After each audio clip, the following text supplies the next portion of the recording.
Wow. Wow. Oh. Wow. Oh. Oh. Hello. Uh-oh. Hello. Uh-oh. Hello. Uh-oh. He's like the internet is not handling it well. Handling it. No, it should be okay. Weird. No, it should be okay. Weird. Huh. No, it should be okay. Weird. Huh. No, it should be okay. Muted. How are you? You and you, free people. How are you, free people who are here? Two people, technically speaking. Speak up, or forever be silent. Don't be silent. Don't be forever silent. Since there aren't many people here, for now, we're going to start off with a game I've not been playing for a while. I've just gotten the new thing for it. Let me see.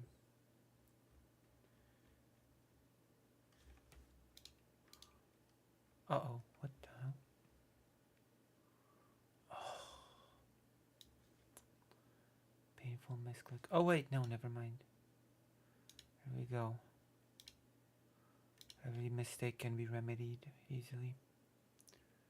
What was it? Oh yeah. Wow.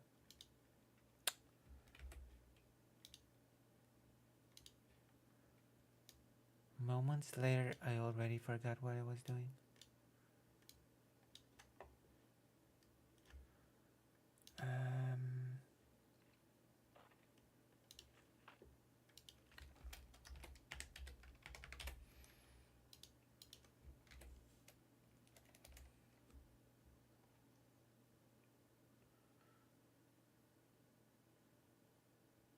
Huh.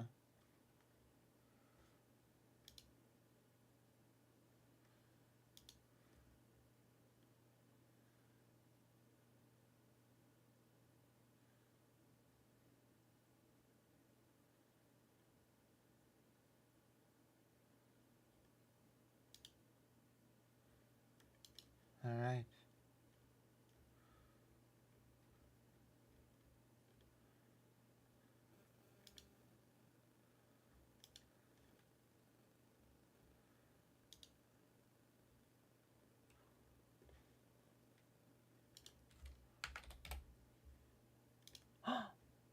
Oh.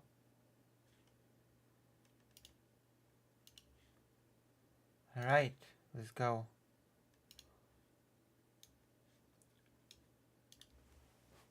Let's see how it works. The better graphics, etc. Oh, the controller is so short. Oh my gosh.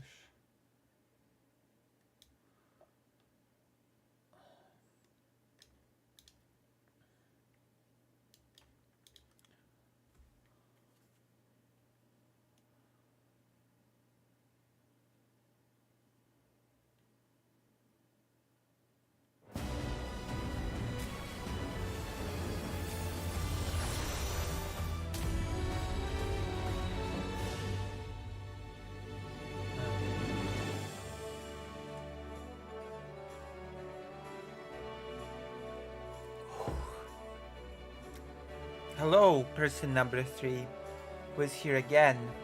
Oh wait, I might as well show you what's on screen.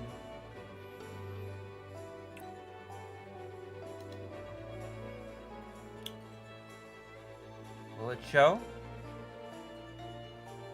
There you go. Hello, Redruz. Hello. How are you? Look. Do you know what this is? Do you recognize this view? Also, is my audio okay? That's right, it's Final Fantasy 14. Yeah, the newest one.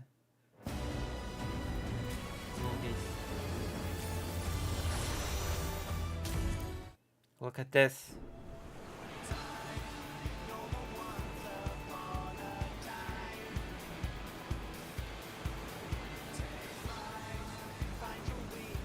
The intro.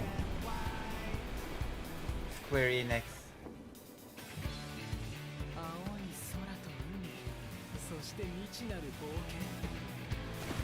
One Piece FF14.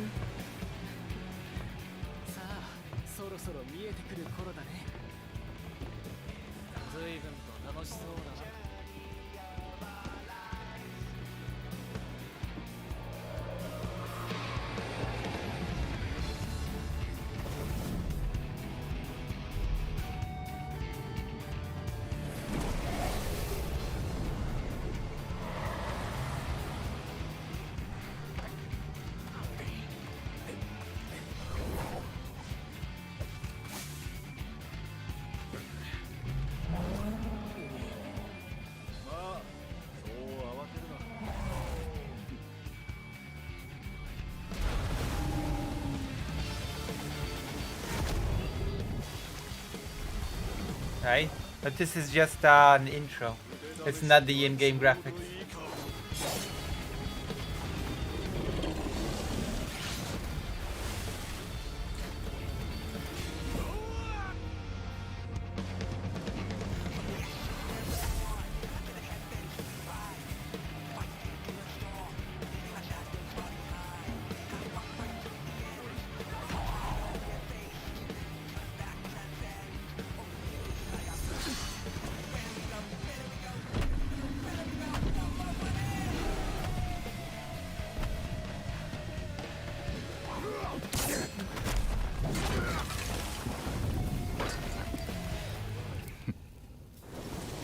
Wow.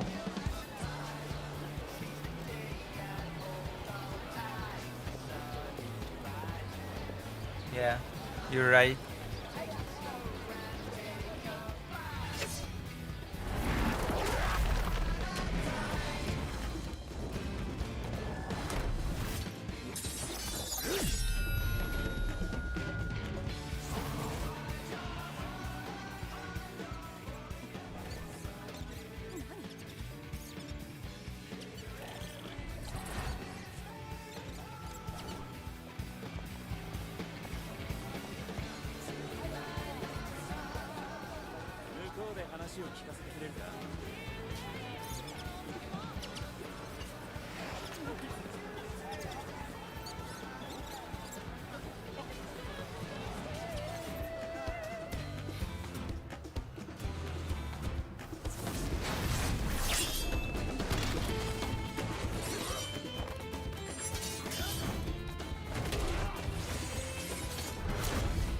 New job.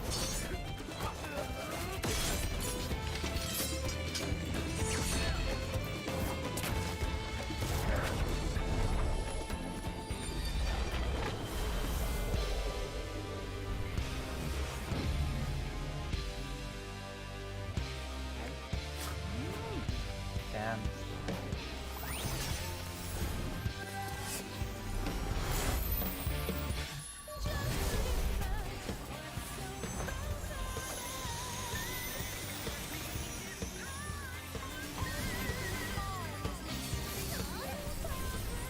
New job again.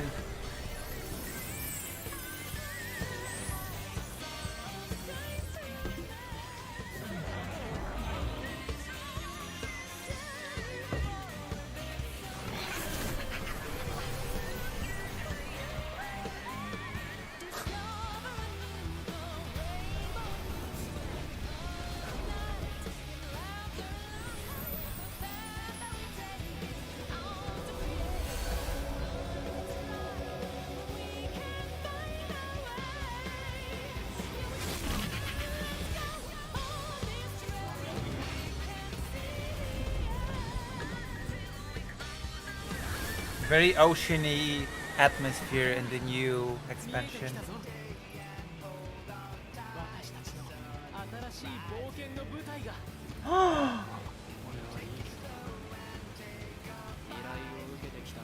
新しい冒険 New adventure.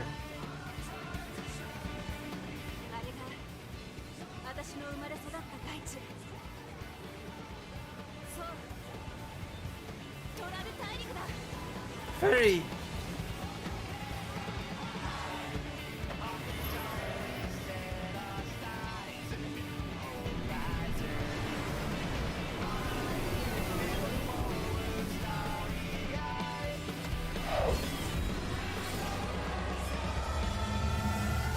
Down trail. Or dawn trail. But, well, I still have a lot of old story to do. I haven't been playing the game for a while, so it's, you know, it's been a while. Okay, let's play.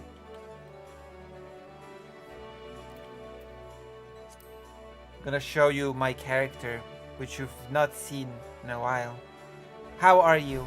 How is everybody in the audience that still sticks around? Look, this is my character.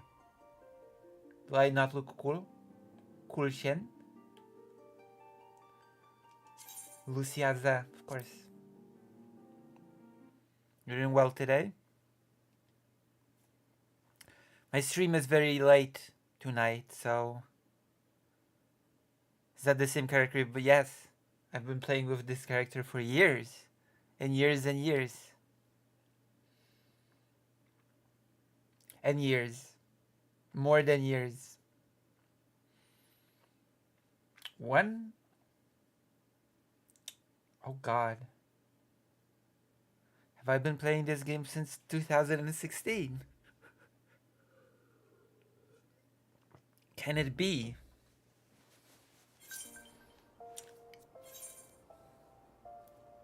Like 8 years or something. Jesus Christ.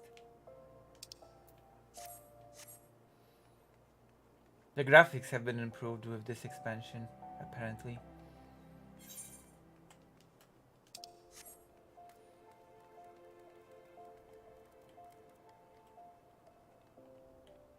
My character's model has been improved as well. Character models have been improved. How do I look?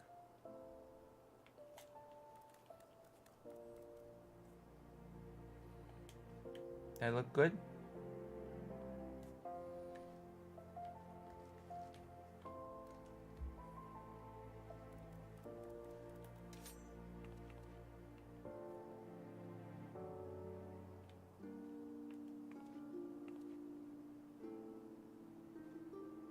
Am I experiencing drift or something? I feel like I'm having drift in the gamepad, but it's impossible.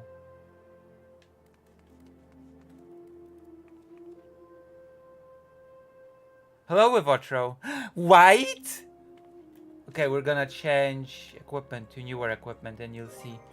I have a different look with a different... Oh my gosh. Oh my god. Okay, let's change to this. Okay, now how do I look? I like this set of clothing.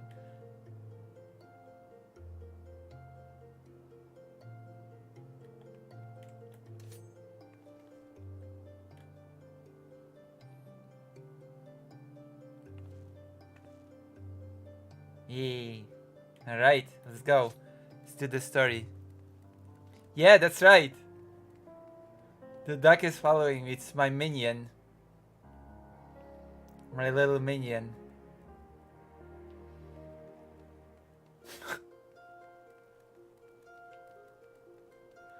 I'm having drift. I'm having drift. Okay, so I have to do the story. Jesus. So much things. Oh, what is this? What is this? Is this the new job? Yes! Enter the Viper. You want me to do the new job? Write in the chat if you want me to get a new job. Dual sword new job. Do it. Alright, we're gonna get the new job. I'm also almost out of inventory. I wanna show you something. Use. Isn't this beautiful? Oh gosh, my chair is falling apart. If I die, it means the chair fell apart and I, you know, broke my neck or something. Should be fine though. I really should get rid of some items. I only have 1, 2, 3, 4, 5 empty spaces.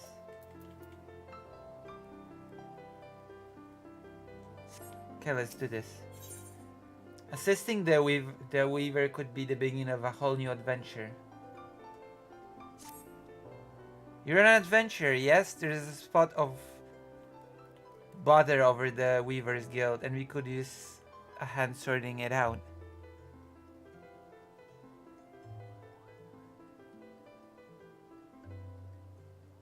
Wait, what got hello, Bono Fryrans V. What got gutted? Viper got gutted? Really?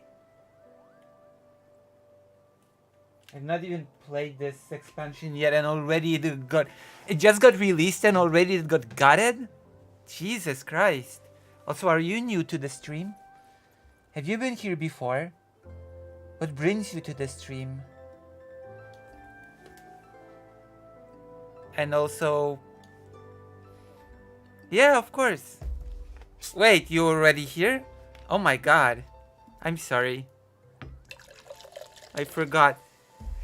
Well, you don't seem to be here often. I would remember you if you would be here more often. And I'd super remember you if you would join the page. The White Forest page. You know?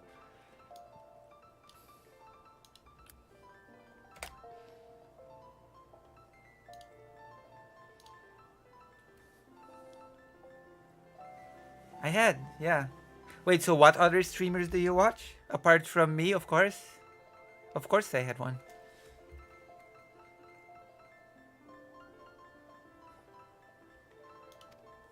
We received an order full of assemble, but now that the work's been completed, the client refuses to pay.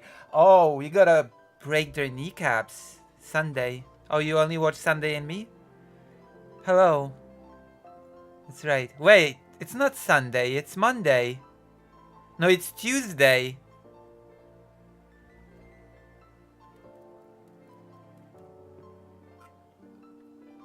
Thank you. I know, right? Damn. There are people coming to the stream. Wow. Mind you that I had my suspicions from the start. He calls himself a viper, of all things. In my experience, people who name themselves after snakes are not to be trusted. Well, you trusted, so whose fault is it really? How are you? Worried. Because... I am worried because I'm out of blockers and my doctor is just... I don't know. I don't know what my doctor is doing. Well, I know what he is not doing. He's not prescribing me my medication. Which is not good.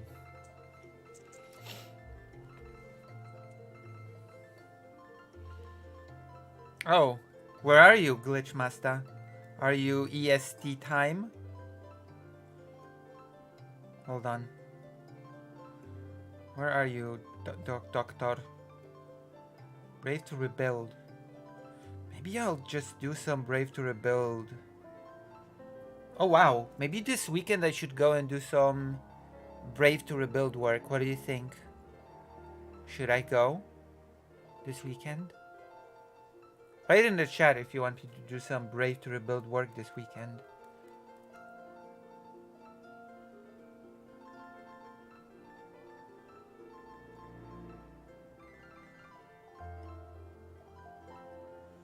Oh Jesus. Oh jeez. Brave to Rebuild is this volunteer org that wrecks and rebuilds buildings for people in the cities that had all the big massacres in Ukraine. Hello, Bone of Tyrants. Now you have to not be white. In case he carries a pair of swords on his back. In any case, and I hate to think what would happen if he started wielding them in anger. Could you head to the guild and smooth things over? So how's the state of the samurai right now?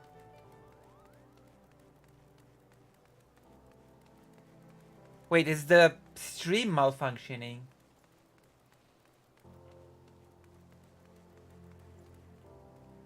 Samurai is busted? Yes! Wow, great. For once. For once my main job is busted. I have to say, Tengensu looks really nice.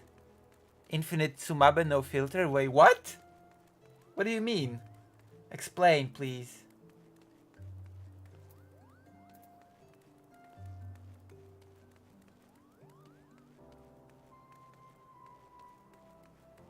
Oh. Wait, what?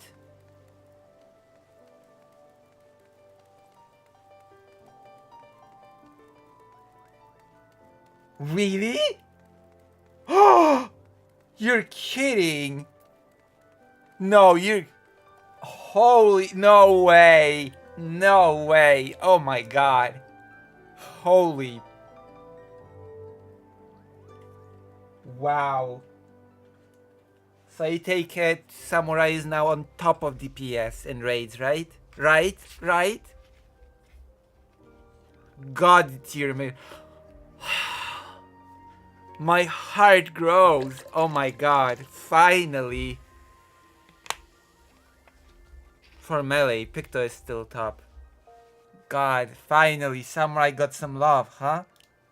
Finally, I've been waiting for years.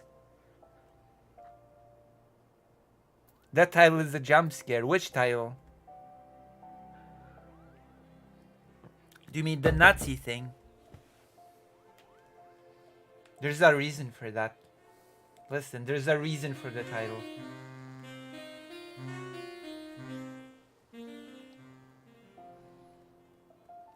You should stop being white. That's my advice. Wait, not this quest. Enter the Viper. Right, let's go.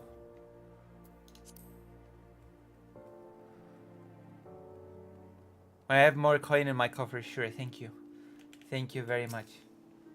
You're the best. You're almost as good as the current samurai, which is saying a lot from what you're saying.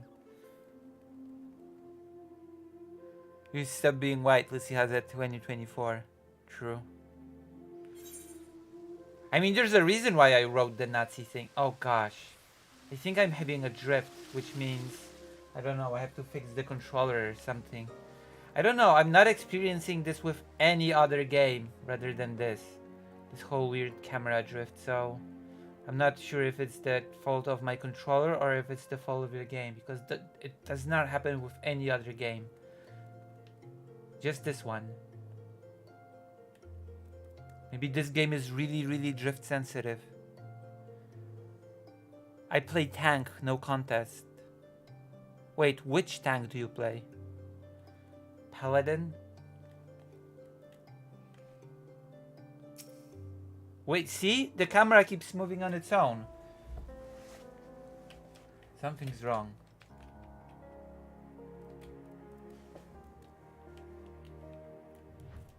Okay, I'm gonna try to fix this drift because this is annoying. All of them? Do you raid Savage?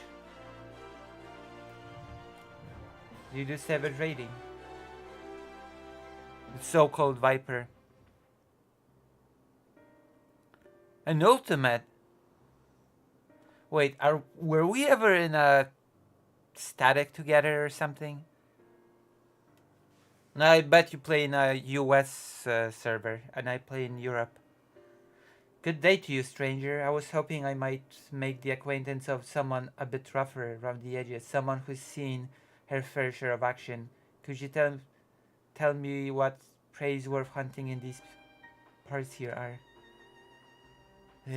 What an annoying guy. Have you any idea what he's talking about? I took no issue with fulfilling his order, but now that it's time for him to pay, it's as though we're talking at cross purposes.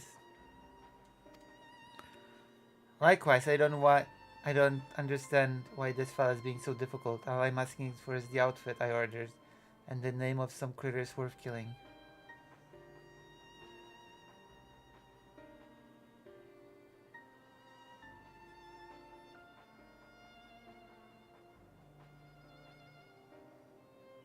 Money? Maybe I ought to explain from the beginning. I'm from Tural, a big old continent on the other side of the southwest of here. Some of the ship's crew call it the New World, but there ain't nothing new about it, no ma'am. There you'll find my village, home to the ancient art of the viper. Our duty is to hunt ferocious beasts that endanger the lives of innocent folk. In fact, that's what brought me here. Thing is, all that fighting and long days on the road ain't been too kind to my gear. Reckon was high time I got my new getup bespoke and all.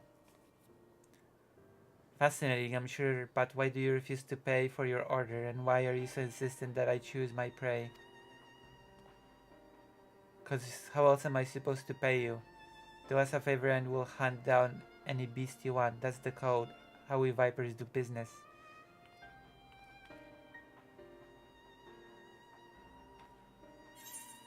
It appears the Weaver's Guild doesn't need any fiends felled. Weavers prefer more conventional forms of compensation.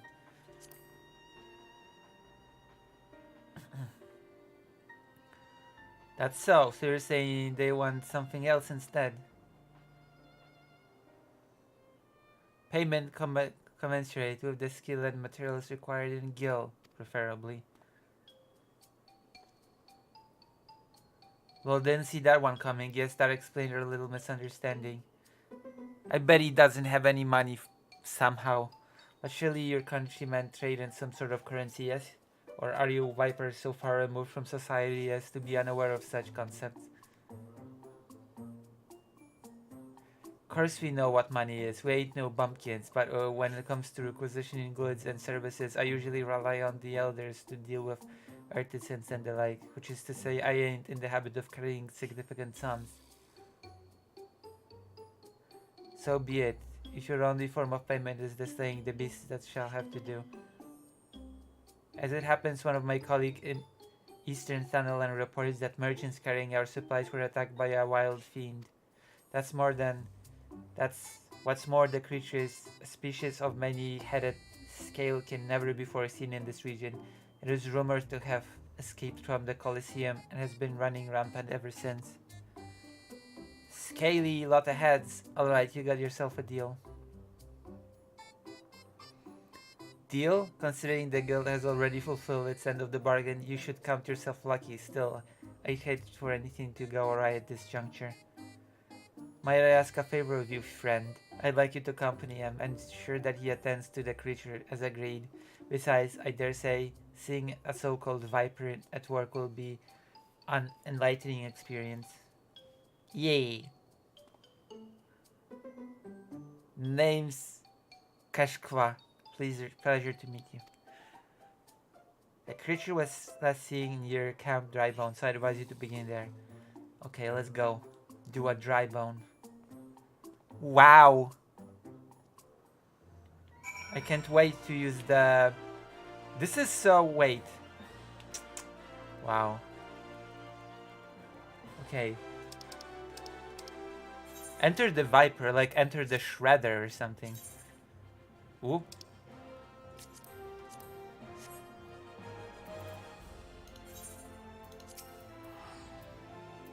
Hehe, teleporting.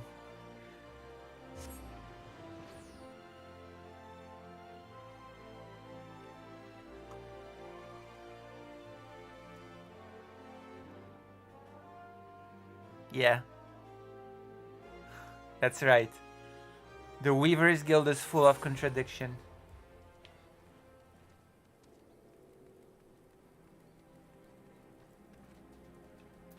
Enjoy the new graphics.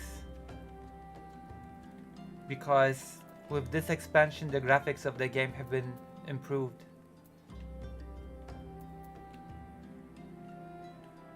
Of course, including my character model.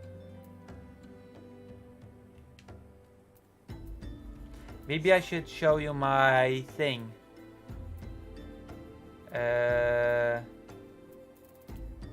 Gosh, how do I enter this?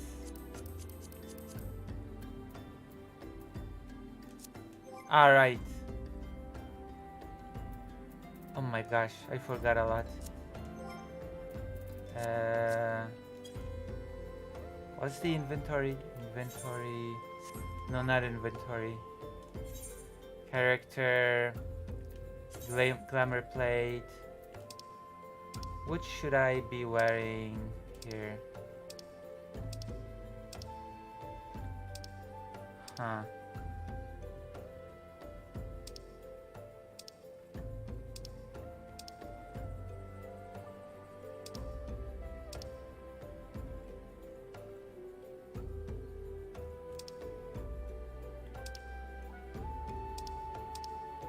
Oh! The Vietnamese one. This is a Vietnamese traditional outfit. What do you think?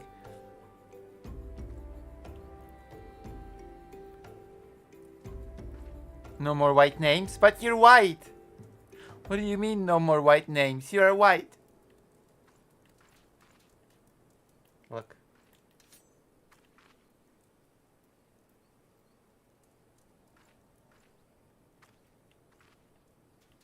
Very nice Vietnamese style. Okay, we're gonna go with the Vietnamese style. With the owl dye. So this is Camp Drybone, huh? Fitting name. Anyway, you ready to hunt? Yeah. What's that look for? Oh, let me guess. You wanna ask around first and see if anyone can point us in the right direction? No need, the Weaver's friend told me plenty. All we gotta do is track down the beast, which is a Viper specialty.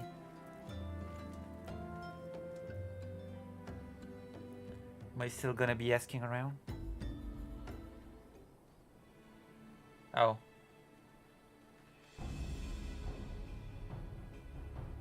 Oh wow. Pretty big.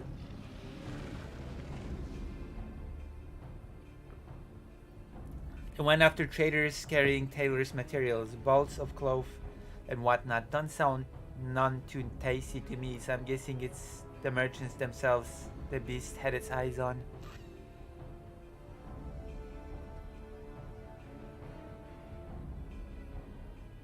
The Witcher? Damn. We should play some Witcher on stream. Most predators use their sense of smell. Do you know how to say The Witcher in the original language? Polish? Do you know? Have I already said The Witcher in Polish on stream? More predators use their sense of smell to pick out their meals.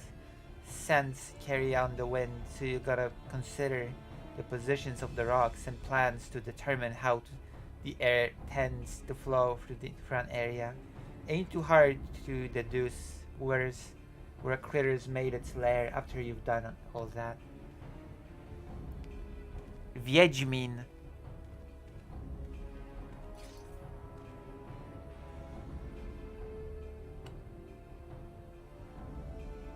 Yep, that's a big looking too. Must be wreaking havoc on the food chain. Never mind the danger it poses to locals. Well time to do what the Viper does. Sort of, yeah. It means a man version of the witch, yeah. Wiedźma is the witch and Wiedźmin is, you know.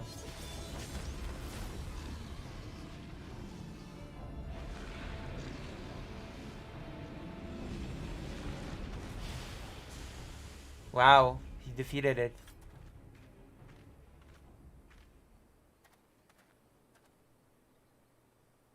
That's that. So you like the show? Don't play coy. I can see you're intrigued.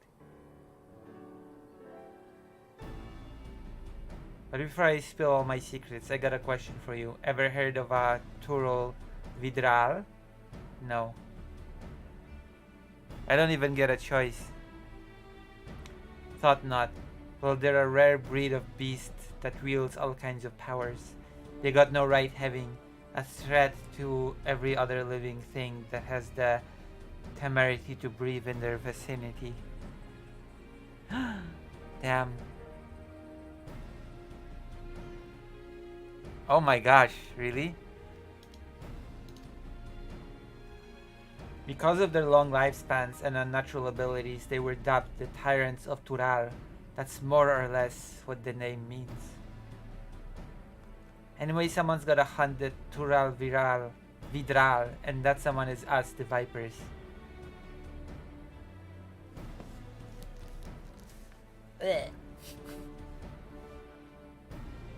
You know, I've met a fair few adventurers during my time here, but I can tell you a cut above the rest. Might even have what it takes to be a Viper. If you're interested, I can teach you on one condition. You'll help me to hunt down Natural Vidral that's made its way to Eorzea. What do you say? Oh, Eorzea. Ha, hello, a thing to ask out of the blue. I know, I just think of it some, will you? Wait, give me the stone! What the? Just give me the thing! Let's get back to Uldach. I like reading the name like that. Uldach. And tell the weaver fella we're square. Your journey will give you time to consider my offer. Just give me the thing. Oh, how annoying. Isn't that annoying?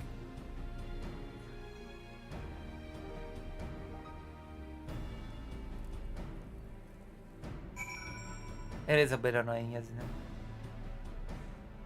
Is it just me?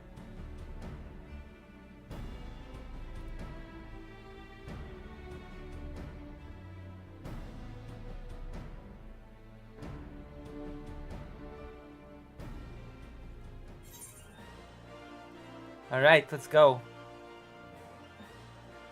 Now I'm gonna explain to you. Once we get a critical mass of viewers, I'm gonna explain to you why not all Nazis are bad.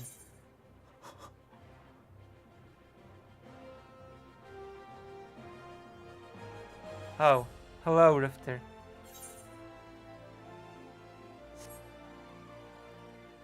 We're gonna watch a debate. It's gonna be a stream. It's gonna be a stream. Uldach. Oh wow, medicine merchant. So many new stuff. So many new things. Oh no, the debate is between Destiny and Lauren Southern on I don't know, UK riots. I just gave our Weaver friend the good news, and he handed over this set of fancy dots as promised. Gotta say it was worth the trouble. So about my offer, are you ready to become a Viper and protect folks from the nastiest beast that ever lived? Do you wish to become a Viper? Yes! Wait, Sunday was covering a debate today? The debate happened today.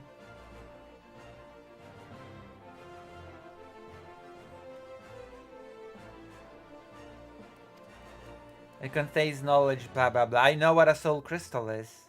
I've been playing this game for 1 billion years. Oh wow. You know, everybody should go and tell President Sunday to raid me. How many people are watching President Sunday right now? Or did he finish stream without raiding me? Which would be very sad. So this is the music of a finished quest. Over 200? Raid me, President Sunday. I'm ready. I've got so many topics today. Raid me, President Sunday. Come on. You've not done it in so long. Oh, who was he interviewing and why is it not me? I'm worth interviewing. Am I not worth interviewing? You don't know? Wow. I see. I see how it is. I see how it is. Ding ding. Wait, oh my gosh. Holy crap.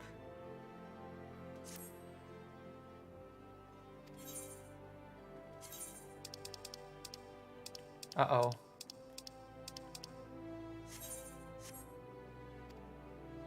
Well, I switch over here. He was making his Pikachu faces, probably not someone nice. Oh. Thank you. Thank you very much. You are the best. I'm gonna eat food. I could get rid of the materia. Oh my gosh, what's the materia game right now? I gotta get rid of some stuff. Wait, hold on. I have to... Oh my gosh. I hate being full all the time. Wait, Rivers alt removed comments. What? Why? What happened? Why did you remove comments? Why did you censor yourself like this?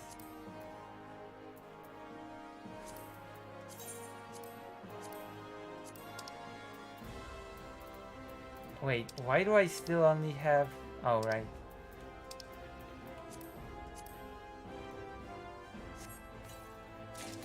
Uh-oh.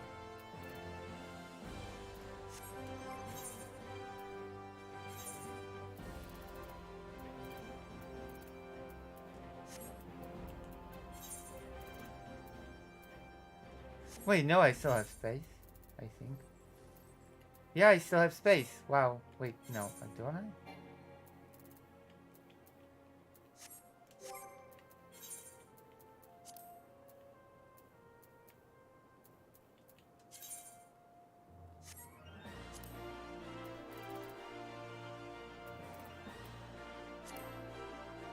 Holy crap. Now I'm annoyed. Oh gosh.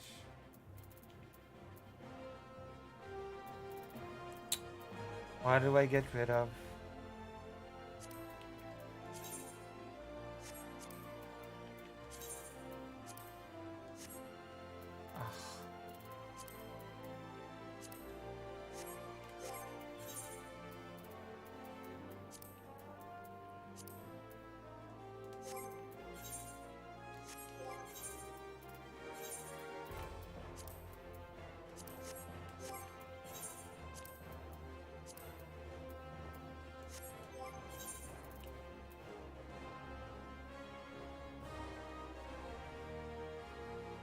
That's right. Oh wait, why doesn't...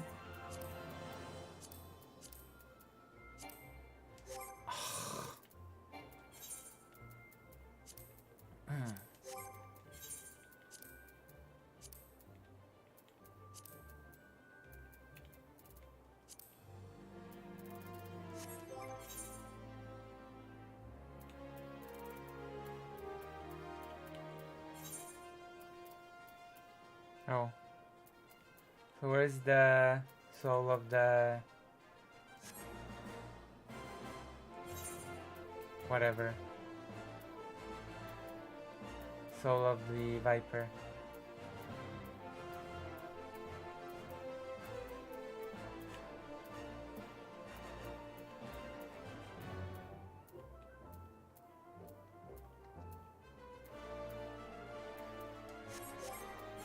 Do I have to use it?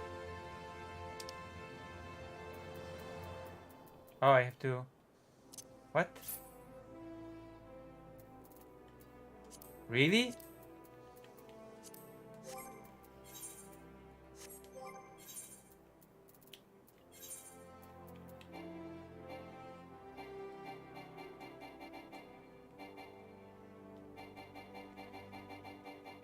Really? Oh. Oh my god. Oh my... Oh. This is so annoying.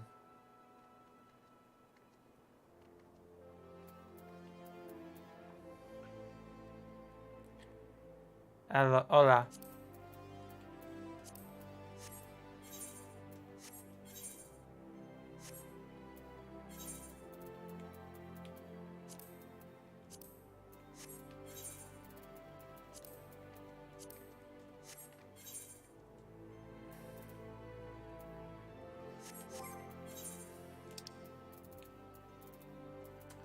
Oh my gosh.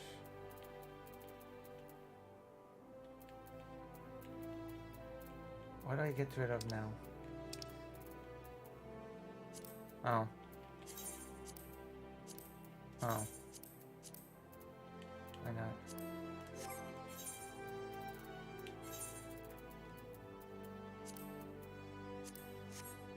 Alright. What?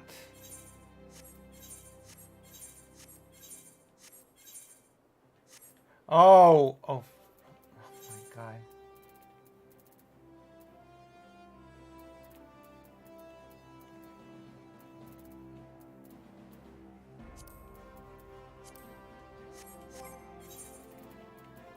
I cannot believe this.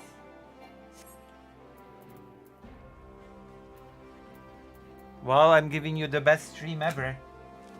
Management stream. Should have managed the management stream before, but you know, I'm me.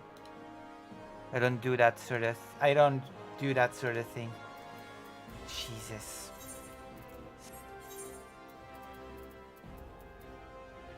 I'm about to give up on humanity. What the hell?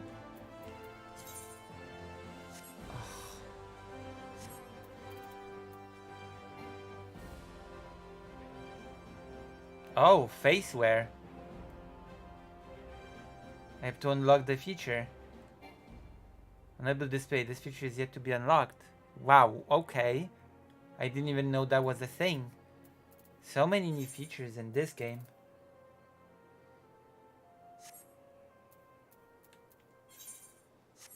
How fascinating. How utterly fascinating. Now we have to do something.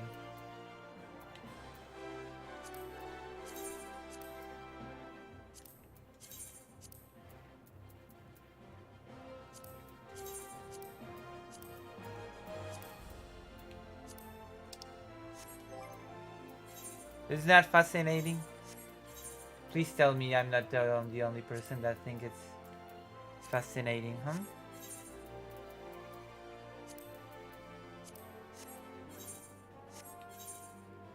Okay, boots. Alright, now I can equip the stone. Equip so that we must change your class to Viper? How? What? Oh, probably by equipping the...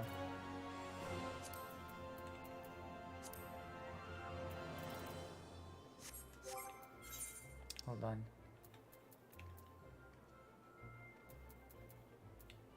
Oh, okay. I must get rid of some weapon.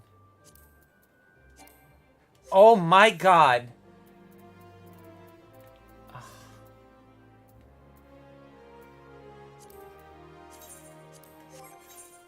This is not going well.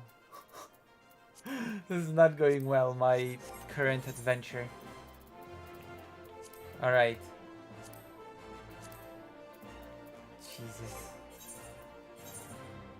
Can I do this now? Please. Where's the weapon? Twin weapons. Where's the weapon? Please show me. I don't see it. Oh my gosh, am I blind? Oh, there we go. And now I'm naked.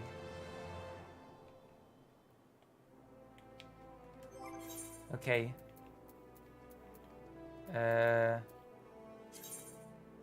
No. Add. No, I'm not naked anymore. How do I look? How do I look in this gear? Wow. Do I look cool or what? Damn. Damn. Well, that was worth it.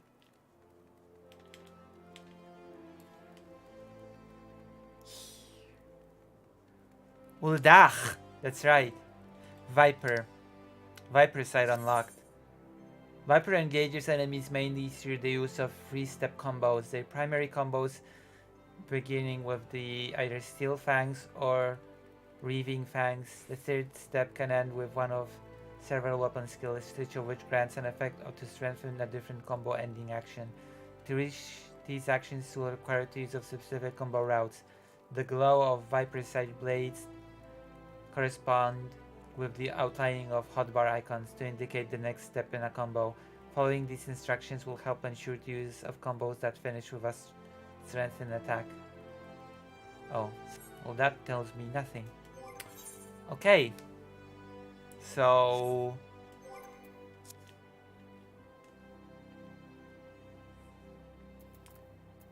Steel Fangs delivers an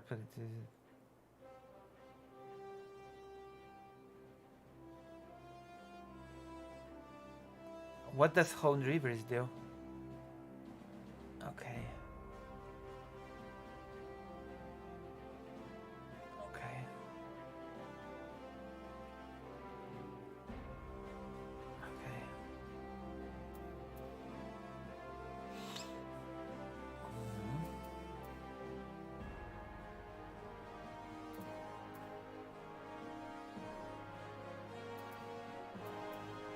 All right, we'll get to that when we get to that.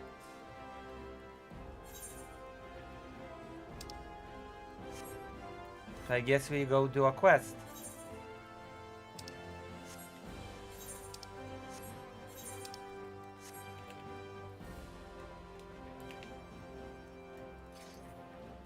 Wow. Finally a dual wielding job, even if apparently was gutted. Also, Zoshelix is white. Why are you all white? I cannot believe. What a white stream. What a white stream. Why? Why are you white? Keshkwa wonders if you have what it takes to master the art of the Viper. Well, you gave me the stone and now you wonder if I'm good for the thing? Jesus, dude. Decide. If you're not sure if I'm cut out for it, then maybe you should not have given me the stone to begin with. Well, you should look the part, but do you feel anything from the soul crystal? I've done many of soul crystals, bastard. Hey, I knew it. Sounds like you got what it takes to be a Viper, but the only way to know for sure is to put them new skills to the test. For that, we'll need prey. From what I heard, your adventurers have got your own guild, so I'm guessing the folks there'll know the best spots for hunting. Let's go see what they can tell us. So that's the music for starting a quest.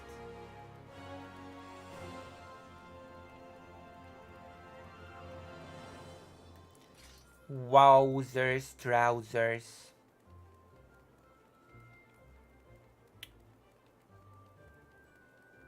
The 12. Woo!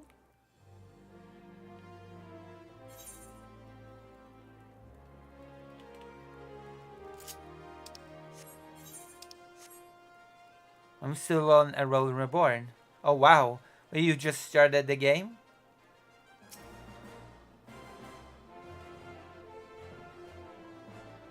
Knowledgeable adventure.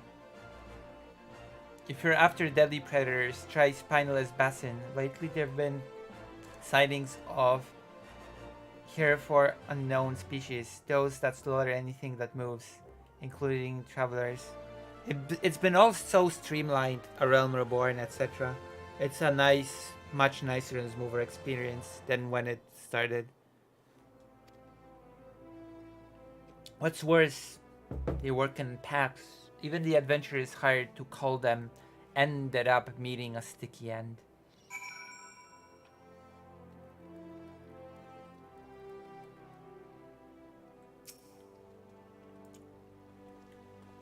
You got a lead already? Maybe there's something to this whole asking around thing after all. Critters not from around these parts, you say. Either they got chased out of their usual habitat, that they were wrong here. Either way, that's bad news for folks unfortunate enough to cross paths with them. The hunting of Turul Vidral is Viper's most important duty, but that doesn't mean we turn a blind eye to lesser threats. Next stop, Spineless Basin.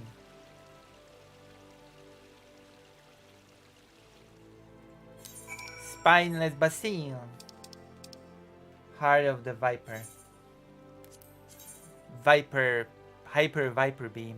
Wait, I want to teleport everywhere, but it's just...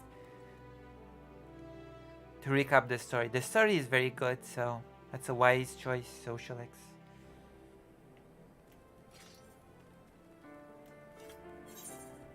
So what's been happening in the streamer world in the last few days?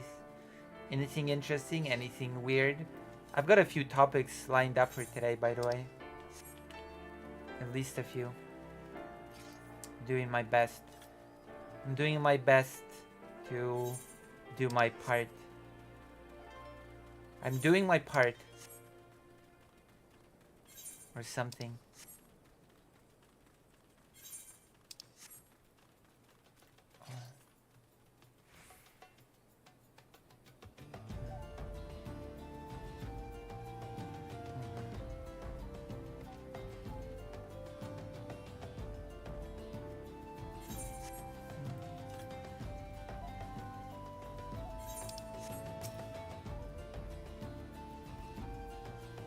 These here adventurers ran into a whole gaggle of fiends or after. They got pretty roughed up, but I saw to their wounds already, don't you worry. Here we go say hello to the troublemakers. I reckon I ought to teach you about the Viper's dual blades! Wow! Dual blades? No way!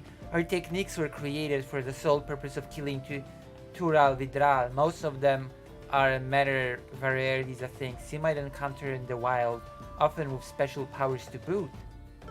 To stand a chance against these powerful enemies, our ancestors looked to Vipers for inspiration, always twisting and turning to find the perfect angle of attack to take down bigger prey. I don't know, but I think Vipers and other snakes, I think poison, so technically speaking, I think most of the attacks should be poison giving.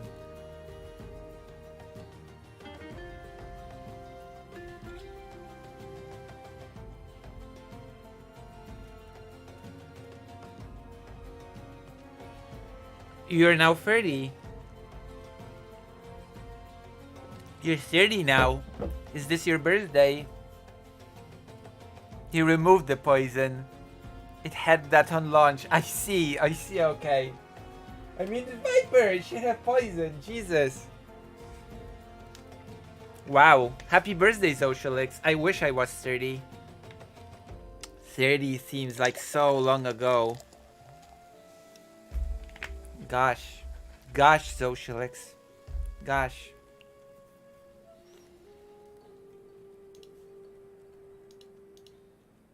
I'm an old person. Never mind.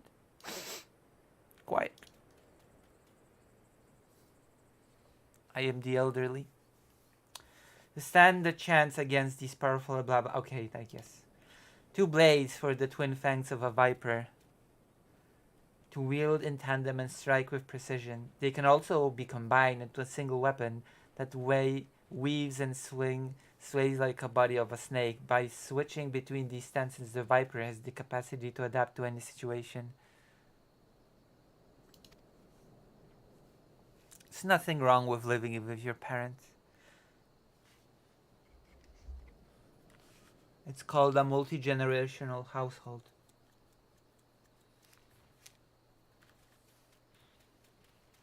Now the prey we're after tonight and nowhere near as fearsome as Roll Vera, but it'll give you a chance to test out your new skills. Let me know when you're ready.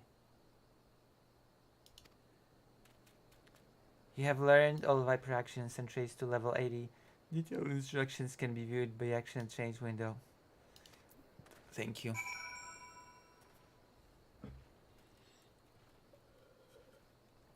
"12 people in the chat. My stream is exploding. If only also there were less white people. Wow, I just said it. On the bright side of things, I'm getting good with a piano. Oh, wow. The beasts we're chasing supposedly work in packs. My gut tells me there's a whole bunch of them over by that big old tree. Let's get 'em. Yee! The heck?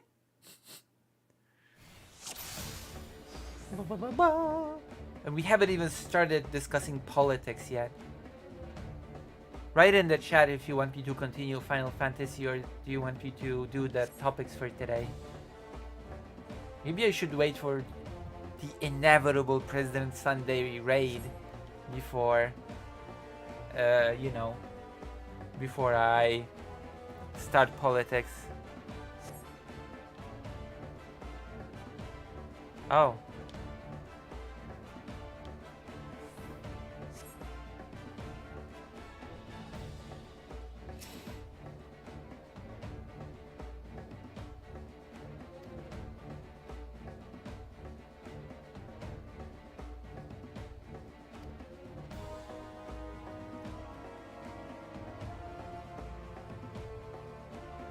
Thank you.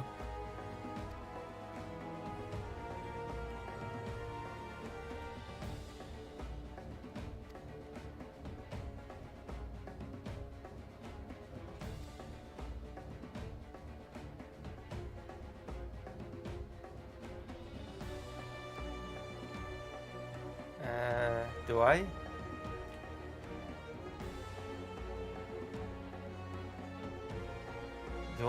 I don't think I actually do.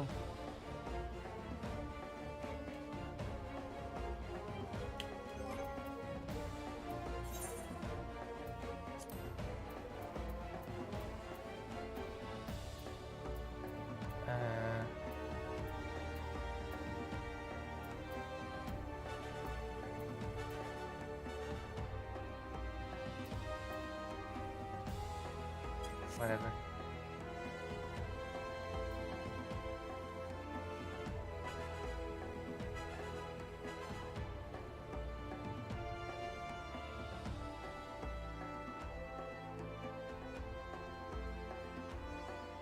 Wait, what? He said he wanted to be short. He is interviewing the ex-girlfriend of Tom. The not so cunning. Wait, why is she the ex? What happened? Why didn't it work out between them?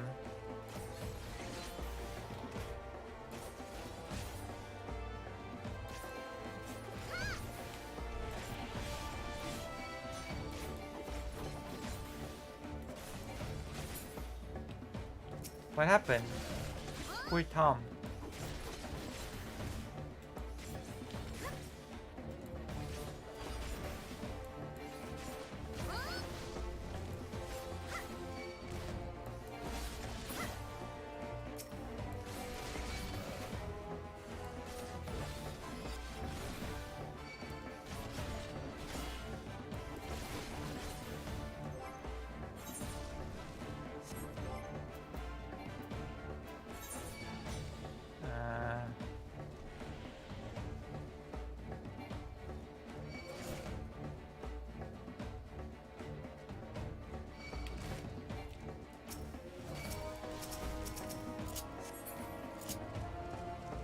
Oh.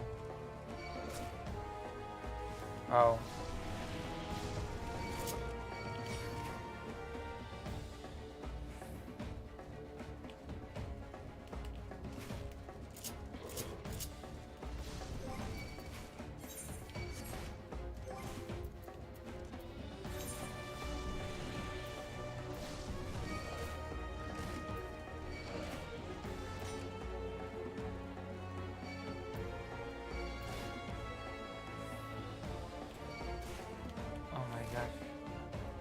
My HP.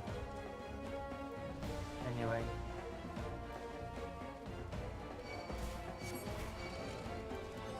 Oh, I'm still fine.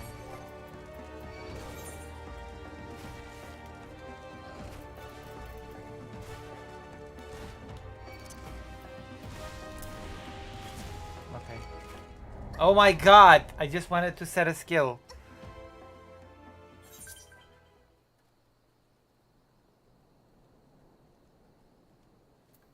Okay, we're gonna try this again. I'm just gonna set this. Jesus. Twin blood. And slither. Okay. Okay, that's better.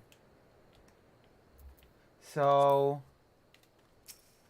why is President Sunday interviewing Tom's ex again? What happened? Is this relevant?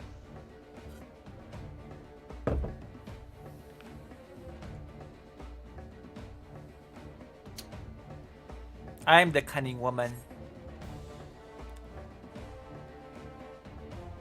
She was barely 18. He was, however, way older and was unable to impress her and did not treat her right. Debated her mom on stream. Supposedly many desperation occurred. I have not been playing. Wait, okay. Now I have to ask. Now I have to. If she was barely 18 and he failed to impress her, then why did they even get together? How did she even become an ex? Explain it to me, please. Fill that riddle. You failed to impress her, then he would that she would not have been an ex. She would not have been on anything. No.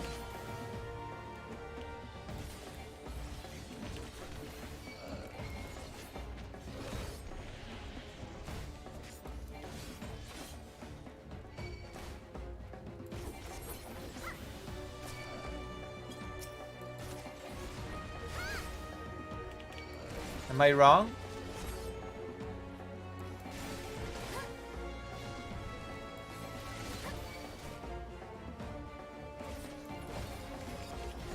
This is so weird.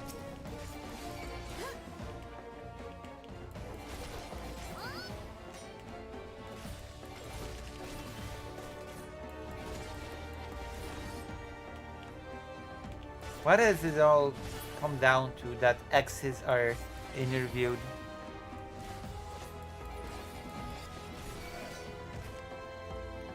Is working together at a place enough to start a relationship nowadays?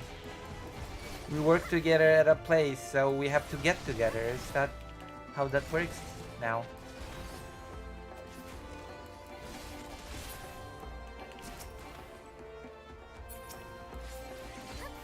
Is that the law of the jungle?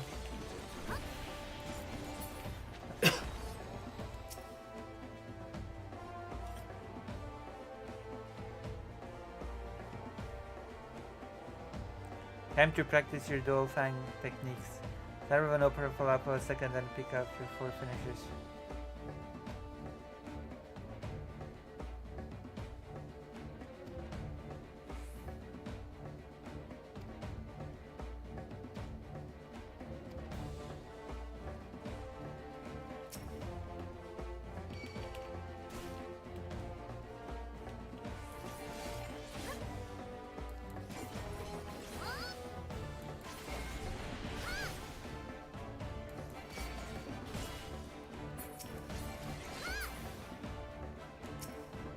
Journalism company?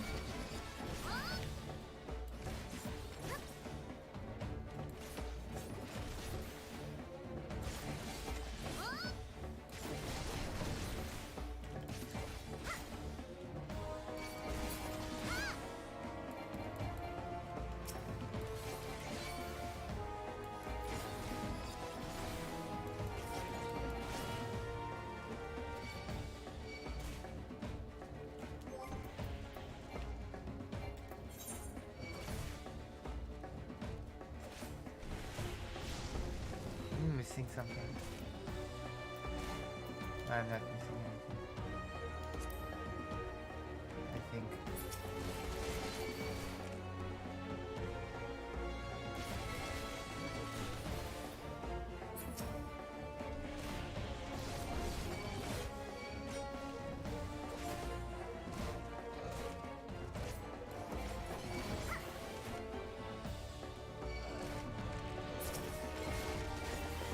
Gosh.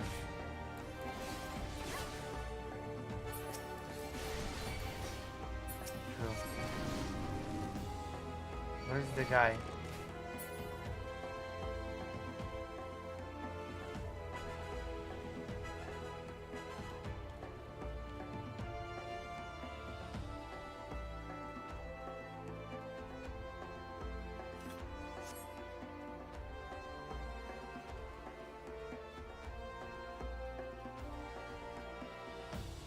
True.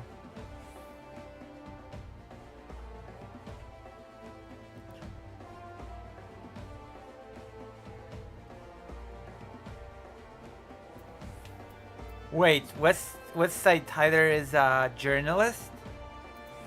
Really? So what is a journalism company? Do I talk to this guy now? Alright, now what percent when you combine your two blades in one?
Damn. West Side Tighter does not feel very journalisty to me. Maybe it just, I don't know. How do you say? Don't judge a book by its cover or something. What do I start with?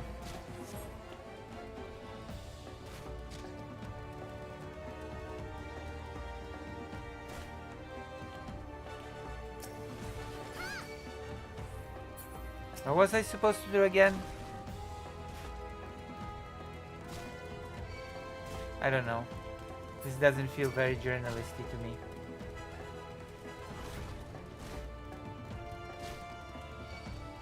Wisewinder. What is a Wisewinder? Oh, do I have it? No, I don't, of course.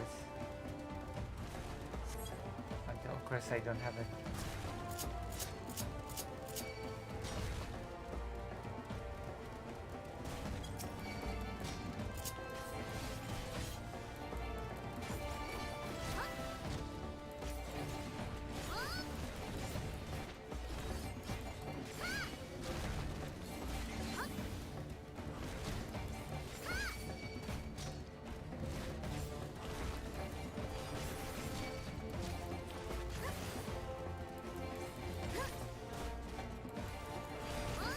Done. I have to. Oh, God.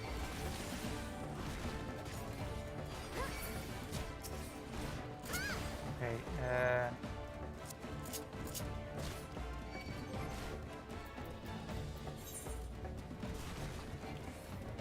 I have to place it. Jesus. There we go.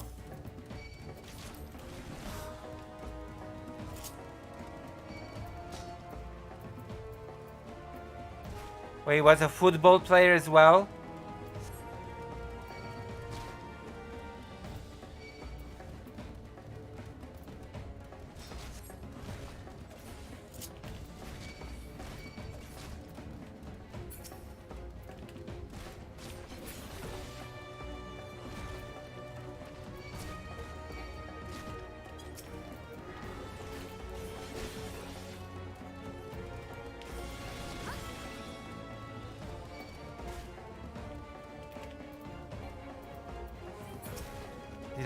Am I misunderstanding the instructions on what to do?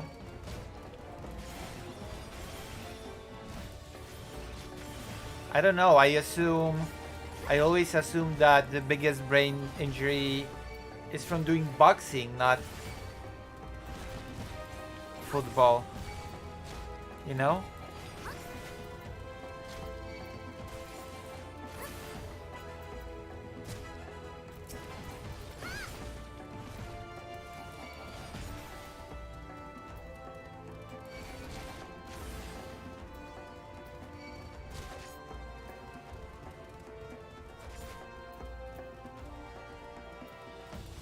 Military service.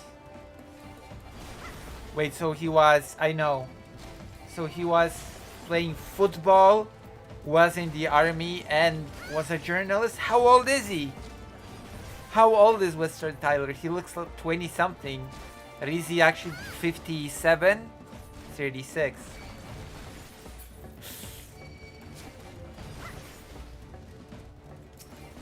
Damn. I'm older than everybody. I feel bad about it. Speedrunning life.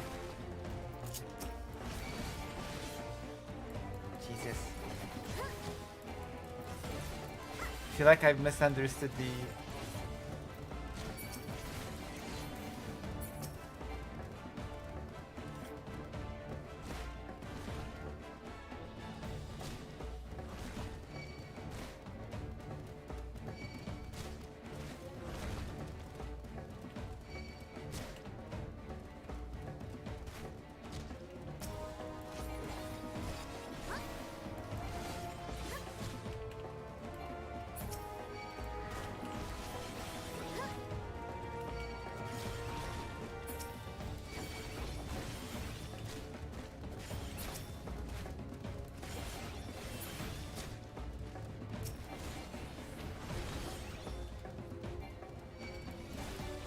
Okay, what do I do?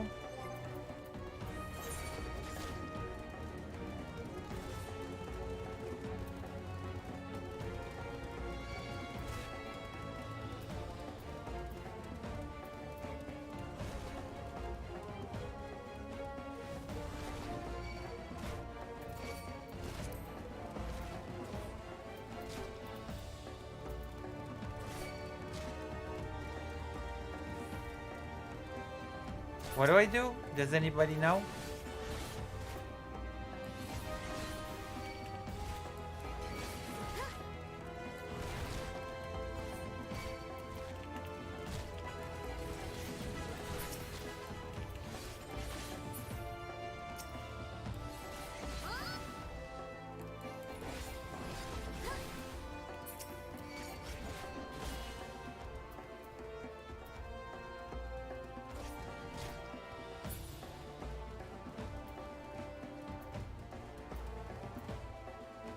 Well, nothing trans. What do I do?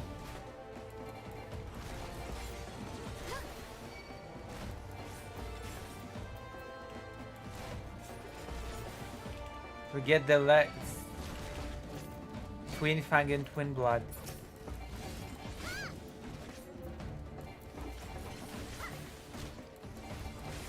I'm stuck on the tutorial, as always. As per usual.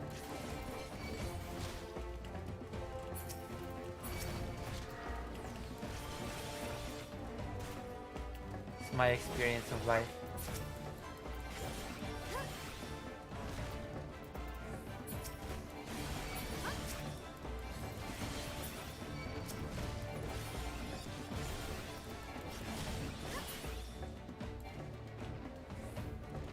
Okay, what do I do? Everything is perfect for tougher prey. Why Swinder end your sequence of either Twin Fang Bite or Twin Blood Bite?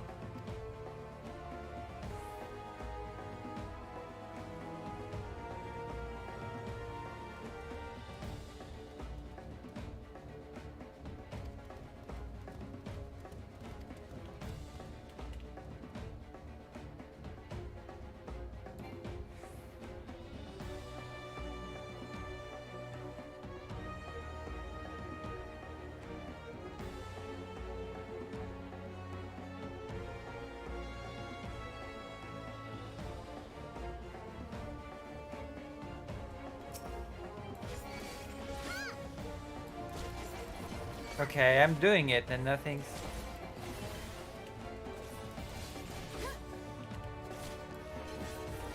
Okay, I did it. Why Swinder? And why don't I get...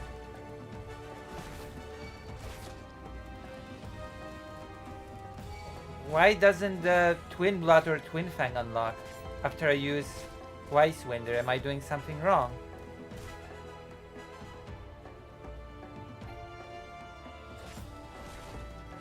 What two more? Wait, where are they?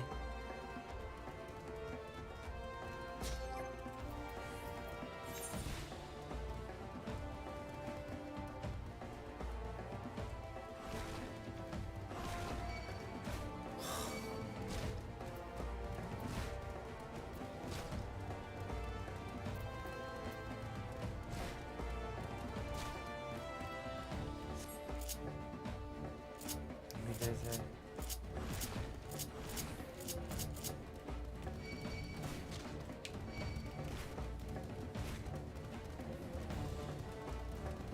Oh, I have to. Jesus. Maybe that's it.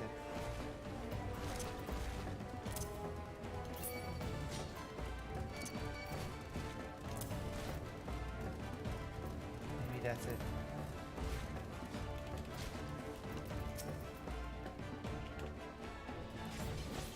No, it's not. Actually.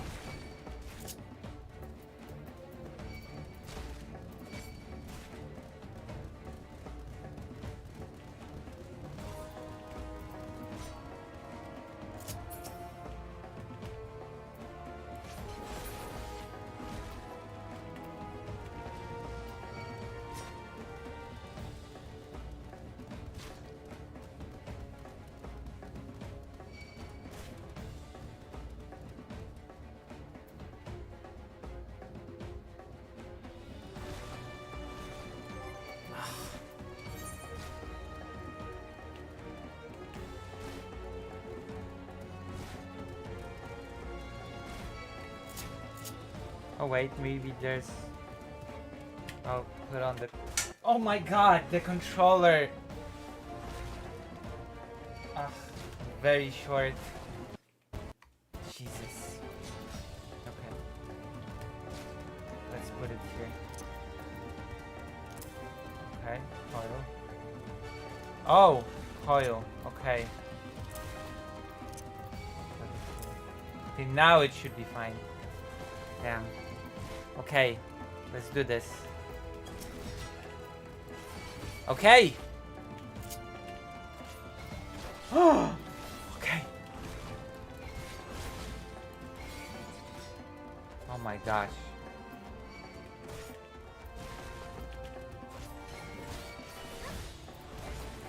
Okay, now we've got it.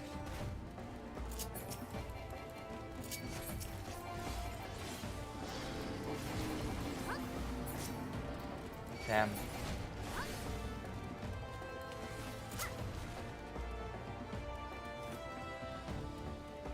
We got stuck, but in the end we managed to figure out this difficult game for only the smartest IQ people like me.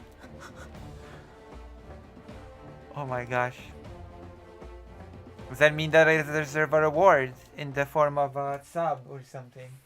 Have I earned your respect?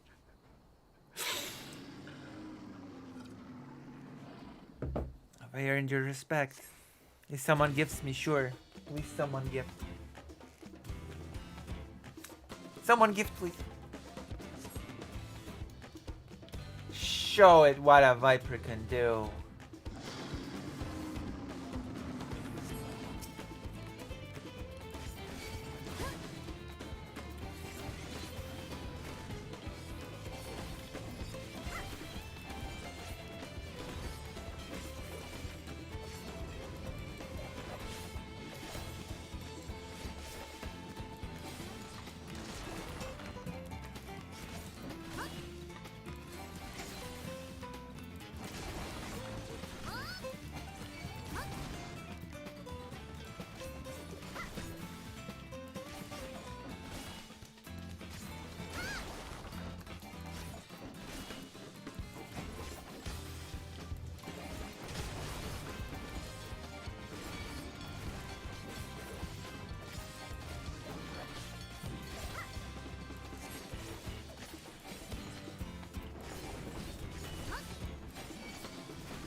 Feels like the damage is low though. It's like I'm doing low damage.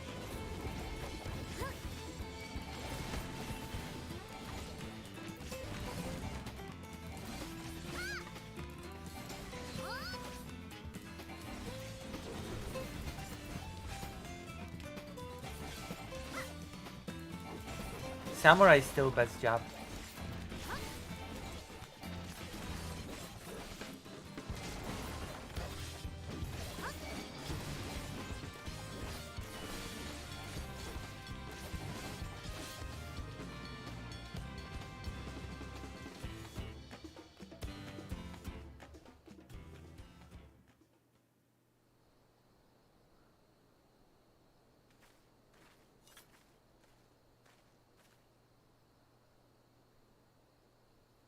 Not bad at all. Those were just the basic, but your execution was mighty impressive. Since you've proven you won't be a liability, let me tell you about the rule Vidral we're up against.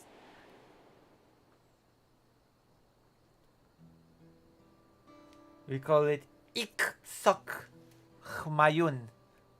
It's an offshoot of the Braax, a deadly jungle predator, and often a series of mutations. This one's grown huge wings. Worse yet, it's smart as a whip and has a mean streak a malm wide. After learning of the beast, me and my most promising student set off to slay it.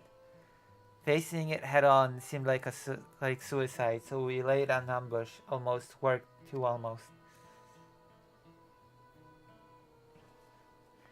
We thought we had it subdued and made our approach to deliver the killing blow, but we underestimated the fiend's cunning nature. We got close, it lashed out, lightning quick before taking to the skies.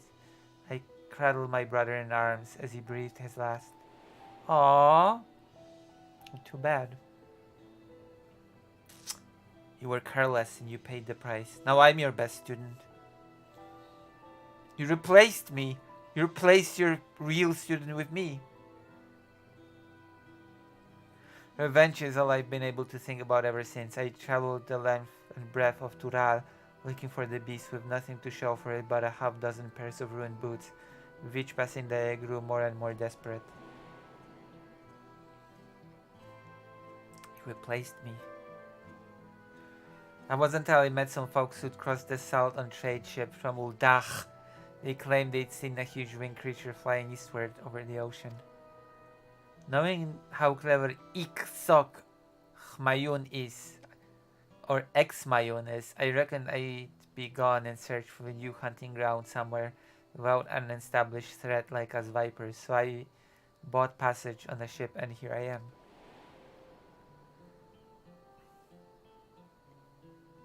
Little did I know Eruzia would be damn near as big as Tural. I'm a fish out of water. I'm not afraid to admit it, or that I'm gonna need a help I can get.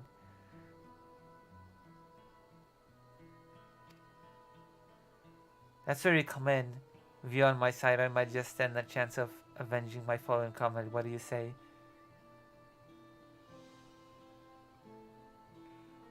We'll see. Thanks, that means a lot. Let's get back to Uldach and we'll see. I'm the replacement. I'm the replacement for the best student. The new best student.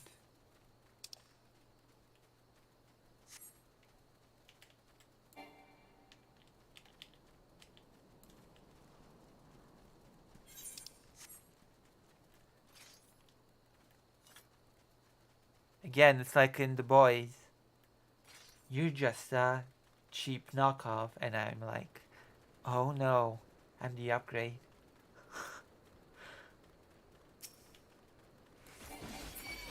I'm so powerful. Look how I bully these little critters. Look how I bully them into submission.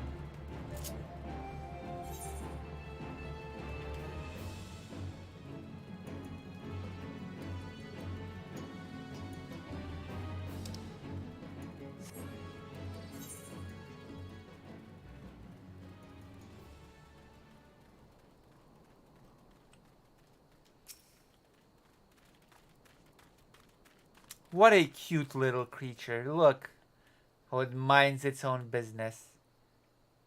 Yay! Shouldn't have stood in my way. Maybe we would have lived a happy, fulfilling life, started a family. Who knows?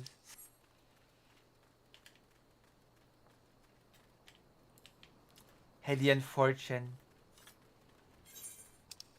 of meeting me. That is what happens to those unfortunate enough to meet me in real life.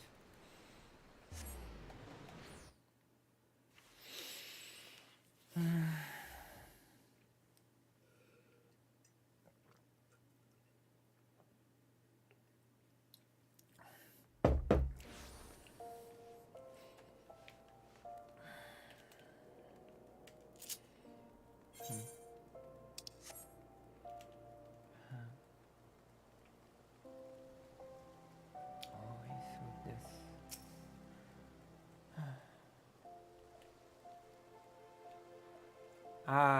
As you saw the Weaver's Guild chatting up folks in my strong suit. If you're happy to take the lead, I'm happy to follow, at least for now.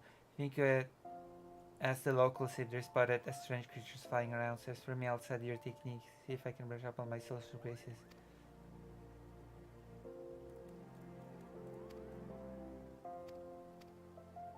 Kwekwa is accompanying me. They've added this in Endwalker.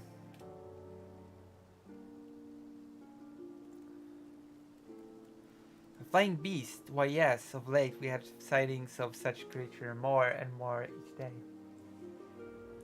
We're looking into it ourselves, but there's no reported attacks, nor can I prove a more detailed description. As such, I can't say if it's the same one you're after. No? More talking. Oh. Sure.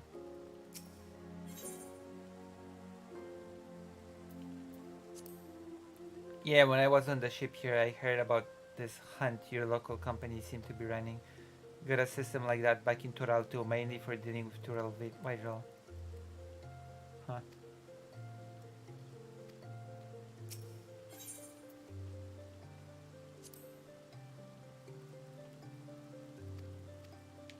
Okay.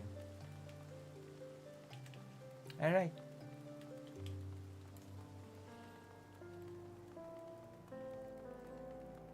Hmm?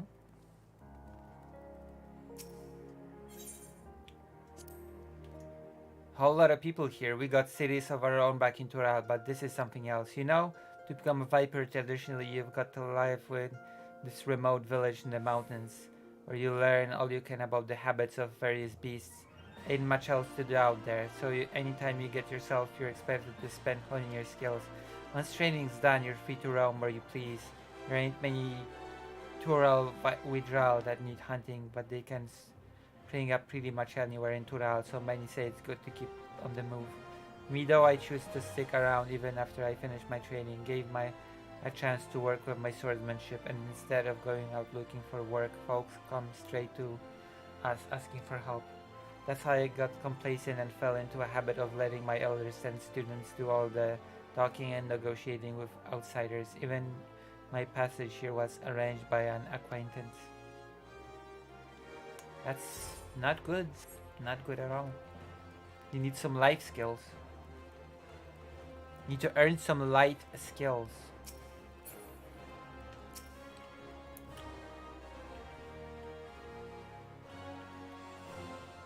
What?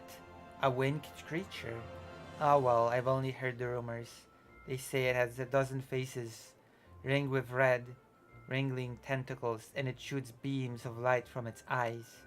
Of course, it's all too common for those with more money than sense to bring in bizarre species from distant lands, and the trouble with rumors is that they grow even more fanciful with each retelling.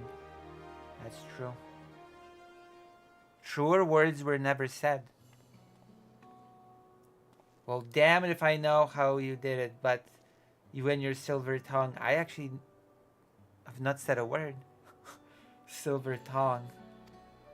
And if none of it amounts to a solid lead, the knowledge that Iksok Smayun hasn't kicked up a proper fuss yet is a clue all in itself. I reckon it's taking its time to get the lie of the land, having only just arrived here. Alright, now I've seen a master at work, I'm gonna try my hand at talking to the locals. The best way is to learn by doing.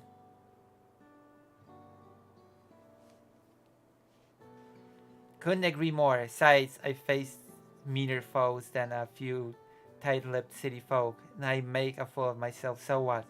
I'll just ask someone else. And it just so happens I brought with me a whole bunch of herbs and knickknacks from back home that I can sell to keep myself fed. It might take a while to find any solid leads, but at least I can get by for the time being. Sure. Who the hell are you? So those are the ones who slew my pets. Interlopers on the hunt for my next darling prize. Little do they know it's lost interest in Tunnelland. Heh. Just as well, its fickle nature may yet bring us greater delights. Some crazy person. Damn.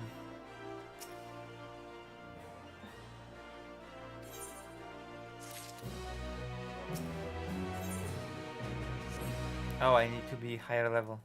I need to level up. Alright. How's that for a thing?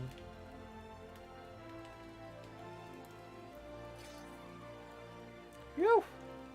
Yoo! Hyper Viper Beam. Oh, wrong game. Wrong a game. Wrong game.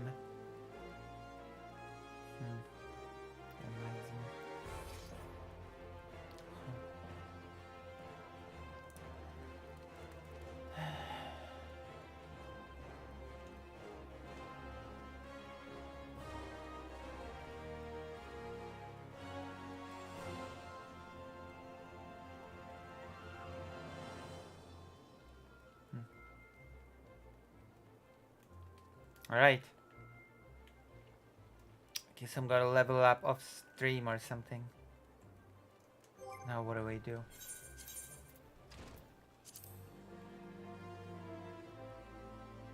Oh! It's pretty cool. I like this outfit. How do I look?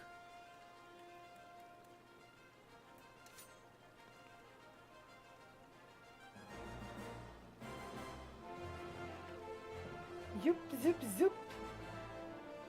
Zoom, zoom, zoom.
Alright, let's...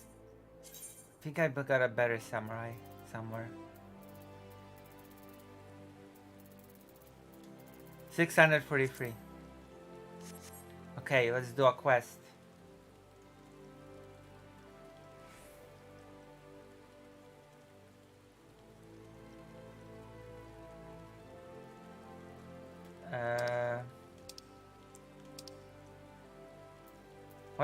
What the hell is this? Oh.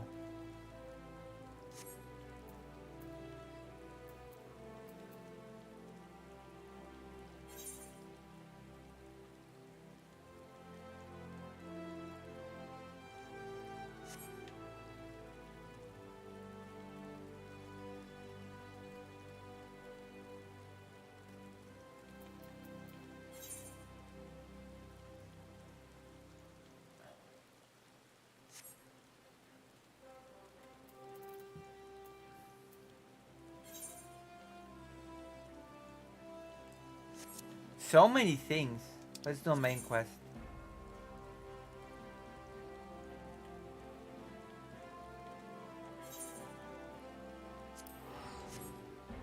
What do you say? Is that a good idea? Or no? Good or bad idea? Where's the raid? I'm not being raided. I'm noticing I'm not being raided.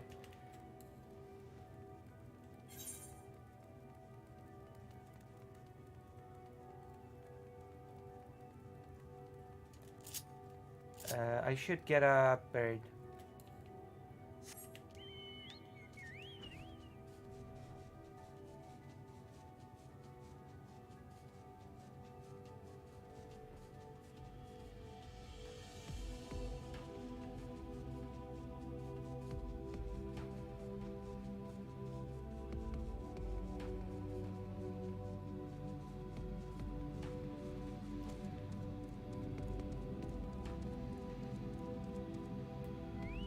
The hell are you?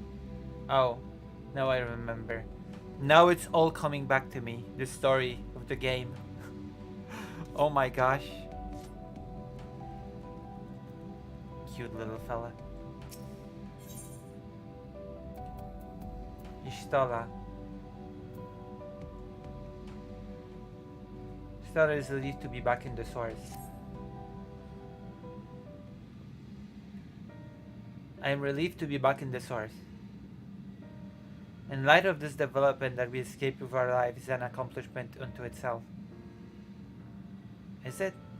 But that we could have anticipated, as Darius yearning to return home could be manipulated in this fashion. Alas, we must now contend with a newborn void sent hells bent on breaching the rift. And one with a prodigious strength that is almost as unlike anything I have ever seen. So named for an ancient hero, as Golbez said, though none can say if there is even a slither of truth to the legend. Perhaps Golbez chose it in the hopes that his champion will do that which no one could in Contra Memoria, save the world. But a true hero would not damn another world to save his own.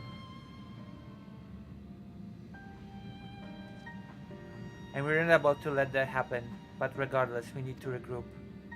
True. Loath though I am to admit it, we're in no state to face void sent of Zerama's might. Wait, we've what? What do you mean? We've defeated stronger things before, but try not least of all in my body and mind both. For now, let us return to Rats at hand and take stock of the situation. Very well. Very well. Lucy, might you trouble you? Might I trouble you to head to Best Peaceways Barrow and apprise Urianger of the situation? Sure. The rest of us shall tend Vitras' wounds before returning to Rads at Han. Pray join us there anon. Anon! Pray join us there anon. Okay, gonna do a thing. Dire though the circumstances may seem, Vitra must keep the faith. For despite Golbez's claims, there is still a war to fight. A war we must win. Ishtala expended a great deal of ether to open the void gate, and Zero took a vicious blow from Zeramos. But worry not, I'm well enough to keep everyone safe, and when we finished here, be sure to get some rest. You've earned it. The ducky. The ducky makes the talking a lot better.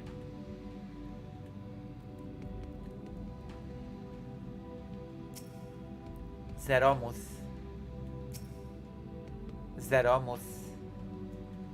I bet if I clicked again, she'd say Zeramos again. Okay. Okay, let's get the bird. The bird's the word.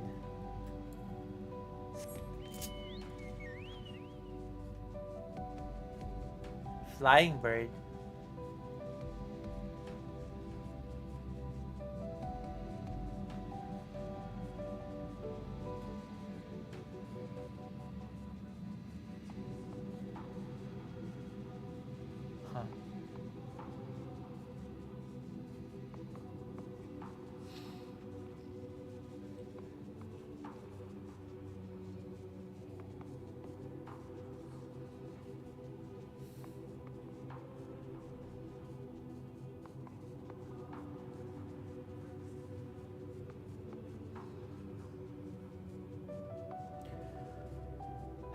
Cough, cough, cough.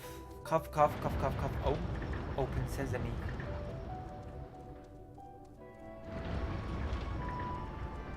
This is music from Final Fantasy IV, by the way.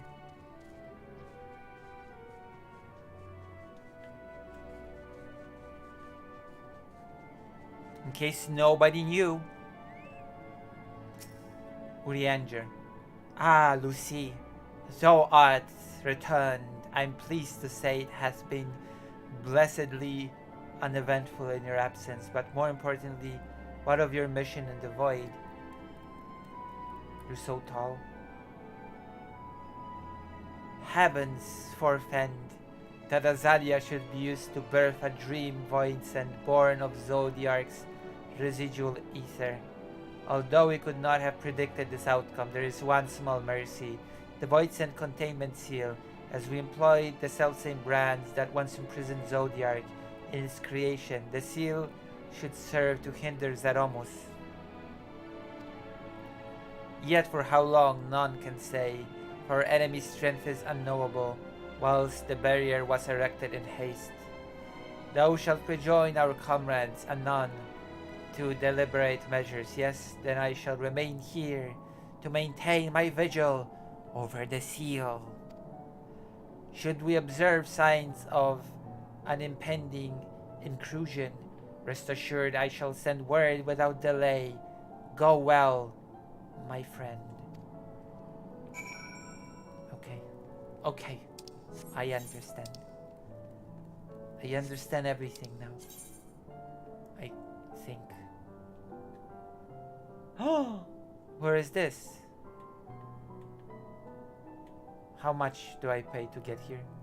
Oh my gosh, I'm gonna be broke. I'm gonna have to do dungeons. I'm gonna have to do dailies. Oh gosh. I'm gonna have to do stuff. I'm almost broke. Again. Almost broke once again.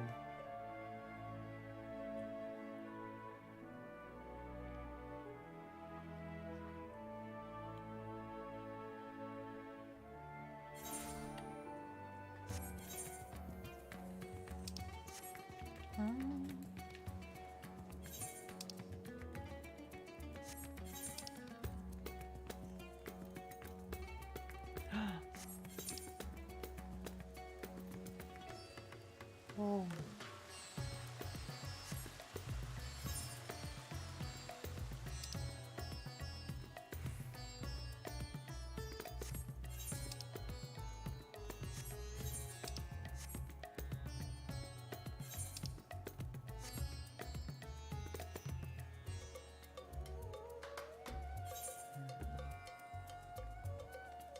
Okay. Let's go somewhere else. Hey, hold on. I can use the shortcuts.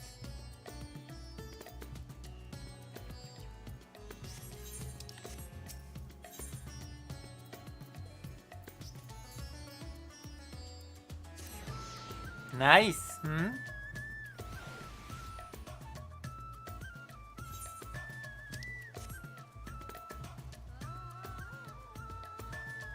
You.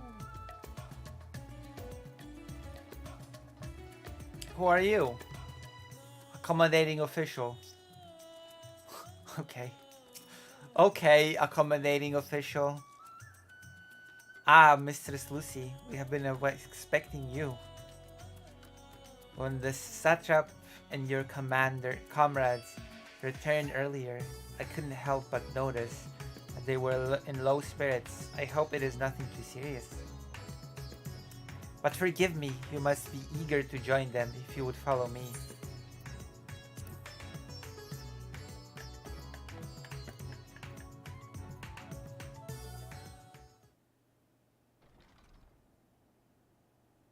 I'm here. Lucy Haza is here.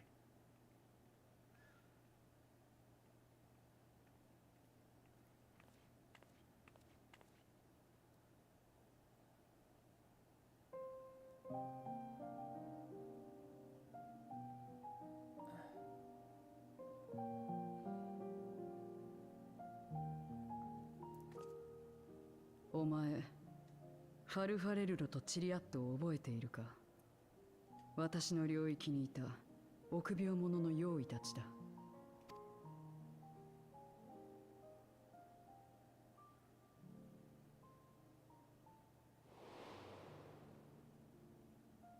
チリアットはファルファレルロを魂ごと食った。すると奴の中にはファルファレルロが抱いていたバルバリシアを恐れる心が存在するようになったんだ。用意は他の用意に食われたとしても魂まで消えてなくなるわけじゃない。混ざり合って一部になるだけだ。そして倒れることで魂同士の結びつきが弱まり、また別々の存在として復活を遂げることもある。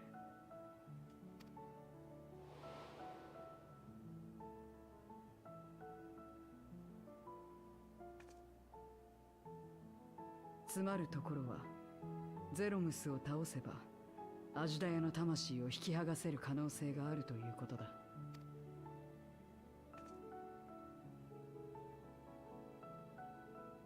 それをより確実に成したいのなら、アジュダヤの魂に自分が何者であるか認識させる必要がある。呼びかけろ。他の誰でもなく、お前がな。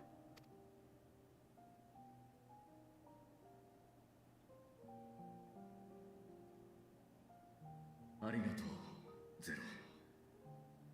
ボイドをよく知る君の言葉だ。信じよう。信じよう。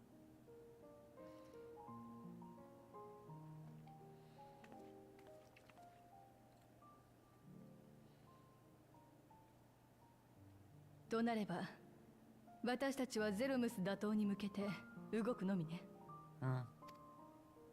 ゾディアークの残滓から生じた用意というのは驚異的だけれど、だからこそ剣の封印が効果を発揮するはず。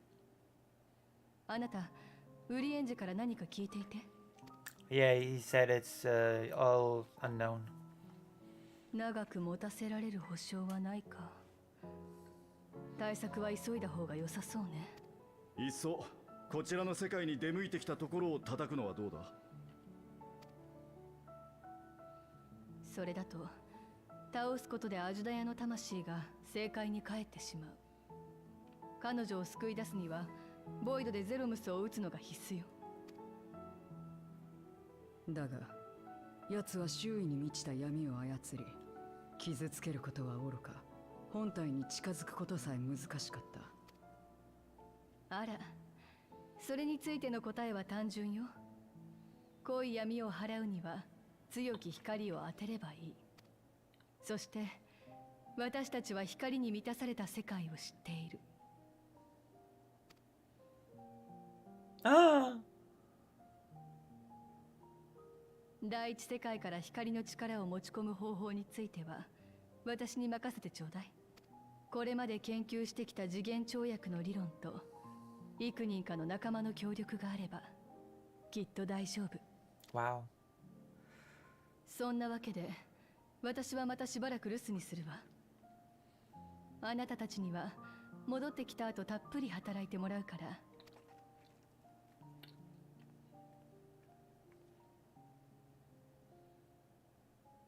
我らが魔女殿があの調子なんだ。俺も鍛錬に向かうとしよ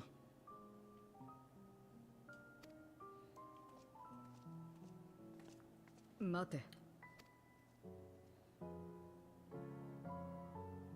私も連れて行け。次までにもっと強くなってやる。あ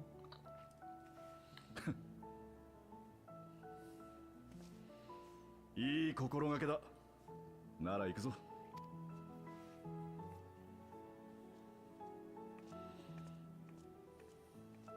こうなるとますます私ばかりがうなだれてはいられない。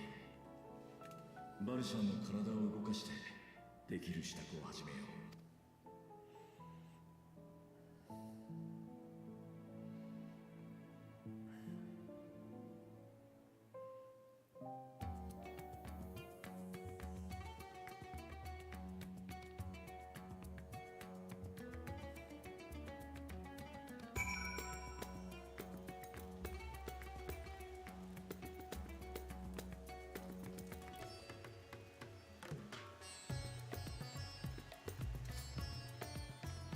Look at this.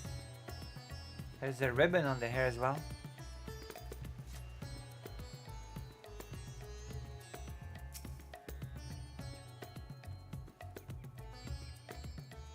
But if I am to do so, I must be better than I am been. Blessed though I am to have you and your as comrades, I cannot well ask for you to lift me up every time I doubt and despair creep into my heart. I won't falter again, this I swear. I will hold fast to my conviction, Lucy, and I pray that you will stand with me to the last. Okay, I actually had...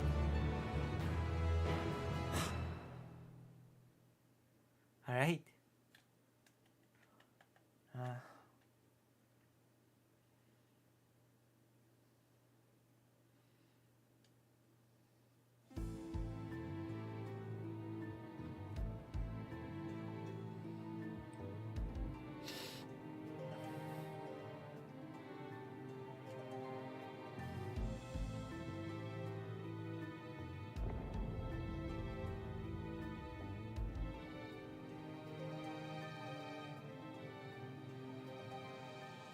誕生を果たしたとはいえ、ゼロムスはまだまどろみの中。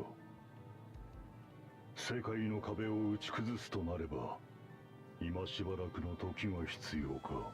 だが、これまでの道のりを思えば、さまつなものよ。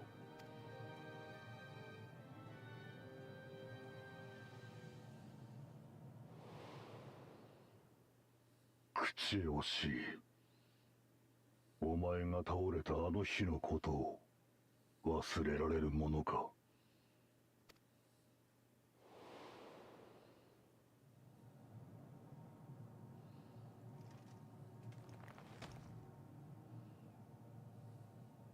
何があろうとも、世界を救う英雄はゴルベーザの他にはいないのだ。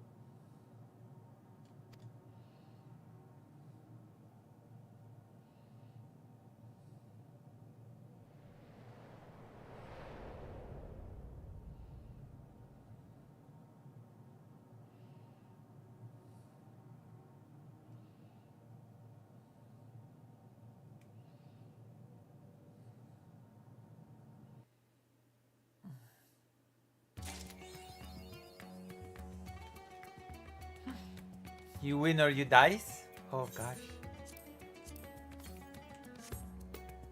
Okay, we'll be right back. Going to the toilet. And if some raids happen in the meantime, then you know, well, welcome. If not, then you know, happens.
Okay, one moment.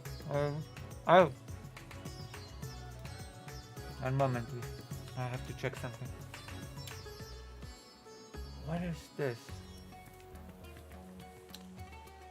Oh, right.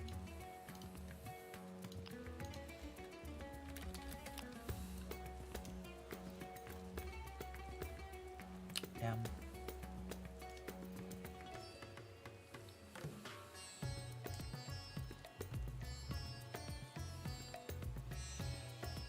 Mm.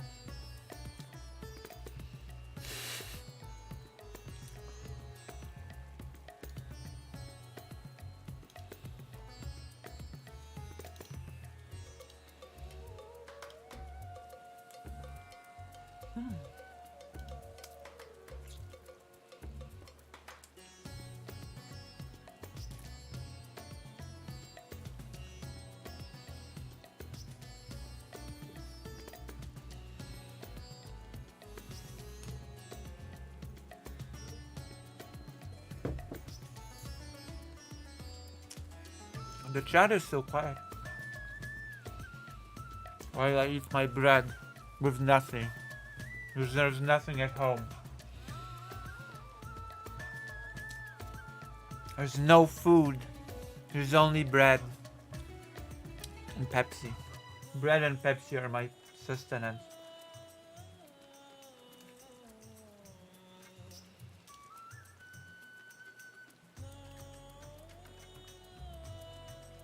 How sad is that?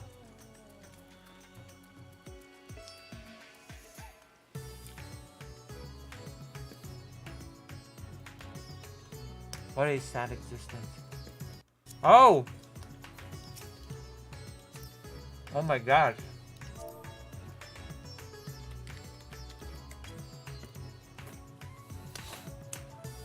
I'm DMing a person on stream. Hold on.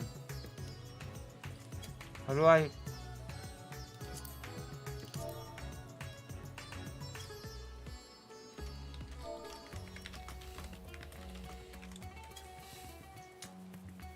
You're on stream. Damn.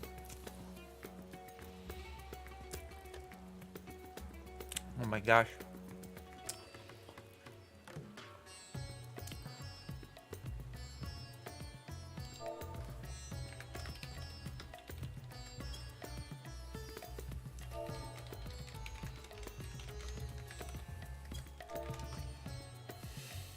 And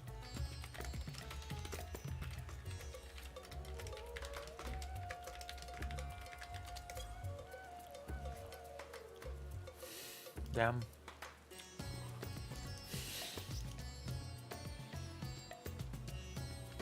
I'm gonna link the stream.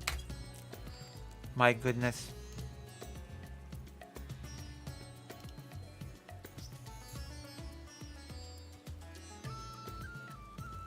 I didn't expect that to happen. Gosh. Oh, the chat is actually hiding my chat with the damn.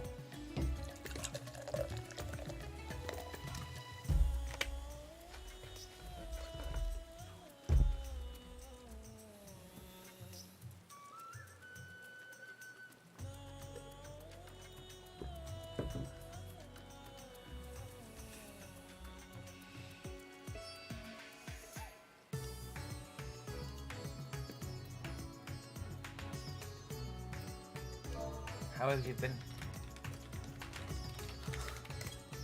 Nice. Nice. I guess there's only a silent crowd of quiet watchers. Why did the chat go so silent? Don't be silent. We're about to go to politics and stuff.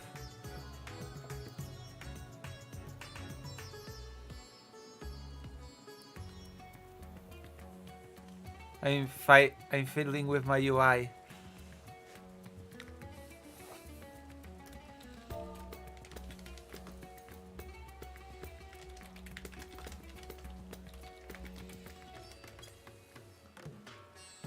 Hello. Reo Narukami. That's right. Wait. When was the last time we've talked? Was it last year? Or the year before that? Do I look awesome? Have you ever seen me on camera? Or is this the first time you're seeing me on camera? Is it? Have you seen me before? You must have seen me before. Have you?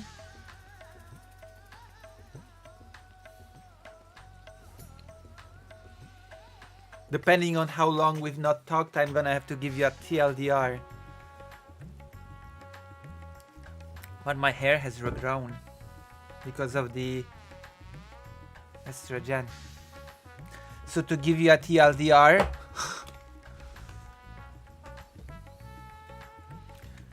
at the end of last year, I had a sort of like a, how you call it, an attempt to end my life.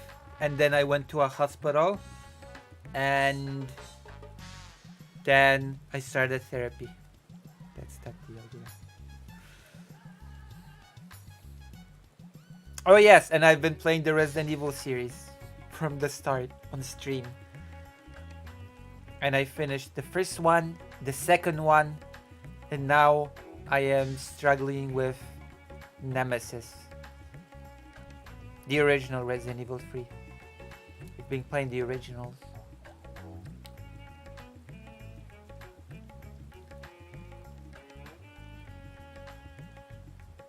It's true. You should DM me on Discord. Discord. Where are you on Discord? Can you DM me on Discord? Do you still have me on Discord?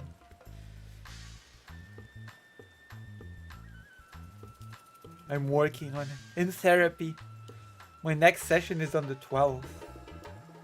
My next therapy session thing.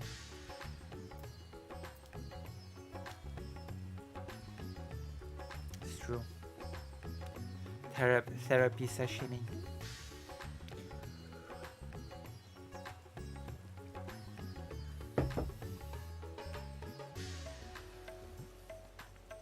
True. You should DM me and we can talk. Yeah.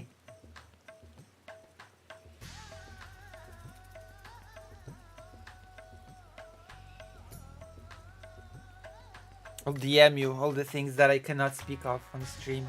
All the secrets.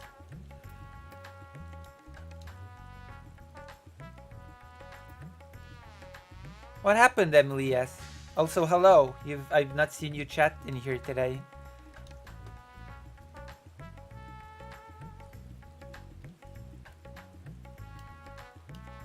I just bought this new expansion to FF today, actually, by the way.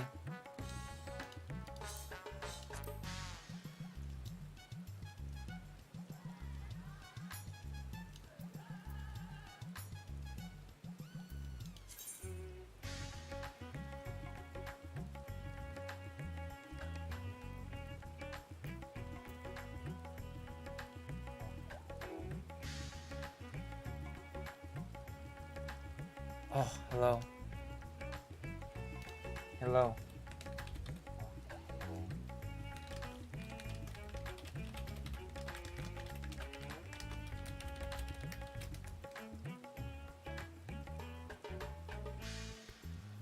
Oh, well, I haven't bought it. I've been in Ukraine. Oh yes, that's another thing. I often go to Ukraine now. I go regularly to Ukraine. I guess that's another update on my life.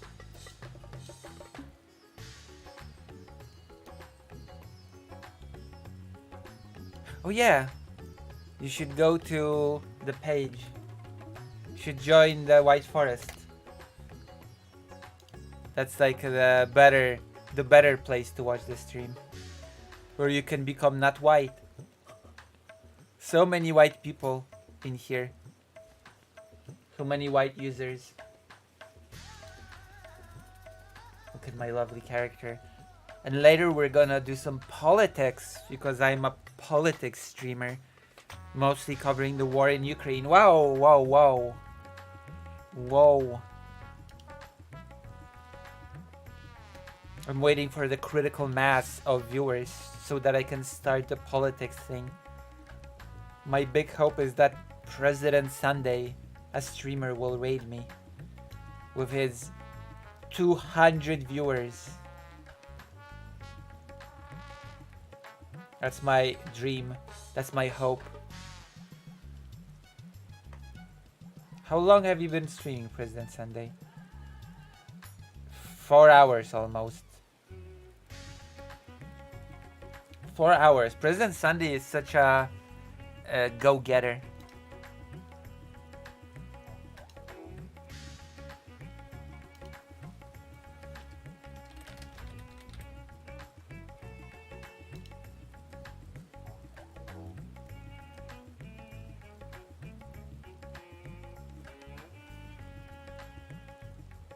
So how is everybody right now? On the scale 1 to 10, those who actually speak in the chat.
Damn.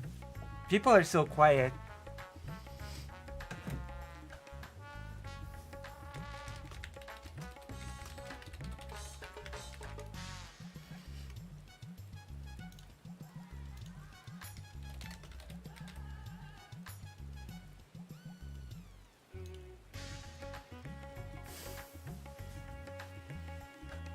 Alright. I can't believe this chat is so quiet now. It's been so talkative before.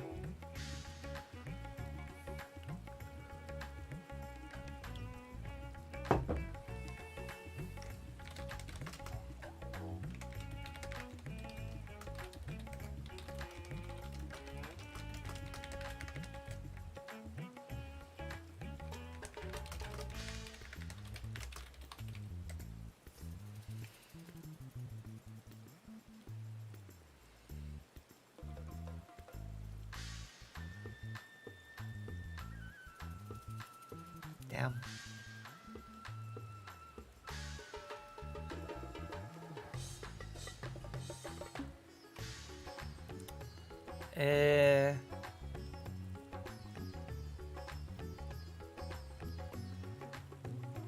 Okay, I'm gonna start a poll.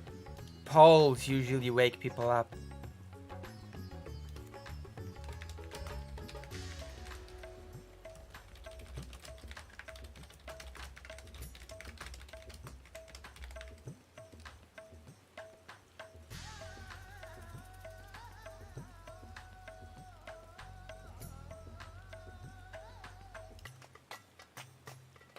Wait, that's wrong.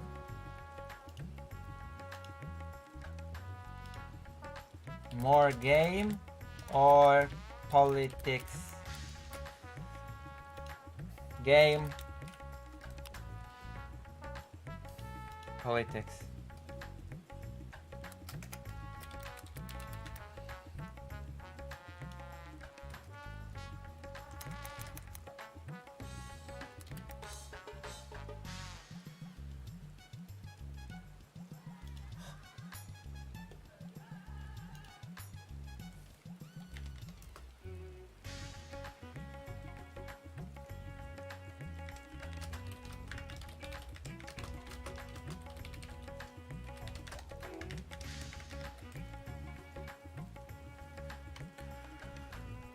Uh...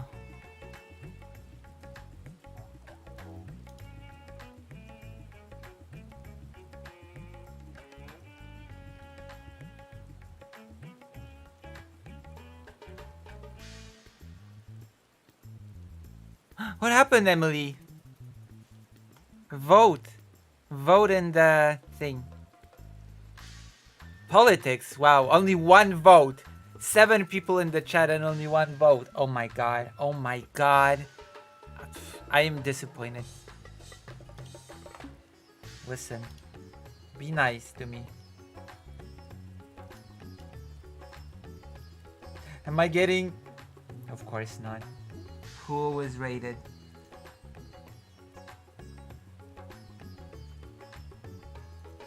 What? Okay, now I feel betrayed. Now I feel betrayed. I feel betrayed by President Sunday. Okay, that's a betrayal. I'll remember that.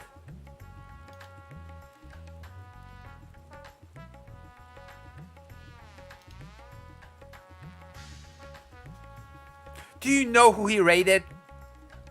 Do you know? Do you know who he rated, people in the chat? That's betrayal. Oof. Oof. That's right! Tomfoolery! He chose tomfoolery over me. Oh, okay, I see how it is. I see, President Sunday. I got your message loud and clear.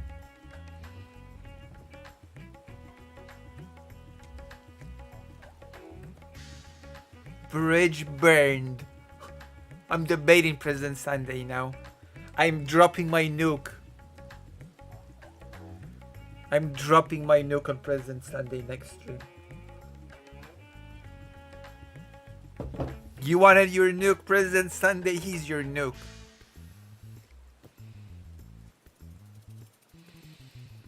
Hello, Rosie. Oh, hello. Wait, Rosie, have I seen you here before? Are you new? Are you new to this stream? Have you been here before?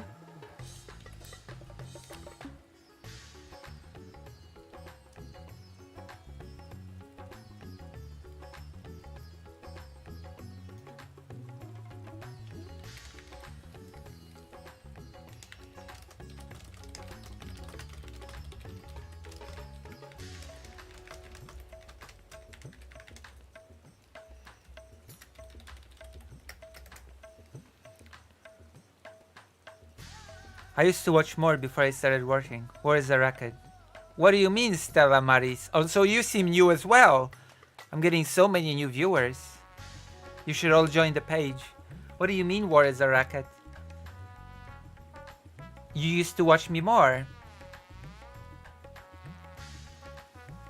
Are you a fan of my streams? What do you like about my streams? What do you dislike about my streams?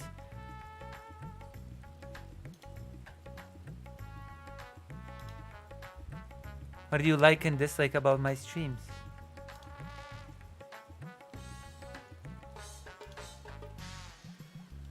Tell me, please. Thank you.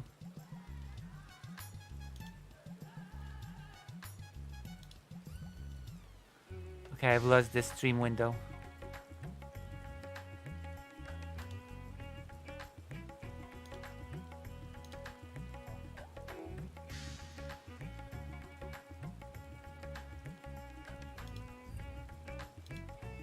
I've got too many windows. I swear. I've got too many windows open. One moment, it'll take me a while to regain control. Got like million tabs for some reason. Some godforsaken reason.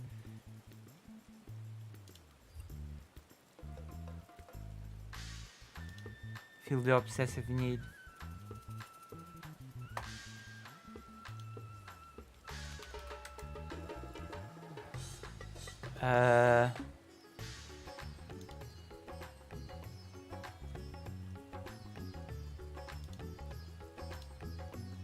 Oh my gosh. Okay, I'll be right back with you when I find the window with the stream. I feel like such a bad streamer now. Oh my gosh.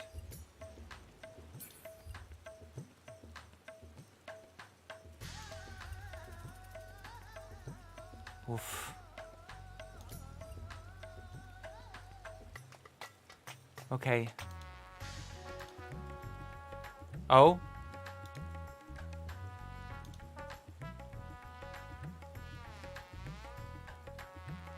Oh my god.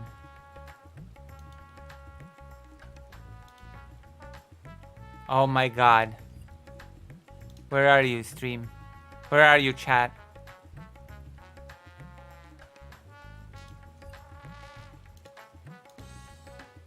You know what? I'm just gonna forget it. Just forget it. I'm just opening it in a new thing. There you go. There you go. I found you. I still cannot get over the fact that President Sunday rated tomfoolery of all people and not me.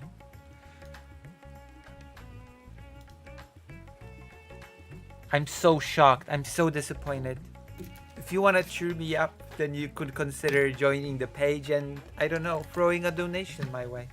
Because it seems like I need all the love that I can get. I'm certainly not getting it from President Sunday. What happened to my status of being his biggest, you know, orbiter or whatever? I'm supposed to be his biggest orbiter. What have I got to show for it now? Nothing. Diddly squat. Been betrayed.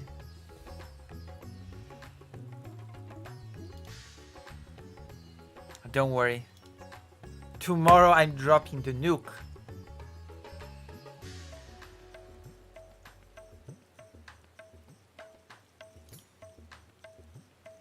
The nuke is getting dropped. Who? Who is still going on about something? Hold on. What do you mean?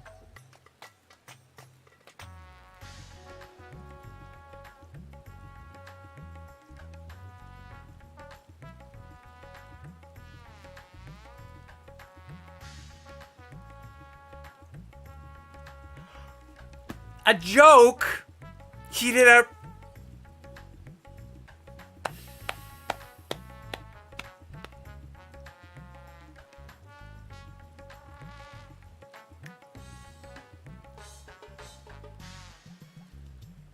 He's not streaming anymore. President Sunday is not streaming anymore. He rated tomfoolery.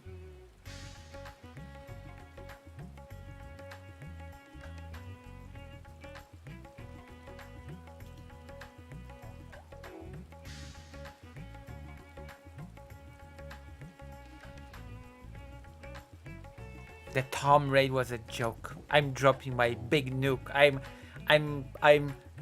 publishing the spicy DM. The receipts. Mark my words.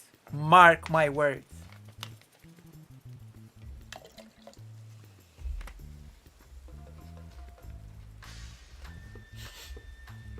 Mark my words. I'm ready to nuke. The Goose Festo Manifesto, true. Okay, let's just do politics. Tomfoolery. I'm gonna go full screen now so that you can see just how disappointed I am with all this. Do you see my disappointed face? Do you see how I look when I'm disappointed? It's okay. Let's do the thing that I'm supposed to do. My job as a streamer. It is sad, but it is what it is. You dozed off. Are you tired? Are you sleepy? Have you not slept well? What time zone are you in? What is your time zone?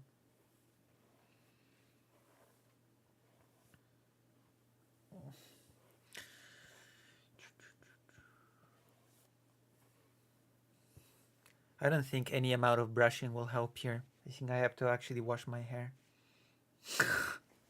I think brushing is just cope in this situation. Central. I wonder what's the time difference. EST is like 6-hour difference. Nice bracelet. You like it? It's the Ukraine bracelet. I like this bracelet. It can, you know, you can use it to treat, you know, to sort of try to bandage wounds, apparently. Yeah, see? It has Ukrainian colors. I got it as a gift.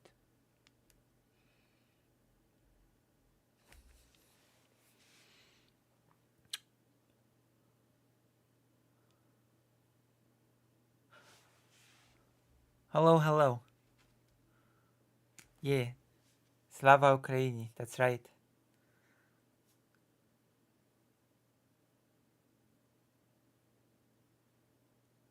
Hold that witty. If President Sandy is incredulous of Tom, then why raid him and not me? President Sunday secretly hates me. It's okay. If I can't master to have an audience on my own, I cannot only, I don't know, pray for raids. I have to be able to attract an audience on my own, not just by praying for raids. Which is unfortunately a thing that I'm struggling with. It's okay.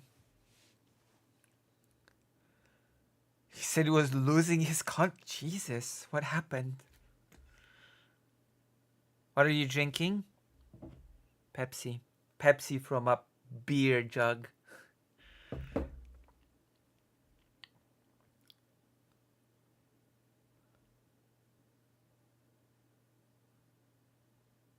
Just your average cranky Sunday. Jesus. Do you ever drink? I don't drink much alcohol at all, which is very weird for a Slavic person, for a Polish person. Polish people are generally speaking drunks, but I basically only drink alcohol once a year. New Year's. Glass of champagne. Oh, root beer. No, I've not drank it, actually. I usually drink sodas. It doesn't have alcohol. Do you see? You see how much I don't know? I don't know anything about beers and stuff. I'm ignorant. Alright. Hopefully, I will see you on the future streams. Hopefully, I am building a lasting audience right now. Hopefully. Also, join the White Forest page.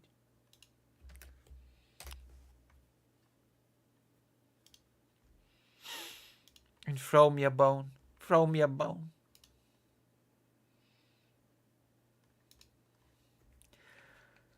For Sunday to hate you, he would need to make at least 10 videos calling you a liar and a fraud. Listen, it's just the beginning of the week. It's just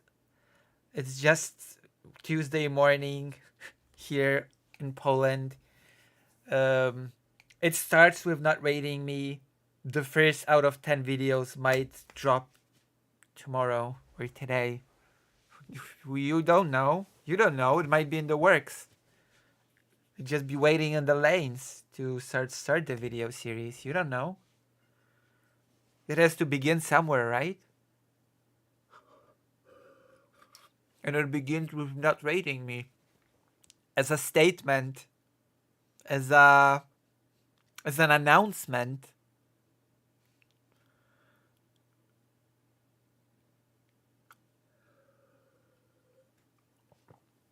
You know?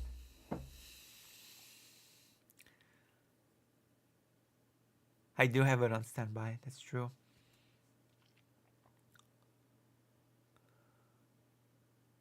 That's right. I'm gonna drop the nuke. I'm gonna title tomorrow's stream You wanted a nuke, President Sunday? Here's your nuke. I'm gonna add him in the title.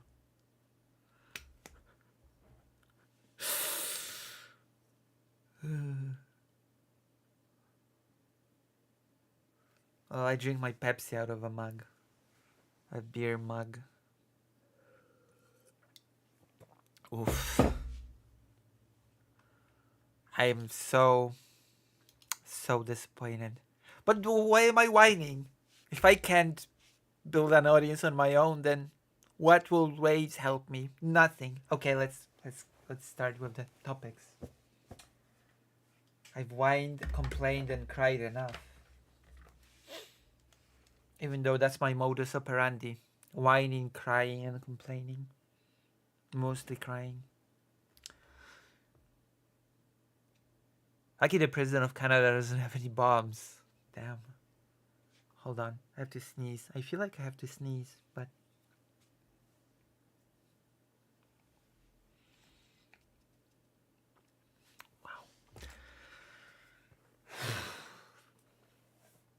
I would understand if it was anybody else. But tomfoolery! Tomfoolery.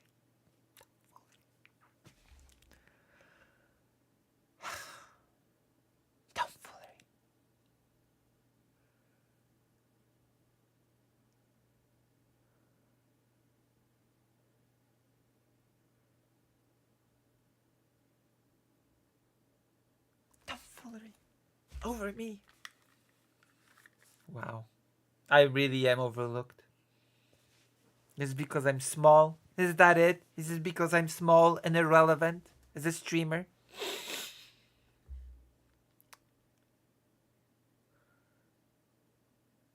Chrot? What is it? Chrot again? By the way, the ex-girlfriend pretty brought us up to Sunday.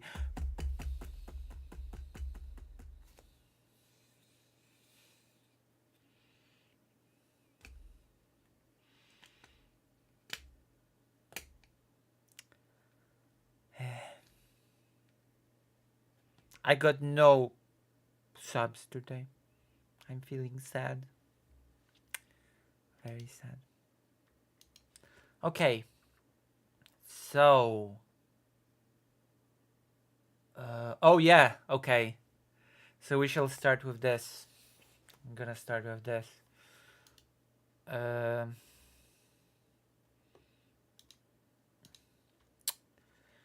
So as you are aware, Russia is at war.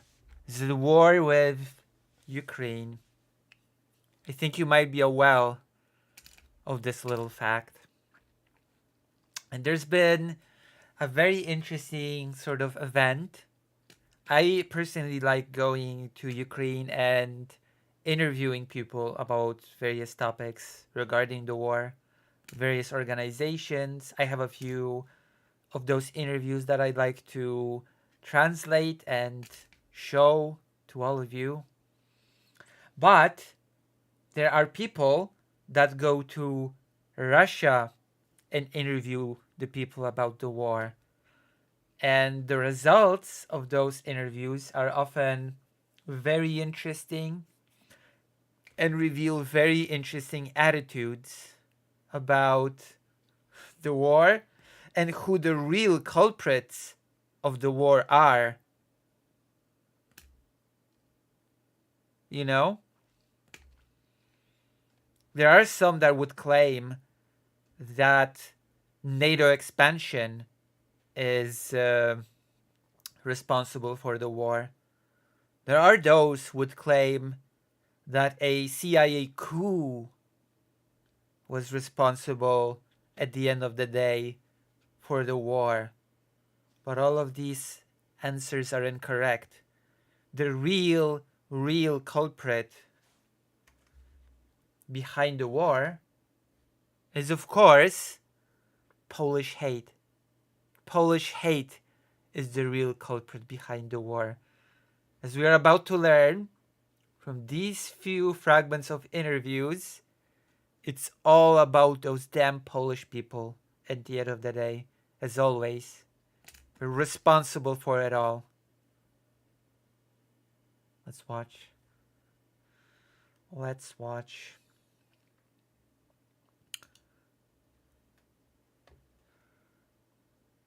I'm gonna translate it because it has Polish subtitles. The US has started the war. They attacked us. Oh yeah, and also the US has started the war.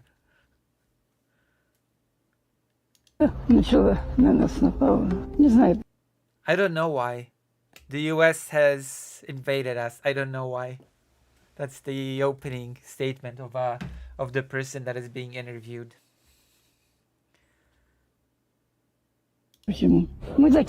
We Russians are so good and so loving.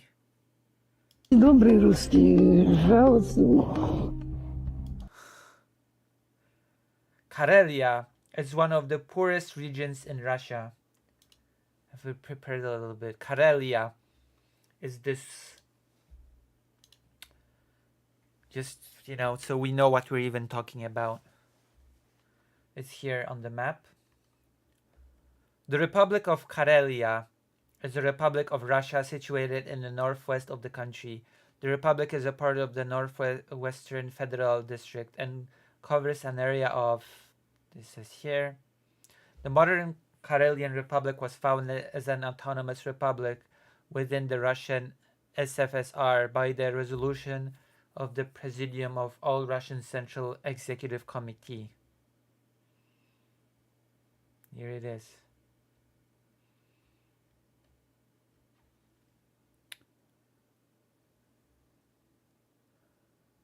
That's right.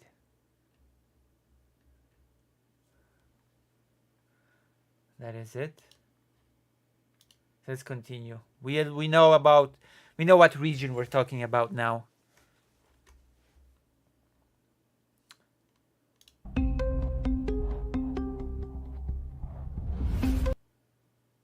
So this is what the locals are saying about the war. The locals from one of the poorest regions in Russia. This is what the locals there say about the war.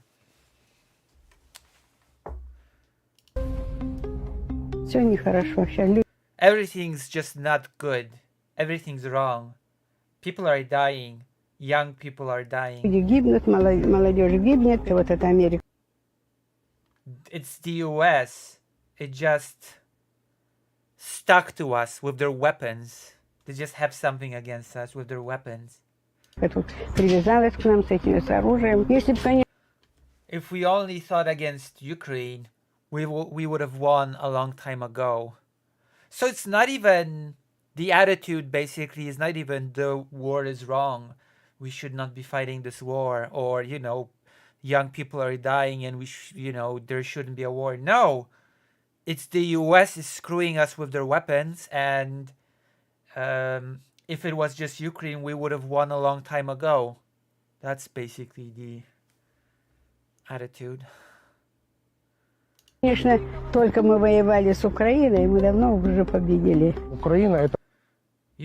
is very hard on Russian. Ukraine is very hard on Russia and on Russians. I wonder why. I wonder why Ukraine would be very hard on Russia and Russians.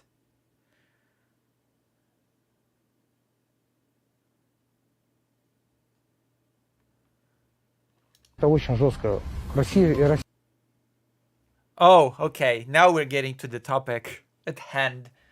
Ukraine is very hard on Russia and Russians. And that is heavily influenced by the Poles, by the Polish people. Polish people are a great influence that make Ukrainians hate Russia.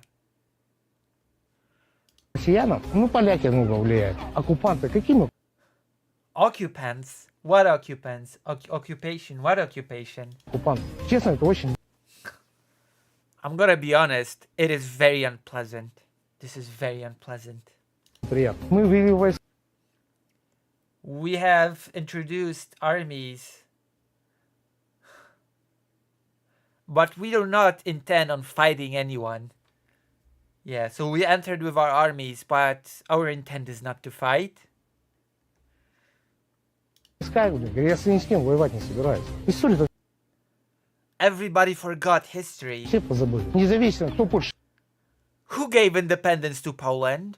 дал. Российская The Russian Empire, which I have no clue where this guy is taking that from. I have no clue which Russian Empire gave independence to Poland. It is definitely not a Russian Empire that I know.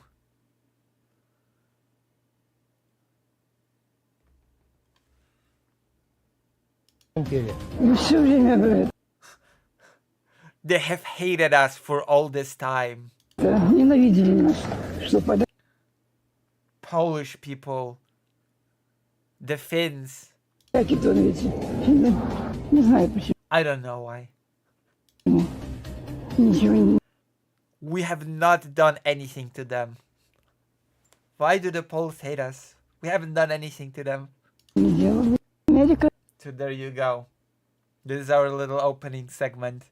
Our little opening politics segment that gives us a glimpse into one of the poorest regions in Russia and what the sentiments on the war are. Very interesting. Very interesting. There are a few takeaways from this. One, the US invaded Russia with its weapons. And if it were not for those weapons, then Ukraine would have fallen a long time ago, because it should have fallen a long time ago, because otherwise a lot of young men are dying in Russia. And for some reason, Ukraine hates and is hard on Russia and Russians.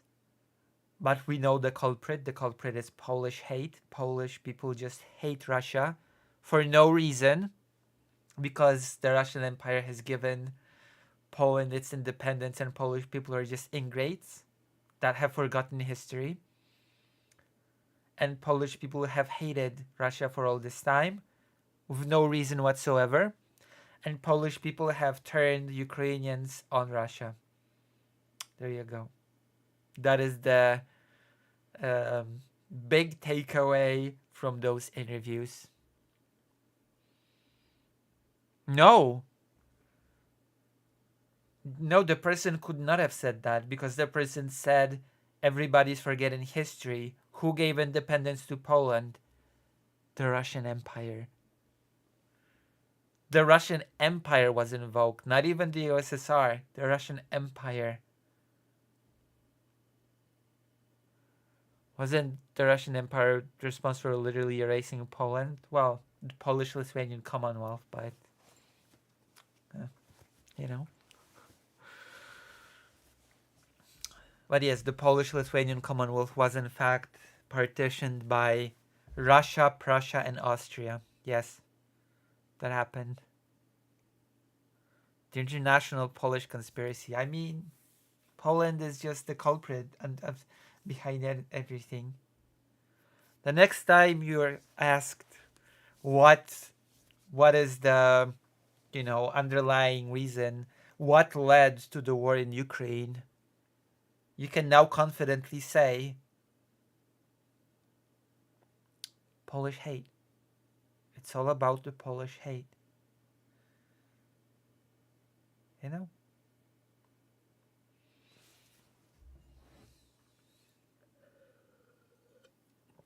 If anybody tells you that the CIA could Ukraine in 2014, now you have the tools to debate them. Now you have the tools to say, no, there was no coup. There is, however, Polish hate. See? I have given you the ultimate tools to explain away the complex geopolitical situation that has led to the current conflict. You're welcome. It's all Polish hate. Poland is obviously the most powerful country in the world. It doesn't need to be the most powerful country in the world. It can just settle on being the most hateful. And that's enough. You don't need to be the most powerful country. You can just be the most hateful.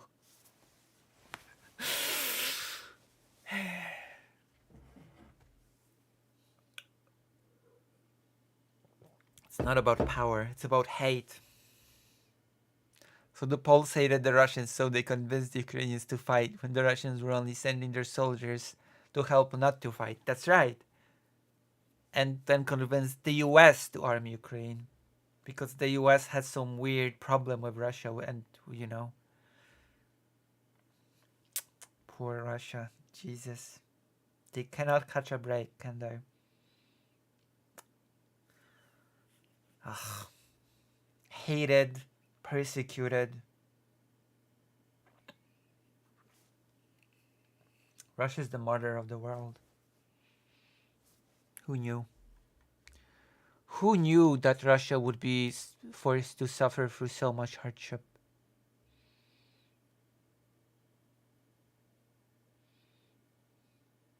Nobody could have predicted. It's okay. It's alright. Alright, so how did you enjoy? How did you enjoy this little segment? That's definitely going to be edited out into a separate thing on YouTube for views. I bet that's gonna... I wonder how many... Wonder if this one's gonna get a lot of views and a lot of hate from the Russian commentators. Russian comments. Sometimes I do randomly a video about Russia and it just gets flooded with comments and dislikes of either Russian bots or Russian users. So I wonder if this is one of those instances.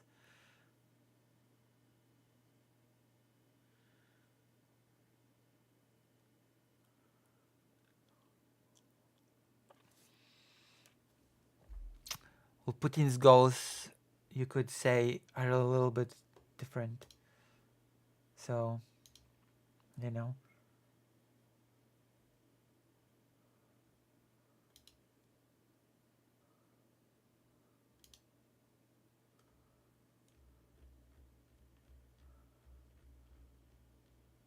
We should debate, actually.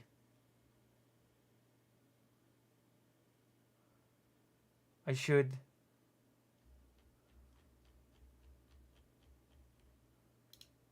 debate someone on Ukraine. I should use my vast knowledge, especially the newly acquired knowledge, to debate Ukraine, debate the war. Yes. Explain to them that it's all Polish hate. Okay.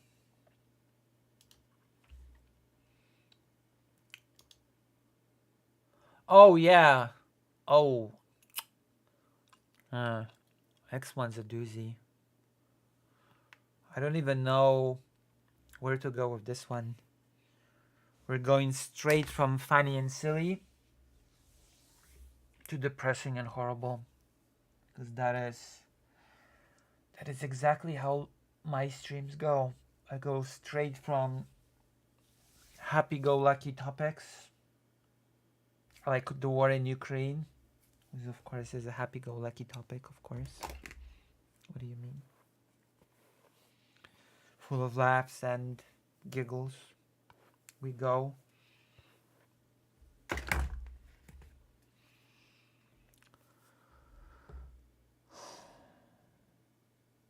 I was supposed to talk with the non-smoker guy, but every single time when he said, okay, let's talk on stream, let's talk, I'd be like,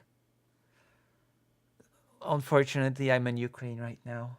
And at the time, I had no equipment to stream on from Ukraine, so... But now I do. Now, I have got a laptop. So when I go to Ukraine, I can just use that. So if any strange person wants to talk to me while I'm in Ukraine, I can just stream and do it. So that's pretty cool, huh? Okay. Next thing. Wait. Who's writing right now? Dylan Byrne should have lent me somewhat. Imagine you collab with him on what? Wait, he should have lent me some what? Laptops? Does he have tons of laptops?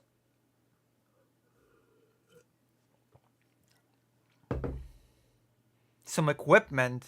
Do you think he has tons of equipment lying around for streaming?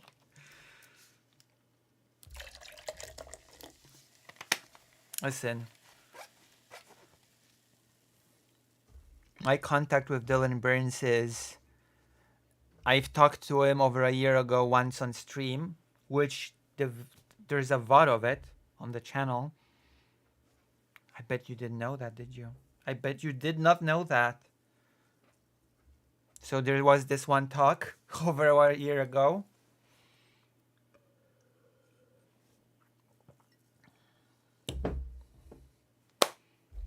And I went to the live premiere of the documentary in Kiev recently. That's it. That's the extent of our acquaintanceship. Is that a word? Acquaintanceship? There's someone's an acquaintance. So an acquaintanceship? Is that a word? Help me out, all of you native English speakers. Is acquaintanceship a word? Nice! Perfect. See? So that is the extent of our acquaintanceship. There you go. Perfect. Damn, I'm so smart. Feel so good about myself now.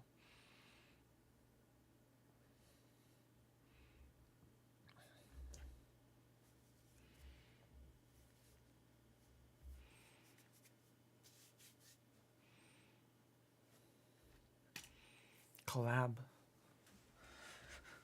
I should do more collaborations. That you know, it is what it is. Maybe I'd even maybe I'd even have a audience.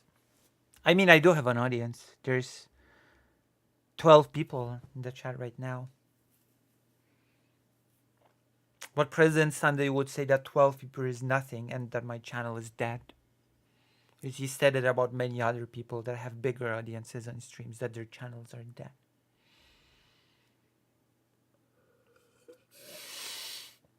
Yes, I'm still salty about that tomfoolery raid.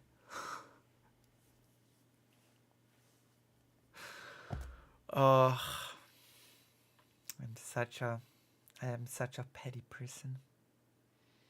But it's okay. Being petty and hateful is what it's all about. It's what gives you power. It's what gives you focus. It's what gives you an audience. Right? Oh, and spite. Spite, don't forget about spite. Spite is the spice of life.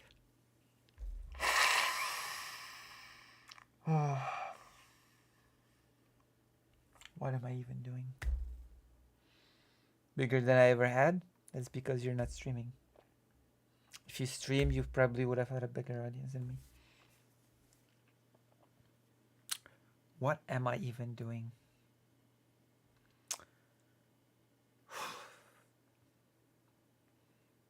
My humor truly sucks. But it's okay. You watch me, so you probably like it. There's like, there's this Polish saying that każda potwora znajdzie swego amatora or something like this. It basically translates to even the most hideous of beasts will find a suitor, a fan.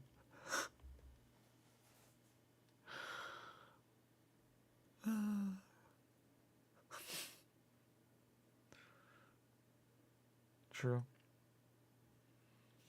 True. Lucy has that.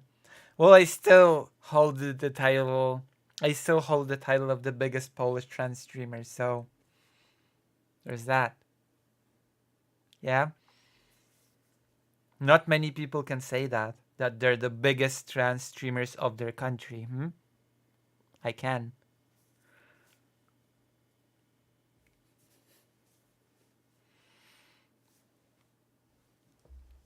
Okay.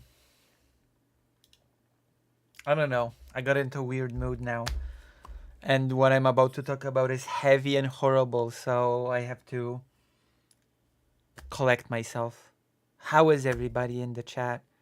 How is everyone? How's everybody feeling?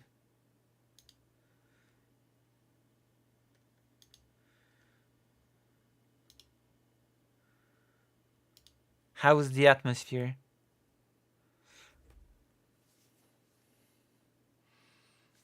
Dietrich, why the crying? Why the crying, smiling? What country is this? It's the transatlantic country, obviously.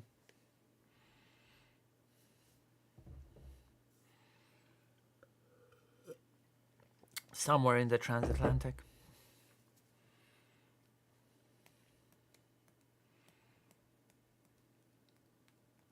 Or maybe Transcarpathia? Maybe that's the flag of Transcarpathia? Maybe. See? My humor is sublime. I got sublime humor. Get it? Because trans is the word trans in it. Get it? Oh, there you go. We're 13 viewers. And after my joke, it's 12. Oh wait, 13 back. I've been forgiven for my horrible joke. Oof. Damn. For a second I thought the person was like, oh yeah, okay, bye. I'm clicking off this BS. Clicking off of this nonsense. There's nothing here for me. I'm gonna skip this farce. But no, oh my gosh, it's 14 now. Like Final Fantasy 14 that we've just been playing. Are you here for the title? Are you here for the title that I've made? That not all Nazis are bad? Not all Nazis? Do you know what the saddest part about the title is? You know how people use clickbaity titles and clickbaity thumbnails in their videos to sort of get the audience to click in and to watch, and then it turns out, oh, it's a little bit different. It's not as the title suggested. I just did a little bit of hyperbole to get people interested and click in and watch the thing. Well, the sad thing about it is, this is not clickbait.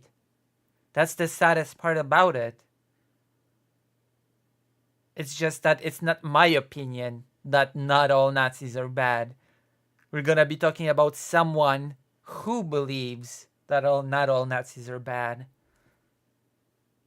So the sad part about this title is that it's real and reflective of the thing.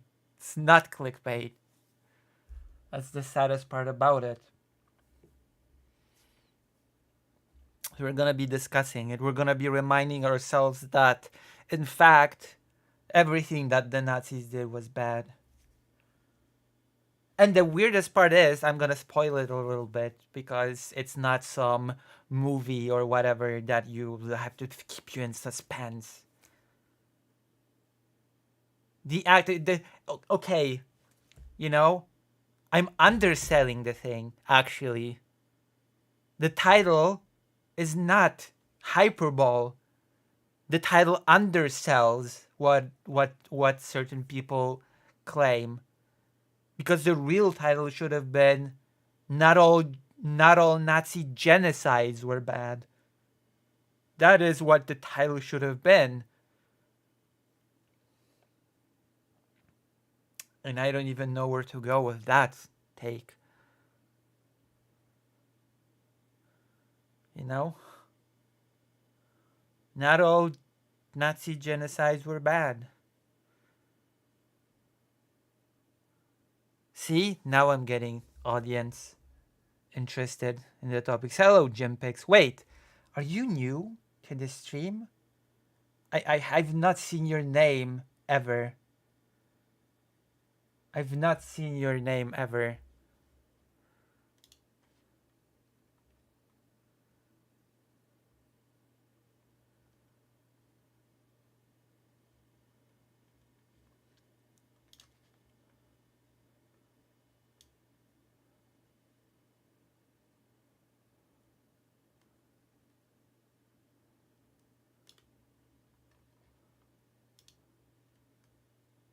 Possibly. You should stop being white. Wait, okay. I'm gonna question you, Jimpix. I'm getting audited. Yes, you are. Every new viewer is always getting audited. So, how did you find this stream? How do you like this stream? What do you like about this stream? What do you dislike about this stream? What other streamers do you watch? What is the typical topics that you like watching on stream? And that's it for now. And why are you white? That's the most important question.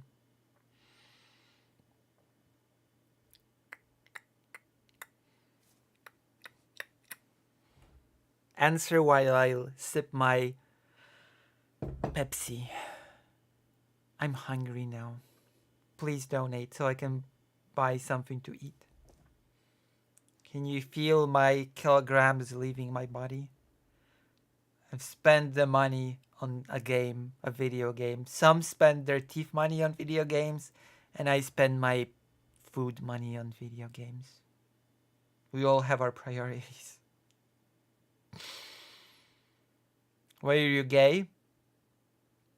Because that is the only acceptable lifestyle. Because that is the only lifestyle that is actually acceptable. All others are degenerate.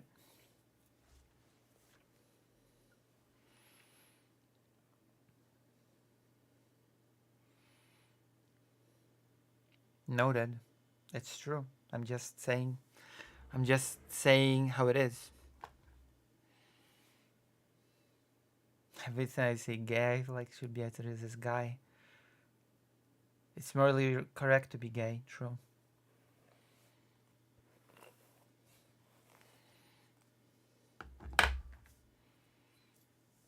I think I scared Jimpix away. Or Jimpix is typing a really, really, really long response to my questions.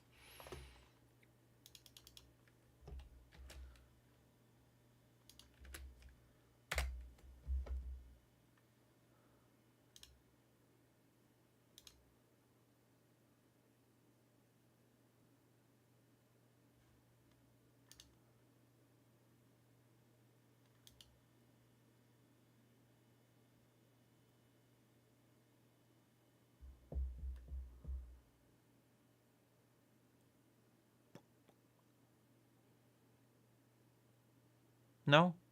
No answer? Okay, then I guess we're gonna go. If you're not gonna answer, then I'm gonna go to the Nazi topic, which is... I'm not looking forward, but... it is what it is. Not all Nazi genocides were bad.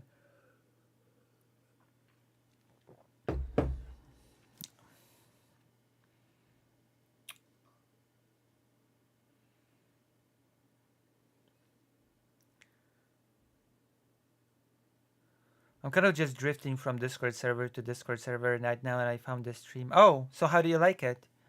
How do you like it, and what other streams do you watch? These are my main questions. Okay. Of course, the steak. So, let's just get into it straight away.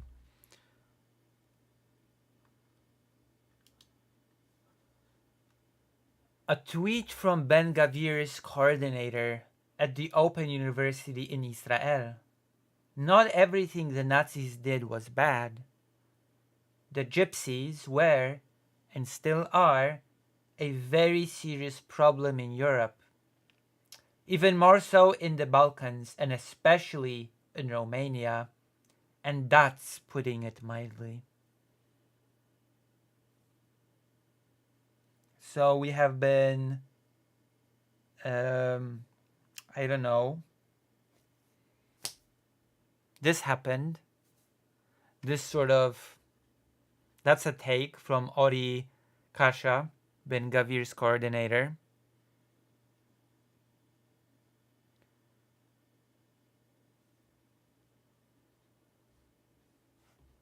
That's a little bit of an opinion on the Roma people. And a little bit of a surprising take from a Jewish person. I assume Ori Kasha is in Israel. I assume the person's Jewish. It's a little bit of a strange thing for a Jewish person to say, of all people. Not basically not all Nazi genocides were bad. I just remind you that Jewish people and Roma people were unique, sort of, within Nazi plans. They were the only two groups that were sort of targeted, that were branded for total extermination, no matter where on earth they would live. Jewish people were sort of chosen to be killed everywhere around the world, no matter where they would reside. The Nazis planned to sooner or later reach that place and exterminate all Jewish people there. And the same was the case for the Roma people. The Nazis also planned to exterminate Roma people everywhere, wherever they would be. So it's kind of strange to now see an Israeli official say, well, actually, not everything that the Nazis did was bad. The Roma people are a big problem that must be dealt with. Because Roma people are just hated. Roma people are just hated all around Europe, discriminated against. The discrimination of Roma reaches and in some cases surpasses the discrimination that Jewish people have been facing throughout the centuries in Europe. Hello, Greater Ing. And even more interestingly, the person, Ori Kasha, says that Roma people are a serious problem, especially in Romania. And Romania actually has a special history with Roma people because it's one of those countries that have basically turned Roma people into slaves in the same way that black people were slaves in the US. So to now, knowing that piece of historical context, to say that Roma people are an especially a problem in Romania takes on a whole new sort of dimension, doesn't it? Because when Roman people came to Romania first, they were pretty quickly sort of taken and turned into slaves.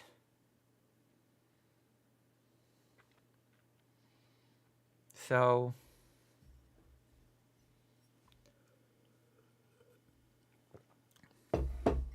very interesting take from sort of an official of the government that often uses the phrase "never again" as a shield and an excuse to bomb Gaza isn't it? Very interesting. And I think, rather than dwelling on the statement itself, I have friends in Romania and the Roma are still treated badly and marginalized there.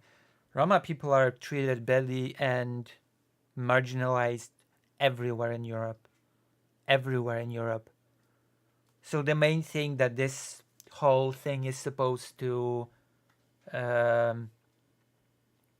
it's supposed to appeal to bigotry that is present in Europe against Roma people. That is what it is. And draw a little bit of a comparison. See, you have your people that you have a problem with, and we have our people that we have a problem with, the Palestinians. You get us, right? You get this little, we have, this sort of empathy towards another, right? The Roma are your problem, the Palestinians are our problem here in Israel. There you go.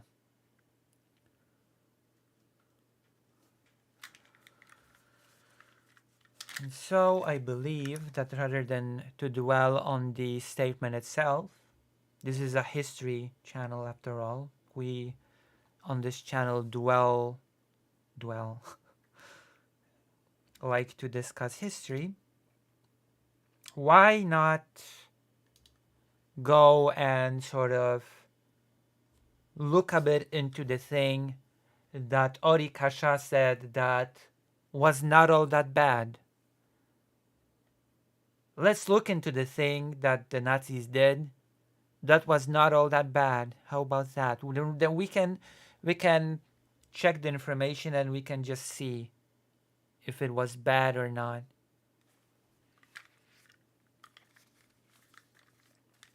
We can just,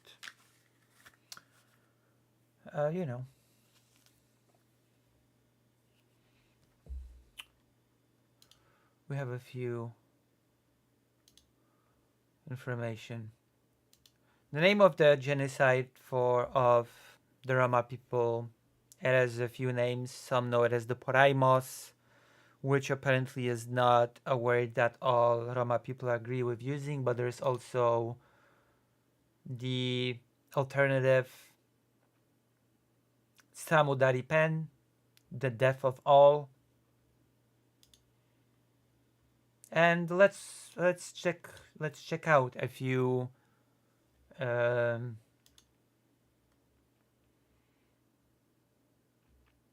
facts.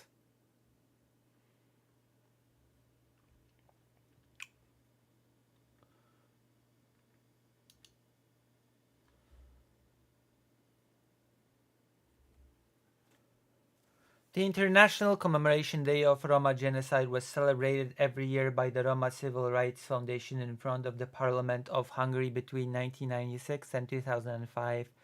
Since 2006, they bow before victims at the Roma Monument because following a declaration by the Parliament in 2005, 2nd August is commemorated in Hungary as Roma and Sinti Genocide Remembrance Day. Good evening. Jó estét. For many years, I was ignorant of our history despite me being a Spanish Roma. Éveken keresztül ignorans voltam a történelmünkkel kapcsolatban, annak ellenére, hogy én spanyolországi roma nő vagyok. But today, I know what happened on the 2nd of August. De ma már tudom, hogy mi történt augusztus 2-án. And I need to make sure, as we all do, that this day is commemorated. És meg kell győződnünk arról, mint hogy mindannyiunknak, hogy ezt a napot méltóképpen megemlékezzük.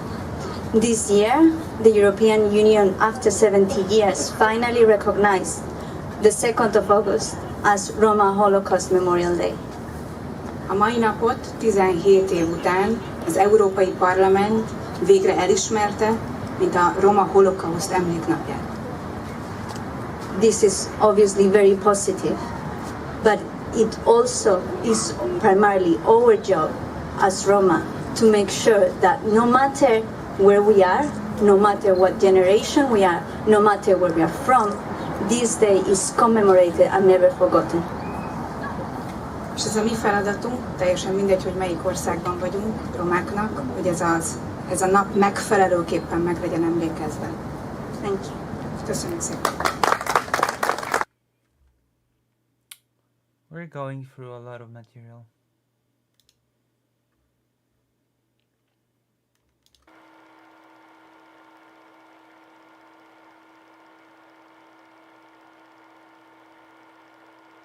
A very famous picture of the Holocaust. This person is a Sinti, a Roma. This picture is very often used to sort of depict the horror of the Holocaust. So just because if the person is assumed not to be Roma, then this is an atrocity. But it seems that once the person becomes Roma, then you know what? Suddenly, what the Nazis did to this person is not all that bad. Suddenly it's acceptable. Never again apparently does not apply to groups that are deemed undesirable, which is again a very interesting thing for a Jewish person to say.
I do believe it is important to drive home just what sort of thing we're talking about when just what is being talked about when with the phrase, with the sentence, not all that the Nazis did was bad.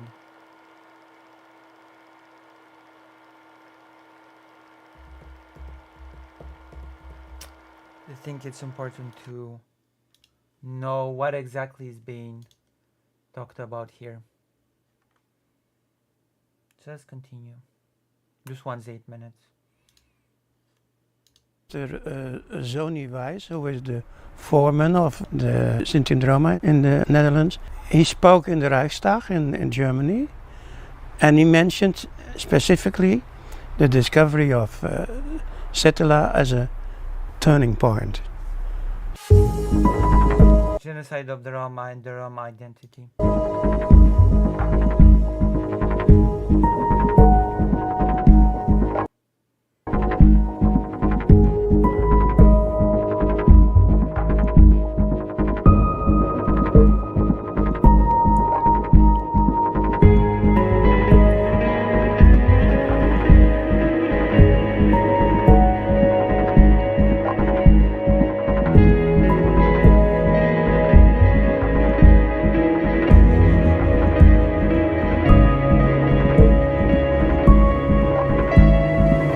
Especially important because the genocide of the Roma people is not discussed a lot, and it's just not something that often even books that describe this region of the world where the Holocaust happened just do not mention the genocide of the Roma people.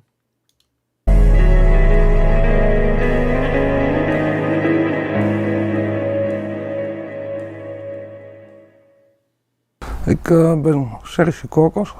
Ik ben geboren in Enschede. Okay, we need subtitles that are not Ukrainian. We need English.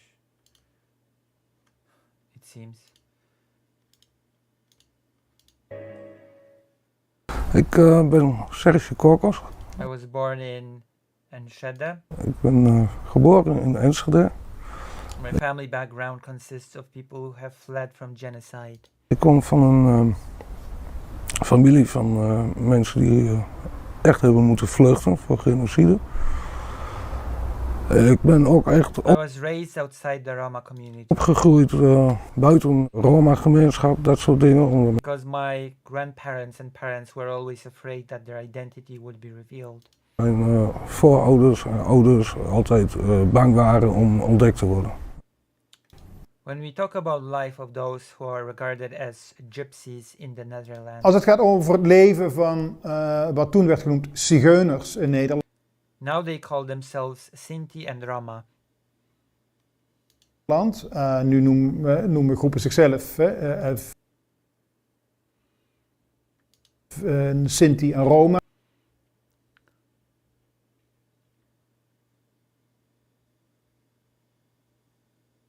Because the term zigeuners, gypsies, is stigmatizing. Omdat zigeuners natuurlijk een stigmatiserende term is. Their life was complex. Hun leven was wel ingewikkeld, Because the Dutch police and military police saw them as an unwanted group. omdat de politie en de marechaussee hen als een ongewenste groep zag. Not having the Dutch nationality made it worse for them. En zeker als ze ook nog niet de Nederlandse nationaliteit hadden. They were discriminated against and life was made hard for them. However, Dus ze werden wel gediscrimineerd, het leven werd hen moeilijk gemaakt. Maar despite the difficult circumstances, gezien de omstandigheden they were able to work regularly and put food on the table. konden ze eigenlijk redelijk goed hun eigen werkzaamheden uitvoeren en daar ook wel hun brood mee verdienen. I knew that girl with the headscarf standing between the doors of a train carriage. Ik kende de foto van het meisje met het hoofddoekje omstaand tussen de deuren van een goederenwagon. Of course I have known that picture for 20 or 30 years. Die kende ik natuurlijk al vele jaren, 20, 30 jaar. I always assumed it was a Jewish girl. Ging er net als iedereen van uit dat ze een Joods meisje was. So I went to ask about the girl to find out. En ik ben toen eens rond gaan vragen of iemand haar kende, wie zij was, wat haar naam was. Nobody knew. Niemand wist dat.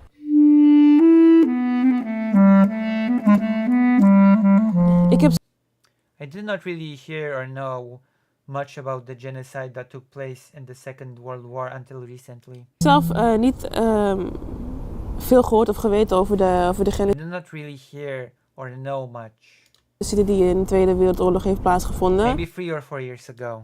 Eigenlijk tot 3, 4 jaar geleden. En toen ik When I found out about it, I was surprised that this was not taught in schools during history classes. daarachter kwam, verbaast het me eigenlijk dat het eigenlijk niet wordt verteld, ook in het onderwijs, wanneer we het over geschiedenis hebben. In the 20th century, in the 1910s, the 20s and the 30s. In de loop van de 20e eeuw, in de jaren 10, 20, 30, door The Dutch people, the Dutch police and the military police de Nederlandse politie, door de Nederlandse marechaussee, registered and labeled the zigeuners, gypsies in the registering systems. als zigeuner werden geëtiketteerd en ook als zodanig in registratiesystemen terechtkwamen. And those registers were used by Germans En het zijn juist die registratiesystemen die de Duitse bezetter to make a distinction between gypsies and others that lived as travelers. gebruikten om een onderscheid te maken tussen zigeuners en woonwagenbewoners. I visited a trailer park in Rotterdam. Ik ben toen terechtgekomen in een woonwagenkamp bij Rotterdam. And met an elderly lady, Kraza Wagner. En daar vond ik een oude vrouw, genaamd Kraza Wagner. Zij She was a Sinti. was een Sinti. Ik mocht She was telling a story and said that she was in the same train carriage. Met haar praten. Ze vertelde het verhaal en ze zei, ik heb in diezelfde wagon gezeten. As the girl I showed her. Als dat meisje dat u laat zien. Dat It's a child from Steinbach, she said. is een kind van Steinbach. Ik wist niet welke I was woorden. very surprised. I asked her what her name was and Kraza didn't know. Ik zeg, hoe heette ze van voornaam? Dat wist Kraza niet meer. Then she fell asleep for almost half an hour. Totdat ze eventjes in een soort slaap verviel en na een half uur was het ongeveer. Suddenly her eyes got big and she said, En toen gingen haar ogen groot open en zei ze, Setella, that was her name. Setela, dat was de naam.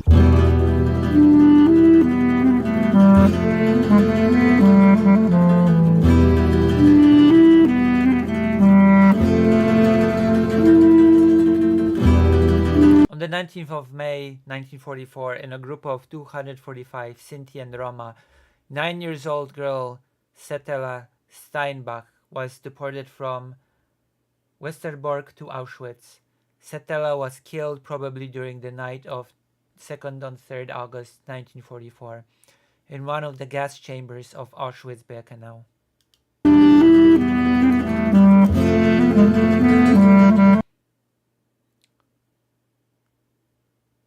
The true identity of the girl with the headscarf was discovered in 1994.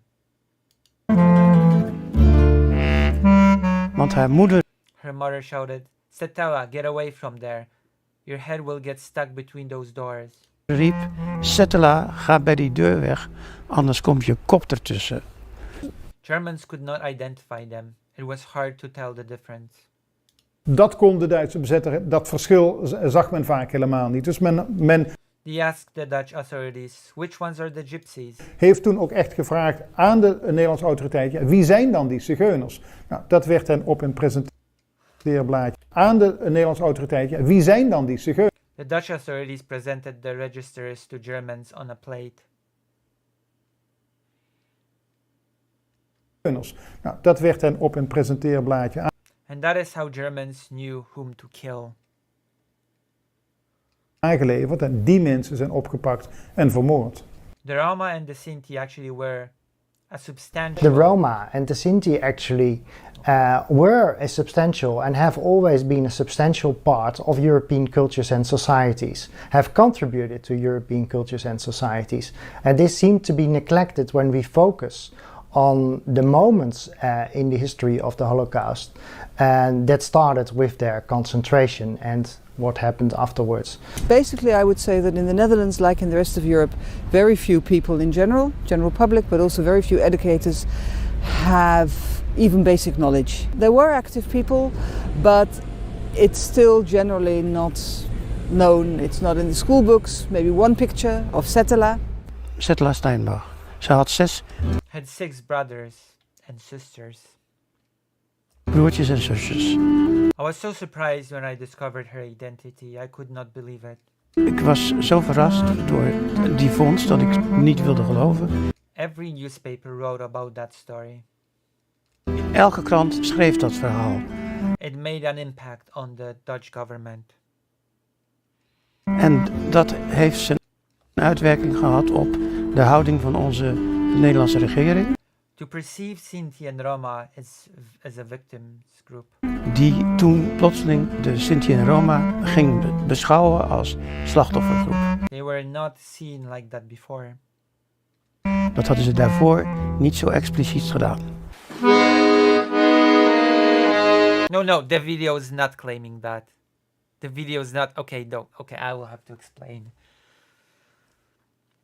So, an associate to Ben Gavir from Israel has said that not everything that the Nazis did was bad, and that the Roma are a huge problem in Europe, especially in Romania. And I have decided that rather than to dwell on the statement of the Israeli official, let us take a look back into history and just explore what is it that happened that he said that was not so bad. What is it that the Nazis had done that according to the official was not so bad? And here we are. We're exploring the history of the genocide of the Roma people that is not well known, not well taught, not well discussed. That is basically what we're doing right now.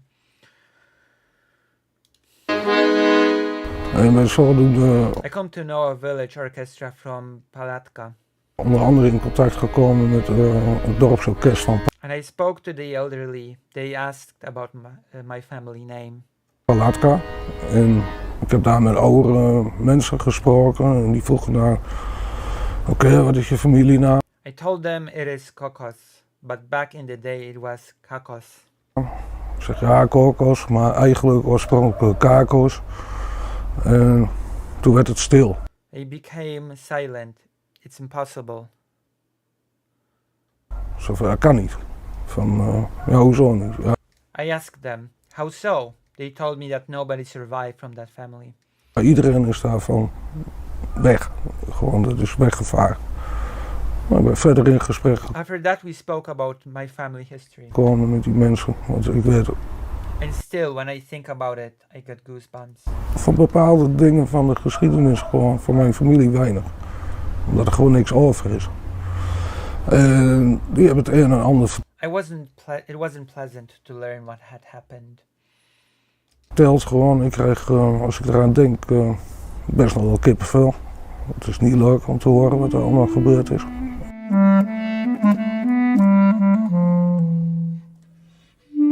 Prejudice, but also sometimes not just discrimination, but also persecution of Roma, today in Europe is linked to the past. And anti-Gypsyism there's continuity and change, luckily, but there's a lot of continuity we have to look at carefully. Any genocide, and the genocide of the Roma definitely can play a big role in Roma saying never again, and therefore empowering themselves.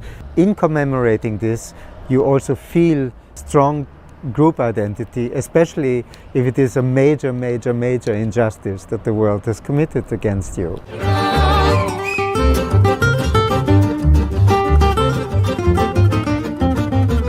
De manier waarop het mij The way this has inspired and impacted me, zeg maar heeft geïnspireerd of eigenlijk ja, een impact heeft gegeven is the willingness to become part of a movement. is dat ik wil onderdeel zijn van een beweging That sends this story to the world, so that people know that the Roma genocide is die dit verhaal dan wel naar buiten zendt, wel deelt met de mensen, dat het ook an important part of the Second World War. een belangrijk onderdeel is van de Tweede Wereldoorlog.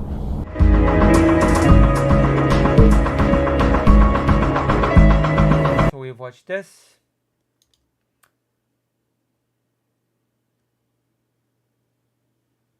And we have more.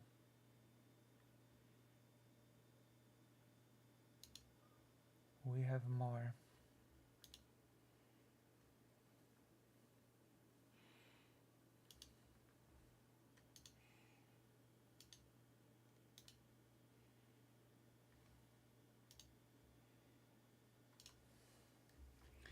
I have more prepared, of course.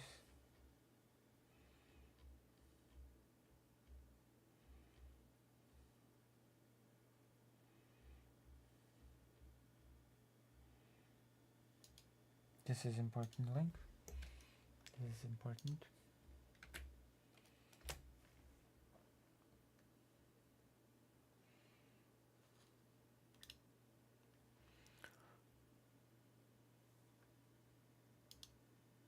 Settler Steinbach. On the 19th of May 1944, Settler Steinbach was filmed peering through the closing door of a goods wagon immediately before it departed for Auschwitz. Nobody knew who she was. But for 50 years, she symbolized the persecution of the Jews in the Second World War as the little girl with a headscarf. In 1994, following an investigation, it emerged she was not Jewish, but Sinti. From then on, she became the symbol of a forgotten chapter of the Second World War, the genocide of the Sinti and Roma.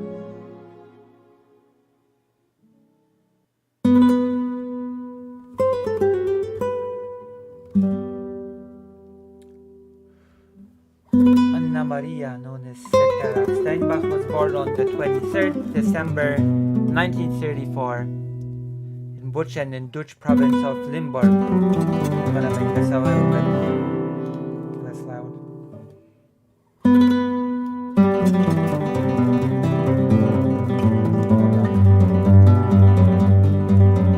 This is loud.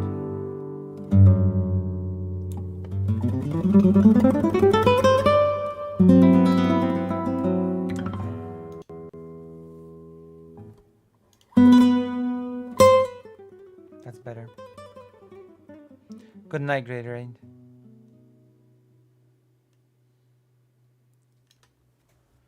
So, Anna Maria, known as Setela Steinbach, was born on the 23rd December 1934 in Buchen in Dutch province of Limburg and grew up in a wagon. She came from a large family. Her father was a trader and violinist. Her mother ran the household in their wagon. Searching for work, they moved from village to village. The local authorities did nothing to improve the miserable conditions at the sites where the wagon dwellers stayed. They would rather be rid of them. Sinti and Roma formed but a small part of all wagon dwellers. Zigeuners, gypsies as they were called, were deeply distrusted and regarded as exotic and eccentric. They would often be turned away at the border. In the early 20th century, they were repeatedly shunted back and forth across the Dutch, Belgian, and German borders. Setela and her family were regarded by the authorities as Dutch gypsies. The Steinbach family originally came from Germany. Setela had probably heard a lot from her family members about the worsening situation there. After 1933, a number of Sinti and Roma were forcibly sterilized under the law for the prevention of hereditarily diseased offspring. Law for the prevention of hereditarily diseased offspring. In 1935, they were even stripped of their German citizenship. From the mid-1930s, the German Sinti and Roma were locked up in camps. A series of discriminatory measures soon followed. Prohibition on movement. In 1940, the Nazis invaded the Netherlands. At first, there was a little sign of harsh German measures against Sinti and Roma. Then, in July 1943, the German occupying forces instituted a prohibition on the movement of wagons. Eventually, all wagons were concentrated in 27 guarded assembly camps. Many wagon dwellers, probably including Setela's family, tried to evade these measures. Nevertheless, Setela's family ended up at the Eindhoven Central Assembly Camp. After that, things went ominously quiet until 14th May 1944. On that day, police throughout the country received an order by telex. All gypsy families were to be transferred to the Westerbork transit camp by Tuesday, 16th May. Setela's family and her aunt Teresia were arrested at 4 o'clock that Tuesday morning during the roundup. Over the course of the 16th May and the days that followed, trains carrying those arrested during the general roundup arrived at the Westerbork transit camp. That there were 574 people altogether. Two families, 64 people in total, carried foreign passports, including Swiss and Italian, which offered them protection. For this reason, almost all of them were released on 20th May 1944, along with the wrongly arrested non-gypsies. On 19th May 1944, the 246 people designated as gypsies were forced to board a train for transportation to the east. The Sinti and Roma, including Setala and her family, were in goods wagons 12th to 17th. Just at that moment, film recordings were being made on the orders of Camp Commander Albert Gameka. During the filming, the camera caught the gaze of Setala, who was staring out immediately before the train departed for Auschwitz. On the 21st of May 1944, the Dutch Sinti and Roma arrived in Auschwitz-Birkenau. There they were registered and housed in the Zegainlager, a special section of the main camp.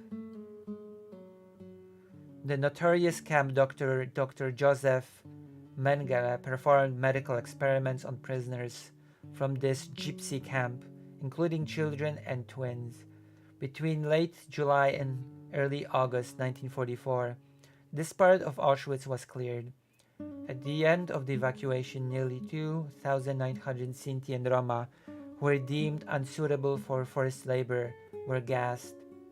Together with her mother, two brothers and two sisters, Setala died probably during the night of between the 2nd and 3rd August 1944 in one of the gas chambers of Auschwitz-Birkenau.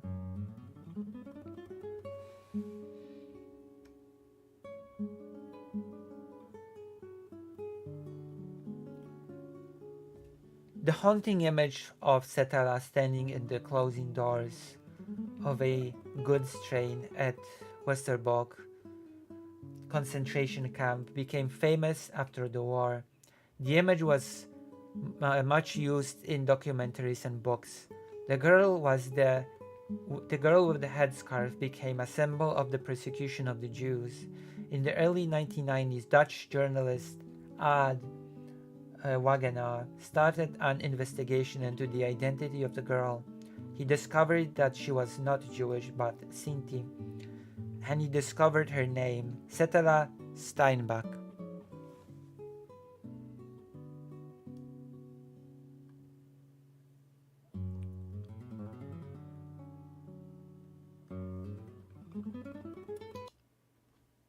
So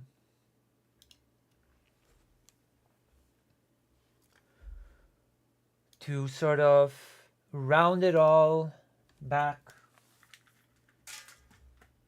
and of course there were many other stories. This child's story became famous because it was caught on camera and nobody knew who she was, and it was discovered that she was Sinti. There are many other stories like this that are simply forgotten, never to be spoken of, never to be explored. And why are we even talking about this?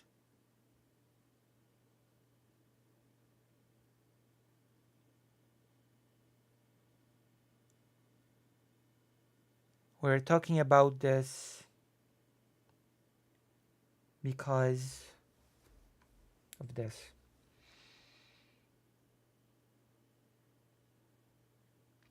We might as well. There's one more page. Okay, we might as well do some more. There is more.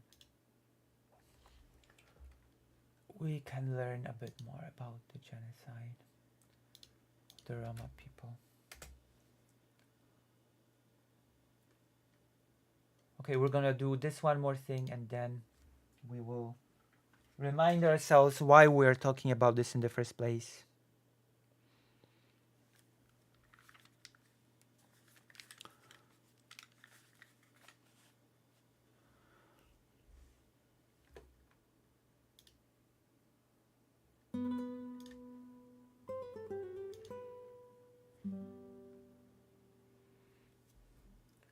The genocide of Sinti and Roma during the Nazi period is not widely known. Throughout Europe, they were arrested, deported, and murdered. Many were forced to do hard labor in camps and ghettos. Hundreds of thousands of Sinti and Roma died. Over half of the victims were younger than 14. Here, 9 children speak on behalf of the murdered masses.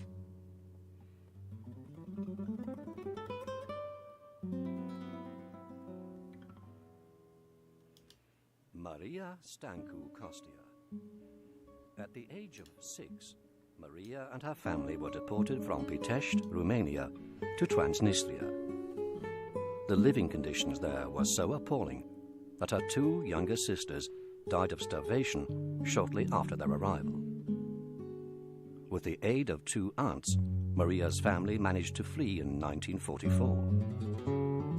Up until her death in 2017, Maria fought for official recognition of her deportation. She never succeeded.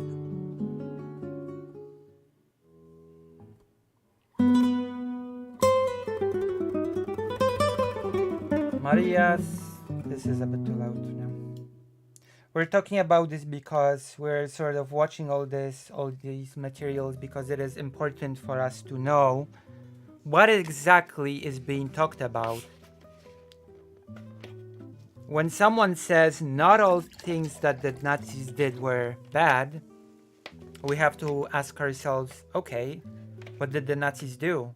What is it that they did that was not so bad? And now we're learning about it. We're learning about the thing that a certain official said that it was not so bad. So we can just look at these things with a cold, objective look and decide for ourselves. Was it bad? Was it not so bad?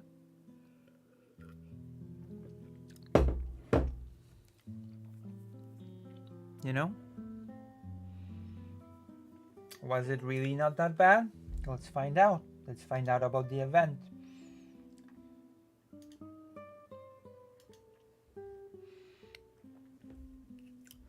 Maria Stancu Kostea was born in Pitești, a town with an important Roma community. In southern Romania. Romania, I will remind you, is the place that the official had said is especially has a problem with the Roma. The Roma are a problem, especially in Romania. The Stancus were all integrated. They lived there permanently and had their own house on a street close to the town center. Maria herself was to start school in September 1942, while her 2 older sisters, Elena, aged 11, and Vasilika, aged 10, attended the school already. Another sister, Loana, was 3, and the last one, Inikuta, was just 2 weeks old, born on August 31st, 1942. Their mother, Alexandrina, aged 31, was a confectioner producing and selling sweets in Pitești and in neighboring towns, while her father, Constantin, aged 35, was a chimney sweep and had recently been honorably serving in the Romanian army, where he was wounded.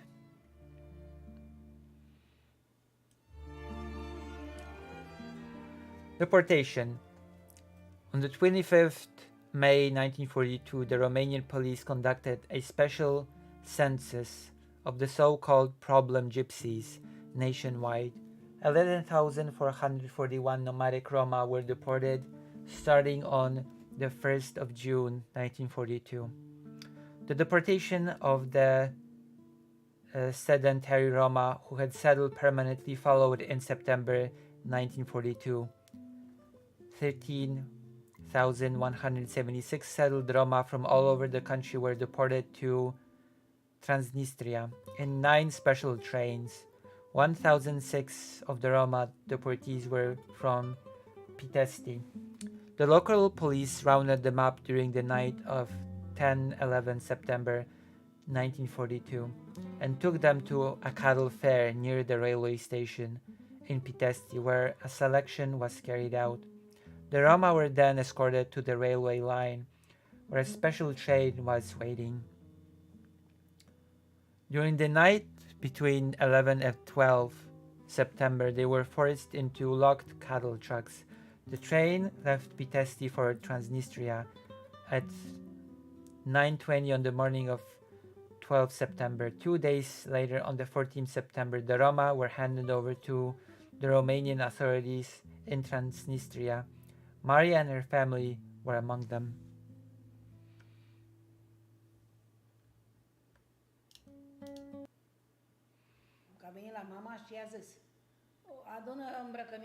Get some clothes for kids, dress them,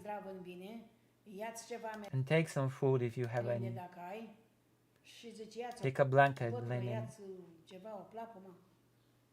and follow us. And that's what my mother took.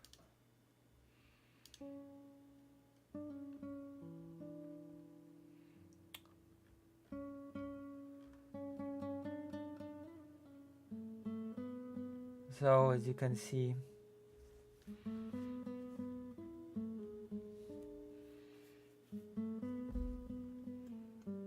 I believe that we have sort of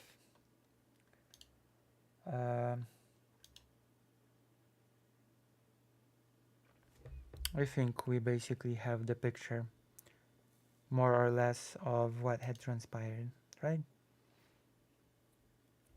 So let's circle back real quick to the initial statement. We have sort of listened a bit about the Roma genocide. We have listened to specific stories of specific people, and there were many other such stories. And let's circle back to the initial statement that sort of took us on the path of even discussing this.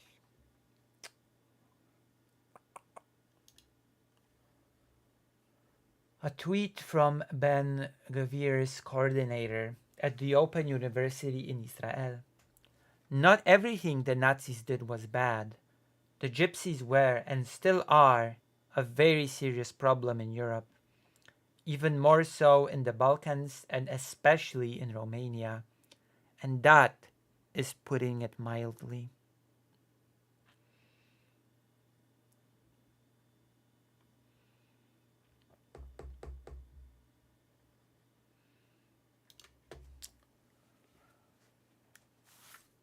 So, here we have it.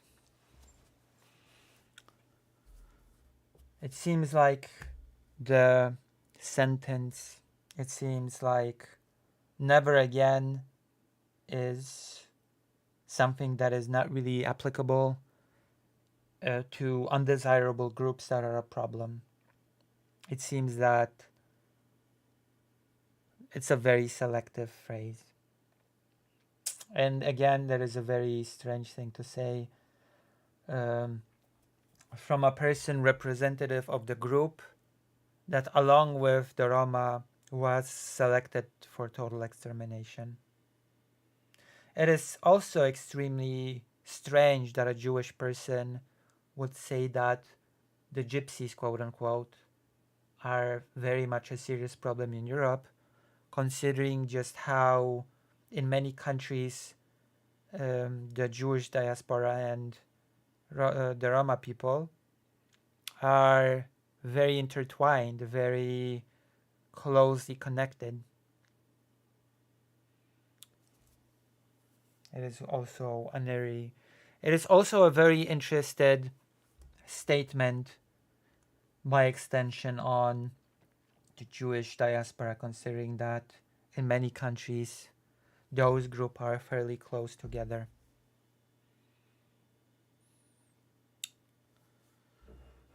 At least that's what my mother told me from her various travels to Europe.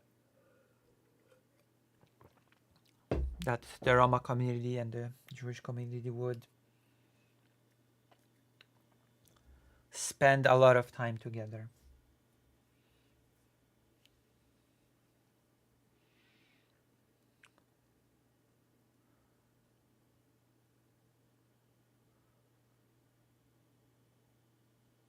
So there we go. That's the topic. I hope we have more or less given it some justice. And now you can decide. Now with that we've discussed it, we can decide. Was not everything that the Nazis did bad? Was this particular thing that the Nazis did not bad? Well, we've looked into it a bit, so, and you can make up your own mind now. Right?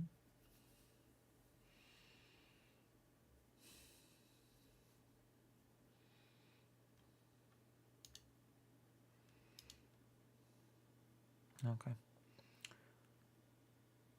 It would not be this channel if we would not delve at least a little bit into the topic of genocide, would it?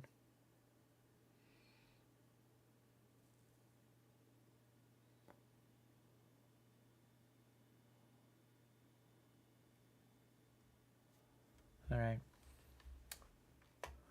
We can discuss something else.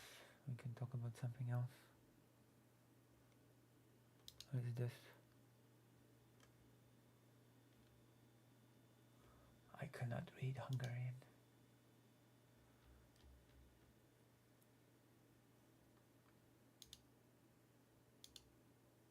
Oh yeah, we're gonna discuss quite a few other things.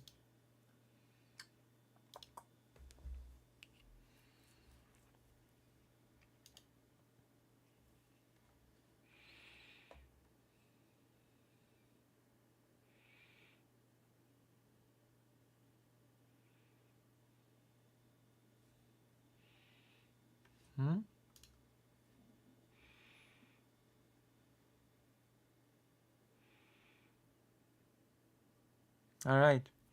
Now we're gonna discuss Hungary because you all like Hungary, so you all like Orban, or maybe not. You know what?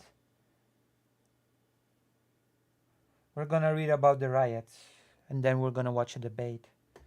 Gonna watch a debate that happened just today. Yay! Isn't that exciting? Be able to watch a debate together about the UK riots.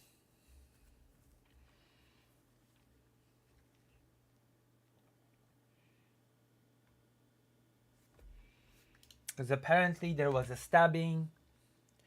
Apparently immigrants were blamed, and that led to violence. There are a lot of very interesting aspects to this story. We're gonna first read a few articles, and then we're gonna watch a debate.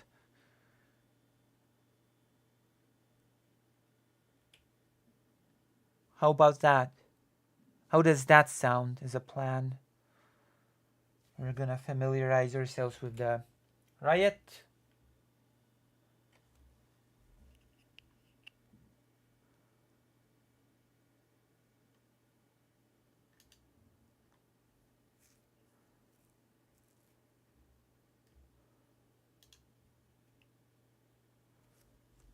And then we're gonna,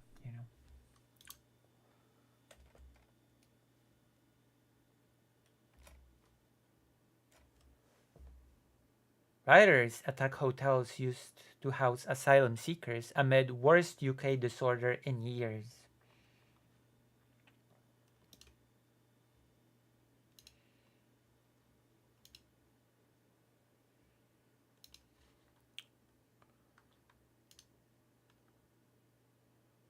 Damn. Yeah. Protest. Big protest happening. Rioters set fire and broke into hotels used to shelter asylum seekers in northern England on Sunday as the country grapples with the worst social unrest it has seen in years. The violence was triggered by the stabbing of 3 young girls in Southport, northwest England, earlier in the week. The far right has seized on and spread a wave of disinformation, including false claims the attacker was an immigrant, to mobilize anti-Muslim and anti-immigrant protests. Police say the suspect was born in Britain, because the suspect was, of course, born in Britain. Interesting that you mentioned Lauren Southern, because she is a person that we are going to watch debate. We're going to watch a debate with Lauren Southern after this, after reading some articles about this. So hold on to your whatever it is that you hold on to usually, and we're gonna see exactly what Lauren Southern thinks on this matter. So yay.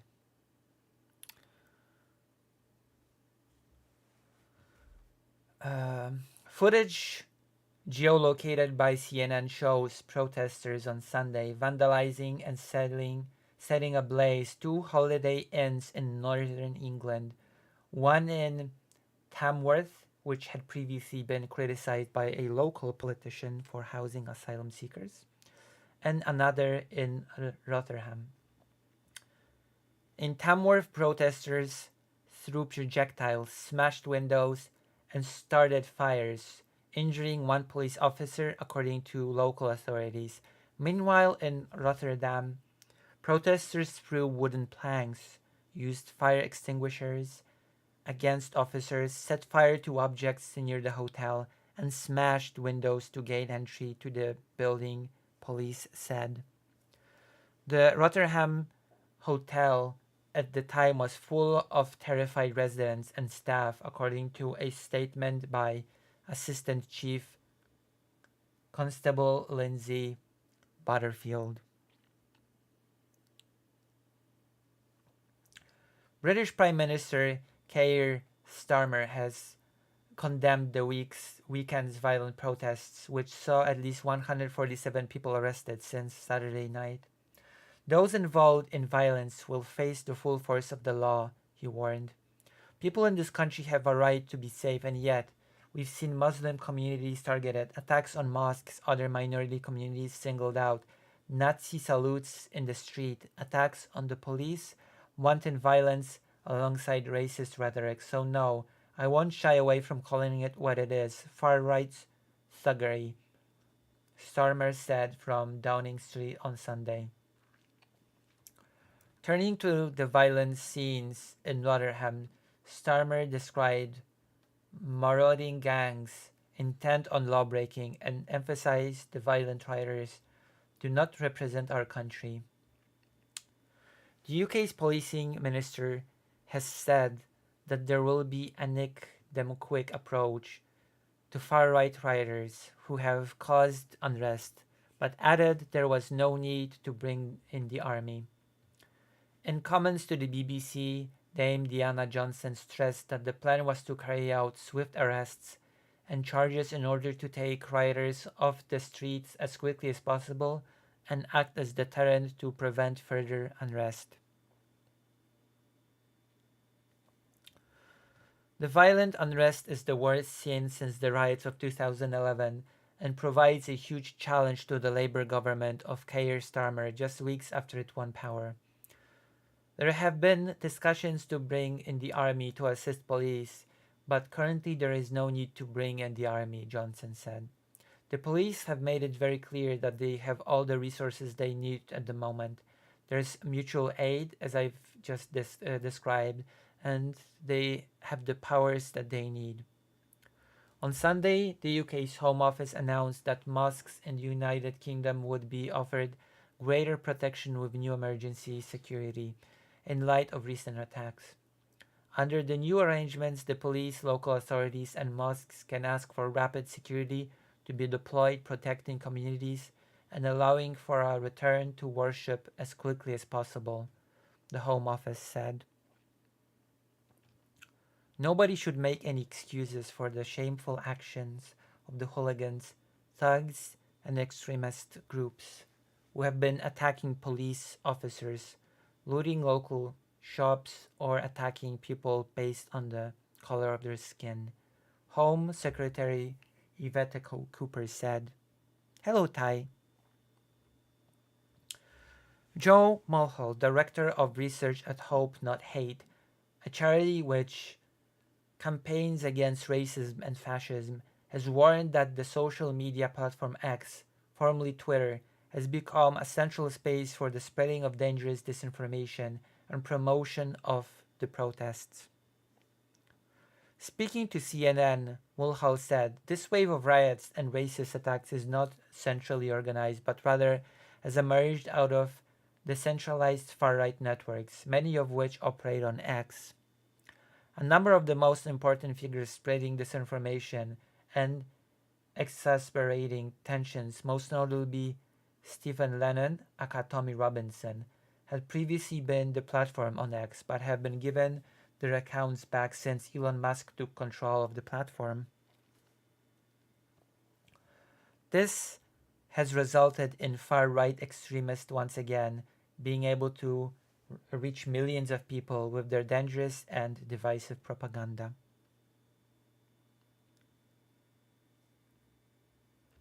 And there's an interesting aspect to this, because you might be wondering, is there, of course, theories. Who do you think would benefit the most from this sort of thing? Is there a party that would really benefit from these sort of riots happening?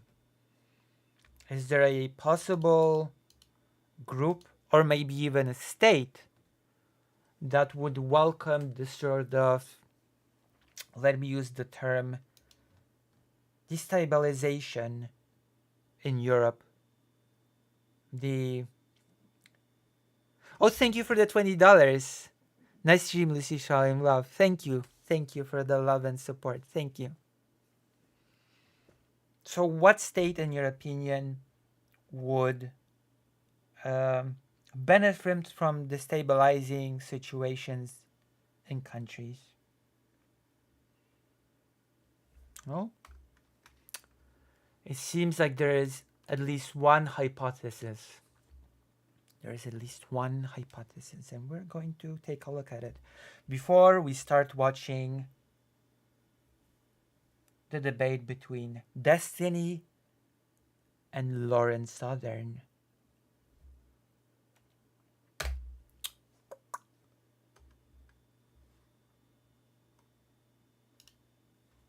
Russian fake news provoked Southport riots, claims UK Daily. Violent scenes that erupted across England in the wake of fatal knife attack on children in northern England were fueled by disinformation propagated by a website linked to Russia, the UK's Daily Mail has reported. The attack at a dance class left 3 children dead and 8 wounded, 5 of them critically, with 2 adults also on the critical list. Far-right demonstrators stormed a local mosque the following day in violent scenes that left 53 police officers wounded. The Daily Mail wrote on Thursday that its investigations had revealed the trouble started after disinformation spread like wildfire on social media that the culprit was an asylum seeker named Ali al-Shakati, who had arrived in the UK on a migrant boat. A fake news site linked to Russia fanned the flames, also claiming that the perpetrator was on a MI6 watch list and known to local mental health services. The Mail reported that the Channel 3 Now social media account, which it said masquerades as a US news site but in fact hails from Russia, published an inflammatory post on the X platform that was viewed 2 million times before being deleted. The false information was further perpetrated by Russian state media and far-right activist Tommy Robinson, as well as by controversial social media influencer Andrew Tate, who told his 10 million followers that an illegal immigrant had stabbed 6 little girls and urged his followers to wake up. The Mail reported that in June last year, Channel 3 now set up its website, which has been accused of sharing racially motivated clickbait. On Wednesday, Channel 3 now issued an apology on X for having published misleading information. So, before we continue reading, it is very important to know that Russia has been conducting a lot of misinformation lately. A lot of misinformation which is aimed at the destabilizing situation around the world and forcing countries to focus on dealing with issues of various kind rather than focusing on the raging war, on the war that continues in Ukraine. Remember the recent boxing scandal that so many people have jumped on? Women being accused of being men or being trans women and various other things. Cis women being called men pretending to be women. That was also started by Russia. That was also started by Russian misinformation. Just so you know, that was also spearheaded by Russian misinformation.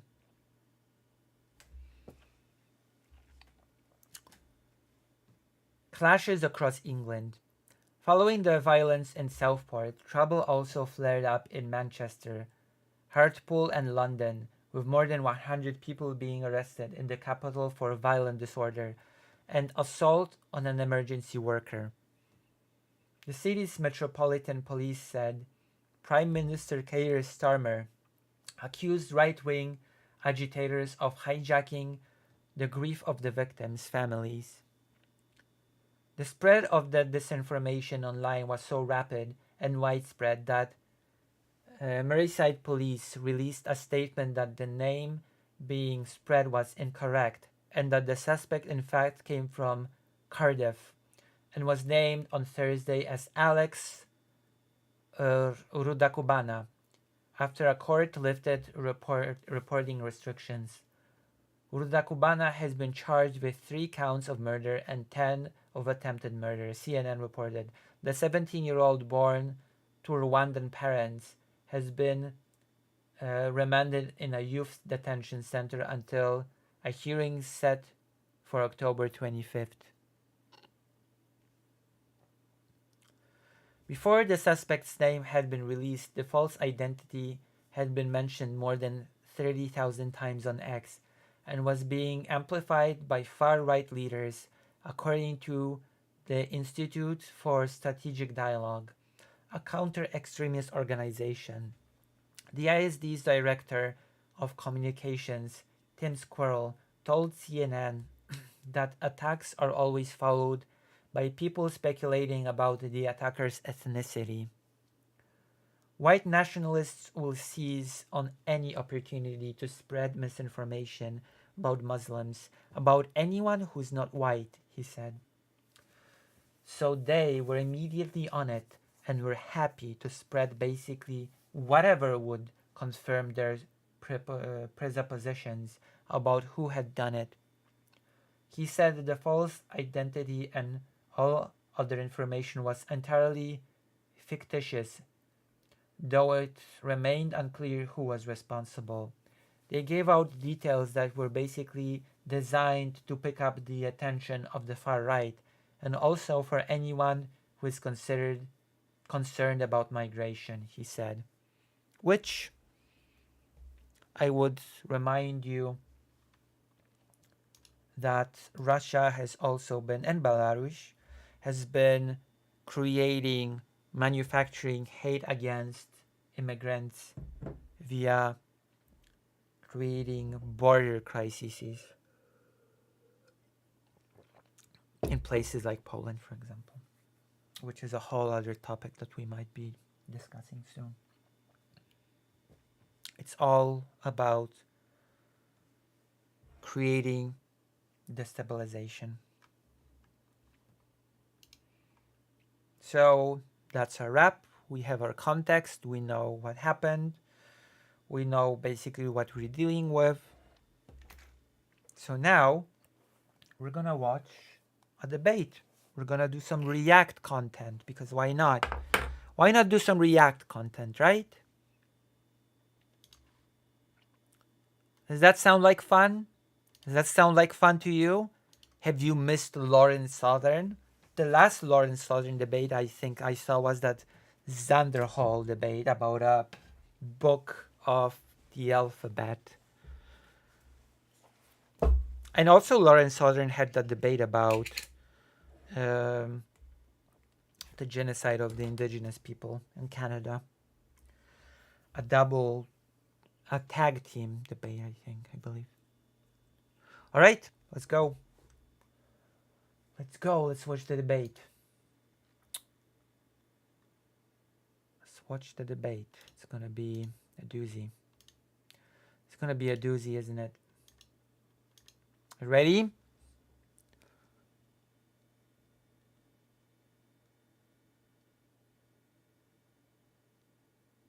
Hold on. So you remember that debate. Who was on the side with Lance? Who was together with Lance on that debate?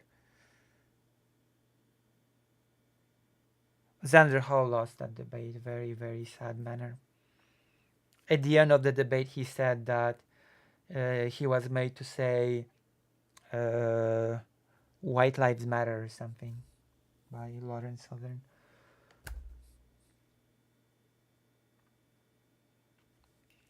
So,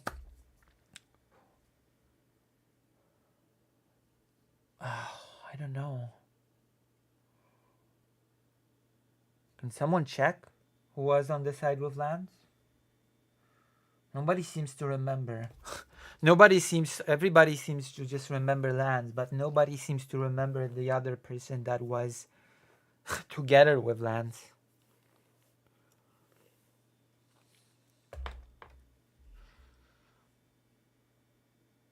This is very strange. Must be not a very memorable person if nobody remembers.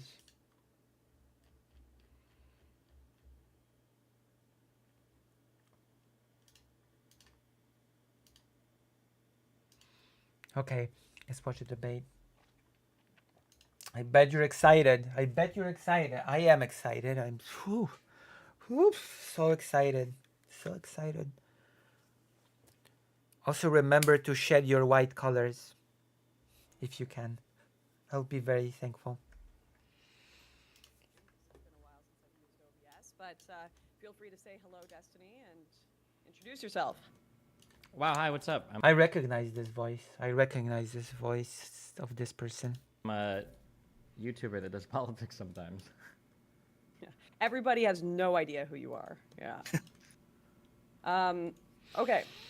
So, sorry. Actually, just give me... you guys chat. Say hello. I need... Yes, debating Lawrence Southern and buddies. Loner Bugs joins in on this debate at some point. I need a moment to figure this out. Hello. Extremely tech booming. Do we go over the part yet where the starting of these riots was on a fake news event that spread on X yet, or have we not? No. True. No, that's not why the riot started. We discussed this at the top of the hour. Oh, there you go. Already we're hearing that. Actually, no. It was not because of misinformation. Here we go. It's completely untrue. Really? He wasn't here. There you go. First 2 seconds of the debate already. That's not true at all. Yeah, for that. Wait, what part of that was untrue?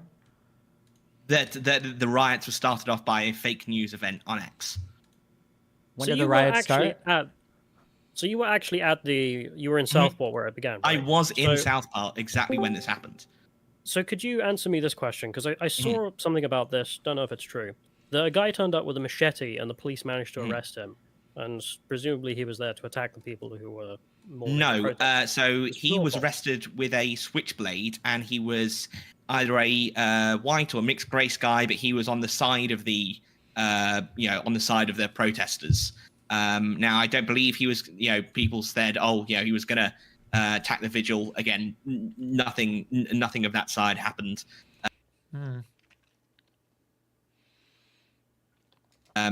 But yeah, he was posting about how awful the Southport attack was on his Instagram on Tuesday. So no, there was no planned machete attack or anything. Okie dokie. So he's a man arrested with a switch knife because we can't have switch knives in this country. So wait, okay, wait. So tell me what part of this I have incorrect. So stabbing happens. Name of the perpetrator can't be released, right? Because of the judge. Yeah, and then on. There we go. Destiny has the facts right, so we're gonna be rooting for him today. Which, and honestly, in this case, I expected that to be the case. Not a big shock.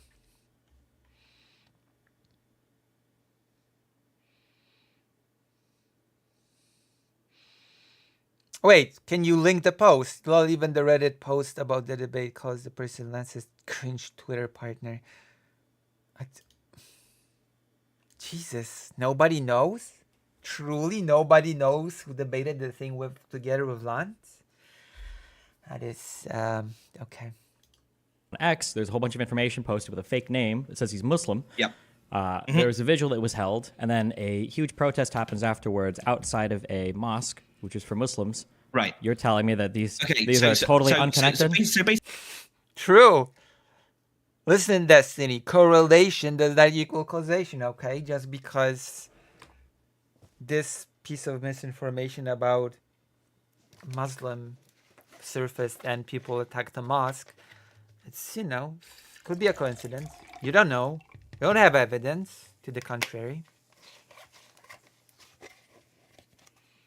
I don't know. You cannot know.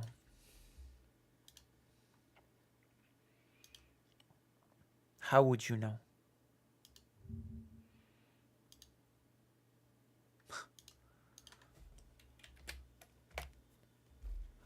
Let me see.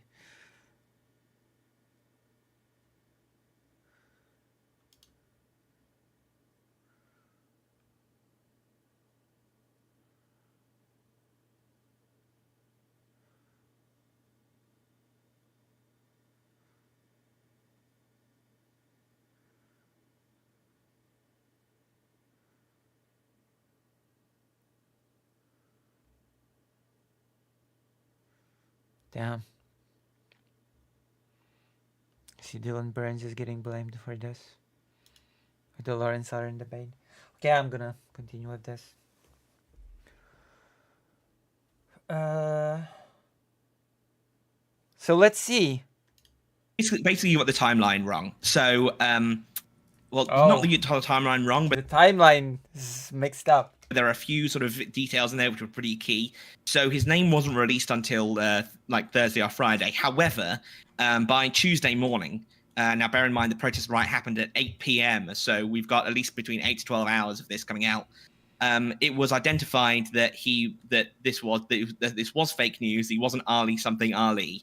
That he was the son of he was a son of two Rwandan immigrants. So he was a second generation immigrant born in Cardiff. So by that afternoon, and certainly everybody that I spoke to at the vigil, people were talking. Did the first riot happen before this was known?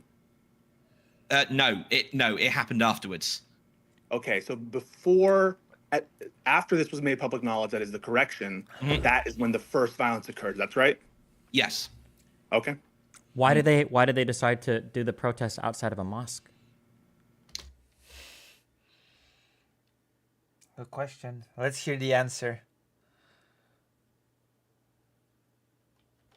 The mosque was just the protest wasn't outside the mosque. The protest was near exactly where it happened. The mosque was just on the same street. What a coincidence. What a coincidence, huh?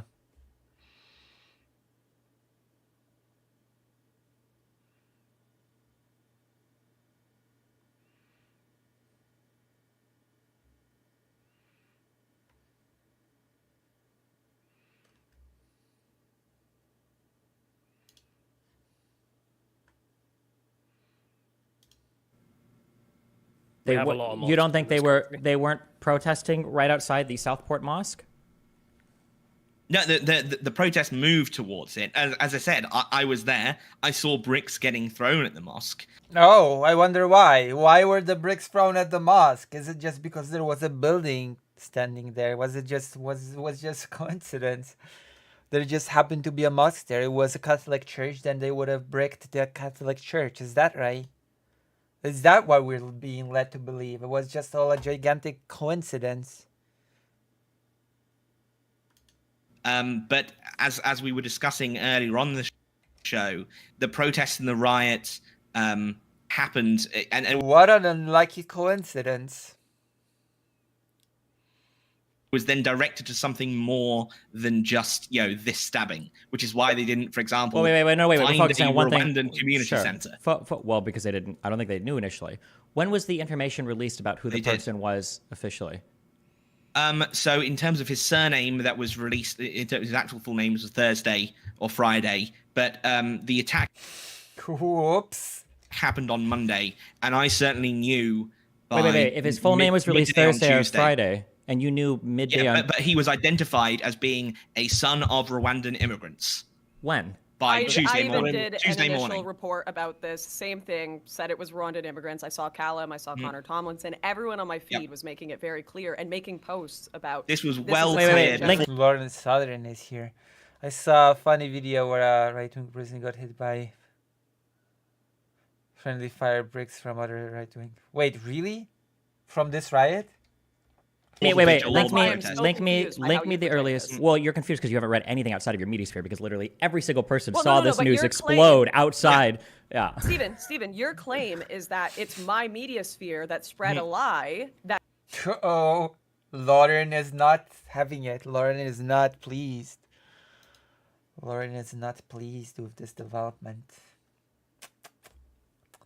Caused these riots, and I'm saying within my media sphere, what I'm following, that was not the impression of people. Lauren Southern has changed so much for the better, didn't she? She's a totally different person, totally better person. She should be embraced. Or at least that is what I was being led to believe from some people, at least. And And people well, had wait, already but apologized. the protest literally happened by Tuesday. That doesn't. It doesn't matter. You guys know that better than anyone else. That a retraction on Tuesday. It doesn't matter if fake news was spread on Monday. The protest happened outside of a mosque, and you're telling me that that had nothing to do with the fact that on X initially everybody thought that the perpetrator was Muslim. That it was just a coincidence. Yes.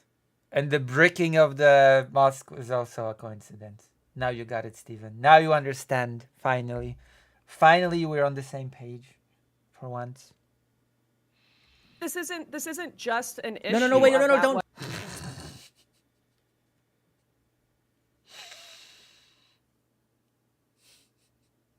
Don't do the just thing. I know that you want to blow it up about all of immigration because when it's nice and hazy, it doesn't. Of course, there's no actual of course facts. it's all connected. But there was There you go, as always. Lauren Southern getting back to her old habits of shooting flares at refugee boats. Looking fondly at her past achievements, quote unquote. It's Inciting. delusional to pretend it's not. There was an Listen, people engage in different forms of journalism. Let's just,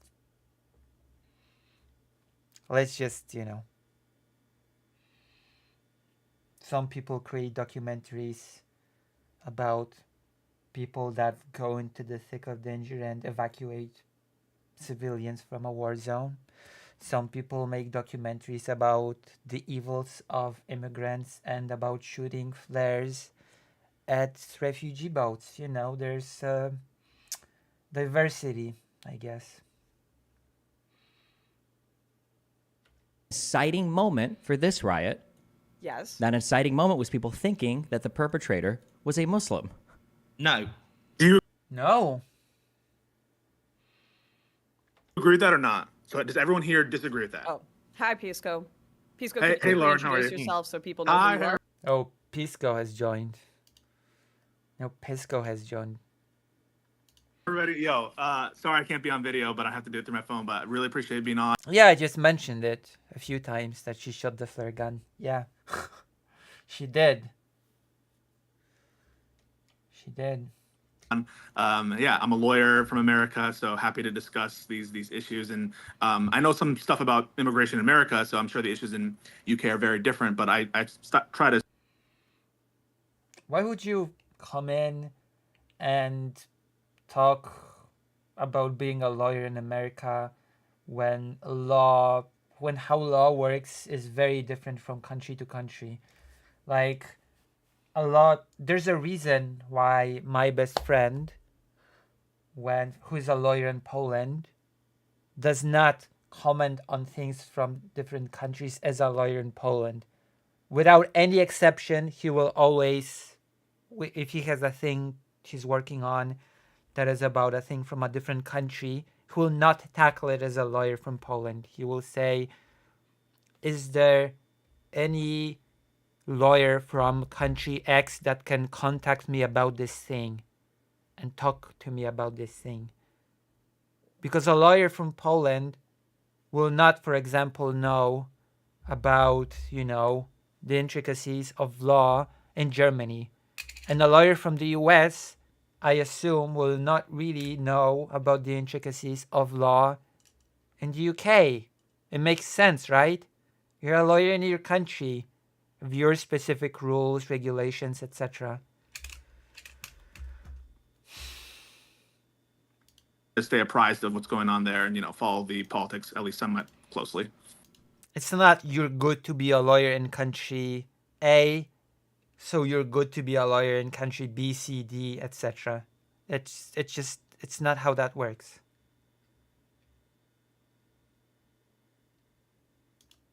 But yeah, thanks for having me on.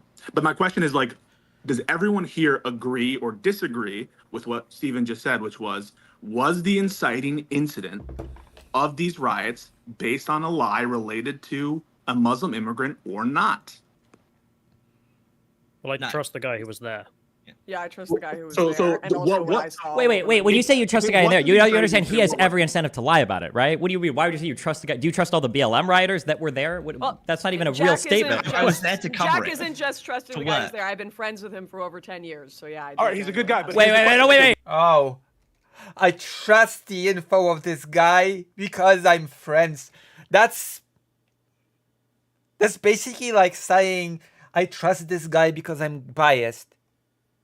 That's basically the statement. Hey, I've known this guy for a long time. I'm biased towards him, so I believe him. That's it.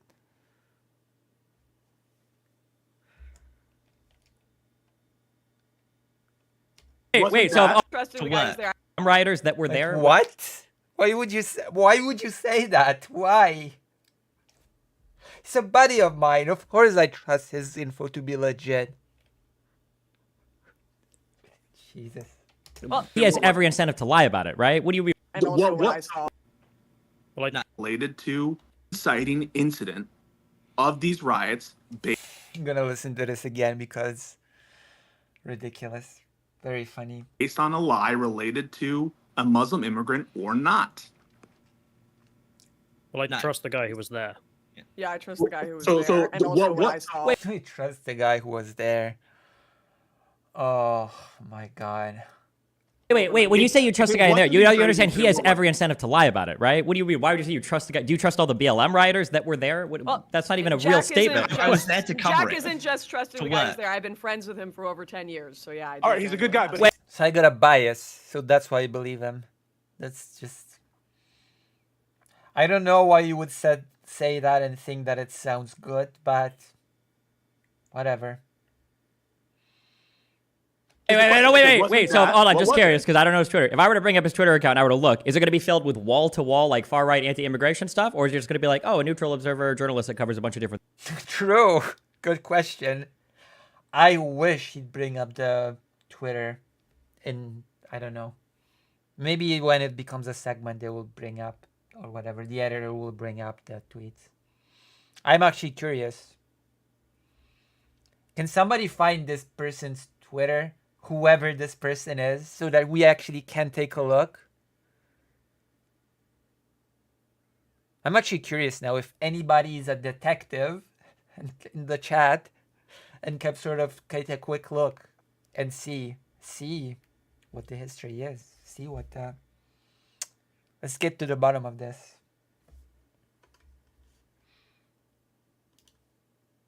I am curious. I am curious. For things. Just curious. Jack was. Well, see, I'm not the only curious person. Jack literally. Okay, then there we go. So then. Yeah, so nothing he says, I'm not gonna take him at face value because he said he was there. You can see the videos that I saw. And again, I was also there. You can see what I've seen. You can look at my lived experience.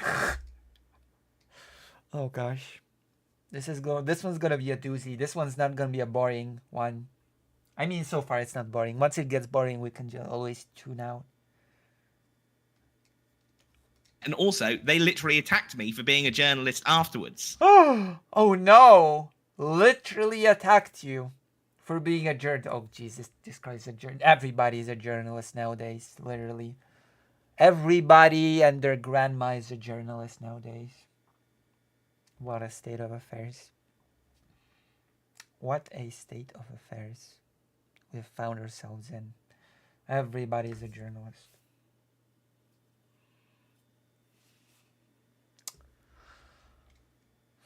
Who is they? Okay, Jack, So, the question is, what was the inciting incident? They. The Muslims and the Jews. Incentive What was to it? not be impressed with Yeah. these people. Yeah. Well, what was the I was inciting literally incident if it wasn't assaulted this? at the riot by them Yeah. for being a journalist. Who was them? Who are them? They attacked me. If anything, I have an incentive to make them look as bad as possible. Jack, what was the inciting incident if it wasn't this lie? Oh, the rioters? Is he saying the rioters attacked him? Because he was a second generation immigrant, and so therefore it's connected when to. was- Well, sorry, if it wasn't sorry, for mass what- immigration, he wasn't here. What was, but in this entire what? event, this Well, if it wasn't sorry, for mass what- immigration, he wasn't here. Second generation immigrant, and so therefore it's connected when to. was- Well, if it sorry, wasn't for mass what- immigration, he wasn't here. what That makes no sense. By that logic, only, I mean, there's an argument to be made there, but by that logic, basically a lot of people in the US are sort of, What was, but in this entire event, this series of events, would you agree or would you not agree that it was based on a lie? No. No. I don't know. We have all said we don't agree that that's the case. If you But look then at what, the what protests, else would have started it if not this? so this report? was one The Telegraph report he was a Rwandan immigrant. Didn't the first protest happen on July 30th? No. Wait. Yes. Yes, it did. No! Oh, wait, yes. Oh, I love this. I love this debate. No! Oh, wait, yes. God, I love it. My favorite bit. My favorite part when someone just reflexively, with, offended responds with a loud exclamated no. And then we just, oh, wait. I just thought about it for a second, actually, then. That's at the time, but that was when this came out. So let me just get the date. So yeah, it was the 29th of July when it actually happened, the attack. Then it was the July 30th, which is the next day at 8 p.m. when the protest happened. But by then, as Callum rightly pointed out, the Telegraph reported that he was the son of Rwandan immigrants. So the anti-Muslim sentiment generated by the fake news story, in your opinion, had nothing to do with the protests. No, That's it correct? has to do with the terrorism and grooming gangs.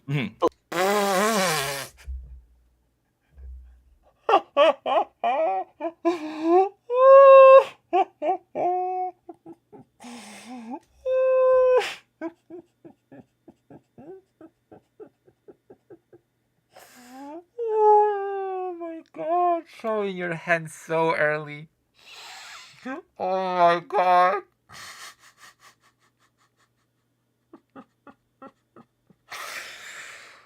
Oh, amazing.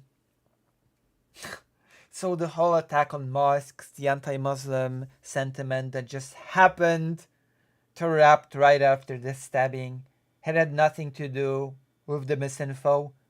No. It had everything to do with the grooming gangs. Oh my gosh. Do with the protests. No, That's it correct? has to do with the terrorism and grooming The gangs. terrorism and the grooming gangs. Oh.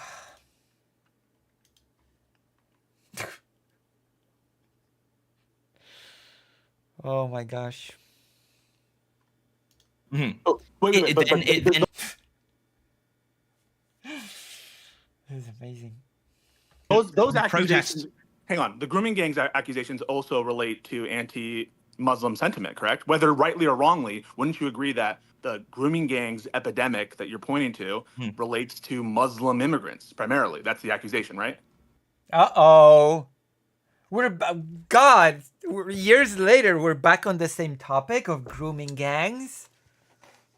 Jesus Christ, they've dusted off Lauren Southern from some, I don't know, shed where she was being held in reserve for just an occasion like this. And now they're also going back to this topic? What's happening here? Jesus. Wow. Are we gonna see round 2? We're gonna see Dylan Burns organize a round 2 for Lands of the Serfs to discuss the Canada stuff. Yeah, so the event is Yes. because the Yes. guy's Is son that of- yes? What? But nothing. Well, if that happens, I don't know, fingers crossed that Lance has worked on his rhetoric since then. To do with fake news. So No, the but event does is it about relate a to son of anti-Muslim immigrants. attitudes? I'm going to talk. So the event is because he's a son of immigrants. Muslims are also immigrants to the UK. They have engaged in horrific acts. These are why these two are connected in these people's eyes, because they're both immigrant groups.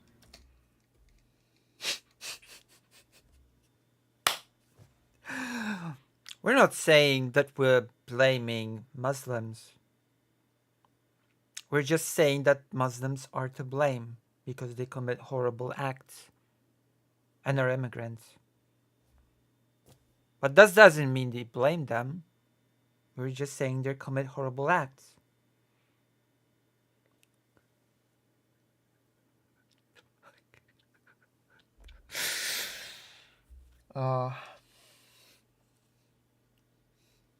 Nice. Nice meme. Jesus. So there, yes. you don't. So there you go. There you go. Easy. Easy. They You don't are think against the Muslims, protests- but that's because they're Yeah. foreigners, and the killer was a Yeah. foreigner, and there's a lot of problems with foreigners in the UK. That's how this played out. Exactly. It's all them foreigners. As I said, the protests said the inciting incident for the protests was the stabbing on Southport. But the protests pretty immediately became, and then as they spread across the country, became a wider anti-immigration protest, which is why they attacked a mosque on Tuesday, which is why they attacked a... Wait, hold on. Now he said that is why they attacked the mosque on Tuesday. But just earlier he said they didn't attack the mosque on Tuesday. He just said that the mosque happened to be on the same street. So which is it? Did they attack the mosque? Or didn't they attack the mosque? Now he said they attacked it because of a wider anti-immigrant sentiment. But earlier, he said there wasn't an attack on the mosque at all. There was a riot and the mosque just happened to be placed on the same street. Which is it? It cannot be both, surely. Right? I know my memory is bad, but which version is it? Which version of the events actually happened? Is Steven gonna point this out? This pretty glaring contradiction? Should scream objection like Phoenix, right? Objection! You just made a contradiction. Before you said this, now you said that. Can you explain it? Boom, bam. Ace Attorney style. Pisco should do it as a lawyer. Do it, Pisco. You're the lawyer, aren't you? Do it. Scream objection. Do it. Use your lawyer skill. Jeez. Louise. Corner shop on Tuesday. With that, this is why they've gone after asylum hotels. They've attacked police stations because this has become part of a wider. Yes, this is totally reasonable. Attacking shelters, hotels, etc. Because people have a wider anti-sentiment, they all feel so reasonable and normal. Sure. Anti-immigration protest, and they've gone for all of the things which they see as being part of that wider problem. Yeah. I don't understand how wider problem. Wow. That guy's totally not exposing his opinions on the matter in a very subtle way. Damn. You have a subtle guy here.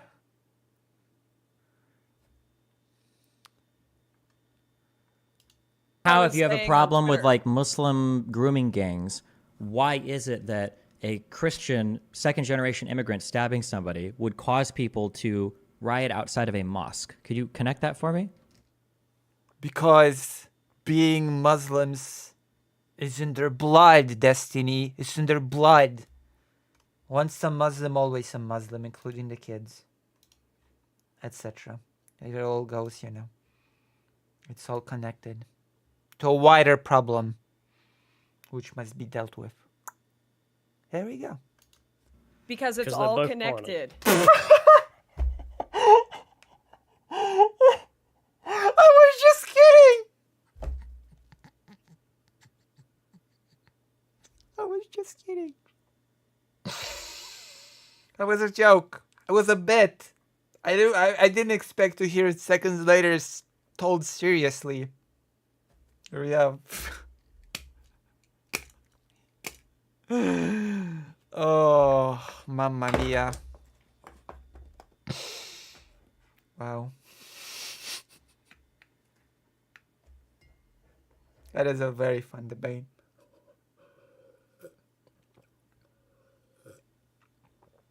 I can say the most ridiculous thing. I can predict this debate. I can predict the arguments. I can say this is just the most ridiculous and stupid thing, and then seconds later I'll hear it parroted at me in slightly different words. It's amazing. It's like I'm like a prophet. I'm like a I can predict the future. I can Damn. It's all correlated. You have mass immigration occurring, or you have mass Islamization of the UK occurring as Wait, what? Maximalize what? Mass immigration occurring, or you have mass Islamization of the Oh, mass Islamization. I'm sorry. The UK is just one generation away from being an all Muslim population. Didn't you know? Oh, the Twitter of Jack. Let's go. Let's go. Thank you. Thank you. Is that the person? He looks different without the glasses. Okay, let's take a look. Is there anything that will make me lose my channel on that guy's Twitter? Should I be afraid to post it? Should I be afraid to look at this?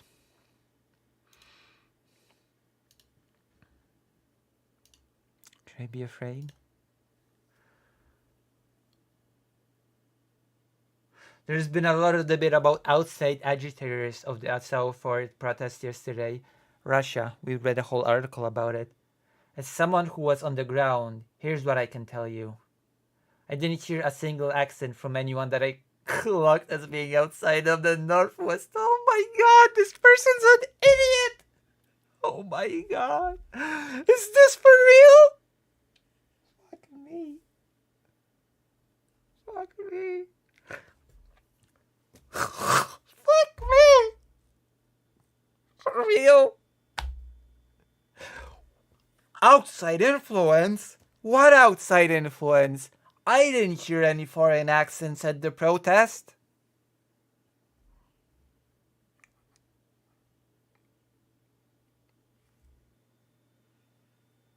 Why? Fucking why? Why me? Jesus. The Twitter thing is even better than the debate. The Twitter is just... Oof. The Twitter bit is even better than the debate. What are the other arguments? Some people did turn up to support from outside the town. That's not what is being talked about. About outside okay, no. Okay, never mind. This person's just...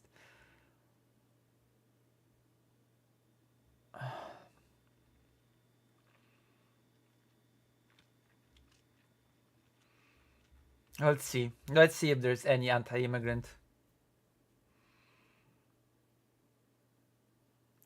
Sky News journalist forced off air by Muslim protesters in Birmingham.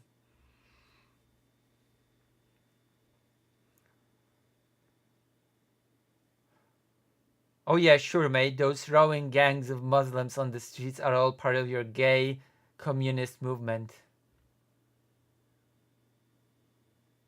He's a streamer. Lauren Southern streams again? Jesus. Forgot she existed. Well, let's go to the past. Let's go past like the last few days and let's see what he's saying. Let's go to the further to the past.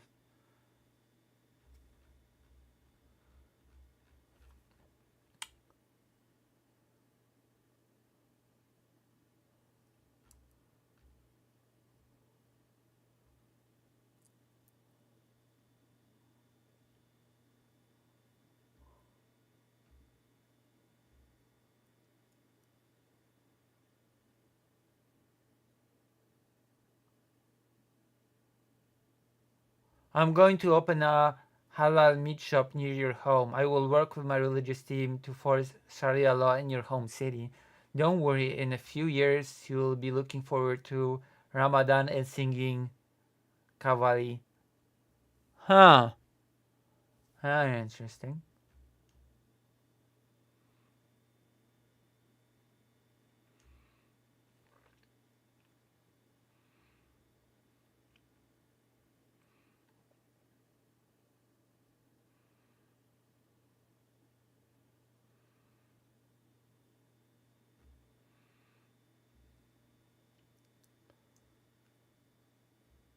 Let's see.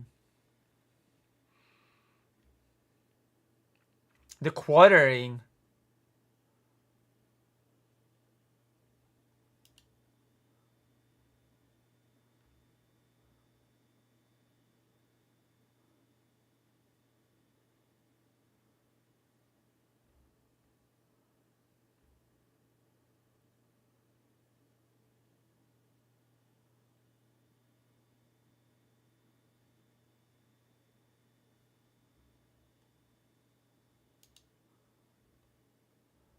This is about him being attacked.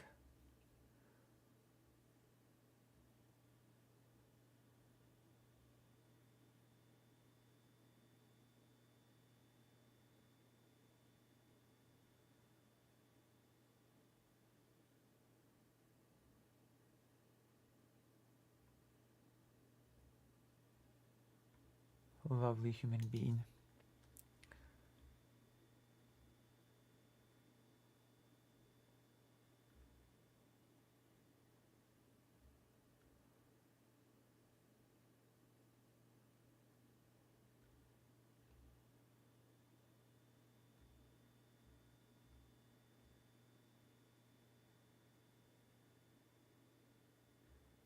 Jesus. I want to see if there's anything. People are asking why are the protesters in Southport targeting a mosque. That was on the 30th. During the vigil for the 3 murdered girls, police arrested a man of Arab appearance, reportedly with a knife, in Southport town center on his way to attack the vigil. Was this an Islamic terrorist? Wait! But he said in the debate that it was already known on the 30th that it was a person of Rwandan origin. But now it says he retweeted that it's from Arab origin. And he said during the debate that the mosque was attacked just because first he said that it wasn't attacked. It was just on the same street during the debate.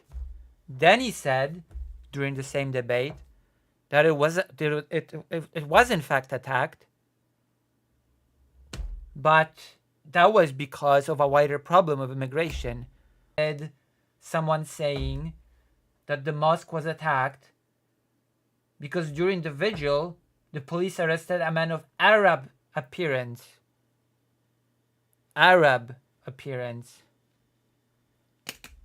Wow. So which is it? We have now 3 different versions of events. From the same person, mind you. It's not 3 different retelling of events from 3 different people. It's 3 different versions from one person.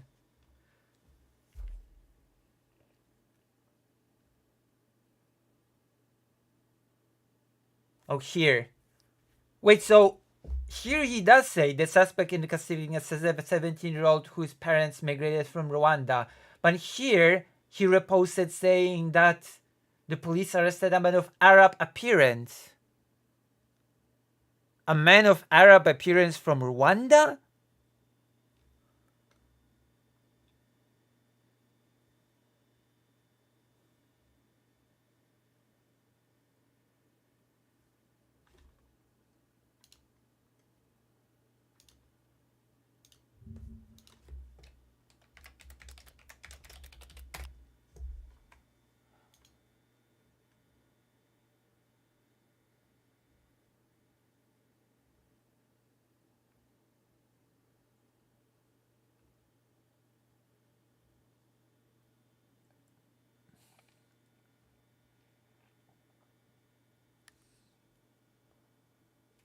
What the hell?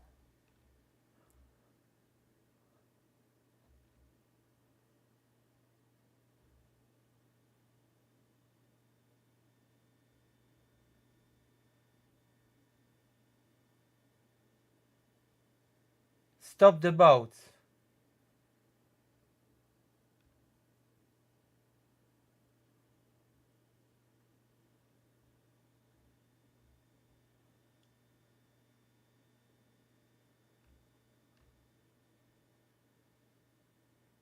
The son of Rwandan migrants. So how can Arab or maybe this person does not know where Rwanda is?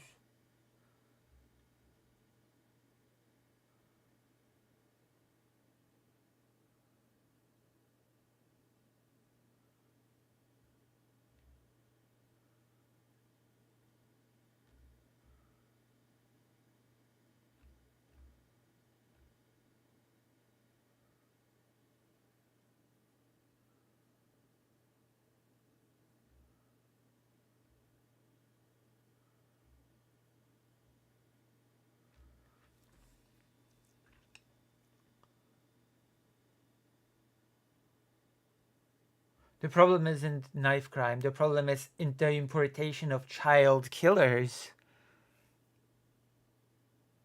Wait, but that makes no sense. The importation of let's talk about this statement for a bit. The person doing the killing is a second generation immigrant. Second generation Rwandan immigrant. He was born in the UK, raised in the UK. He's 17. So if you say the problem is the importation of child killers, then he's basically saying the parents are child killers. He's saying that there's some essential thing that makes them just child killers. That the kid was just born a child killer because his parents are immigrants.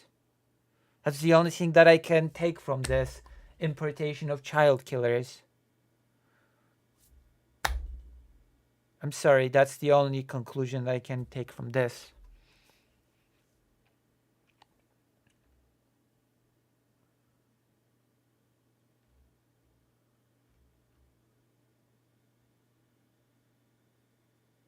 The fact that the Southform stabber is not a new arrival, but a second generation immigrant is worse. It means assimilation efforts completely failed. See? It's just their essential trait. They're just killers. And they will never assimilate. Born in Cardiff, brought up in Merseyside, and still deranged enough to stab a nursery full of children on a whim.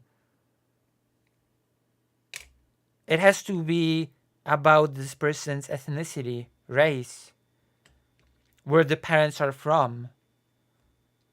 It's about nothing else. Am I on Mastodon? No. It's definitely not about anything else. It's definitely about that.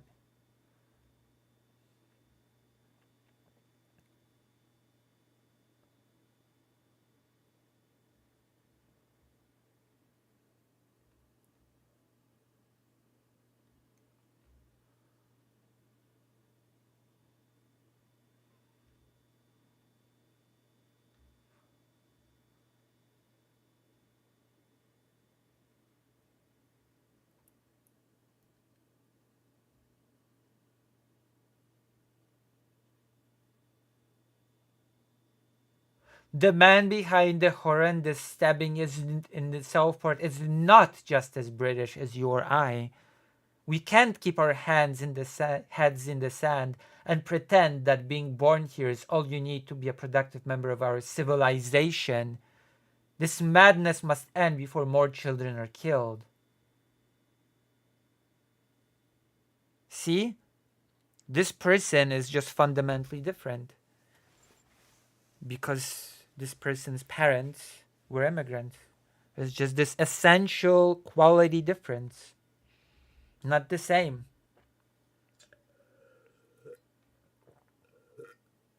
Amazing.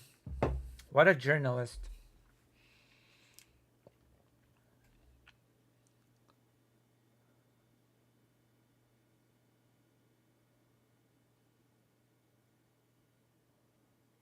Oh, Jack Hadfield likes J.D. Vance.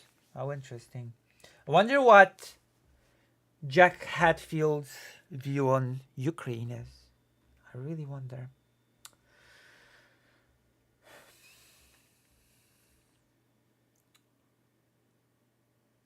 Oh! Anti-police protesters have claimed they would shut down Manchester airport today in response to the arrest of 4 Muslim men this week who attacked multiple police officers. Huh. Huh. Huh. Huh. Interesting.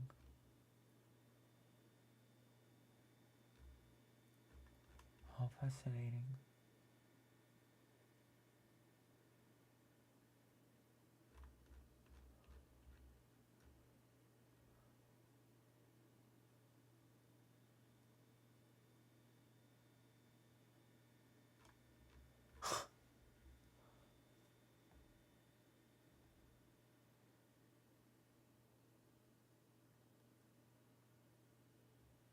Oh. Jack Hadfield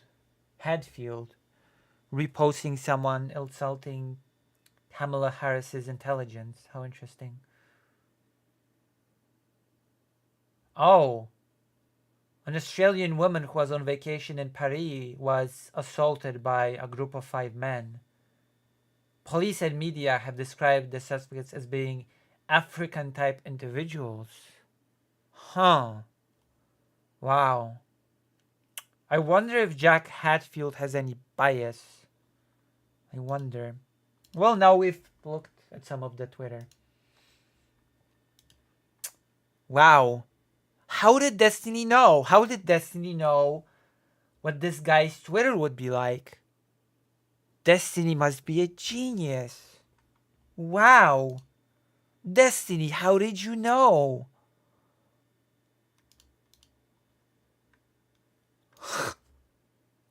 UK occurring as Wait, a wait, wait, result wait, of I'm- mass immigration as well. So protesting outside of mosque is linked to a Destiny, how... Wait! But it what? Oh, whatever. Destiny, please point out that earlier they said that the mosque just happened to be on the same street. protest against mass immigration, obviously. And Muslims. Yes, of course. You didn't have a ton of Muslims in the UK pre-mass immigration. No. Okay, wait, but you understand that if you had no Muslims in the UK, this same event would have still happened. Uh-oh. Well, yeah, but then they would have targeted something. These people are so stupid. I swear. Something else that was a symbol of foreign. No, I think they're just malicious. Or maybe both. It just happens to be that No, actually, wait, Pakistanis no. are more. Journalist. The journalist, everybody. Jesus. Yeah. This isn't true. That's not true. It happens to be that then they would have targeted something else that was a. This same event would have still happened. Well, yeah, but then they would have targeted something else that was a symbol of foreignness. It just. Do you know what he just said? This person's an idiot. This person's really, really stupid. He just said, well, you know, if it weren't Muslims, then some other scapegoat would have been found. Easy peasy, lemon squeezy, there you go. If not Muslims, then surely some other group would have been found for targeting. What? What the fuck? Why would you say that and think that it's a good argument? Why? Why would you? Yeah, surely we'd just find another group to blame. That's not a problem. Destiny. You put obstacles in our path, and I just show you how easy it would be to just direct our hate elsewhere. Jesus Christ. Wow.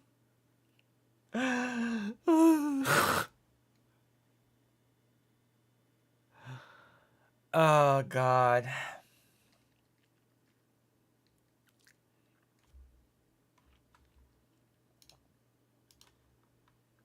Just happens to be. This is an amusing debate. Will Destiny point this out? Well, he laughed, so he just laughs. And a laugh is worth 1,000 words, I guess. That No, wait, Pakistanis no. You don't believe that. Yeah. This isn't true. That's not true A laughter is worth 1,000 words. It's okay. I'll take it. either, because if you had no Muslims in the UK, you probably had stricter immigration policy, Also much that as well. stricter over the years, which probably would have resulted in this family not even being there.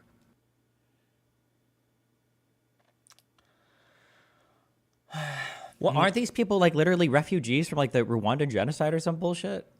Everybody's a refugee. Listen, Well, he's killing kids, so he doesn't sound like a everyone refugee. Yeah. claims refugee status right now. Hold on, wait.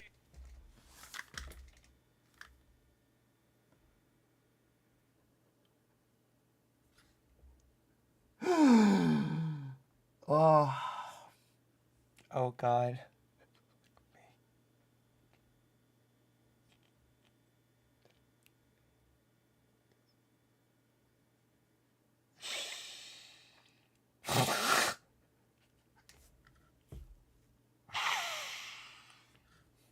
Okay.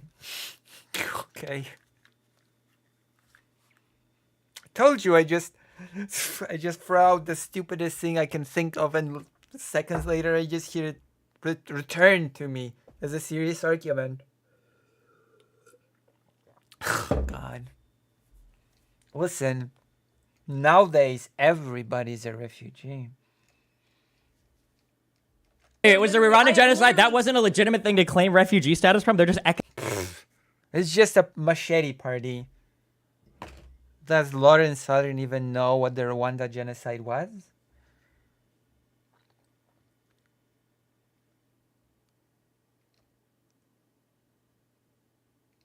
economic migrants. I'm saying that when we talk about whether or not every refugee should be in the country, We're not talking about it. I everyone is asked a claiming very specific refugees. question. We don't have to broaden it.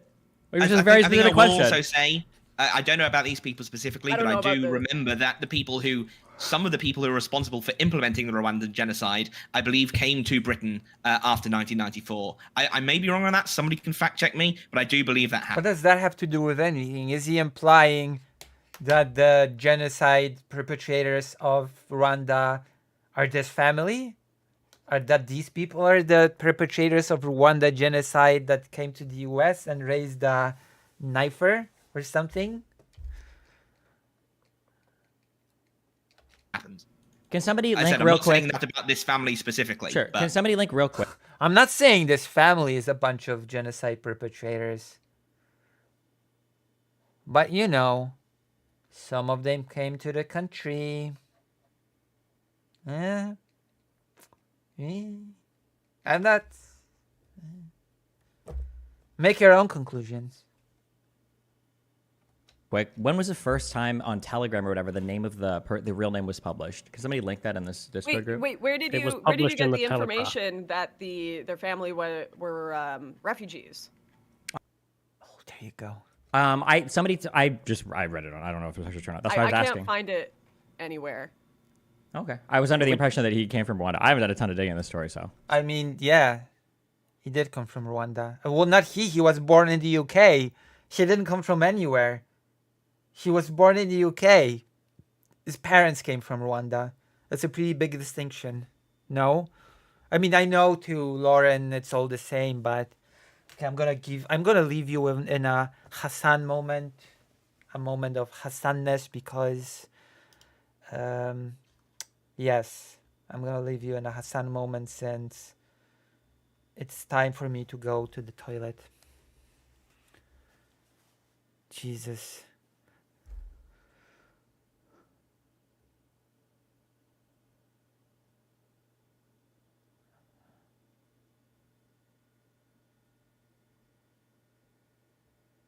All right, I'll be right back. I'm very happy to know that the audience of this genocide channel know a lot about genocide. I'm very proud. I'm very proud. I'll be right back.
a well-known Polish Jewish war journalist actually interviewed perpetrators of the Rwanda genocide. It's a very interesting fact. He uses those examples to demonstrate that perpetrators of genocide, at the end of the day, see themselves as moral people. It's very interesting.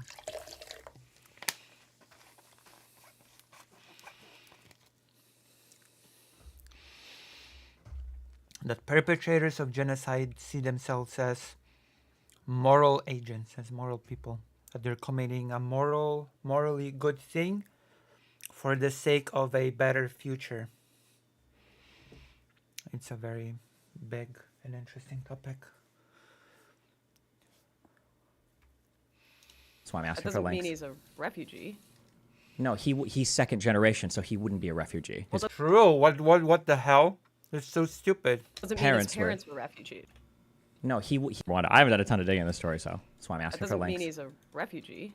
No, of course not. Of course he's not.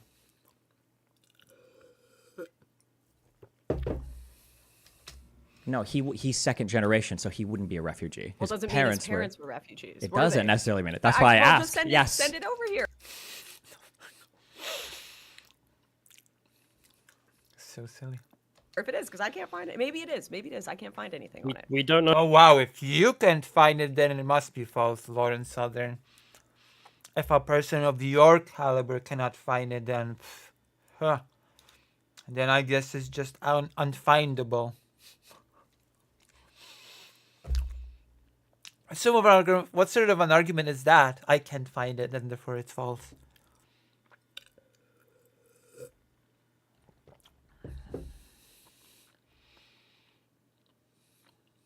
Yeah. Yeah. It was a very brutal genocide. One of the most horrifying genocides. One of the perpetrators who was interviewed described it as hard work.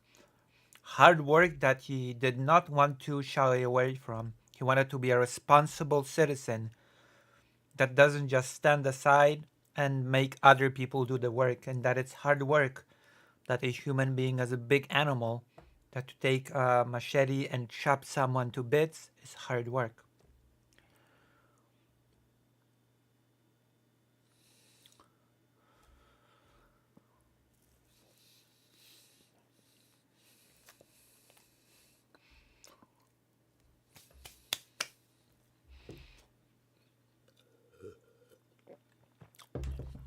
We could do a whole tangent about the Rwandan genocide, but I don't think this is the time.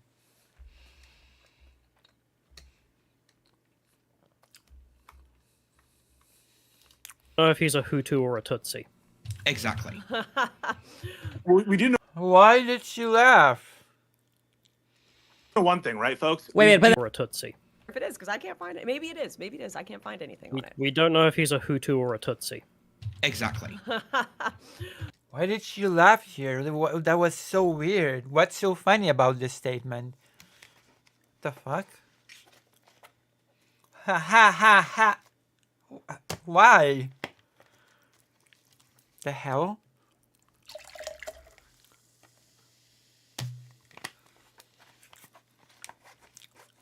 Jesus. We do know one thing, right, folks? Wait, but We then know also that real quick, everyone- wait, just for somebody, I don't know. Jesus. The things people find funny. If it's Sour or Lauren or somebody, can somebody link the first time at Telegram? I want to see a post on July 30th at Telegram saying that that the guy is not like a Muslim person. I was Sorry, trying to say that. the Telegraph. Or Telegraph. reported this. Oh. So the Daily Telegraph. Another reported this good on point. July 30th. Another good point from the chat is if they were refugees from the Rwandan genocide, they should have gone home 20 years ago. Why? Wait, why? What the fuck? Why? That makes no sense. No, that's not how that works. Is Lawrence Southern stupid? That's not how that works. Once you enter a country as a refugee, and you build a life in said country, You're not required to leave. Believe it or not, all the Ukrainian refugees will not be required to leave Poland once the war is over. They will be incentivized to come back, but they will not be required to come back. So there is no they should have returned home at X time. You go somewhere as a refugee, you rebuild your life at that place, and at that point you just live there. You're just there. I'm sorry to say. Like literally, a lot of Ukrainian refugees are such a boon to Polish economy that the Ukrainian government actually said, don't make it too sweet for people because we actually want people to return once the war is over. Like this is the chat. Lauren Southern's chat is really, really stupid. That's all that I can say. I mean, don't you resettle? Asylum status, at least in the United States, and I'm sure because the United States has adopted a lot of these foreign treaties, which provide for these procedures in many different countries. It's a pathway to citizenship. Asylum status is you get a green card in the United States, and so just because you're. But hang on, at least in the United States, the United States is very. When we had a bunch of El Salvadorians come because of an earthquake, later on they had to get an Can you turn up your mic, Sean? You're very quiet. In the United States, asylum is a pathway to a green card. That's a fact. Not all the time. It's a fact, my friend. It's a fact. Asylum status can get you. There you go. Lawyer him, Pisco. Grill him like the lawyer that you are. Objection. I know my law stuff. Now is the moment when you should sort of, I don't know, use the lawyer credential. Now is the actually appropriate time for him to talk about being a lawyer. When he speaks about the, asylum being a path to citizenship in the US, now is the time to say, I know my stuff, I'm a lawyer. Of course, there's of course a matter of whether or not he's a lawyer that specializes in immigration law, but that's neither here nor there, right?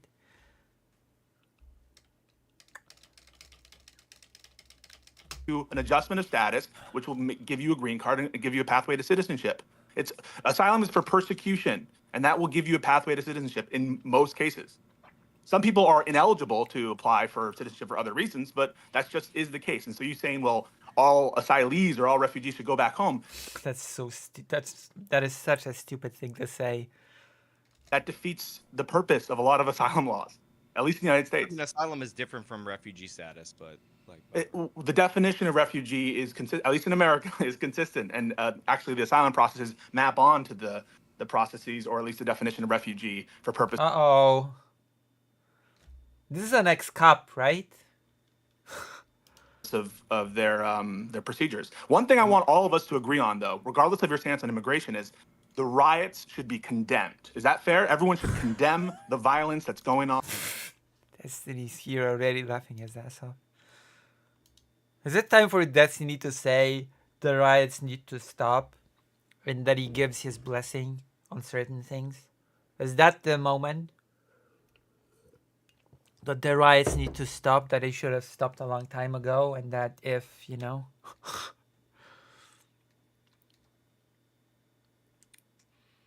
Are we about to hear Destiny's blessings again?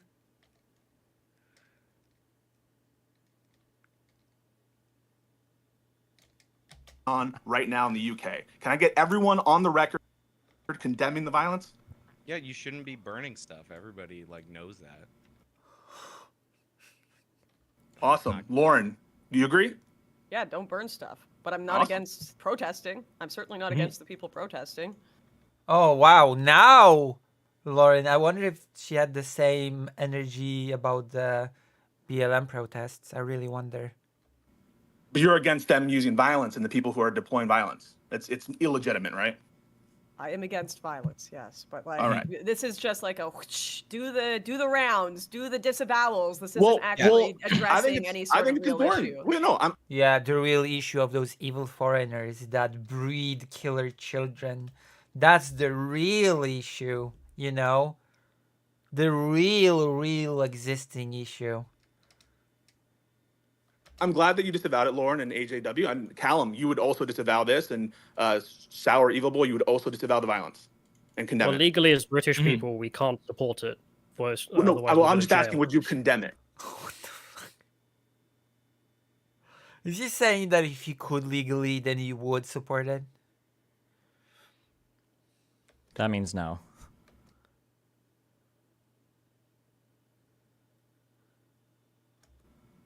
Will you right now condemn the violence? Yes or no? Oh my Callum? gosh.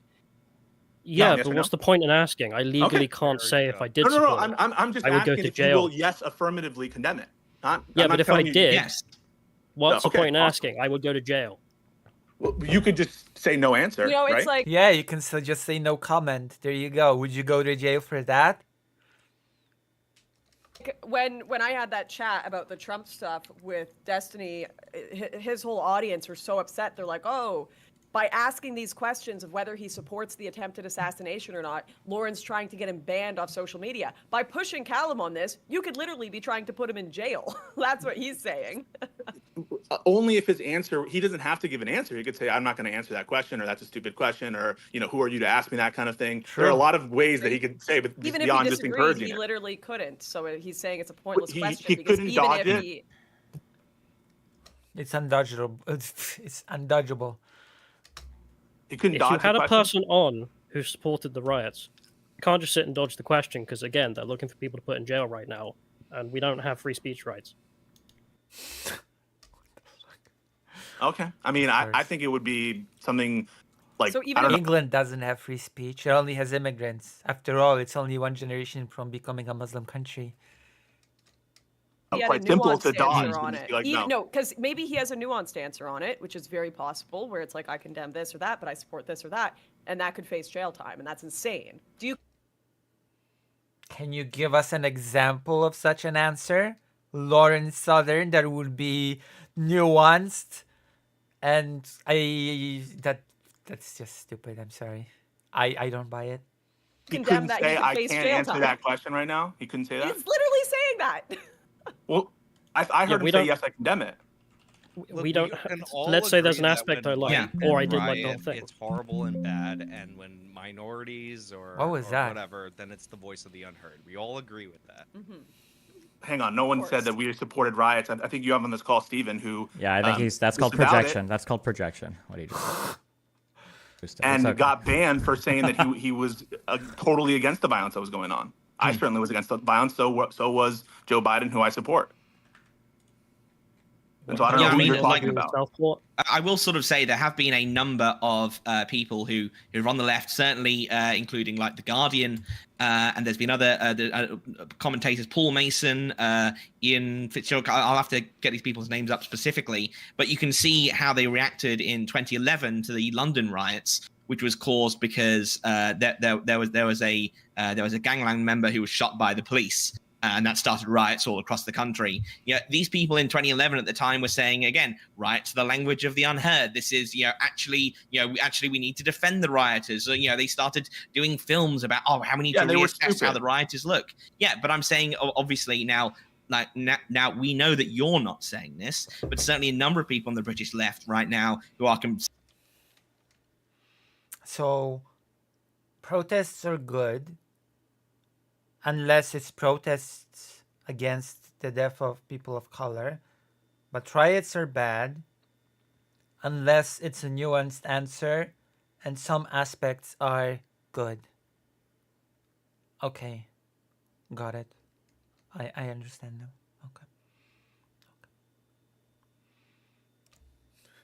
Okay. Saying that we need to send the army in. I've had the complete opposite opinion when it comes to left-wing violence.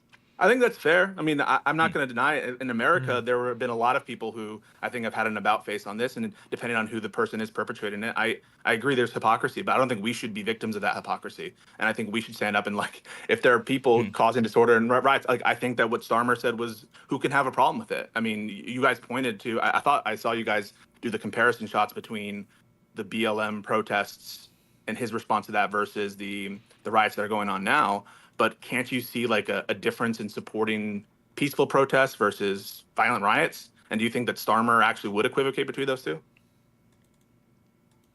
I don't understand what the point of this is. The point of what? Of these questions? It's to make sure that we're all like understanding what's legitimate, what's illegitimate. You know, a few weeks ago we had an assassination attempt on a former president of the United States, and now I'm going to go at Stephen. I think he was a little bit weak on it at first, and I think it's just important every time these things happen for us to. Don't rope me in. Don't rope me on your cuckoldry, okay? Absolutely not. Don't rope me on your cuckoldry, okay? Well, hang on. So now I am going to go after you because you did say, and actually you double. Jesus, Pisco is just wasting our time now, to be quite honest. Well, down before, I think a week ago, when I asked you, would you still say that it's okay to burn down a police station in response to police police brutality? And you said, yeah, it would be. And so now I'm going to go after you. Do you think it would be? Hold on. First of all, a couple weeks ago, you asked me if I supported the particular burning down of a particular police station, which I don't ever remember doing. What I said was, yes or no? I don't remember supporting a particular one. The line of questioning that was given from chat, and I think I still feel the same, was that if you indeed do, if it gets to the point where you want to riot and you want to get violent or whatever, I don't think you should ever riot against private property. But if you want to riot against public property, it makes more sense because this would be the target of your ire because you feel like or whatever. It's the government that's fucking you over or whatever. Pretty sure those were all of my statements. You can look it up and find something that contradicts it. I don't think I've ever said in particular, this police station should be burned down or this thing. Pretty sure all I've ever said is if you are going to riot, destroy stuff, it should at least be public property, not private property. Pretty sure those are the same. Would you support or would you not support the burning down of police station in BLM? It would depend on the circumstances. Like random burning down of public property or random burning down, probably not. But like theoretically, let's say there was some police station and there was like a lynching of like 2 black people and the local cops exonerated all their own people and they said, well, nothing happened and like everybody saw the recordings or whatever, people decided to riot or whatever, it escalated to some violent shit, they burned it down.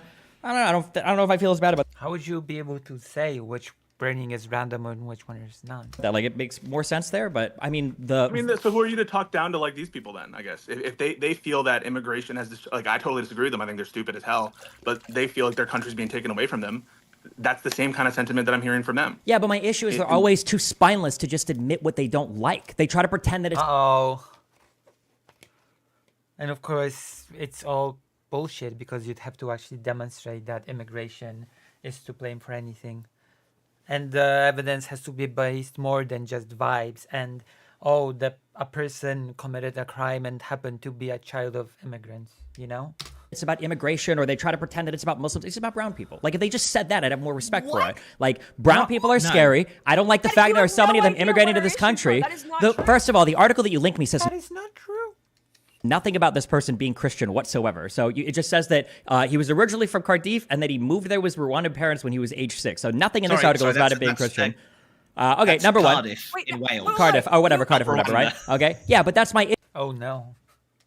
issue is that if people would just be honest and people just say, listen, these people are, the mass brown migrants are going to destroy our fucking culture or whatever, then I'd be like, okay, fine, I get it. But they don't. They hide behind like all this other like cringe shit. Like this guy earlier was just saying like, well, they happen to be protesting near a mosque and some of them might have thrown bricks through the window, but it wasn't about protesting outside the mosque originally. Like, there you go. Finally, Destiny points out the glaring contradiction. The mosque just happened to be there. And the bricks just happened to fly. It happens. Happens sometimes. It's just one of those wacky coincidences of life, isn't it? Bro, if you're gonna burn down a police station, say it. If you're gonna throw bricks into a mosque, say you're there to protest a mosque. Like, don't mince words. True. Steven, are you you just said if you're scared they're going to change the culture? How would they change the culture? How would they do that? By being brown. Obviously. Duh. How would all these brown immigrants change the culture? I can't. I'm not a racist, so I can't compute the question. I guess I'm.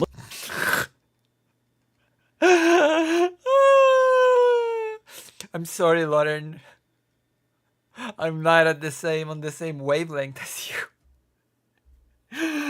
Oh my gosh. Muslims could change the culture? Is that the You is that the said question? you guys are just afraid of brown people, and then you said it's all about these brown people Yes. changing the culture. Like you said it If earlier, it's when you're like just mass about- migration and Muslim, they go together. And it's like, what? True. She did say that. True. Uh-oh.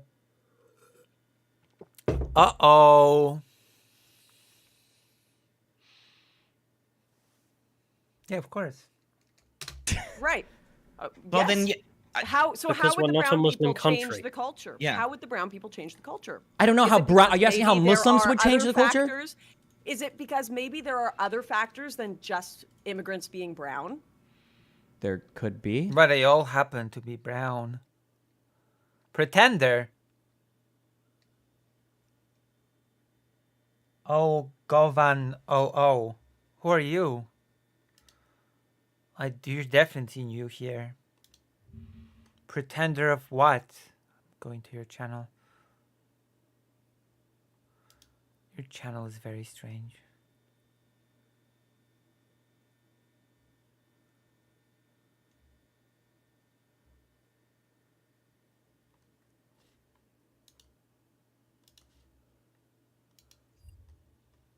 Pretender. Is this a Transformers reference? What are you implying, Lauren?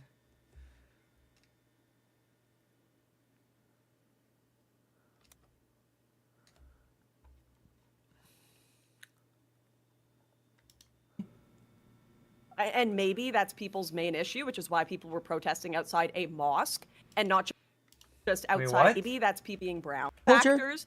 Is it because maybe there are other factors than just immigrants being brown? There could be. And maybe that's people's main issue, which is why people were protesting outside a mosque. And So were they or were they not? I thought that was just happened to be on the same street. not just outside random brown people's houses. Do you understand that when a Christian does a terror attack and the response is, we're going to protest outside of a mosque, and the only thing linking these two things together is that Muslims tend to be brown and the attacker was brown? Uh-oh. What's happening? Oh no. Woof. That doesn't help your argument, right? Oh, it doesn't. No. I'm afraid not. Two things that people dislike about mass immigration is when they stab children and also when they change the religious dynamic of the country to something that This guy was a Christian What the fuck is this answer? churchgoer. Yeah, well, he stabbed No, hang people. on. That is of the country to something. Yeah, but he stabbed people. That makes him a Muslim. That makes him spiritually a Muslim. Here you go. I'm helping Lauren Southern with the argumentation. He's no, spiritual is not enough. Lauren Southern is... I'm not sure if Lauren Southern is religious. She was a genetic Muslim. There you go. Because he's brown. This That guy makes him a genetic Muslim. was a Christian churchgoer. Yeah, well, he stabbed No, people. hang on. That is not in line with British culture values. Well, Stabbing True. Fake Christian. Christians don't stab people. We all know that. No Christian has ever, especially from England, has ever stabbed anybody. Technically, I mean, knife attacks and stabbing seem to be pretty British to me. But Lately, I mean, like, what does yeah. that have to do with protesting outside of a mosque? They're Because both these are foreign. It's not that they're brown, it's that they're foreign. They're not English. That is so stupid. So I guess by that logic, people should be burning mangas on the street. Because mangas are not British. They're foreign. People should be burning their Asterix comic books on the street. Asterix it's not British. It's foreign. Etc. Oh! Why not protest outside of a McDonald's? McDonald's is not British. It's foreign. It's American. Protest outside of... Why not brick a McDonald's? Or KFC? Go. Protest those evil foreign things.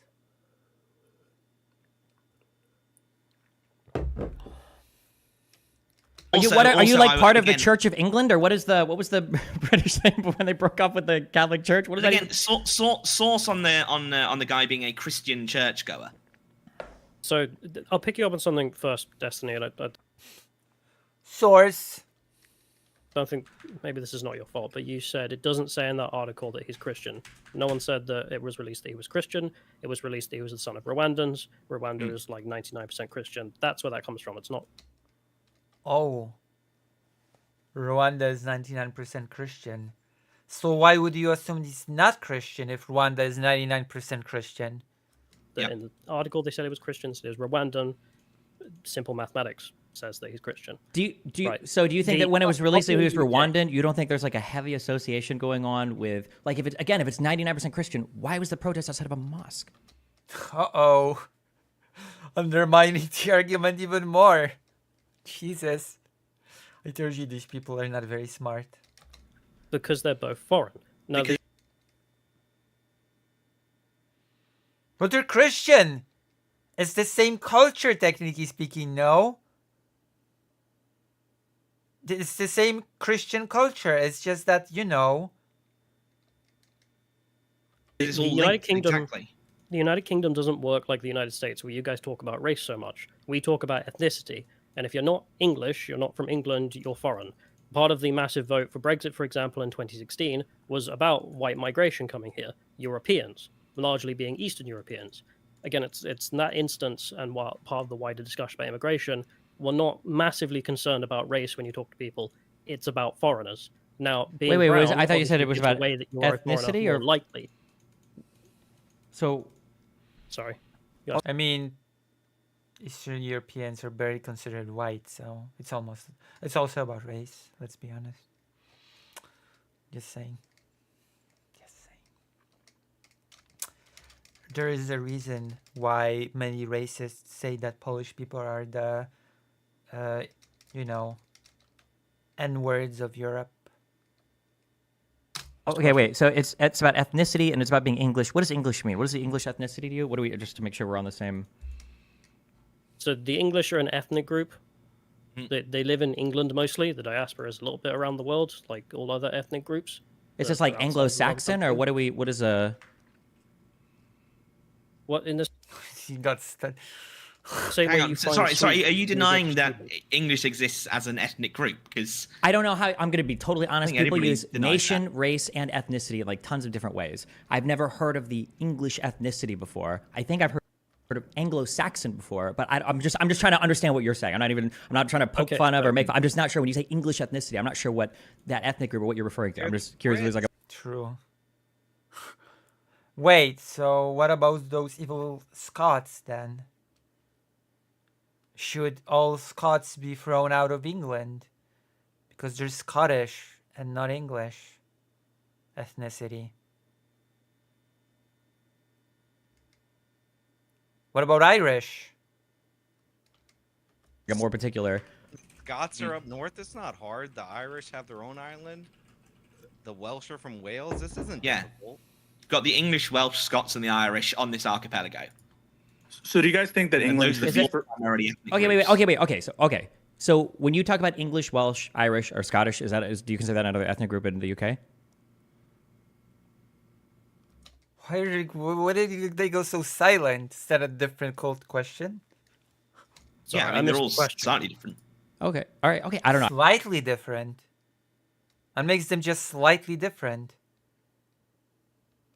I'm just, like I said, I don't know. We use ethnicity and race. Even between Canada and America, I think we use ethnicity and race different. Okay, so are you telling me that when you guys are trying to get the reduction of immigrants coming to the country, do you feel just as strongly about white immigrants, brown immigrants, Catholic immigrants, and Muslim immigrants? So I put in the definition of an ethnic group in the chat if you can. I mean, like as Callum was saying, the Brexit vote in 2016 was driven primarily by, concerns of immigration from the rest of Europe. A lot of people are saying, Poles, Romanians. But the UK is not just England. Who were most of the people coming over to the UK for work. And wait, what happened? It just reset. I'm a bit obsessed with that topic, and it's annoying how little people seem to have picked up on it. Oh, what are you turning the wheel? And showing through. Calum, it seems like the issue that you're Right. Like brown people are scary. I don't like the being parents when if are someone right. You culture protesting And the is when they church values. What is that? What is the Loner Box is joining soon. Simple. There's like a heavy How association exciting. going on with race, part of the European discussion. what is it? English or all ways. I'm just trying to understand what you're saying. I'm not trying to poke Okay. fun of or make fun. I'm I'm just not sure when you say poking fun. English ethnicity. North, it's not hard. The Irish have their own island. in the Irish. Wait, okay. The UK? Okay. All right. It's different. Okay. So are you telling me that when you guys are trying to get the reduction of immigrants coming to the country, do you feel just So Well, I mean, yes, 2016 was driven primarily by, concerns of immigration from the rest of Europe. A lot of people are saying, Poles, Romanians, who were the most of the people coming over to the UK for work, and obviously it was, people's concerned about jobs and wages, and so people. No, it was Polish people were called violent thugs. Actually, I remember. Were concerned about people coming from Europe who looked, just as white, quote unquote, as you or I. So I mean, Jewish people for the most part look like white Europeans, in Europe at least. Ashkenazi, and yet was made a racial thing. So that's why, So the UK immigration stuff, it hasn't been. There is no Jewish ethnicity, quote unquote. Not in the way that this guy describes it, anyway. Racially, quote unquote, based for a while. That's a simplification. I mean, they were also concerned about quote unquote sovereignty and the power of Brits to control themselves. And so One final question. On Peace and Judaism. Have there ever been like riots or anything outside of like Catholic churches? True, against Polish people. Polish people are big Catholics. Yeah, there were fights with Polish immigrants, if I remember correctly, because there were. That's not an answer to the question, by the way. Oh, were there any protests like in front of Catholic churches? Yeah, people thought against Polish immigrants. What does that have to do with anything? That's not an answer to the question. Polish gangs. I think it was in Boston. Yeah. Oh, Polish gang churches. Can you like me a story about like a vandalization or something of like a Catholic church that's happened in the last few years? I'm just curious. I'd like to see it. You have to go and find it because it was that's about 10 years ago. We're talking now. But you would have to go and find it. Discussion isn't about is it white or black is our point, and it's obvious that if you're a different skin tone, it gives away more likely that you're a foreigner or descendant of foreigners. That's just how things work. But the idea that it's not about all foreigners is not untrue. The problem even that is not exactly entirely true. Specifically with certain communities like Muslims is that their crimes are a lot worse than Poles. So as a friend mentioned here, the concern with Eastern European Lonerbox has joined the fray. Migration was wages, jobs, housing, things like this. But when it comes to people from Pakistan, it's about the fucked up views they have about age of consent, for example. The crimes are much worse in that particular community, and therefore that's what's caused these tensions. Do you think they should be deported? Yeah, we have a Pakistani rapist who's been here for 9 years after. Do you believe that they should en masse be deported? Yeah. Okay. The you believe so? Basically a Trumper. En masse, you believe Pakistani UK citizens should be thrown out of the country? Is that right? I was talking about rapists. No, but just in general, non-rapists. Well, my position is that if they don't have citizenship, we should let their visas expire and not issue renewals of visas or new visas because we have too many immigrants. By what metric? Should UK citizens who This guy wants to kill the UK economy, by the way. Because a lot of the UK economy depends on those pesky immigrants doing the work that nobody wants to do. Just saying. Just saying. have Pakistani heritage, should they be removed from the country? If they have UK citizenship, you can't legally do it. I'm not asking if you can legally do it. I'm asking, should they be? Should they make it legal to do so? Parliament can make it legal to do so. I suppose they could make it legal to do so. They So shouldn't. should they? Yes or no? I just said they shouldn't. Why not? Because it would Struggling, are we? cause chaos, and we don't need it. What a coward's response. But don't you agree that they're destroying the character of the UK? They're not English. Uh-oh. So the problem we have in the UK is the large numbers. Oh, load already, Loner Box. Come on. People are coming in, as Lawrence pointed out, Luton, for example. What's wrong with your internet, Loner Box? The British internet. The reason it's changed so much is not because you have 10 guys who turn up who are foreign. It's because you have thousands. Millions. Sure, this would reduce a lot of the numbers, right? If you, let's say 80% of them, you get 80% out. Wouldn't you agree with that? The problem we have is people who have come since 1997. It's a very short period of time. It's about 10 million people. And if you just not allow them to renew their visas or issue new visas for new people, oh, just kick out 10 million people? People coming in, those numbers will get back to levels in 1997. We didn't have these problems in 1997, so we will return to that time in regard. I don't buy it. To race relations.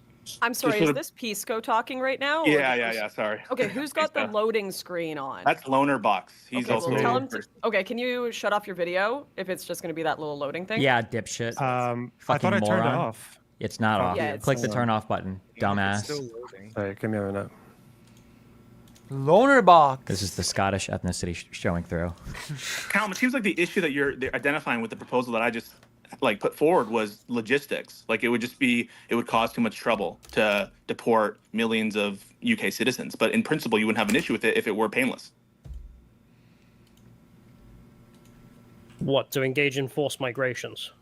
To deport UK citizens who have Pakistani heritage. Well, we just don't need to do it. I don't know what Loner Box has to say. Loner Box. I mean, whether you need to or not, you're saying that the numbers are a big problem. It's a numbers game, and so who cares if they're visa holders or UK citizens? Yeah, well, maybe one's easier, one's not as easy, but why not just get them all out? Well, you can make a good case if they've committed crimes. So, for example, the guy I mentioned, he raped women. I believe it was in Rotherham. Oh, and he should go to jail, no? Served his sentence, but has Pakistani and British citizenship. And so we've been trying to get rid of him. And 9 years after his sentence has already been served, he's still not been deported. So, this is the level of problem we're dealing with. To be clear, so you would agree then that therefore that UK citizens who have English heritage, ethnicity, let's say, should not be deported somewhere else, right? But UK citizens who have Pakistani heritage, maybe they should be deported, who do crimes. I mean, if UK citizens commit crimes, we should lock them up. No, but should we deport? But we wouldn't banish or deport them. You'd agree with that, right? If you're a UK citizen, That's how Australia was made. whether that's how Australia was made or not, you would agree, wouldn't you, that we shouldn't deport UK citizens who have English heritage just because they commit crimes? That's fair, right? But hang on. Create Australia too. I mean, deport Yes them or to no? where? The entire point of what Callum mentioned, that somebody who has dual citizenship can be deported to the other country in which they hold citizenship. Wait! My grandmother is English and I was deported. Just for questioning mass migration. So clearly this is a very possible thing to do. What? What the what? Huh? My grandmother is English and I was deported for questioning mass. What do those words even mean? That tells me nothing about our situation, quite frankly. Nothing at all. But Yeah, why it not? is Right? What? Like, if you don't have a good reason to engage Wait, in wait, wait. forced Also, wait, hold on, wait. Lauren, you don't have British citizenship. Well, I am British. Stop. The English was What the fuck? What the? Well, you know, Destiny, I'm basically British. I got deported. What the? What was that? Well, ethically speaking, what was citizenship? If you don't have a good reason. to engage. Wait, in wait, wait. forced Also, wait, hold on, wait, Lauren. You don't have English British citizenship. Well, I am British. You hold stop. I'm basically British.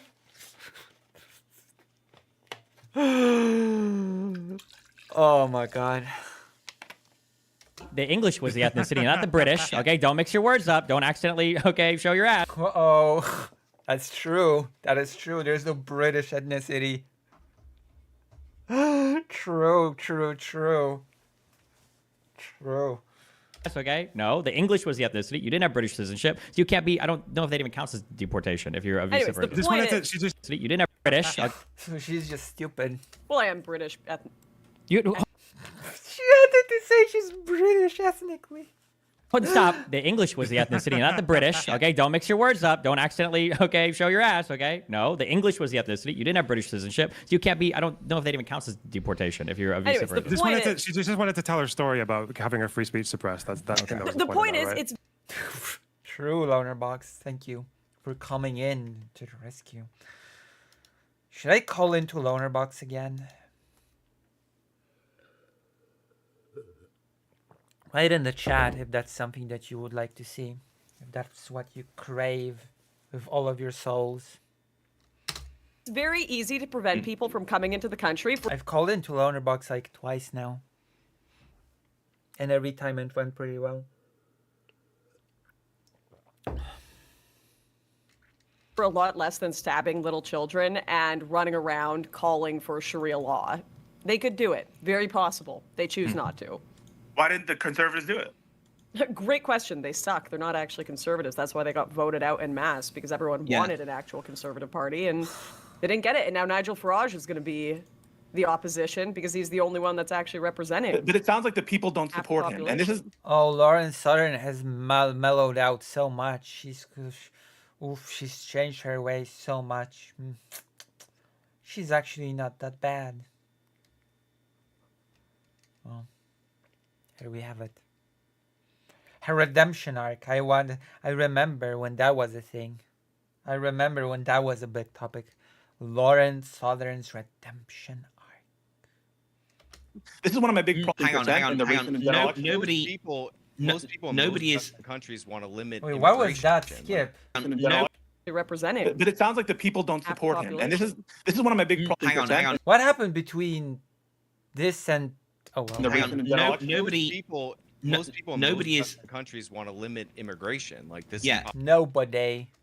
Popular The vast majority of the UK has always had a majority in favor of limiting immigration. Nobody has ever voted for mass migration, even though every party since Blair has done it since 1997. Nobody has ever voted in favor of opening the doors to the rest of the world. Of mass every migration? single time a party's won an election since 1997. If you want to strangle your economy, then be my guest, I guess.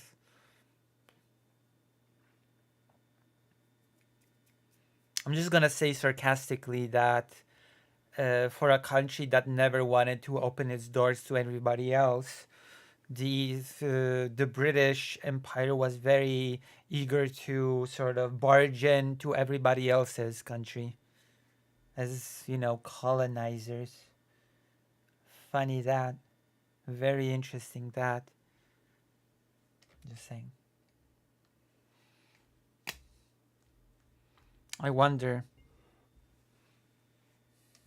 If one is on a pledge to reduce migration, or at least, crack down on border security. So the people have overwhelmingly voted for literally my entire lifetime, to shut down migration. And I know you said Brexit was built on some lies, but again, the primary factor driving Brexit was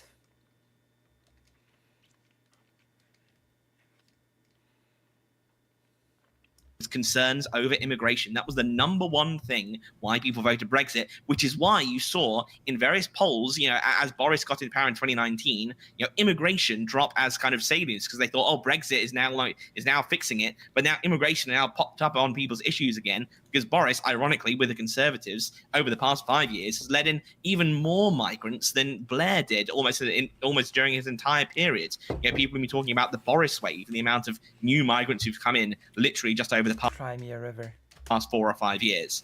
You paint it as an all or nothing, but it's not like that. People want immigration to some extent, but not. Oh wait, by that logic, actually, I totally forgot. That whole thing escaped me. By that logic, Lonerbox is not a real Scot. He's a foreign invader. Oh, I forgot. I almost forgot about that. Silly me. Go home, Lonerbox. You're not a true ethnic Scot. Who knows? You might knife somebody. Who knows what lurks in your foreign genes, huh? I mean, that is the logical conclusion of what they're saying. Just saying. Just saying.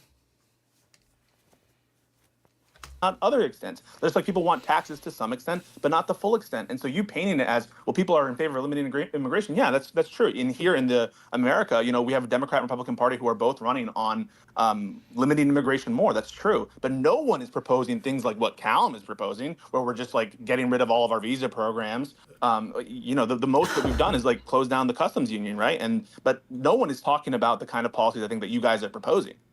So the Conservative Party just so you know as well, like the Labour Party did not run on tens of thousands net migration or capping or anything like that, and they got the biggest landslide since the 1800s, right? They got the biggest majority since the 1800s. We don't typically have referenda on every key policy. That's why you can have a situation where most people support nationalising the railways, but we don't vote in a government that does it. Same with immigration. You can look at our attitudes. Like I think you said, a majority of people want to limit immigration to some degree. I mean, that's true, but that attitude's also been dropping since the 1960s in the UK. Oh. Overall, and compared to the rest, depending on how you ask the question, it goes down even lower. So yeah, that's the Reform. They ran on a very loud, very clear anti-immigrant first campaign. They won 5 seats, 4 of which. Oh, whoops. Yeah, and the Lonerbox is gonna be good on this. Like, there's like, it would be pretty weird if Lonerbox would be on the wrong side of this, considering that he would just be basically advocating up against himself. If he would agree with their logic, you know? Which are like 94% white, which is way above the national average, which is but Reform then came in second in vote share. Came third in vote share. Gained more votes than UKIP ever did. Came second in around 100. Oh, UKIP, because UKIP is such a relevant party now. Oh wow. Reform has gained more than UKIP. Wow. Holy smokes, more than UKIP? No way. UKIP. Sargon of Akkad's party. Wow. Damn. That is something. That is something.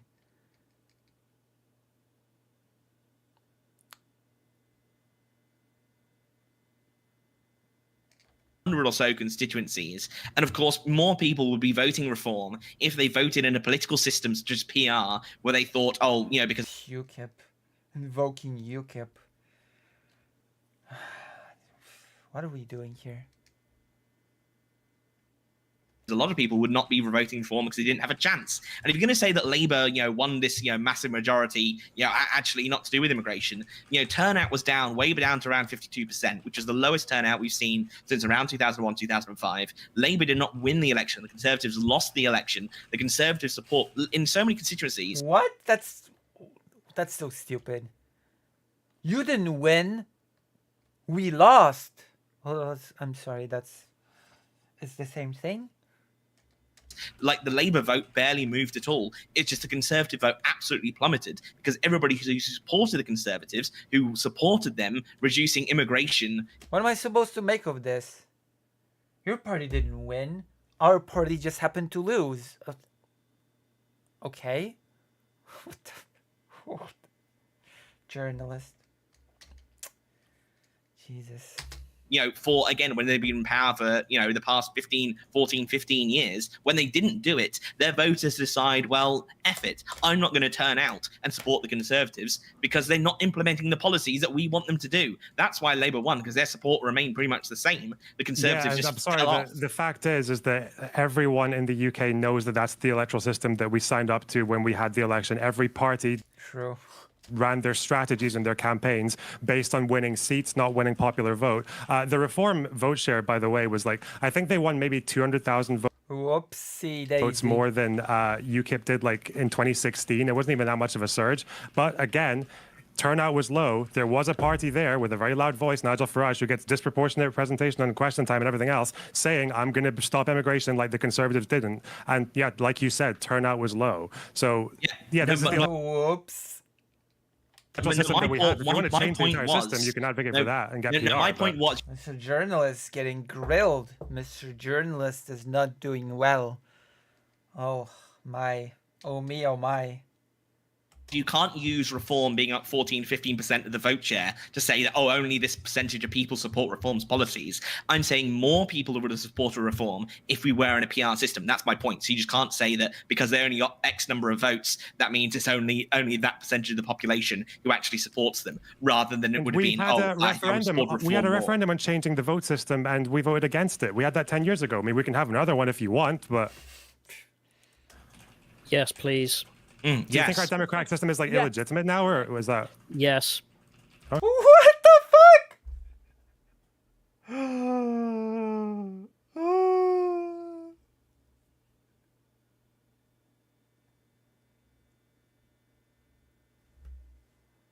That guy. That guy. That guy. Oh my gosh. So you think our system, our system is illegitimate now? Yes. Oh you. Oh you. Okay. Well, yeah. We had that 10 years ago. I mean, we can I'm having fun in this debate. I don't know why. I'm enjoying. have another one if you want, but Yes, please. do you think our democratic system is like illegitimate now, or was that? Yes. Okay. Well, the alternative vote won. Wasn't even PR. The alternative vote system would have helped the Lib Dems more as the third party. So that was just a purely selfish system. We should probably explain how broken the British system is for the Americans. So you guys get to vote for both of your chambers. You get to vote for the head of state and some local stuff as well. So we in the UK, we don't get to vote for our equivalent of the Senate. They're just appointed. We don't get to vote for our president. They just become the biggest party's leader in the election for the representatives. So we have very little in terms of democracy. We love the referendum. I'll be honest. That's probably the best time I've ever had in terms of being proud of we had a democratic system. Since then, they tried to overthrow that referendum, which caused a lot of problems and why Boris ended up winning. So democracy in the UK is kind of a sham. I mean, it's well, hold on. You have a different. Just because you have a different system doesn't mean it's not a democracy, right? It is a form of democracy, but it's super rigged. I mean, one of the funny It's a democracy, but it's not. things about people rebelling against that is in the United States, for example, you guys are stuck with a two-party system. And that's somewhat tolerable because it's first past the post and you're in the two-party. We used to be there, and it sort of made sense. Again, you know full well of the problems that brings. But in our current age, the public no longer vote as if it's a first past the post system. They say screw it and vote as if we live in a proportional representation, multi-party democracy, because they just want change. And by results, even though Keir Starmer got the most seats, he got 33% of the vote, which is bugger all, especially in British politics. Wait, but I mean, like, So I don't that's why understand. that When you say he election's- got 33% of the vote, was this because of how you guys do like districting or whatever? Or because in the United States, this exact same thing happens too. Like our president that you said that we get to directly elect, we don't really directly elect them. Our states do. That's why Republicans win elections, even though they lose the popular vote over and over and over and over and over again. Oh, that's right. The college thing the US has, right? The electoral college. Yes, you have your problems, but we don't even get that access at all, is my point. Can I say something on the build-up to this? Because this was very important, and our friend was bringing that up, which is that in 1997, so once upon a time, I decided to sit and look at every election manifesto of the winner of the election, going back over 20 years. So in 1997, the discussion on immigration used to be, we didn't have a problem with immigration, so they would just talk about what they called asylum shopping.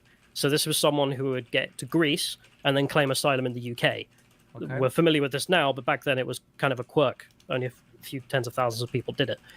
Then up to the 2010s, it becomes more of an issue. On 2010, the David Cameron government wins on the pledge to basically put in a hard cap of under 100,000. He said they will reduce migration to tens of thousands. That's where our friend Lonerbox got that saying from. And ever since, if you look at every Conservative Party manifesto where they won the election, they say the same thing, right up until Boris Johnson, where they kind of gave up and just said we will control it, and then they massively expanded it. So yes, the public have voted for this policy, and it has been ignored. Just quickly jumping in on that as well, even Labour voters as a majority support lowering immigration. Can you link a poll on that? Just curious. I want to see that. And why did Lonerbox join? Just to be so quiet. Lonerbox, did you just join to be part of the team? You might have just been in the chat if you're just gonna be quiet.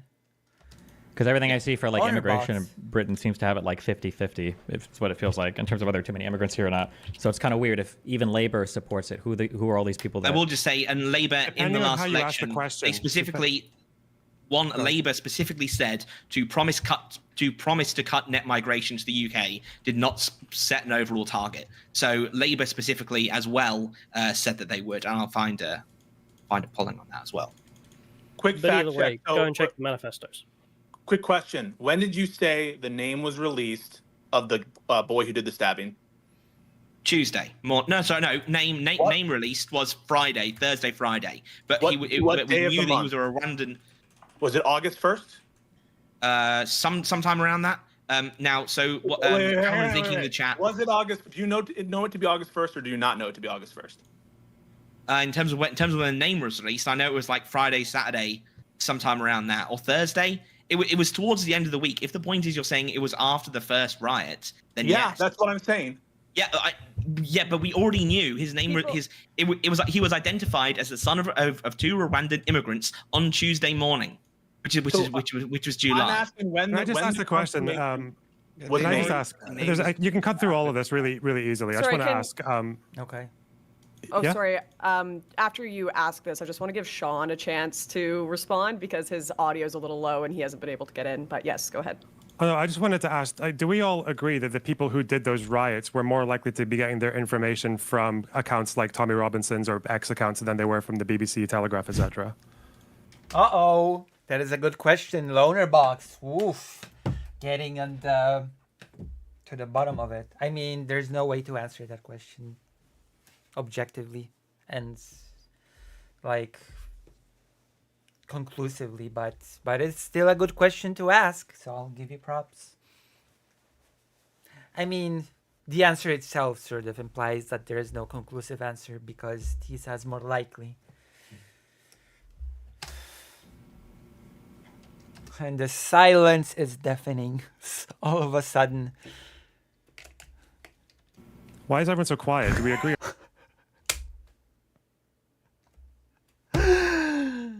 See, I can just predict. I can just predict what is going to happen. I can just predict what is going to be said.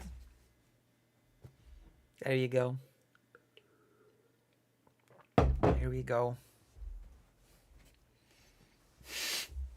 My goodness. My gosh.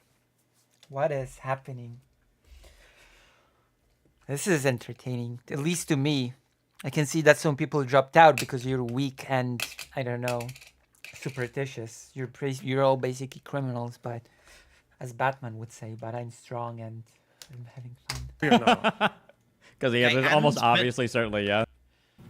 Why is everyone so quiet? Do we agree or not? Because he is almost obviously, certainly, yeah. But again, every Twitter on Tuesday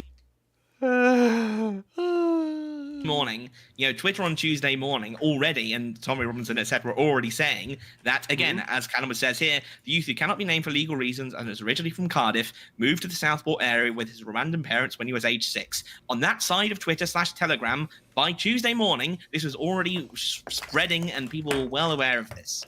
Certainly by mid-afternoon. Tommy Robinson first, when he mentioned that they spoke about Rwandan parents, Tommy Robinson just said it was gaslighting and didn't elaborate. That's what his tweet said.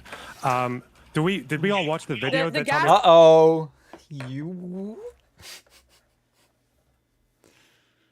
Robinson. gaslighting, Wait, the did we gaslighting watch people the- we're talking about. I don't care about the Tommy Robinson video. The gaslighting people we're talking about is when the mainstream media came out and said he was Welsh.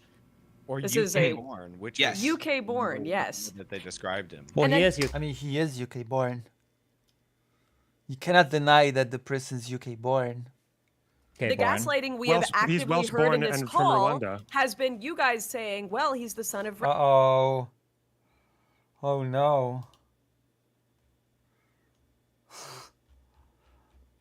So I guess if you have immigrant parents and you're born in the UK, you are not really UK born.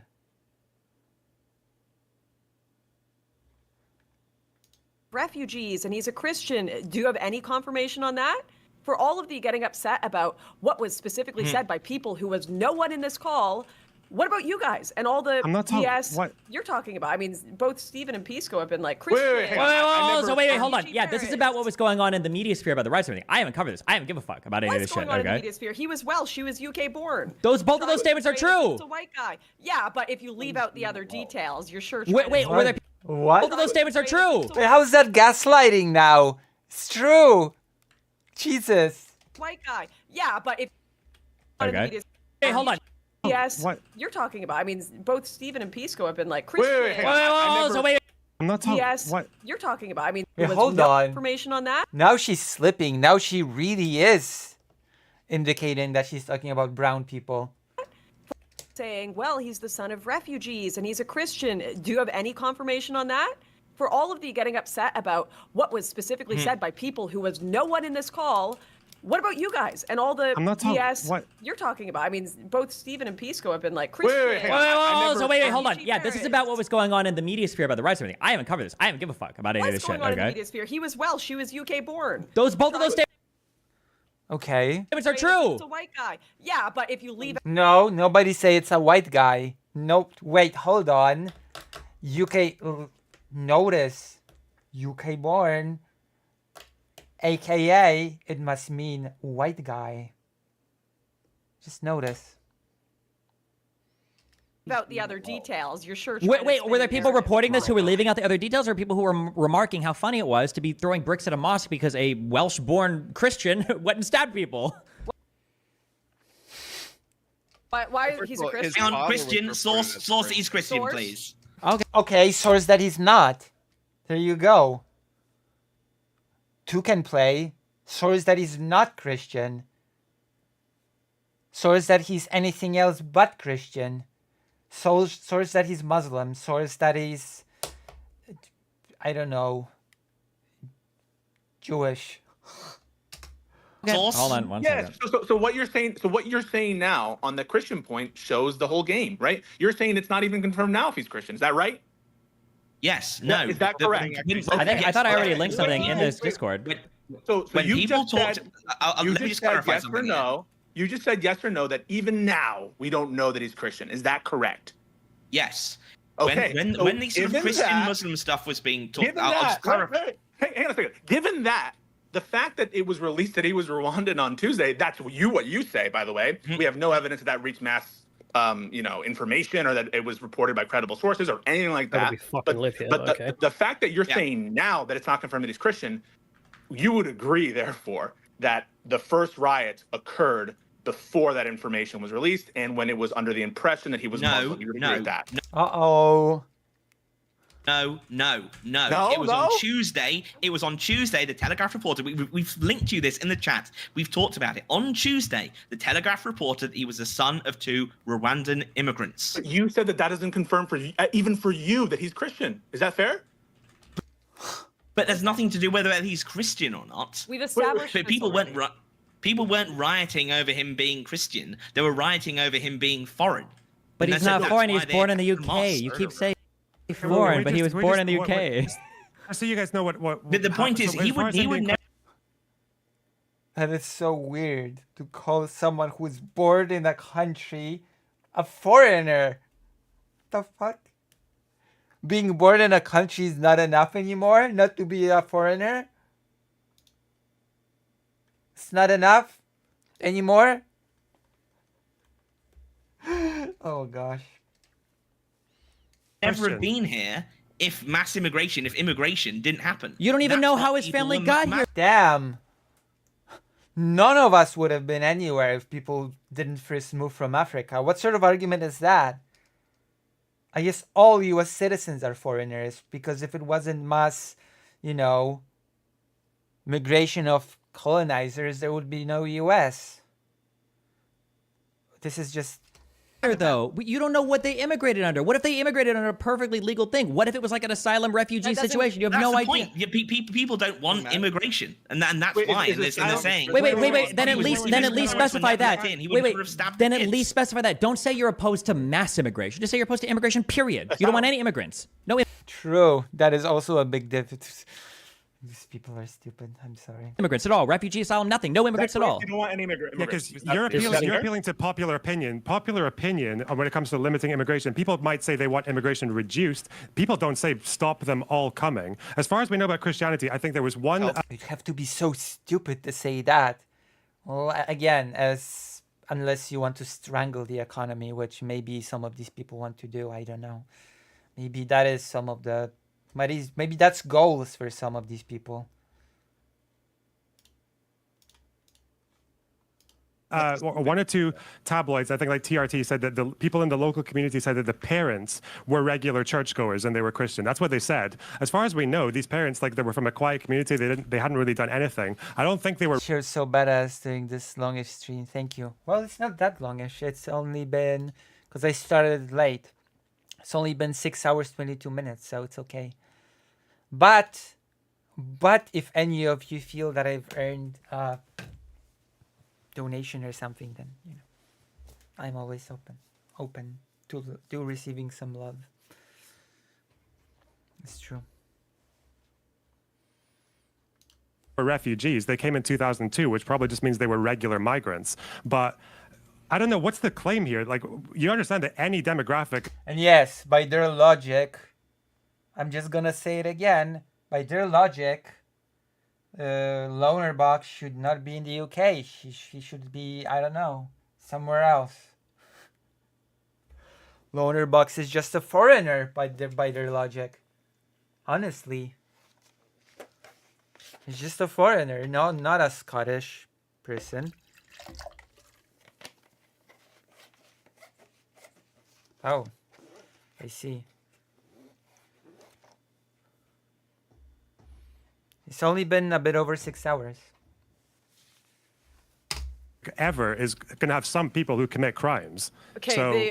the amount of crime being committed by specific demographics, it's a little uneven. But before we continue, I do... Oh, I see. Gesturing to certain races are more, have a proclivity to crime. More predisposed, so to speak. Steven, you're really good at troubleshooting. Can you elaborate on that, Lauren? Could... Yeah, please do. There you go. I have my own representative. I may not have been there, but I sure had my representative saying the things that I would like to say. Can you elaborate on that, Lauren? Can you do it for us, please? I will, but could anyone... I really want to get Sean's mic audio up. Does anyone know what he needs to do? I am way too much of a boomer. Turn his gain up, maybe? Yeah, well, the problem is he's using the streamer mic, which is the SM7B. Do you have a cloud lifter attached to it? Yeah. Okay, you do. Is the gain on the on your mixer or your interface turned up? Let me find that. Hold on. Probably that's the... Wait, what is that? Is it? Wait, what are you plugged into? We'll try turning it on and off again, sir. Oh, my mixer is somewhere. Please. I just gotta find it, but it's definitely there. Hold on, let me find it. I'll turn that up. I didn't think of that. Said while this is all being debated, there's people talking about Christianity and that what well, when was the last time a Christian, for religious reasons, blew up an arena? What? When was the last time a what?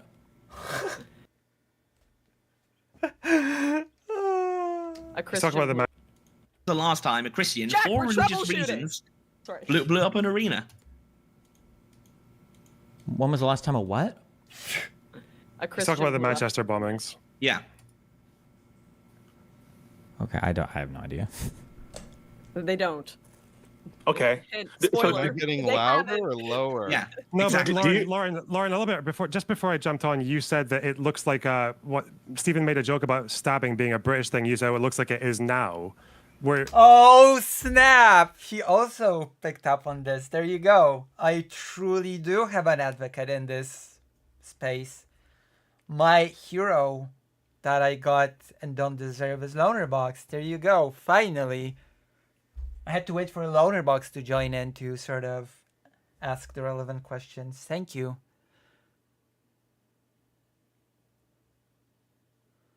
Actually, in 1996, a Christian for religious reasons tried to blow up the Olympics. Uh-oh.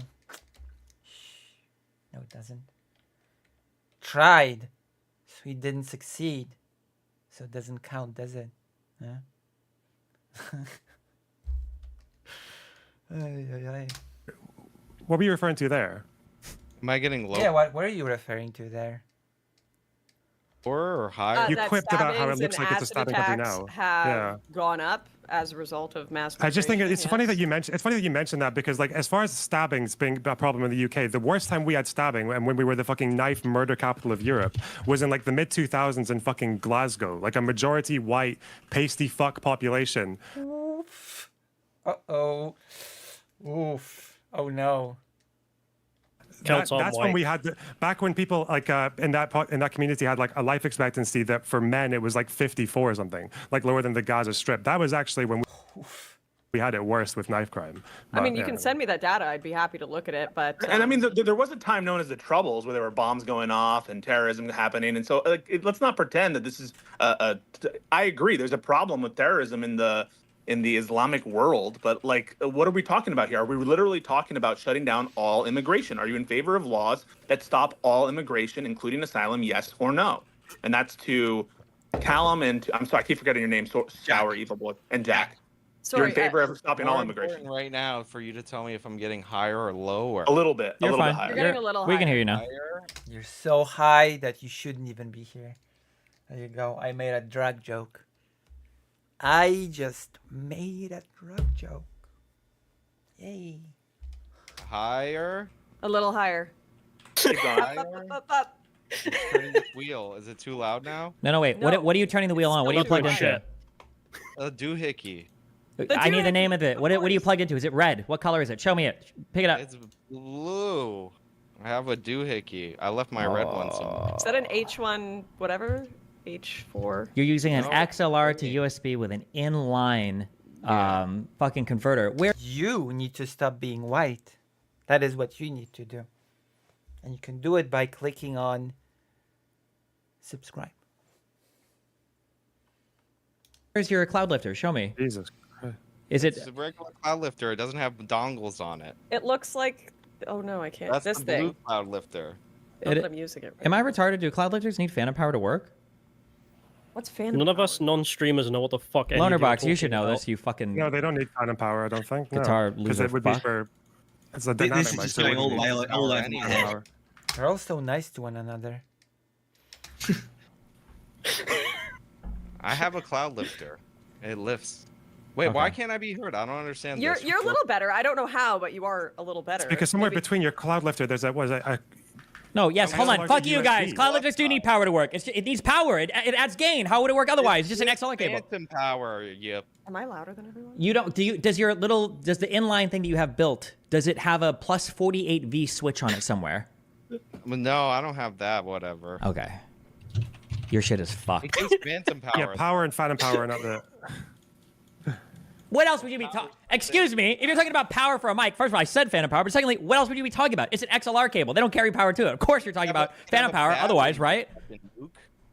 Wait, hang on. Wait. Cloud lifters. You're talking about the mic. Oh, okay. Cloud lifters. They're clean. They're like. The mics don't, but. Is it a preamp? I think. Yeah. Listen, your shit What's is your fucked. favorite amplifier, guys?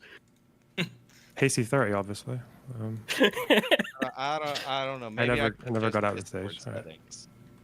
Also, wait. As a quick real fact check by an American patriot who is white. I'm gonna cut all of this out from the segment proper. Don't worry. when we talk about do Christians bomb shit, wasn't there like a whole thing with Ireland for a little bit where they were kind of blowing shit up all the time? Yeah, they're friends now, believe it or not. Oh, well, so things can change. Oh, amazing. All right.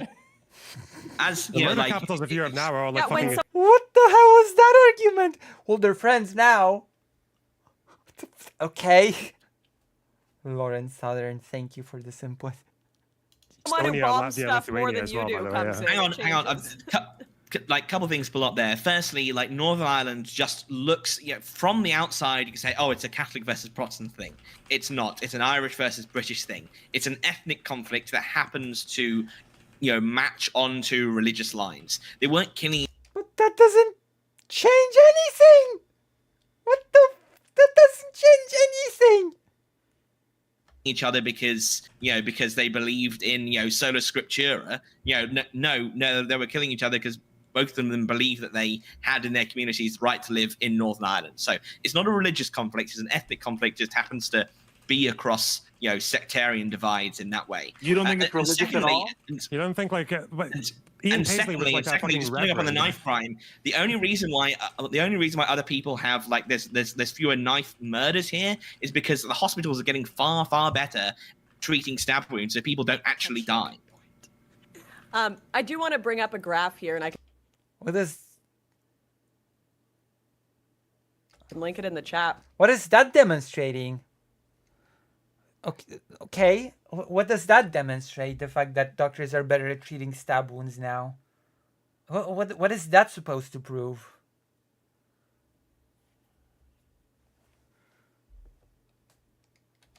But if Wait, what are these huge gains in treating knife stabbing wounds? Have there been big strides in the field of knife stabbing wounds treatments made?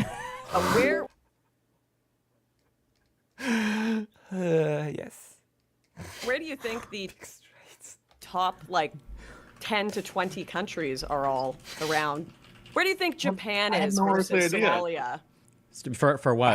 I have no idea. Are you comparing the crime rate? Crime conviction rate. No. These are immigrants. Immigrants to from Denmark. Japan.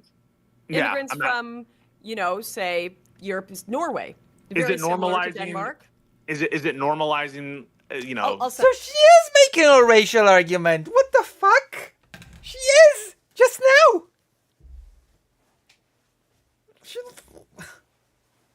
She was protesting against it so much, but now she's directly making it the racial argument. I'll compare this race to this race. What do you see? What do you see in terms of crime rates? Huh? Huh? Huh? Huh? Oh God. Well, As soon as you said normalize, the answer is already absolutely no. The answer is already absolutely no. So then I'm gonna just discard that. No, I'm just. This is our mass immigration data. We don't believe in. Knows it. We don't believe in normalization Everybody here. knows it. There are certain countries, certain immigrants who commit more crime than others, and Certain immigrants that just happen to, be inhabited by certain races. It's not subtle. denying this is just delusional. Yeah, but no Okay, one's Lauren, but- denying that, Lauren. I was just asking you to elaborate on it in the UK. Which ethnic groups in the UK are doing the most crime? Because these probably riots seem very to suggest similar. they're going for Muslims, right? So, okay. I'd also then You don't think pulling up Islamic this chart immigrants in are more terms of- likely to commit crime than? No, I'm this is asking why. you- Hold on. I'm It's so. asking you to elaborate. I know the Your answer, I'm asking arguments you. would carry more legitimacy if you actually had more targeted. I haven't looked at immigration in Europe in a long time, but my understanding was that your group of immigrants that were the most likely to commit crime were generally people that were immigrating from northern Africa. But when you just say Muslims, like the people that came from Syria in the refugee crisis were not the same as people that come from like Morocco and Tunisia, like North Africa. It's not the same Syria's type. pretty high. But when you say Syria's pretty Uh-oh. high on the crime rates. when you say I I don't just throw I you don't something even. on arrest rates if you want. Like we can look at. So I think in the UK the highest crime rates are from people from the Caribbean, no, from Windrush, like those generations. I thought that was where all the big disproportionate crime waves are coming from. The massively high arrest and conviction rates. For Pakistanis, it's a little bit higher than white, not much. I think it's 11.3 versus 9.4. Arabs in the UK have a lower arrest rate than white people. It's like less than half. So yeah, it's a little bit. That's why I'm asking you. I feel like you don't know though. That's why. So I have to. And now it's silence. I know what she's gonna say. You know, you have your data. I'd be glad to look at it. I don't know. Provide me the data because I don't know. What are you commenting on? There you go. Showing that Arabs commit. There you have it. That's what she says when she doesn't have anything to say. So I have to applaud What are you Destiny. commenting on? Data showing that Arabs commit less crime than white Brits. I'd be happy to look. Hold on, Arabs or Muslims? What are we talking?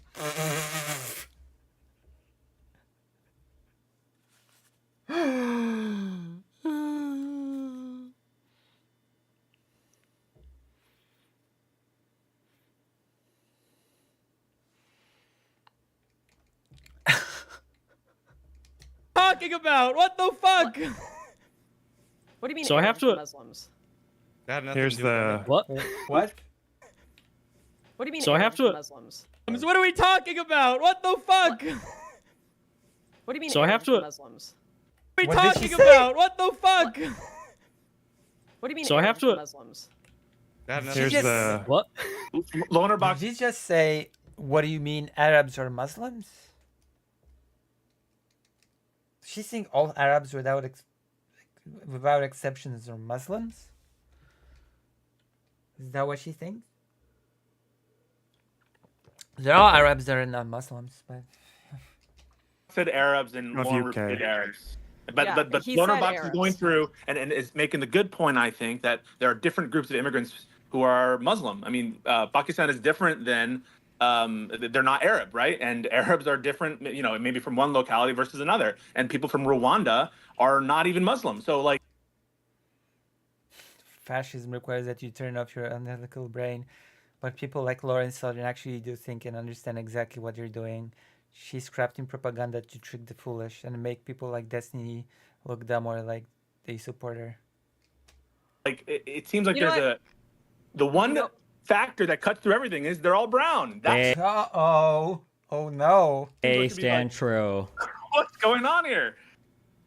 Well, you know what? No, You're probably I'm- right. If a Norwegian person that was born in Norway and their family came from Norway that was Muslim came over to the UK, they would probably commit. Wait, less Norway is not the country that had the one What?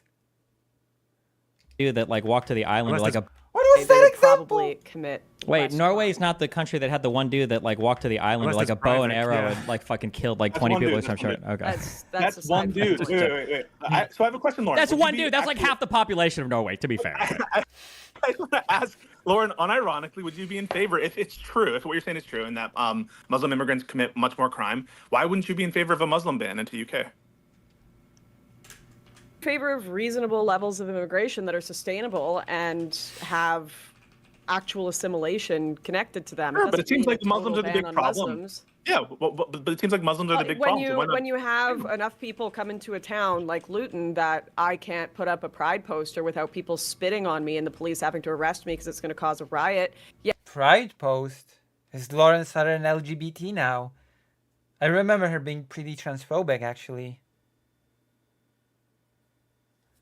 you have a poster without have enough people come into a town like Luton that I can't put up a pride poster without A pride poster? What? Since when is Lauren Southern a pro-LGBT advocate? I remember her being pretty the opposite, actually. without people spitting on me and the police having to arrest me because it's going to cause a riot. Yeah. Huh? Huh? Oh gosh. Oh no. Oh me, oh my. Okay. Okay.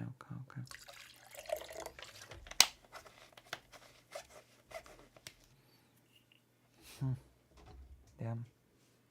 Yeah, you have too many Muslims in one area. So- that are- Pride poster. Now I want elaboration on that. Pride So poster. let's Yeah. why don't we follow Donald Trump's lead and let's ban Muslim immigration until we figure out what I mean, the hell's that's what going you're on. saying. Well, yeah, That's not yeah, what I'm fine. asking whether you're Look, I mean, Well, I you- would just it's put just- it.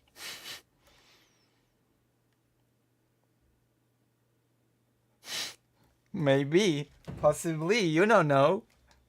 You don't know what could cause a riot. You never know. Riots happen for many reasons. Riots are mysterious things. You don't know. It wouldn't just be Muslims. It would be you need to stop we immigration have to start until you somewhere. have proper housing numbers for people. Why don't we start? What? You have to stop immigration until you have a proper number of housing? What? Oh. Big brains. Of course. Somewhere. Until you have cultural cohesion again. Why would we start with just Muslims? That's used. Cultural cohesion. But again, Rwanda is Christian, so what sort of cultural cohesion are we talking about? Because they seem to be the biggest problem, right? I mean, there's What sort of cultural cohesion are we talking about? You just said they were the biggest problem. There is. And all of them said that it's about being foreign, not about race, etc. Are they saying there's no cultural cohesion between the Brits, the English, I'm sorry, and other Europeans? That there's absolutely no cultural cohesion there? There's a problem there with extremism for sure. Why don't we start there? And then there's a problem with grooming if you want gangs. to, sure. The grooming gangs. No. Would you agree with the policy, Lauren? Would you? I agree just with the told policy? you the policy I agree with. You're not listening. I said that I think we need significantly less immigration to the West. Okay, I don't here's think the we need to send question. everyone. Wait, the West, but they said that it's just about being foreign. So that would include people from other countries from the West, no? They said it.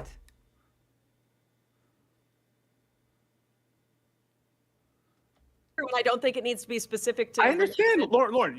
Imagine, okay, you're president. I know it's prime minister, but I'm just joking. You're president of Canada, or let's make it UK. You're the prime minister of UK. A bill comes across your desk, and let's say that you have to sign it. I know it's different in the UK. I know it's different. Would you sign it if it said ban all Muslim immigration into the UK? Would you sign it? Yes or no? I would propose a different bill that was just based on So mass would you veto immigration. it? Because, like you said, look at this Rwandan. Probably not Muslim. We don't know, but probably not Muslim, causing problems. Is the answer you wouldn't sign that bill if it was before you? But the Rwandan was born in the UK. If that was the only bill I had available to stop the hordes of people coming in. The hordes of people coming in. Jesus Christ, the hordes. And yeah, I'd probably sign it, but I would prefer something else that wasn't specific to just Muslims. Like, you're giving me the most strange niche question ever and forcing me to answer yes to it. Like, what is the other option? You just let everybody in? You could say no, this bill is... You say, no, I don't agree. I literally, my first answer was no. I would prefer a bill that addressed wider immigration issues and still had flexibility for people who were non-radical Muslims to come in, not in mass where they're taking over whole neighborhoods. But you could just easily say, no, I don't agree with immigration restrictions based on religion. I don't agree with that. You could have said that and been like, I'm not going to sign it. That's literally what I said. And you're not. No, that's not what she said. No, but you said that if push came to shove and that were the only immigration bill on your desk, you would sign it. If push came to shove and that was my only option to stop the mass immigration, which is causing issues across the board. Across the board, huh? Have nothing in some cases to do with religion, just violent crime, everything. Yeah, I would rather sign that and perhaps prevent some grooming gangs and stuff, but that would not be my preferred method of approach. No, that would not be it. It would be an infringement, wouldn't everyone say, on the right to practice your religion? If we're making restrictions based on religion, where does it end? I mean, really? Well, no one is like no one here is saying that. You're making an extreme hypothetical to try to push me into a box to say, look, you want to restrict. I don't want that. I've told you. In this country, and at least in America, it's not an extreme hypothetical because a leading candidate for president proposed it. And so it's something that we have to deal with because there are people in my country, a lot of people, who agree with an outright Muslim ban as a policy. And so to me, it's anything but hypothetical. We had years of litigation over happening, and the Trump ban. Okay, now you can say the ending up, bill wasn't a Muslim ban, but it's an issue in my country. It's not what I'm proposing to you, what I'm telling you, isn't something that's just a hypothetical. And in fact, people from the English Defense League, whatever this league is, right? I'm sure that they would all say, yes, happily would sign it. Of course, they would. That would be the point, right? I mean, Sorry, unless- just going to say the English Defence League, which hasn't existed for 10 years, by the way, mind you. Whatever these people are, these Robinson guys. There's a group of people who move between towns and get It's just kind of marching funny orders to from have Tommy Robinson. Americans just talk all this shit about the states that they don't even know what they're talking about. Well, Jack, would you answer the question? Would you agree? Would you sign happily a ban on Muslim immigration to UK? And on all immigrations to the UK. But if they were to start with Muslims, would you start there and would you sign a Muslim ban? No, I wouldn't sign a Muslim ban specifically. Okay, that's great. I'm glad to Doesn't hear go that you're far not in enough. favor of Muslim ban. Callum, would you? It doesn't go far enough, so no. Okay. True. Also ban Christians. Hey, okay, so that's a Said start. I just want to stop all immigration. Even asylums, right? All forms of immigration, all visas too. Ukrainians, because they made up. Yep. That's the reason the net migration spike. Yeah. Uh-oh. Ukraine. You know, like just like here's They made up. That's the all forms of immigration, all visas too. Ukrainians, because they made up. Yep. That's the reason the net migration spike. Yeah. you know, shouldn't like be, just like here's a point on There you go. Ukrainians as well. asylums and refugees, for example. The problem with the mass immigration is because of how tiny our country is in terms of population, infrastructure. Like, we can't actually take, people who should be asyled here temporarily. So, for example, if we didn't have massive immigration, we probably would have had the infrastructure to temporarily take some of the Ukrainian refugees over, who would then be able to. They wouldn't live here forever, but they're able to. Why not? What? That's just stupid. Go home after the war ended. Hong Kong. Why would you forbid them from staying after the war ended? Obviously, like in terms of international British obligations, we have more of that because the treaty with China to defend Hong Kong is made with us, and there's people moving Hong Kong right now who are being oppressed over that. But if like 200,000 Hong Kongers came in, like a country with no mass immigration would probably be able to handle that a lot better than a country where you have millions of people coming in basically every year. And mass immigration is a system that currently exists in the UK. And that's represented by the asylum. Why you have to say millions? Like, net migration has never been a million in the UK, has it? True. Billions and trillions. Billions and gajillions. Now, I want to see some data. Maybe like... Over the last year, it pretty much just net hit almost net migration. I thought net migration Yeah. was 600,000. No. No, it hasn't been for a couple of years now. I have put in a graph in the chat. I will relink it. Let me see your Sorry, graph. I'm a bit annoyed because I'm a bit obsessed with that topic, and it's annoying. Yeah, I can tell that you're obsessed. Truly, I can tell. I can tell that you are obsessed, and I can tell that you're upset. Thank you for telling us, Mr. Obsessive guy. Thank you. Annoying how little people seem to have picked up on it. Mass migration to this country was described that We've way all picked up that you're obsessive. Yeah. when it was at 300,000 because it was a massive change from our pre-1997 situation. The where we net had migration graph you sent me is roughly tens of below a thousands. million. Just so you know, it's what I said. It's a Oh, millions of people per year, of course. The hordes, the millions and millions and millions. And then you provide a graph that contradicts you. Congratulations. You big brained. about 600,000. It's a bit You big brained goof. over Oh, I'm 600,000. terribly sorry. I'm probably thinking of something else then, but I'm pretty sure.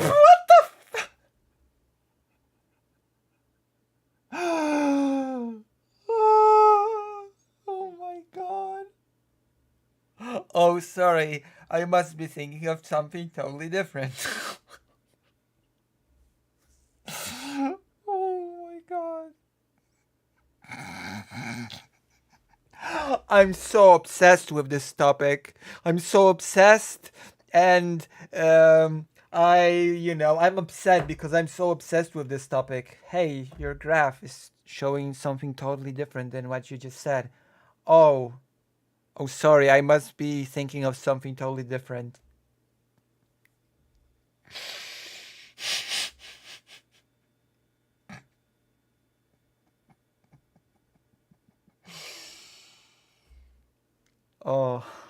Oh my goodness. Oh my gosh. Uh, that is the highlight of this stream, this debate. I didn't expect it to be this funny. I did not expect to laugh so much. Oh, excuse me. I'm just talking about something totally different, mate. You see, Governor, Gov.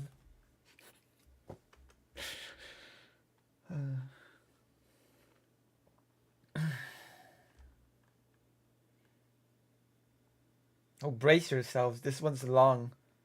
This is long. This is gonna be long. We're here for the long haul. So, donate and subscribe. It's higher than that. Maybe it's not including refugees for that graph. But yeah. Yeah. There are 400,000 refugees coming to the UK in 1 year? I think there was a separate section on that, actually, if I recall correctly. I feel So this is like if- the if go-to Lauren- topic for you guys. I feel like you should have these numbers fairly accessible. And that might True. You just said millions per year. You said it.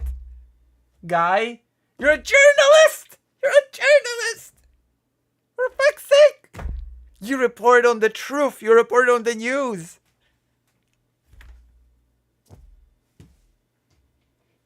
You're showing us your journalist credentials in real time.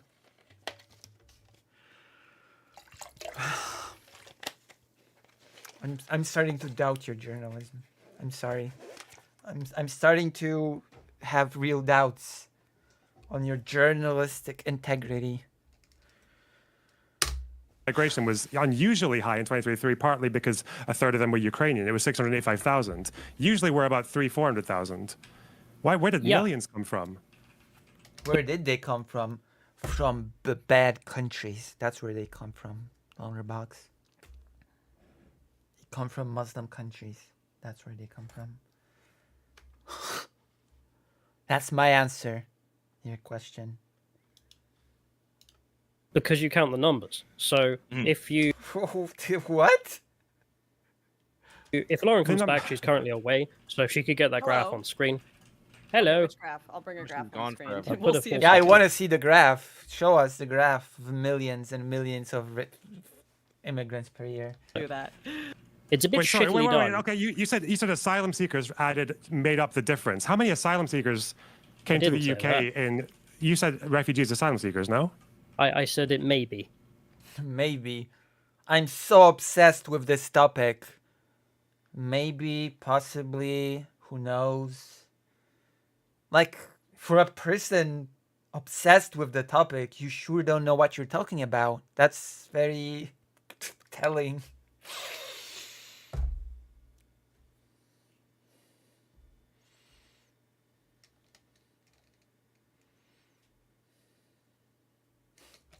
Maybe. How Which confident are page you in is that this claim? on? Maybe. Maybe. Jesus. And that's the guy that said he was so obsessed with this topic. I don't know about you, but when I'm obsessed with a topic, I know something about the topic, at least a little bit. That is usually what happens when I'm obsessed. But Alan, which page is this on? This is a So it's whole in the briefing. Discord. It's Yeah, I put a full Are you stop guys on not it. like the go-to voices in immigration? You don't even know the fucking numbers for net migration. True! Get him, Loner Box. Get him. Go get him. Show him who's boss. Show them who's Loner Boss. There you go. Today, you're no longer a Loner Box. Today, you've been upgraded to Loner Boss. There you go. Nice. Nice. I did a thing. I did a word play.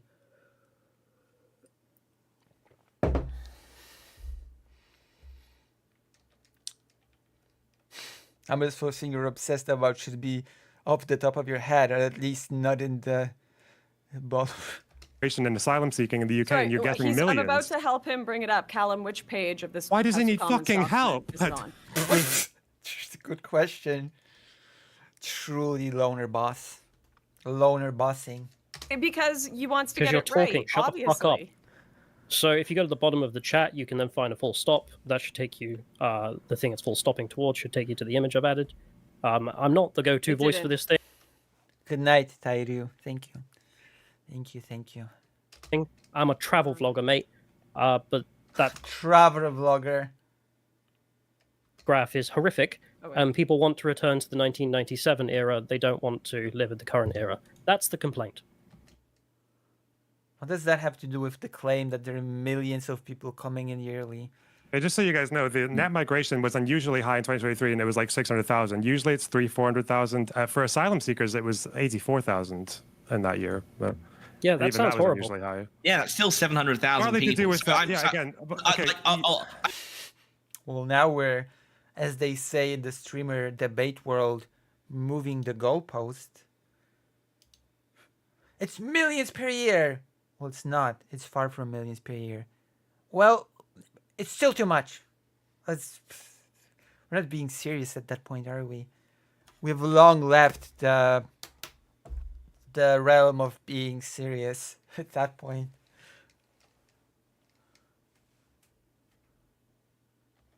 I'm so sorry that I mixed up gross and net. You know, when the net is when the actual point. A journalist should not be mixing up these things. A journalist is a person that we typically go to learn the truth from. Okay? A journalist should not be a person that just shrug, put their hands up and say, well, I'm sorry for mixing up basic information. What do you want from me? I don't know. Basic integrity, basic knowledge. You're supposed to be the guy whose job is to inform people on stuff, no? No? Oh, I'm sorry, I just mixed up some basic facts. Sue me. You got me.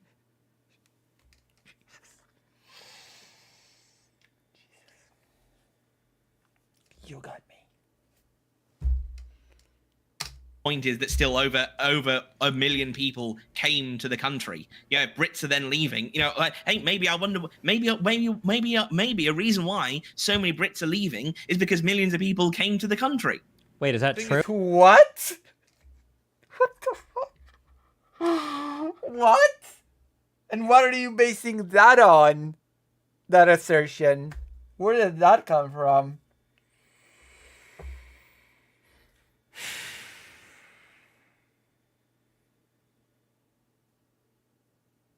Jesus. Okay. Okay then. Alrighty then. Fuck me. Oh.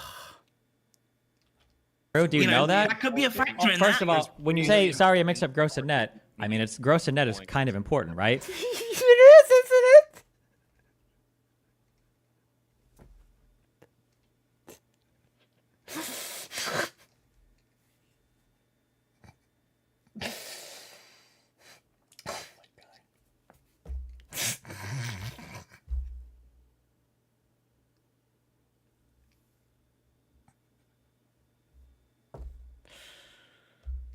Oh. I'm having a laugh. Like if 500,000 Muslims migrated to your country and like 10 million left, I'm sure you'd be happy about that. So gross and net matter, number one. Number two. Yes. Wait, but are, in terms, are all of our correct, good but in like terms of white the scale, ethnic it's British still people hundreds leaving of thousands? the UK? Where are they going? Where are they going? They're going to Northern Africa. They're doing a student exchange program. That's where they're going. They're going to the place from where the people came. It's like an equal exchange, like in Full Metal Alchemist. Going to a place that's free of Muslim immigration if they're leaving the UK. Are they going? They're not going back to the European Union, I hope, because that would be pretty embarrassing if that was the True. case, right? I mean, a lot of people are moving to Australia right now. You see, even Australians. But Australia has tons of immigrants. Australia has tons of immigrants. They're moving from one country with immigrants to another country with immigrants. Australia has tons of immigration, doesn't it? Isn't it like a super diverse place? Complain that so many Brits are moving there when they have a housing crisis. So Same, So we've the got largest- a problem with Brits coming here. Yeah, the largest Canada as well. immigration of- I believe Brits are still a very significant immigration population to Canada, the US, and Australia. Yeah, we're trying to do something about that, but That was an awkward laugh if I ever heard one. I need to kick 2 people because have someone else coming in here shortly. Is anyone like have to leave soon? You can kick me. Who is that? Pisco. Oh, okay, yeah. I guess mean, you've just you been can kick sitting. me if I'm unhearable. I'm just like kind of sitting. Oh, if here. you have more to add, I feel like you haven't gotten to chit chat at all. Are you This gonna? is the Are you? worst piano recital ever. Am I still like not hearable? I don't No, understand. you're. how We this can is- hear you now. We can hear you now. Oh. Okay. Oh, okay. So You know what? I I'll wanted to argue just these stick niche, around. like, Pisco said factoids he's that gonna have go, nothing and to then do I'll with just add Lucy. Lucy will be. Jesus, that was a jump scare. I was like, wait, what? Am I being called what? Whoa. That was a weird moment. I was like, and then I realized there's more than one person called Lucy in the world. It's just then I realized, oh wait, I'm not the only person called Lucy in the world. Never mind. I'm not the only one. There's more than one Lucy, unfortunately. I was like,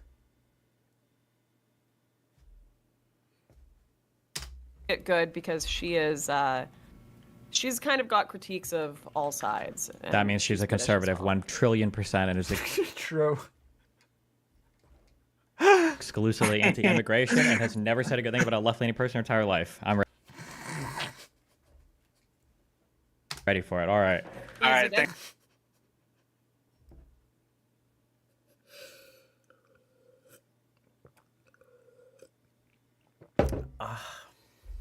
It's the riots, but okay. Oh, Pisco just left on his own. That's helpful. Good. Fuck him. Peruvian immigrant, by the way, isn't he? What is he? He's something bad. All right. Truly the worst. I'm joking. Okay. Where are you? I don't think you're joking. But if you, Sorry, I'm not, based on the entirety of today, I'm not sure if you are joking, actually. I couldn't get your document up here, Callum. That's definitely our Lucy. Never said a nice thing about any left-leaning person in your life.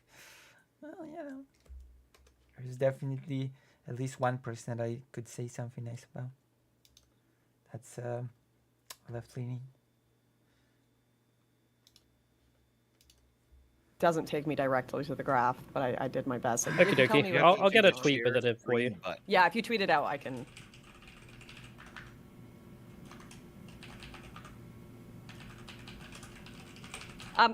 Stephen, do you actually think that these riots between the BLM and the UK stuff are comparable? I mean, they're both riots. Uh-oh. They're comparable in the UK, Lauren. Like the BLM protests in the UK I compared to think these riots and the there first 6 is days. Nothing comparable between them. I mean, I've said that on X. I've explained my reasoning. In one case, you have people actively asking to dismantle the police, literally defund the police, and in the other, people are saying, please enforce our borders. You understand? Wait, hold on. No, wait. So wait, hold on. Wait. I want you to give me a better version of what you think BLM was protesting for. Try one more time. Against police brutality, but we had. Uh-oh. So it's about better enforcing the law, sort of, isn't it? Sort of better enforcing the safety of the citizens, isn't it?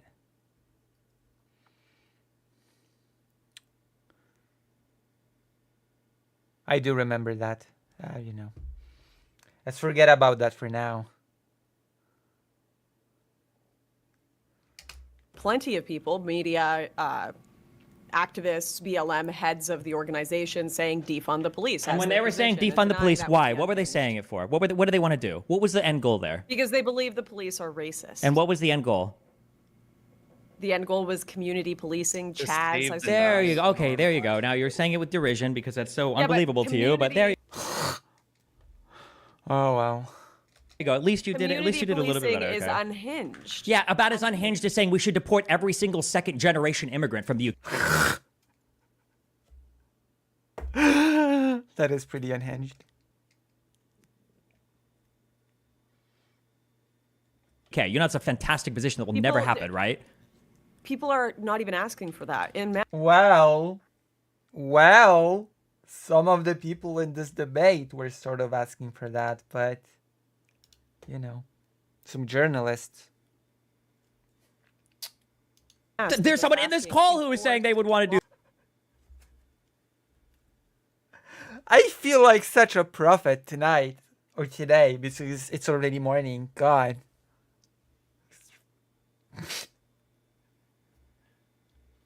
Look at his face. He looks, I don't know.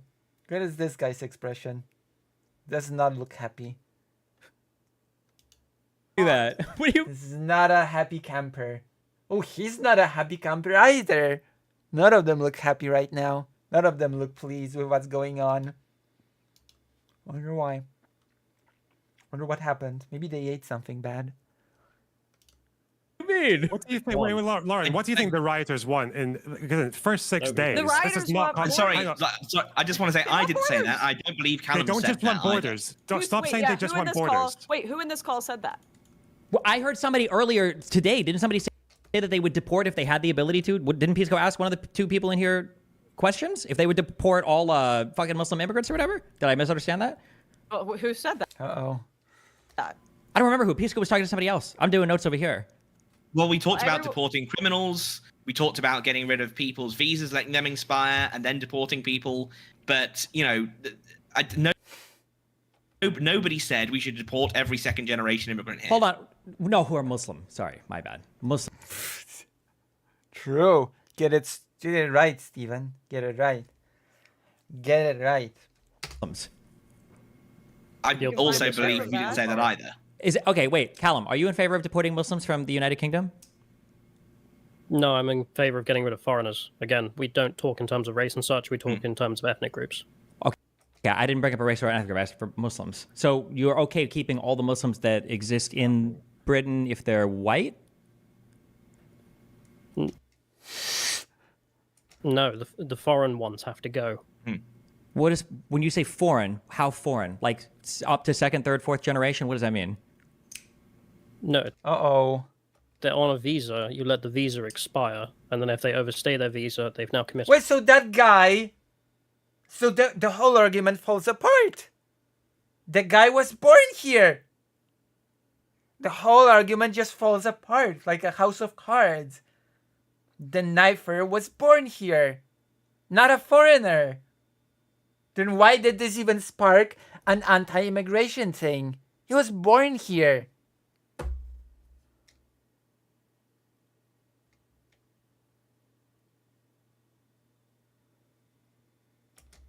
A crime which they can be arrested and forcibly deported for. Okay, so then like the kid that did the so then the kid that just did the stabbing a few days ago, you wouldn't be for deporting somebody like that before he did the stabbing because he's a second generation immigrant. I don't know his immigration status. Just because he's born here doesn't mean he's a British citizen. What? That's stupid. No, that's not. That's impossible, is it? But we shouldn't be in this situation to begin with. Wait, why? Just to be clear, most of the migrant crime in the UK, whether it's Windrush or the... Is that true? Grooming gangs and all that, like these are mostly second-generation immigrants, or at least disproportionately. So these people, it's not about visa question. These guys are British citizens. I don't know how they did. I know we shouldn't have gotten in this situation. We should have never allowed their parents to come. And they're here now. So, do you have any plans for them, or do they just stay and have kids, and those people have kids, or what? Yeah. What's the plan? Tell us, please. Go on. Explain to us your grand scheme. Well, if they're citizens, you can't forcibly deport them. It's very sad. If they've got dual citizenship, you can get rid of That's them. very sad. Wait! You just answered the question that you weren't didn't have the guts to answer before. So you are for kicking them all out. You said I cannot legally do it, which is sad, which means that if you could, you would. But earlier you said you wouldn't. But now you basically said you would, because you said it's sad that you cannot legally.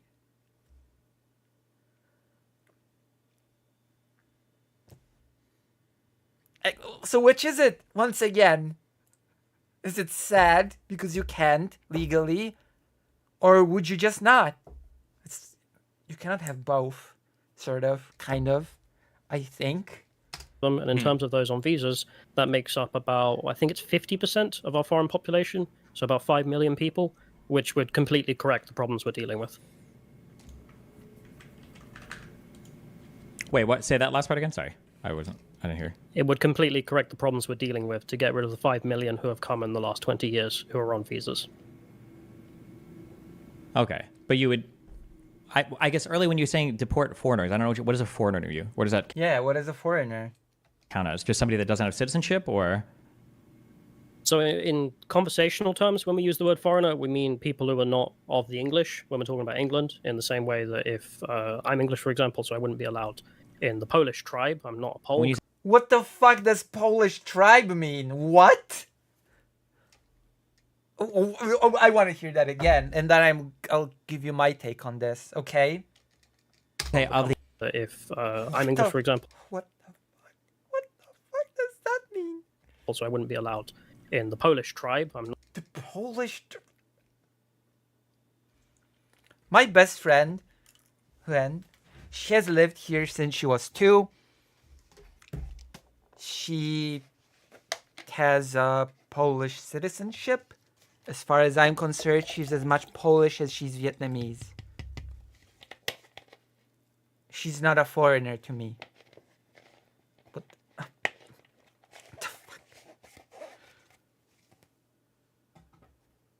It's as simple as that. I'm sorry. To the Polish tribe. What the... Oh, oh God. The Polish tribe.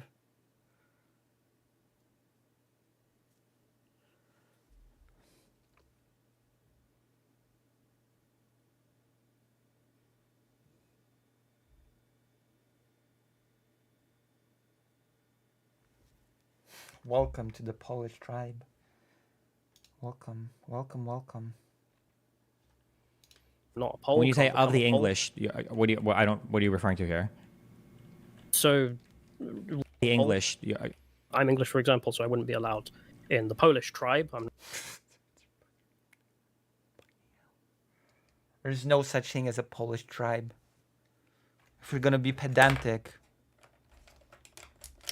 the Polish people, quote unquote, are made up of actually many different Slavic tribes that banded together. There you go. If you really wanna break it down into tribes.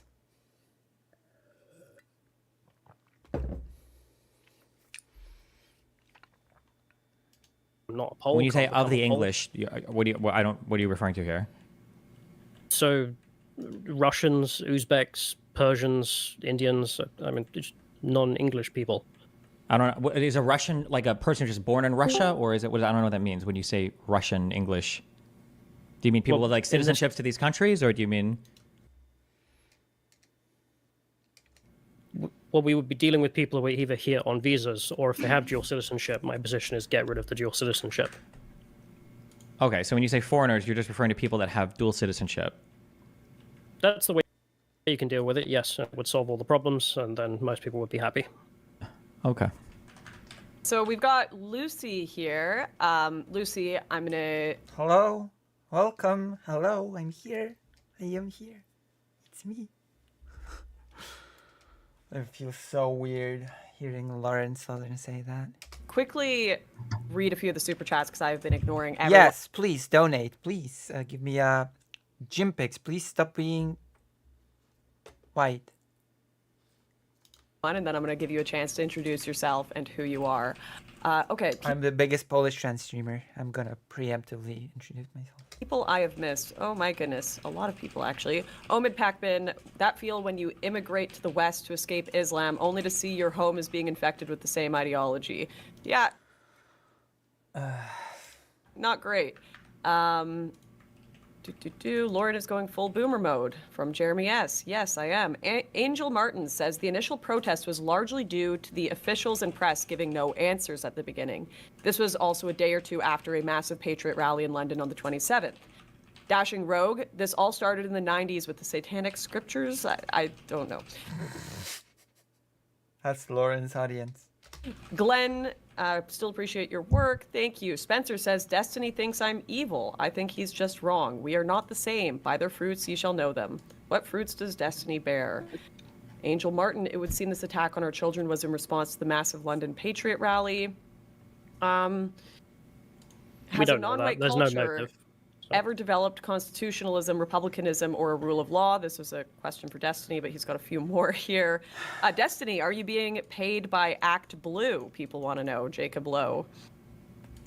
Yes, they deposit $1,000 in my bank account every day. I say something good about Kamala Harris. Okay, wonderful. This stream is a mess. Love you, Lauren, from Professor Suggan. Destiny is literally a paid actor from Jacob Lowe again. Hellraiser. Lauren and chat, in regard to migration crime, is there any data on the rate of crime from Rwandan immigrants before mass migration? That would be good to look at for sure. Brewmaster again, we should only accept immigration from nations that share our values and maybe work visas for college students from nations we want to influence. And then Isabella, I did not. Oh, this is about my last video, which I'm just not going to read, but thank you for the super chat. All right, Lucy, thank you for joining the stream. It feels so weird to hear Lucy from this person. A little bit about yourself. Obviously, we've known each other for years, but the chat may not know. Yeah, so I work for Tommy. I found myself falling into the Rebel News kind of cycle in Wait, I'm sorry, just real quick. 2017. So when you said you work for Tommy, who was that? Tommy Robinson? Tommy Robinson, sorry, I worked Oh, there we go. Tommy Robinson. technically for the Rebel, but it was as his support staff with a couple of gay guys, George and Kaylin, who I'm sure Lauren knows. So yeah, so we fell into... Why did she have to specify that she worked with a couple of gay guys? Does that have to do with anything? that mainly on account of the terror attacks that were happening. I would say that's what brought me into the... A couple of gay guys. That is such a weird thing to say. I worked with this guy, with a couple of gay guys. Okay. Sure. Game. And then working for Tommy just sort of went from one problem to the other. Like, obviously he's got his issues and they started to come out. And then in 2018, we put on a big giant event called the Day for Freedom in Whitehall. And Tommy invited a YouTuber called Ali Dawa, who I'm sure you know. He was there with Mohammed Hijab, who I'm sure some people will recognize that name. And Tommy... She worked with gay guys, therefore she's not prejudiced. Told me to go and tell them that they weren't invited anymore, and I had to go and tell them to leave, and they got set upon by football hooligans and drunk thugs, basically. I tried to protect them. Oh, were they all foreign invaders, the hooligans and footballers? And then Tommy blamed this on me, and then I've spent the past 6 years being harassed and stalked by his followers and being called a Judas and all this kind of stuff. And now I'm kind of back, finally got some restraining orders, and now feel a little bit less afraid of being on the internet. So I'm kind of here to just kind of push against some of his misinformation. Oh, so it's like, okay, I see what's happening here. You know, just kind of to exist. Like, I'm not necessarily right or left. I'm just sort of here just trying to correct and just trying to see how things are going. So I think he's being a bit of a warlord, you know, he's kind of warlord posting a lot. Yeah, see, So let's interesting. I'm not left, I'm not right, I'm just forward. Destiny, you were saying she was going to be a hardcore conservative. Oh, no, yeah, not the Tommy Robinson employee. Of course not. I was completely off. My bad.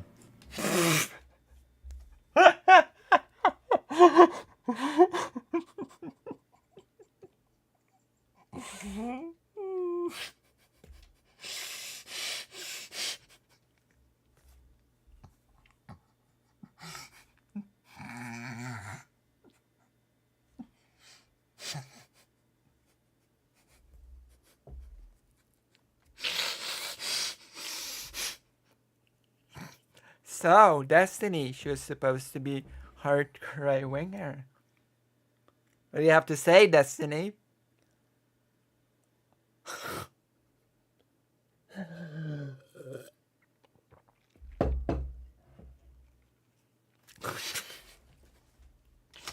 Well, Can no, I obviously, ask, you're a Did you smart guy. listen to what she Destiny. just said? Yeah. If we are to take her on her word, she basically says that she doesn't have she doesn't have any political leanings. She just bases her political leanings on whether or not her boss treats her well or not, from what I'm hearing. If we are to sort of take her at her word. I used to be hardcore right-winger when my boss was nice to me, but he wasn't anymore. So now I'm not. Come on. Come on. Please.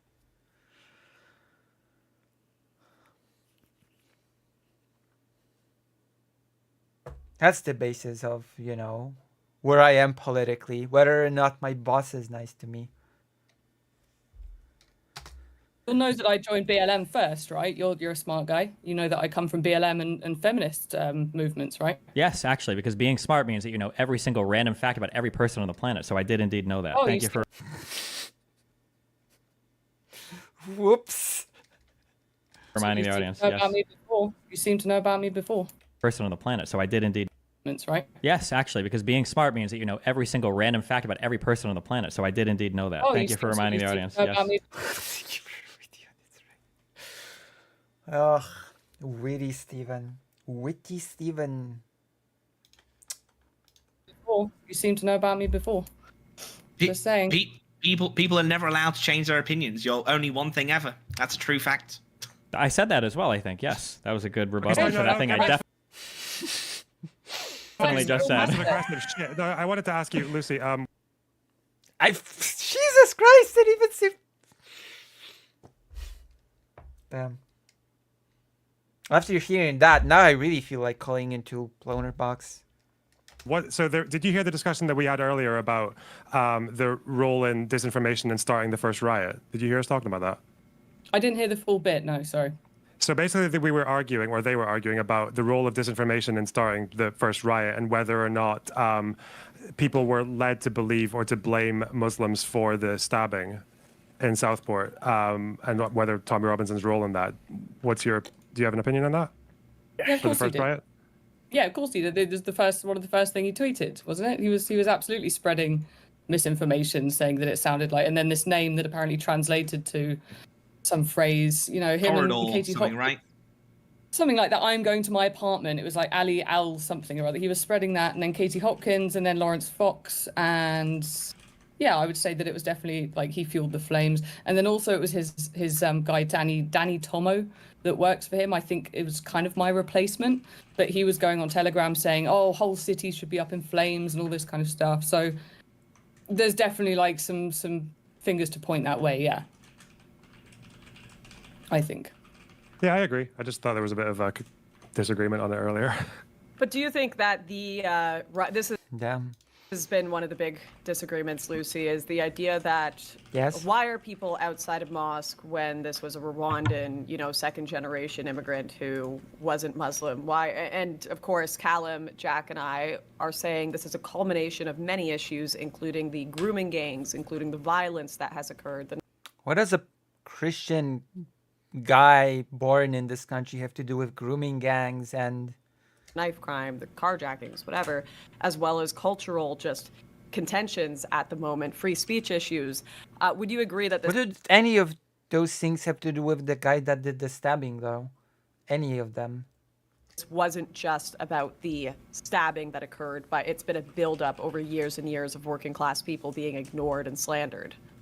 Well, yeah, I don't think these people care anymore. I don't think they care if it was a Muslim or not. I think they're just going out in the street and they're taking their anger out on the people rather than the politicians, because if you think about it, you've had things like reform, you had the Brexit party, we had the Brexit vote, and then they wanted us to vote again. So we had to fight a second referendum. We've got all these groups that have been and gone. You've got some more hard right groups. You've got some more kind of liberalisty type groups.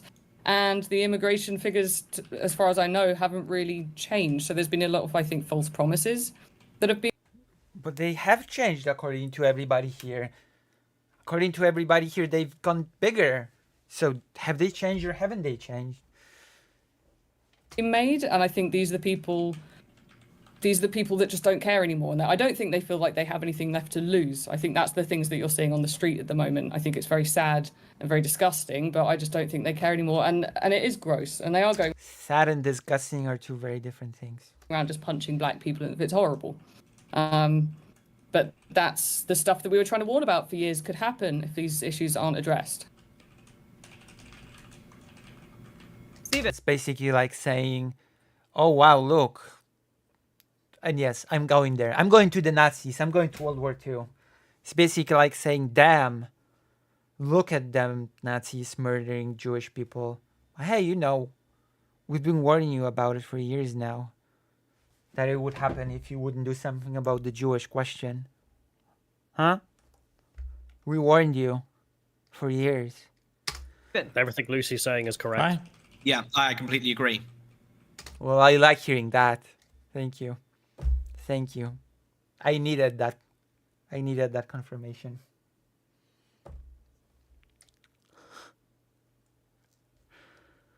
Whew. Here I was afraid I was talking a bunch of nonsense, but if they say that everything that I just said is correct, then... Oh, excellent. Any thoughts from anyone else? Want to push back on that? Disagree?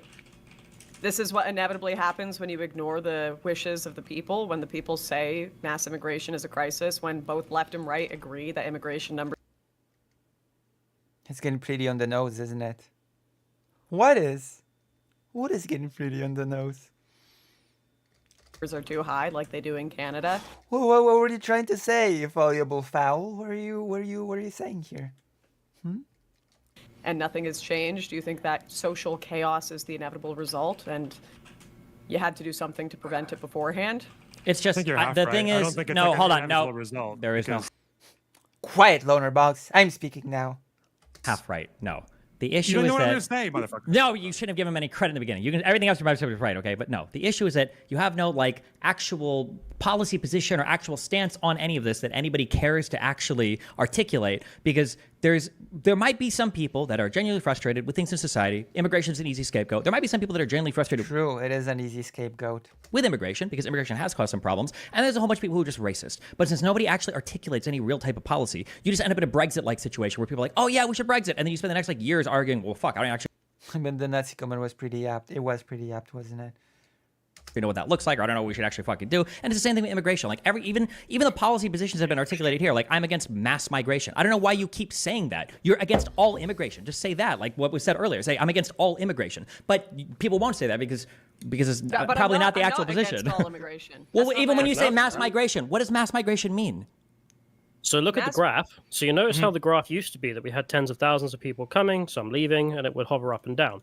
And then in 1997, the things changed because we had an enlargement of the European Union. The numbers went up to the hundreds of thousands. People considered this horrific, which is why we ended up with the Brexit referendum.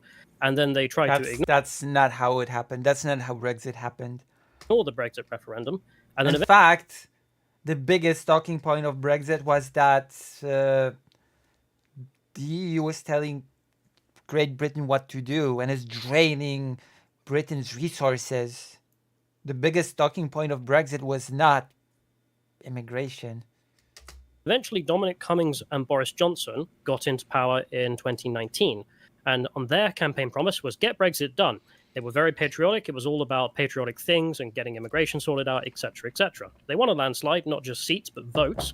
And then when they got in, according to Dominic Cummings, he proposed the policy of, hey, let's have a points-based system. We will basically exterminate. Because if it was just about immigration, then individual EU countries, as far as I know, can make the border things stricter, even within the Schengen thing.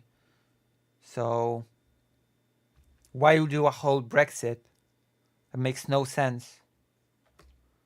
Low-skilled labor coming in, because that's not helping anyone. And we're going to try and steal the people who go to Silicon Valley. And Wait, can I ask just a real quick question? For this graph... I need to finish before you, but I will let you, sorry. So they proposed that. According to Dominic Cummings, Boris said, screw that. They put the point-based system in place, and ever since, the immigration has now massively increased from what was considered unacceptable. That's what we mean by mass immigration, that the pre-1997 levels were perfectly acceptable. People were pretty much happy with it. You were just saying that millions of people yearly come to England. It wasn't a discussion point that people had in politics. But since things have changed to hundreds of thousands to up to 1 million coming in, not net, but gross, that's unacceptable. And the fact that through that entire period we voted for lower immigration every election in terms of the manifesto claiming that that's what they would do of the party who won is horrific. It looks and like if you most can't of vote your way out of this. Yeah, it looks like most of your migration happened. Like the huge spike was after Brexit. Uh-oh. Yeah, they betrayed us. That's why people are angry. Wow, the Conservatives messed up and allowed mass migration. This is the first time I'm hearing When about you say this. messed up and allowed mass migration, how do they allow? How do they allow it? What happened? So they left the European Union in 2019 or 2020. Officially, it finally happened. But they changed the immigration rules, so we now have a point-based system. And you get points for very basic things, such as speaking a simple level of English or having a job that pays well below the average wage. So the ability of people to come here became massively easier, even though this is exactly the opposite of what Boris Johnson was going to implement when he spoke to voters, which is why everyone hates them. Right. And there are policies that you could implement. The nation of Denmark is actually pretty restrictive on immigration, and they don't have right-wing party uprisings. They don't have riots or anything like that. You have refugees get put in third-party countries while they're being vetted. If your kids are going to school and they're from a foreign country, they have integration programs. And this is one of the reasons why, across the political spectrum, the immigration policies, even though they're criticized by the EU, in Denmark, they're basically, it's like a non-issue. So yeah, there are restrictions that you can implement, like actual tangible policies, and they prevent these right-wing like uprisings, these riots, and all of this stuff, things like Brexit, and that's what people want implemented. Like, you pretend there's no sensible policy on immigration. It exists. It's in Europe, and the people are happy with it. And it's so popular that it's not just the right-wing policies, but parties, it's the left-wing policies that buy into it, because they don't want people coming in and undercutting their union wages or whatever issue that they have that makes them historically against immigration. So yeah, there are definitely things that you can do to improve the situation and not have all this crazy fighting in the streets. So when I'd be careful with that last claim, with the idea that appeasing anti-immigrant like sentiment is what like makes the violence go away. Because you mentioned like 1990s levels, and before that things were even lower. But again, it's not like race riots were a new thing just recently. We used to have this in the 70s with the National Front when immigration wasn't particularly high. It wasn't particularly high in the 80s when we had anti-immigration riots. Even if you look at the UK, I thought until last week, people used to brag about how the UK actually, compared to most European countries, had fairly positive attitudes towards immigration compared to the rest of Europe, right? The most anti-immigrant sentiment in Europe does not come from like France or places like London or whatever. It comes from places like Czechia or Hungary, places that have lower, like barely any immigration, or Finland. So, and that actually did demonstrate itself very well through our election, is that Reform UK, the big anti-immigrant party, they won their 5 seats, 4 of which were won in 94% white plus communities, which is way above the national average. Because this is what when you talk about people not being listened to, the thing I get is that I agree that there's problems with abandonment and post-industrialization and working class communities being ignored and all this kind of stuff. That's very real. The problem is that it's not just that. It's that plus, and I'm sure Lucy's mentioned this, is that it's that. I've mentioned all of it. Thank you, Lonerbox. Plus demagogues and people who just lie to them habitually about and exaggerate the effects of immigration that drive them to feel like the effects are so much. Look at this guy. How unhappy he is. I'm gonna have to go to the toilet. I have to go to the toilet. Toilet time. Yes, I know. I've been going to the toilet very frequently, recently, but you know, it happens. It happens to the best of us. It happens to the best of us. To the bravest of us. Okay, I'm gonna be back.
Wow, people left. People left me.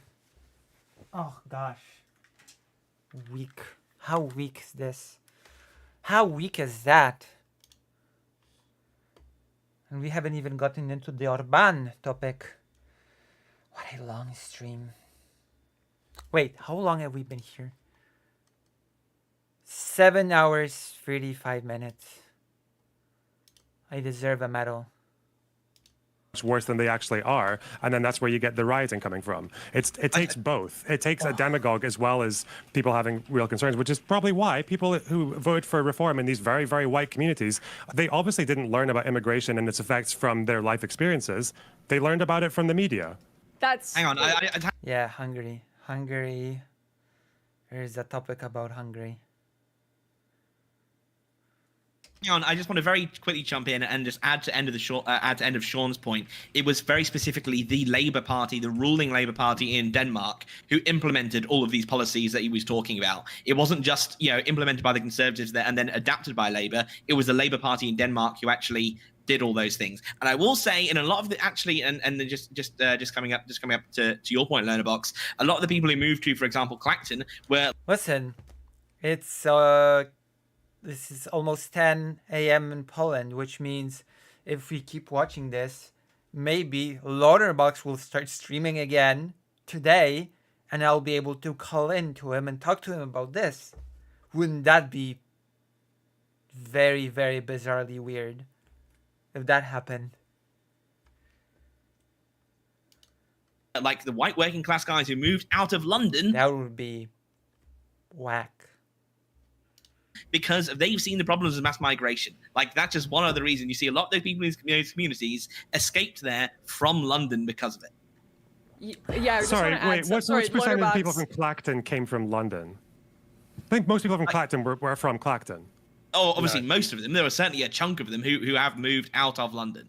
Okay, so I'm just saying there are a lot of people who are interviewed at the time. If your hypothesis is that white people in the UK, when the more immigration they see, the more anti-immigration they become in their communities, then why are these places with like 10, 15, 20% Muslim communities, why are they not the ones where the white people are coming out in arms and voting like majority for reform? Uh-oh. Well, a lot of them would vote for reform, but then But obviously they would, but they, if they would if they could, but they won't, so they don't. if there's more votes in the demographics, then obviously reform aren't going to win there. Well, no, it's not more votes. You said that white people who are still the majority in a lot of these places that are maybe like 15, 20% Muslim, or immigrant, which is above the national average. These places are still majority white. Why are the white people in those places not the most incensed ones and the most politically active ones in their constituencies? Now, bear in mind, just say it's because there are more Muslims. That's why reform doesn't win, because they're still the minority. Yeah, no, obviously, but that's going to have some switch to it. Then you also have, Labour voters who are old Labour voters who would still vote Labour, who want to get the Tories out, but still be concerned about mass migration regardless. As I said, Labour promised to cut migration. So some people who perhaps were previous Labour voters moved the Tories in 2019, but then thought, I'm going to vote Labour again because at least Keir Starmer has promised to cut mass migration. Now, obviously, Wait, pal, you're not telling me that people voted Labour because they thought at least Keir Starmer will be harsher pal. immigration than the Conservatives. Keir Starmer wanted to scrap Rwanda on day one, and he did. Certainly during the election. No, he wasn't. He said he would scrap Yes, he Rwanda. was. That was the first thing he says about immigration is he would scrap Rwanda. Yes, because Rwanda wasn't working. He said he would cut net migration. Wait, why wasn't Rwanda working? What? That was a policy. I've pinned it in the chat, so you can go and read it. The issue Keir with Starmer Rwanda. pledges to slash sky-high migration numbers. The chat, so you can go and read it. The issue Keir with Starmer Rwanda. pledges to slash sky-high migration numbers. Read my lips. I will bring immigration numbers down as he vowed to control our borders. Do you think that sounds Why didn't Rwanda work? What's wrong with Rwanda? like a pro-migration message? No, I think it sounds like someone who is not going to be believed by someone who is farther right than Labour on immigration. No fucking way. The guy said he wanted to scrap Rwanda because he said it was inhumane and a waste of money. Meaning he. Oh, it's almost like the people who only interact with people different from themselves through distorted media, the caricatures, rather than actually knowing anyone personally, are the most prejudiced. he was okay to let those asylum seekers stay in the UK. His alternative to Rwanda, a lot of those people on the asylum right seekers just criticize stay. Rwanda. They criticized it because they didn't just like abandon the European Court of Human Rights and throw them off anyway into those planes. Keir Starmer wanted to keep them in the country to keep claiming asylum. So Keir Starmer's message was actually, people talk about hotels, Keir Starmer's message was keep them in the hotels and keep processing them. You think a right-winger whose center's position is anti-immigration would vote for that? No. I'm not talking about not talking Or even a about left-winger who's right-winger. anti-immigration. I'm talking about. True. Yeah, I'm talking about a relatively ordinary person who's maybe not that fully connected into politics and sees Keir Starmer, again, pledging to cut migration, as every party has done since 1997. Why is the left-wing candidate even saying that?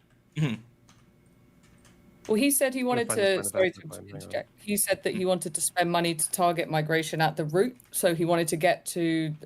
Didn't he want to send a bunch of money to these countries where this is happening anyway and stop the human traffickers and kind of deal with it so that they're not dealing with it in the hotels, you're dealing with it at the source? That was his argument. I don't know if it's he true. wanted to target the smugglers, but as far as asylum seekers who come here, he wants to process them, But his entire message is reduce migration. No one in this country can run on the platform of if things are going well with migration and we should increase it.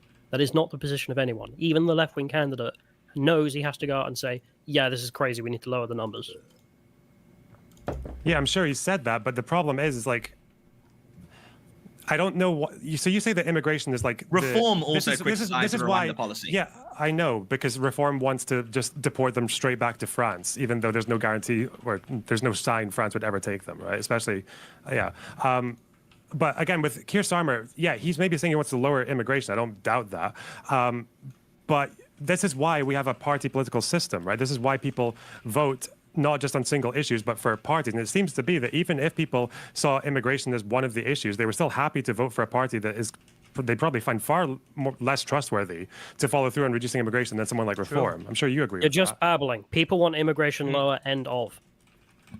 Okay. Yeah, every politician, Frankly, the rest of this is cope. on it. You could read his quotes. It says This is cope. Okay. he wants to slash sky high. This is all just cope.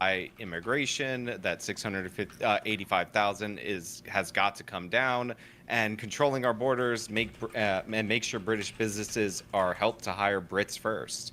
No, but I'm just saying, and you all understand this, is someone who has immigration as their first and foremost policy is never going to vote for this, because coming down from 685,000, it's because 685,000 was unusually high, in large part because of Ukrainians coming. Yeah. How many Well, Ukrainians hang on. Jesus. So you don't think hundreds of thousands a year net and more than that gross is not still high? Wait, he vowed to control our borders and make sure British businesses are helped to hire Brits first. Why would he want to do that? Why would he want to vow to control our borders? I don't deny you said that. It's because it's broadly popular across the spectrum.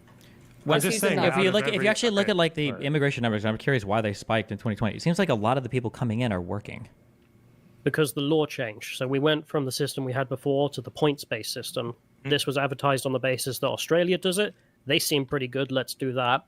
Except they didn't take into account, obviously, you need to then address the points to what you want. So Dominic Cummings says that his proposal was we have massive amounts of high-skilled labor. We steal them from the United States because they're all going there. And we just exterminate people who can barely speak English, come from places in the world where they... Exterminate? I'm sorry, what? Whoa, bro. Exterminate? Fucked up ideas about and we just exterminate people who can barely speak English, come from places in the world where they have fucked up I ideas. heard it right. Oh, me, oh my. Exterminate. That's Dalek speech. It's about running society. And wait, this was hold not on. So, just focusing on the work thing. It seems like the people are coming to the country to work. Hang on. Meaning hang on. Well, see, a lot of this isn't being shown by the data in that people will come on work visas and then bring their families with them as well. So, for example, you've seen they've been bringing people to work in social care in the NHS. They can bring their families with them. Another thing that I think which has spiked in recent years, which may even only be in the past couple of years, so I'm not sure if it's in that data. Let me finish this. Students who's coming over and bringing their families as well. Okay, students. They're not supposed to be able to bring their families? Over for a course and bringing their families, which seems insane to me. I'm not sure how insane that is, but like, is it insane to want to live with your family? Is there a possibility that, especially post-Brexit, that the UK needs these workers, like, to keep their economy running? Absolutely not. Then okay, so It's the then if biggest I cope were in to history. look up, okay, so if that's the biggest cope in history, if I were to look up unemployment in the UK right now, would I see this number at like 7, 8, 9%? Are there a ton of unemployed like British citizens that can't find work? I said, well, I can tell you something that like immigration has not helped the UK economy. It's only harmed it. Really? What? By what metric? One of the funniest things. What the what? Now that's cope. If you want to claim that immigration has only harmed UK economy, now that's cope. If we're talking about cope, and that's just silly. Come on now. Come now. So No, wait, let him answer that. By what unemployment? Or by I'm what going metric? to tell you. Okay, I'm just going as a to real answer quick, I the looked point. up in 2024, unemployment in the UK was 3.8%. The lowest rate since 1974. So you're below what your Is probably indeed. natural rate of And unemployment then if you should break be. it down by ethnicity, it gets even more fun. Anyway, Yeah, so and if especially if you look look down at people who've come to the country and you look at those who actually are active in work of terms of first generation immigrants. True. Immigration has harmed the economy in ways that cannot be enumerated or proven. Most of them are not active in work. They're not actively employed. Well, then how are And they you can also getting say work in London, visas? I mentioned this earlier in the stream. 50% of social housing in London. How are they not getting? Is some of the most. How are they getting work visas if they're not working? So if me as a man, I apply for a work visa, I get one. I can then bring my family, and my family don't have to work. So for example, if you look in the Bangladeshi community, it's over 50%. Oh, Bangladesh. Of them are not economically active, is the phraseology we use. Well, what does that matter if there's a big breadwinner that works and earns enough for the whole family? Then what does that matter if they work or not? If the person working pays taxes and earns enough for the whole family, what is the point being made here? Because I don't understand. I don't get what the point is here.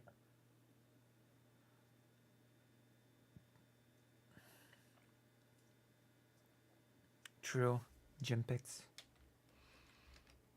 And that's because, well, why would you? You don't need to. You're Bangladeshi, for Christ's sake. Just so you guys know, that by 2022, the unemployment rate for migrants, including EU, is 5%, and for non-EU is 6%. It's still not exactly like much higher than the national average. But why do you think that immigration harms still too high? The economy overall? Why do you say that? Oh, so one of the fun things that happened during COVID is what I was going to say, is the truck drivers, for example, one of their main complaints during the Brexit referendum is their wages are suppressed by immigration from Eastern Europe. And as we expanded to Romania and Bulgaria, we would get Romanian and Bulgarian truck drivers. They would bring the wages down even lower because you get paid. And then it expanded to crying about Ukrainian truck drivers. How the thing moves on. Rule to be a Romanian truck driver, but you can still drive trucks in the UK, so why not move? And they did. So during the COVID pandemic, when immigration falls through the floor for 1 year because, well, people couldn't move around, truck drivers' pay went through the bloody roof. It's a very real thing you can see, that when we limit immigration, wages go up for the natives because the company doesn't really have a choice. They've got to pay the people they have. Sure, but also the cost of like provided- all of your goods and services also go up, right?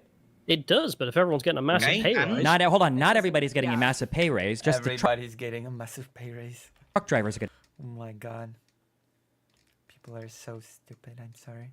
I'm sorry to be mean.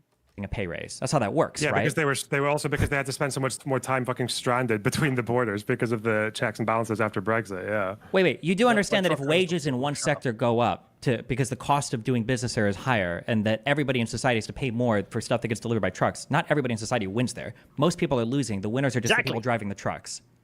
Exactly. Not everyone in society wins. So who loses? Well, it's not the people who have to compete for migrant labor. What? What the what? What? Dude, what? Am I crazy? I have to get a drink. I have to get drunk for this. With Pepsi. With some ice. I've made some ice. I'm gonna use the ice. Why did he happily say exactly? Not everybody wins.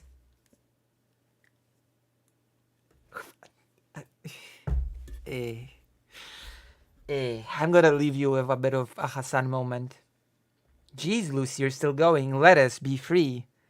I'm gonna go grab a drink, and now is your moment to join the page and donate to reward me for my tenacity, because this is going to go for a bit. We're watching the whole thing, or at least a little bit more. So this stream is gonna continue for at least a bit more. Also invite your family, friends, and everybody to this stream. Please, I beg. I beg you. I'll be right back. Oh gosh, we're just getting started. It's okay. You're exempt. You're exempt because you have no money. But everybody else who does, please donate.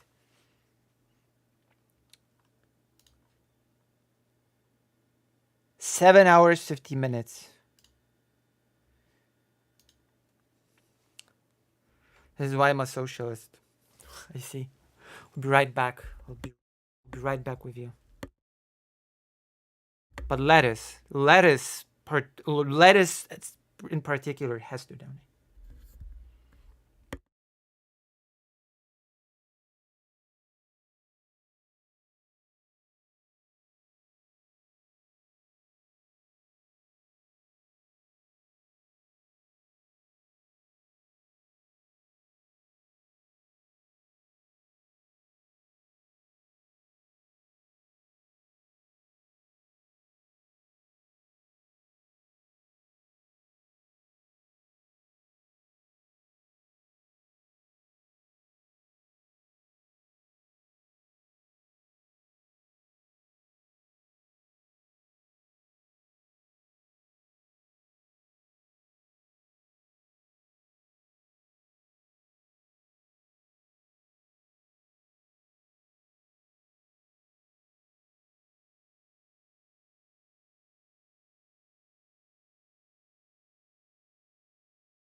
Like Marx and Engels. I'm pretty sure Engels was the sponsor of Marx. Pretty sure Engels was pretty wealthy. But maybe I missed it. Maybe I'm mixing them up. I was pretty sure that Engels was actually a pretty well-off person.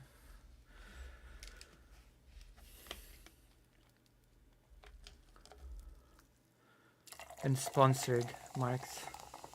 Maybe I'm wrong. Fact check me on this, please. Do a fact check. A fact check. It's the people right at the top that don't have to compete. They lose. No, Which, to be honest, the losers no when you one have the losers when you have to pay more to have to compete. Well, it's people driving pay more for stuff that gets delivered by trucks. Not everybody in society wins there. Most people are losing. The winners are just the people driving the trucks. Why is he so happy about this? Exactly. Yes. What is he, a trucker? Is this guy a trucker?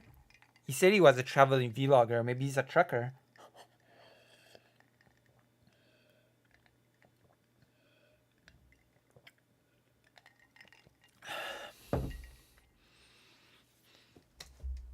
Exactly. Not everyone in society wins. So who loses? Well, it's not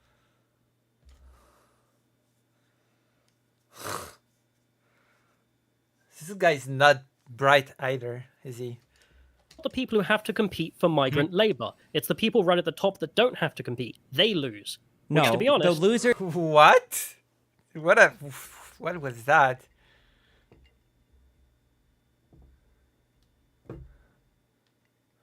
When you have with the losers, when you have to pay more to deliver materials on trucks, are going to be every single person that buys anything that comes off a truck. Your winners True.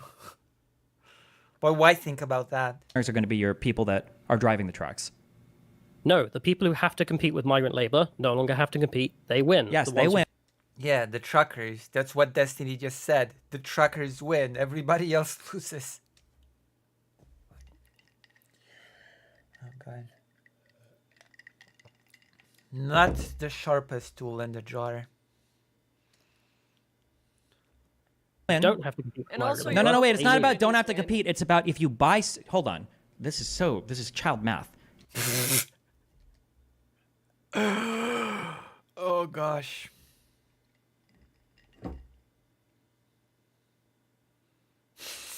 Jesus Christ. Oh my God. English is not even my first language. And somehow I'm able to grasp what he's saying. And they're not. I. I'm a disgusting foreigner. One of the worst. I'm Polish. So I'm one of the worst. Worst of the worst.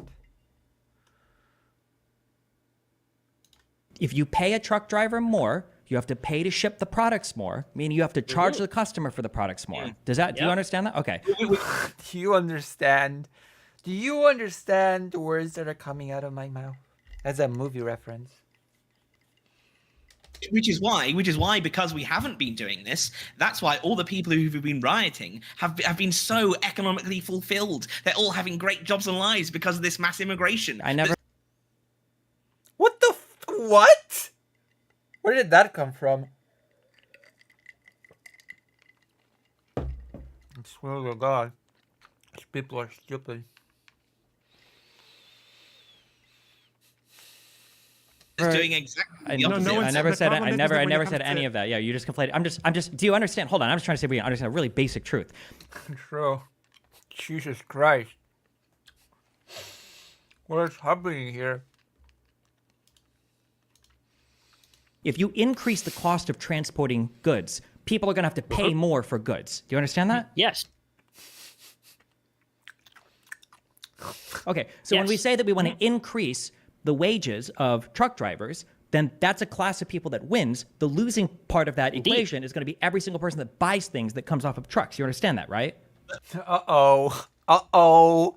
Whoa. Not quite. You're missing one aspect. No. Hold on. Can we understand? Do we really not get that?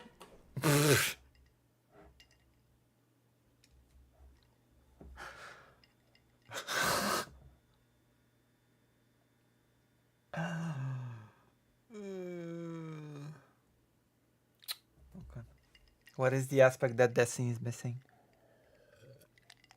You're missing one aspect, Destiny. There would be no foreigners. Bam! Got him.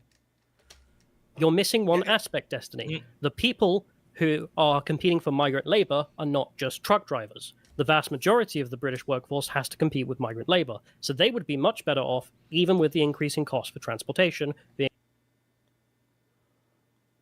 passed on to the increased cost of goods. The people who don't have to compete with migrant labor, those at the top, they would lose out a little bit. Okay, you understand that when you're talking right now about using protectionist policies to protect jobs because of the magical wage or whatever this like fantastic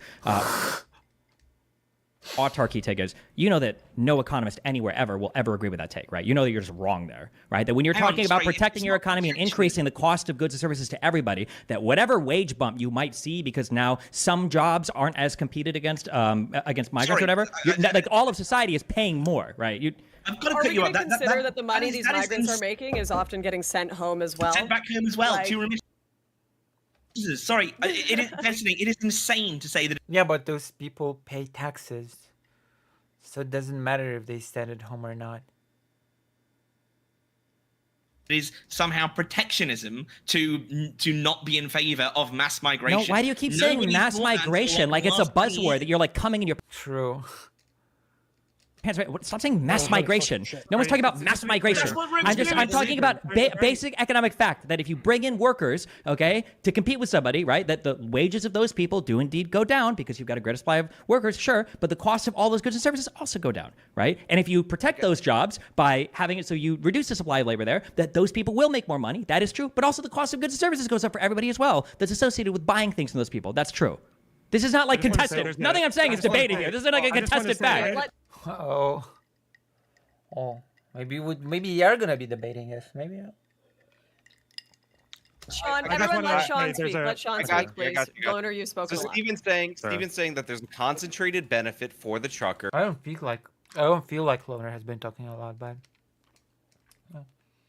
And a dispersed cost paid by broader society and increased prices. Yes. These guys don't care about that. They're willing to pay higher Nope. prices in order to not Nope. have migrants undercut the wages of the truckers. As much as I appreciate what? To not Nope. have migrants.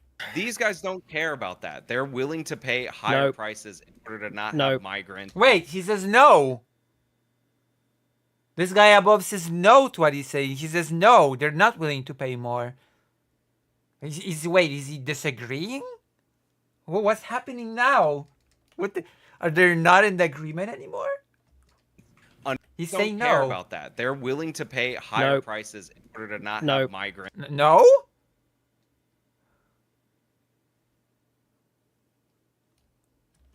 Undercut the wages of the truckers. As much as No, I appreciate Sean, you trying to Sean, carry I water don't- for racists, you're dead fucking wrong, Sean, because that would be.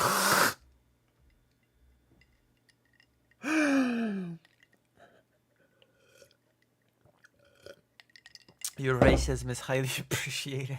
An honest position, at least. If you were to say, listen, you're dead fucking wrong, Sean, because that would Loner box reaction. be an. As much as I No, appreciate Sean, you trying to Sean, carry I water don't- for racists, you're dead fucking wrong, Sean, because that.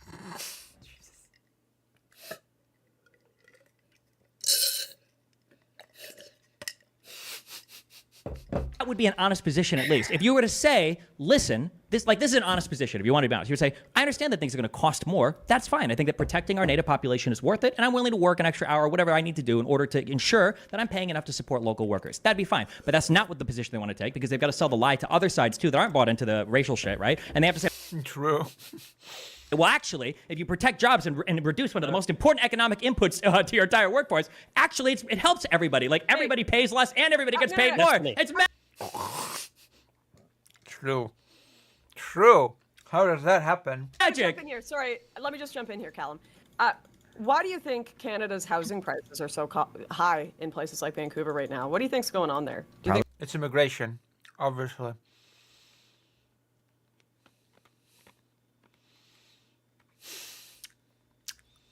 I am having fun. I'm having fun with this debate. And I hope you're too. And to be fair, Lonerbox has not said much. Lonerbox has not been able to say much throughout this. He's been quiet.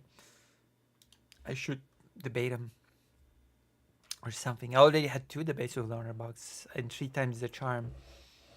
Write the topic of what I should debate with Lonerbox in the chat. I'll debate it. We're supposed to debate the Holodomor, and that never surfaced.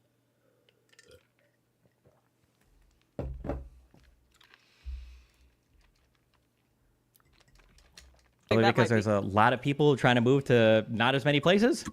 so? Do you think that perhaps having to pay $2,000 more in rent might be a little more concerning to people's wallets than getting $1 off?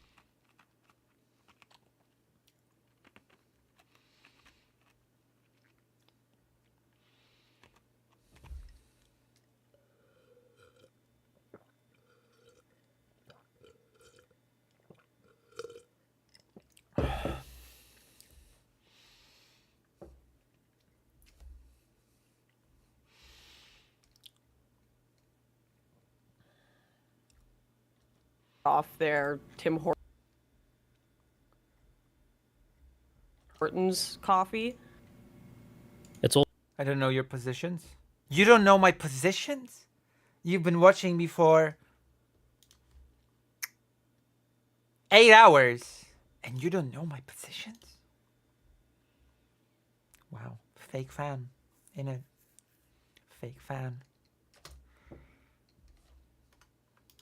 Also not just truck drivers. You know that who like it's way more complex. Like there are so many other factors. It's when the you say it's way more complex, you understand what? Like the more complex. It's also not just truck drivers. You know that who like it's way more coffee, more concerning. I think that perhaps. a lot of people trying to move to not as many places. So, do you think that perhaps There's a lot of people trying. Hi, and just jump in here, Callum. Why do you think Canada's housing prices are so high in places like Vancouver right now? What do you think's going on there? Do you Probably think that because there's a lot of people trying to move to not as many places. So, do you think that perhaps having to pay $2,000 more in rent might be a little more concerning to people's wallets than getting $1 off their Tim Hortons coffee? It's also not just truck drivers. You know that who like it's way more complex. Like there are. Jesus. Lawrence Saturn here. Charging whoever take. So many other factors. It's when the you say it's way more the complex, you healthcare. understand like the cost of rent can also be influenced by like migrant workers that do construction. Like, yes, it is more complicated. I understand that. But as a general rule of thumb, when you bring in more labor, your economy grows. Not just truck drivers. He's building a rod for your own back, Mr. Fasser, since it means other things will also increase in price.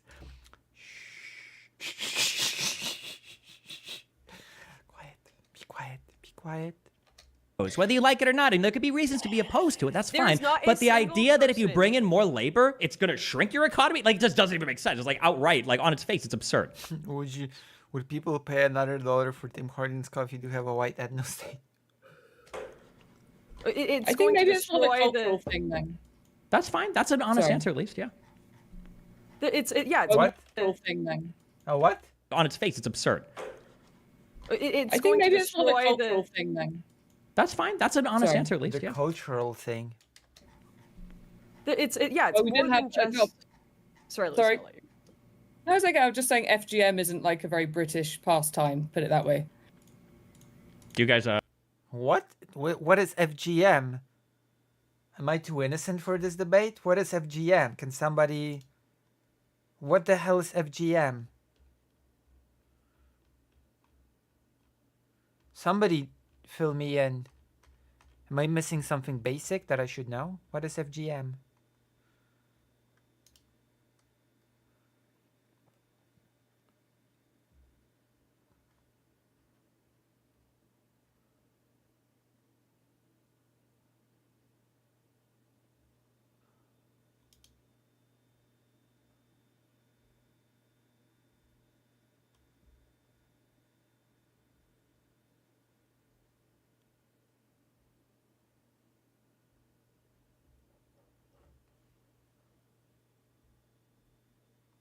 What?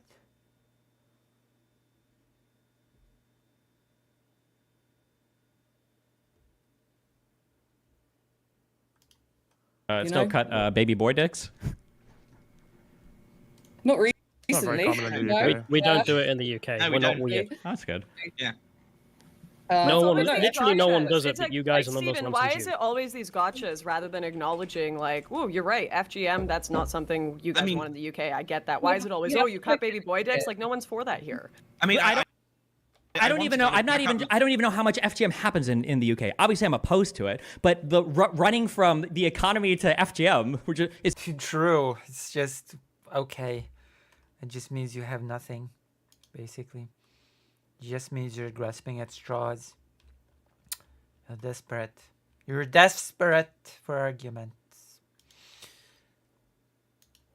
is this But I mean, like a but- prevalent problem in the United Kingdom right now? Like, I kind of want to back up Lucy there, Yes. which is that, you know, like if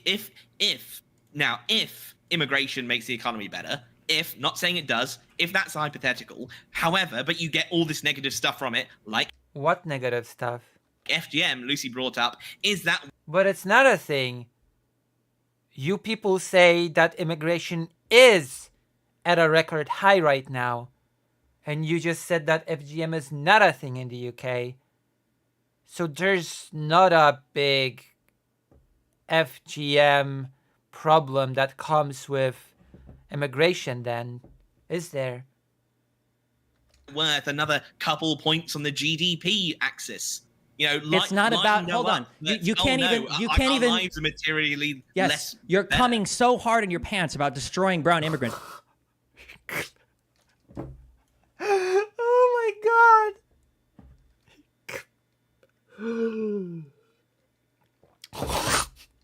Oh my gosh. Mr. Journalist. And so you can't even engage with the question honestly. Nobody is talking about a couple points on the GDP. True though. You are making life harder for every single person in your country when you enact protectionist policies. But you can have the honest conversation. If you want to be honest about it, you can say there are good reasons why you should protect an economy. Maybe you're importing bad cultural elements that you don't want. Maybe you think that. Maybe you think. Maybe yeah, good for you. Okay. Maybe what? Okay, maybe there are elements that you don't want. Maybe you think that. Maybe you think. Maybe yeah, good. Maybe you're importing bad cultural elements that you don't want. Maybe you think that. Maybe you think. Maybe. Yeah, good for you. Okay. Maybe good for you. Maybe there are reasons why you want to prevent certain groups of people from coming to your country. That's fine, but just be honest about it. And don't pretend like you're going to win in every single area like a liar. Just be honest about the sacrifice that you're making to have this thing happen. I will. I'm right all the time. That's true. Destiny, this is why the sacrifice that you're making to have this thing happen. I will. I'm right all the time. That's true. Destiny. What? I'm right. What? This is why I find you so annoying, to be frank, because I was explaining truck drivers are not the only people that have to compete with migrant labor. The vast majority of the public have to compete with migrant labor. I explained it 3 times. You didn't engage. I can engage. A gotcha of do you chop baby boy dicks off? We're England. We never chop baby boy The dicks baby off. boy dick comment, do you acknowledge that was in response to somebody else bringing up female genital mutilation first? The fact is you're not No. serious Do you with acknowledge these it was about issues. somebody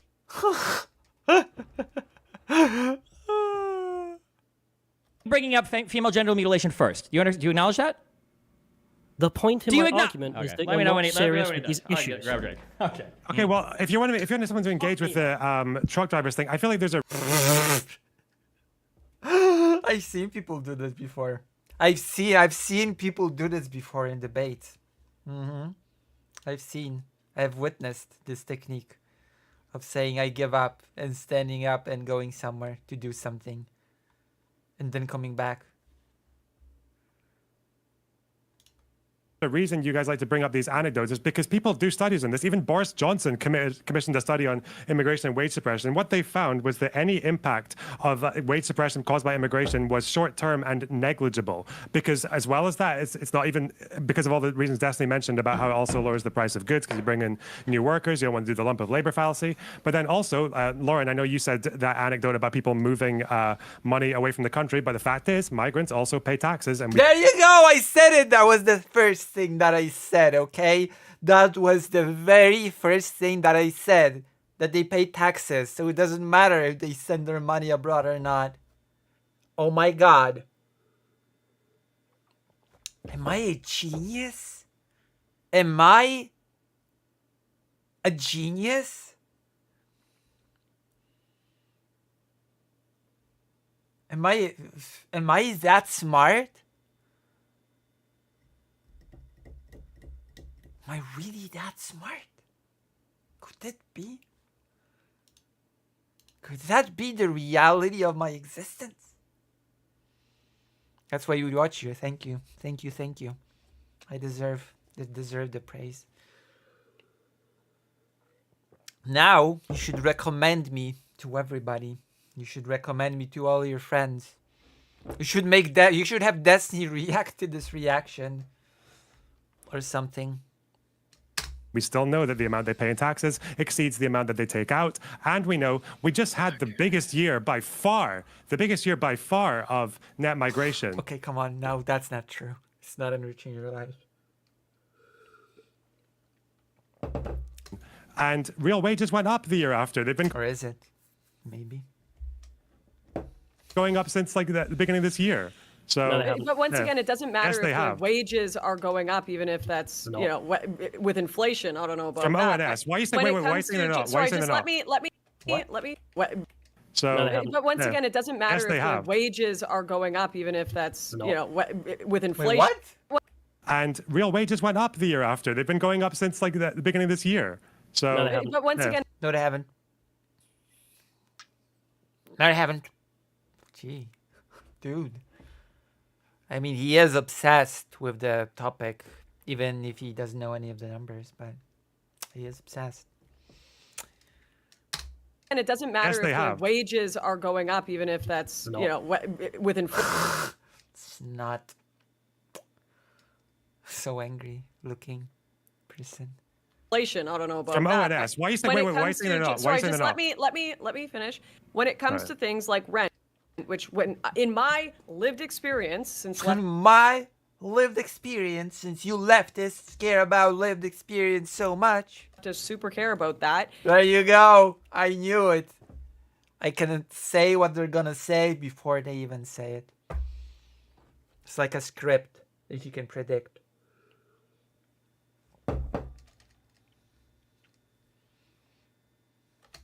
Everyone around me cannot afford rent because of mass immigration. It doesn't matter if wages have gone Just up. It doesn't definitionally, matter that's if not coffee true. You prices understand have that's gone not down. true. Everybody around you can afford rent. That's why the prices are going up, right? If nobody could afford it, then the prices wouldn't be going up. The price, it's what the market can bear. What is going on? What is going on is they are getting Who lives there then?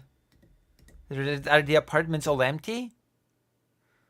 smaller and smaller places. They are living with 2 or 3 people. Never would have done that before. Or I have people that literally don't have a home and are living in people's backyards and trailers. Multiple families I know with children at the moment. Then tell them to No, go to they different can't afford cities. They don't have to live in the 3 cities in Canada. There's more places than just Montreal, Toronto, and Vancouver. Prices are going up across the country. And then Right, once again, it is not, sorry, let me finish. I've let everyone speak a lot. It's not just housing. It is not just wages. It's not even just culture. It is infrastructure. You can look this up. Canadian hospitals, more overwhelmed than ever. No one can get a doctor. There are too many people and the infrastructure has not caught up. It is the roads. No one can drive in cities like Vancouver anymore. Oh, yes, actually. It I is see. unlivable. So when Jack says, yeah, people are willing to give up maybe a few dollars off on their products, they're willing to pay a little more for It's not a quality few of dollars living, off or a little more. It's going to be every matter. single thing you buy. And it does matter That's because when you fine. phrase it That's like, fine. oh, it's just I a would dollar at Tim rather Hortons. pay more. I would rather pay more for everything and be able to go to a beach without people taking craps on it, be able to drive through my city without What? What the what? We're going back to racism then.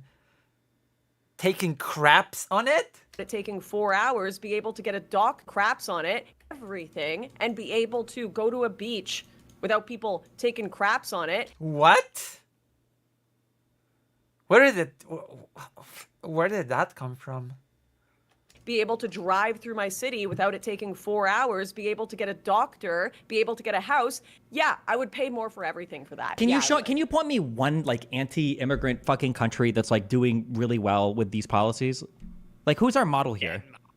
Australia, they do a lot better with their immigration policies, and their healthcare system is significantly better. I know because I lived there and I lived in Canada. Very similar systems. One is not overwhelmed by migration. One is. So And what everyone who metric? So what fails- metric are we Australia looking at? against So what Canada. metric are we looking at for Australia here? That like, give me a couple metrics and I'll go look it up. They're outperforming like the rest of the world so much. I just said the healthcare system. It's Okay, way so if I look easier at like to get. healthcare outcomes in like Australia, they're going to be better than Canada. Perhaps Just I to be know because clear I've used for- the system. Just to be clear, for healthcare, even Reform UK admitted that for immigration, that's the one place where Britain needs immigration according to them. So Uh-oh. Could it be that maybe countries need doctors? There can be shortages in that area, and this is where immigration comes in and is pretty useful. Could it be? Could it be? Nah, that's impossible. even for them, they said that the healthcare system was their exception. They're wrong. No, they don't, because immigrants are a drain on the NHS, and it's the classic thing of bringing in workers because you don't have enough people here. One, we should pay doctors more. What if there are not enough doctors, though? Like the junior doctors striking because the government can't afford to pay them more because that's the state of the NHS to begin with. But then, you know, like, you know, you're bringing like a couple nurses here, a couple doctors there. Well, one, couple of nurses here, a couple of doctors there. Foreign doctors have been far more likely to actually cause injuries and death to patients. If you look at the medical. What? Well, that's certainly not true in Poland. Malpractice rates for foreign doctors far higher, and then. That's certainly not true in Poland. As Callum mentioned earlier, it's the same with the work visas. These people, one person will come in on a work visa, and they'll bring in their wife or their husband. And what does that matter? Their parents, their children, and that's then because you've got then 10 more people in the country based.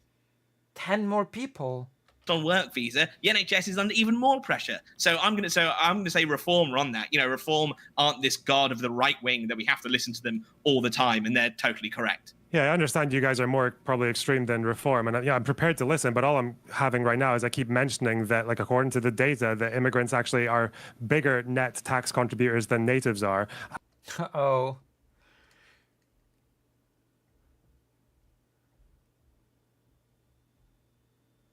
And also that real wages, you know, have been rising this year, even though net migration was the highest it's ever been the last year. But all I'm hearing is like Callum in the corner going, no, that's not.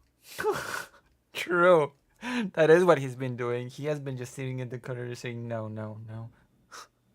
Again, sorry. Again, actually, sorry, I've got this here. But you can actually look at this at like employment rate of country of birth. It's only, you know, when people are coming in here, they're coming from the USA, Australia, Canada, Israel. Those are the top 4 countries who are then net contributors to the UK. So it is about racism after all. It's Singapore, New Zealand, and France. If you want to look at economic inactivity, but you said you were against immigration, period, first of all, and second of all, now it is becoming about race slowly but surely. Like again, like the people who are coming to this country, first generation immigrants from mostly from all across the third world, they are not being economically productive citizens. So the ones who are economically productive. So what is your position at the end of the day? You just said you were against immigration across the board. Now it's the third world, all of a sudden. Because now, all of a sudden, there are good countries that send good, productive workers. Are coming from other first world countries, and then a lot of them will stay here for a bit and then go home. Wait. When you're saying immigrants are coming working and they're not economically productive? No, the idea because they're net contributors is a deceptive stat. Some immigrants contribute grossly more than others, but that doesn't mean that all immigrants overall are net contributors. It's like when they say, like, the founder of this many Fortune 500 companies are foreign born. That doesn't mean that from any random country you're going to get a founder. It means that they're from India, they're I think Sephardic Jews. Like, you can see this here. And they're one other group. Like, that's it. That represents almost all the for the economic activity rate of Bangladeshis who are not born in the UK, 50% of them who are in the UK are economically inactive. That doesn't tell me anything, to be quite honest. Because if you have a person, okay, that supports 3 people, he still makes enough money to support 3 people and pays taxes. So what is that supposed to tell me? It's a meaningless stat. There is a meaningless stat. Link me where you're link me where you're reading this. Also, wait, hold on, real quick. Am I misunderstanding? Sources from the ONS census. Then link it. A lot of these charts have been put together by Neil O'Brien. Okay, that's great. But link me the thing. Who is an MP? Am I misunderstanding this? When I look at this, does Australia have? Is this like? I'm seeing temporary visa holders, but does Australia have way more immigration than Britain, or am I not understanding this? Australia? Yeah, they have really high immigration. They're really upset about it as well. Wait. Oh my gosh. I thought Australia was much better. Lawrence Southern came into the debate unprepared. You're unprepared, Lawrence Southern. Ugh. Tisk. Why didn't you mention something when Lawrence cited Australia as outperforming Canada in their healthcare system then? Because they have less immigrants. We have some of the highest rates. secret than Yeah, fucking we have detention some of the facilities. highest- Because I don't know. He had a brain freeze at that moment. He was thinking about something else. rates of so the types of immigrants. Just now it's about the types of immigrants. Now all of a sudden it's about the quality of immigrants from what places, aka what race. To Australia are very different. The English tests are much harder to get into Australia than they are to get into Canada. In fact, people who fail the English tests to get into Australia tend to go to Canada as their second option. Okay, wait. So I'm just curious. Who do you guys think the I'm highest? sending you Who do you through guys? from Who the do you guys Centre for think the Policy highest? Studies. Who do you guys think the highest consumers of healthcare are in a country? Probably the elderly. That's yeah, true. know, but in the UK, saying in the UK, what your median ages or your mean ages or your number of elderly people? What communities are at highest in? Like, are we implying earlier? It's not like you're implying that like immigrants are consuming more healthcare than your native population of like old Yes, people. yeah, because they're bringing in the elderly grandparents on work. What? I don't believe that. I don't believe that all immigrants just bring in grandma and grandpa. I'm sorry. I need some evidence of that. Jesus. Sure. I'm sure that happens across the board. That's actually Do you true. have? Okay, can you show me that anywhere? Like.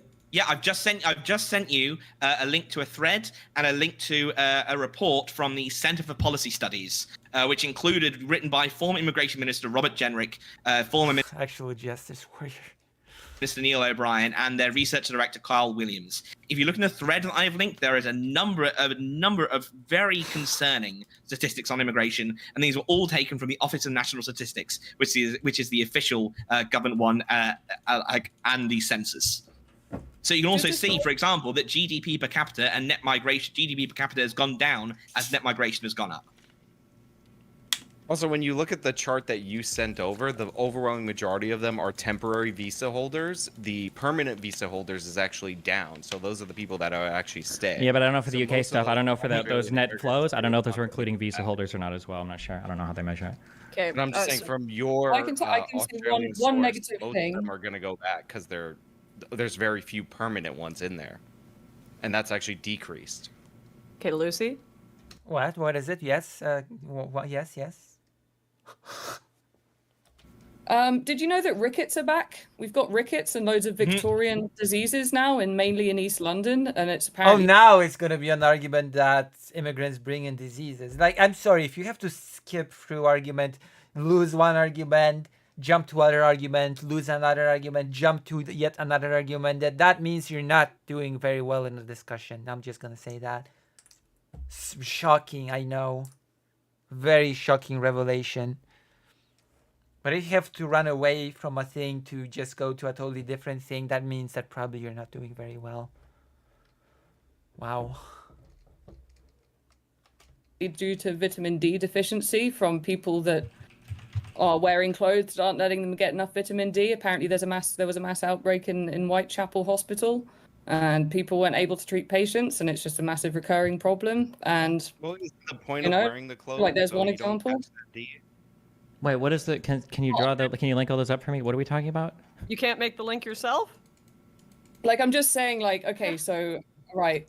My friend went to Whitechapel Hospital with a horrible thing going on, and they said because of the women, Whitechapel is a very Muslim area of East London. There we go. It's got the mosque. I think Lauren went there, and you were like filming an interview there. Called the police on me, yeah. I live there, but yeah, apparently rickets. There was a rickets outbreak, and like loads of Victorian diseases. You can have a look online, but like because of women covered up, and they weren't getting that vitamin D and stuff like that. So there's like one issue that like we could probably do without, but we have it now. I know it's not like it doesn't like not try to tar all immigrants with the same brush or anything, but I'm just saying that's one issue. I don't even know what to say to that. No, I don't. Listen, I was in London very recently, and I saw more people in hijabs and niqabs than in any. Than in any Muslim country, than in all of them combined. It's crazy. It's crazy. any Muslim neighborhood in the United States of America, totally taken over that. And if you want to help get Muslim women D, then I guess, you know what, Londoners, you got to sign up for that and get them that. What? I'd really like them to have the freedom to not wear that if they choose to. That's all I can really say about that. I just think it's a bit draconian that we've been put in this position. But there's been plenty of people. Hold on, I'm not a big draconian. What?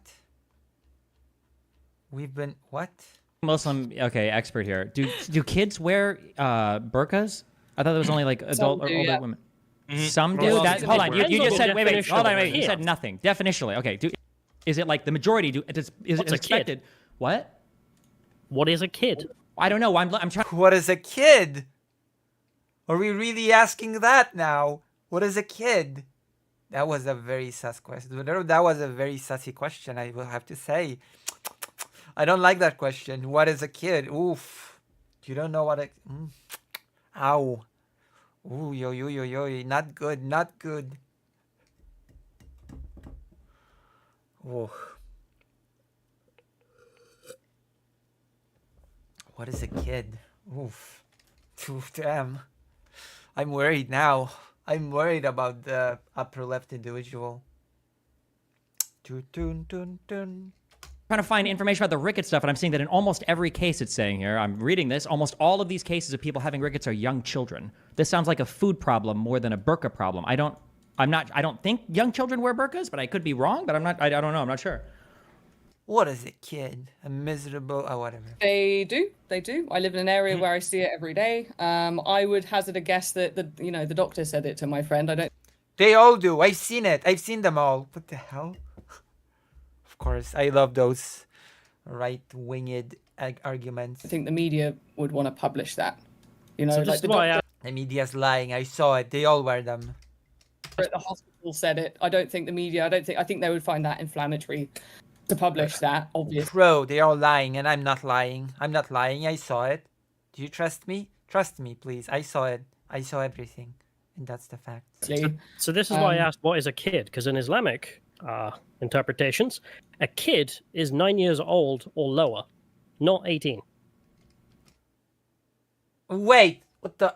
Is he saying that? Is he saying that a kid is 18 years old?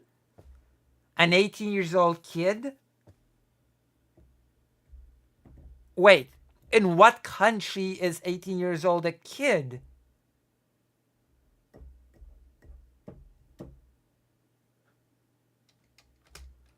This is kid. What? Is not why I asked, what is a kid? Because in Islamic I didn't see that coming. Interpretations, a kid is 9 years old or lower, not 18. I don't think an 18-year-old is a kid anywhere. This is why they have to cover up, because they're sexual objects at that point. At 18? Oh, 18. Okay. A teenager. Okay, I see. I heard 18, 1-8. But he was saying 18. Okay, I forgive him. But they usually don't wear headscarves until they're like 14 or 15, but okay. In some places, yes. There are children as young as that. It's usually the trend, yeah. More power to them, but yeah, I don't know. I'm sure that maybe there's a link there, maybe not. I don't know. But there are... Jesus. Obviously, there's going to be problems, is all I'm saying. And some of them invisible and some of them underreported, And it's the people on the street, I think, that we're seeing rioting that probably know a little bit more about this than maybe we do. They are people on the street from areas where apparently it's street smarts. Maybe I'm wrong, but apparently they're from areas that are very multicultural. Maybe that's why they're rioting. I don't know.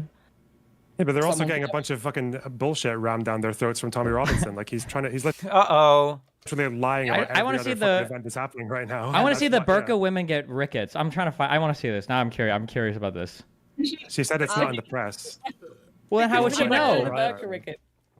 She's on the street. Destiny, keep up. She's on the street. She has street smarts. She's a journalist. But a real journalist, not the ones from the press. Guys, I'm gonna do 10 more minutes with, just because I think Callum, Lonerbox, and Jack, you guys have had the most talking. We haven't heard much from. I haven't heard Lonerbox almost stuck any at all. What? What is? Whatever. Lucy and Sean, and I'm sure they have Yeah, I've not been able to speak. That's true. some debate points with Destiny, and then I'll probably end with She got her ear to the ground and her nose to the grindstone. True. just chatting with Lucy since she was here for the least amount of time. But I will start with a few super chats. Sorry, gotta include the chat in this. Actually, there's a few questions for people as well. Nigeria has more British values than Germany, says Kancha. Max McDonald says, for everyone, why do you think nation states were formed in the first place and held together so long? It seems most of human history was nation states and not what we have now. What? Held together so long, it seems most of human history was nation states. I think nation states were formed in the says Kancha. Max McDonald says, for everyone, why? What did I just hear? Why do you think nation states were formed in the first place and held together so long? It seems most of human history was nation states and not what we have now. Oh, I guess most of history is the 19th century forward. There was no history before that. There was no history before the 19th century. You know, the time when nation states formed. Wow. Amazing. Jesus.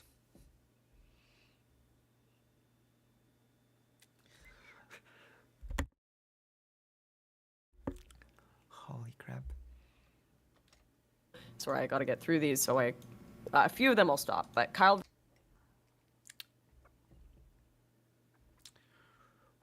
Brennan says, can you ask Shitlib Destiny the difference between nationality and ethnicity? Does he understand that English is an ethnicity? Do you understand that? So it's not a nationality? English is not a nationality? Just forget about the history before in the 19th century. Steven? I don't think you guys, I have no idea. Listen, however you guys define it is fine, but I hear everybody use these words differently, so that's the only reason I ask. Bunkman, why can't you guys stop being politically correct and just say you want a Muslim ban? They all need to go. Brewmaster, I support a ban on all immigration from all societies that don't share our values, and not racist because I know we would be weak to ethnically targeted bioweapon if we were an ethno-state. Oh my gosh. I didn't think there would be a nod to the Ukrainian biolabs that target Russian DNA here, but here we are. Here we are, I guess. Jesus. Kenzie Kraken, Lucy. Wow. Was Tommy's speaking tour in Canada arranged by Rebel for the purpose of raising Tommy's profile and the Save Tommy donations? Is he an addict? Lucy? He's an addict. There you go. That's Lucy's answer. Oh, do we have Lucy here still? I am here, yes. I've been here for 8 hours. Thank you very much. Thank you very much. Sorry, my internet went funny. Can you hear me? No, we cannot hear you. Yep.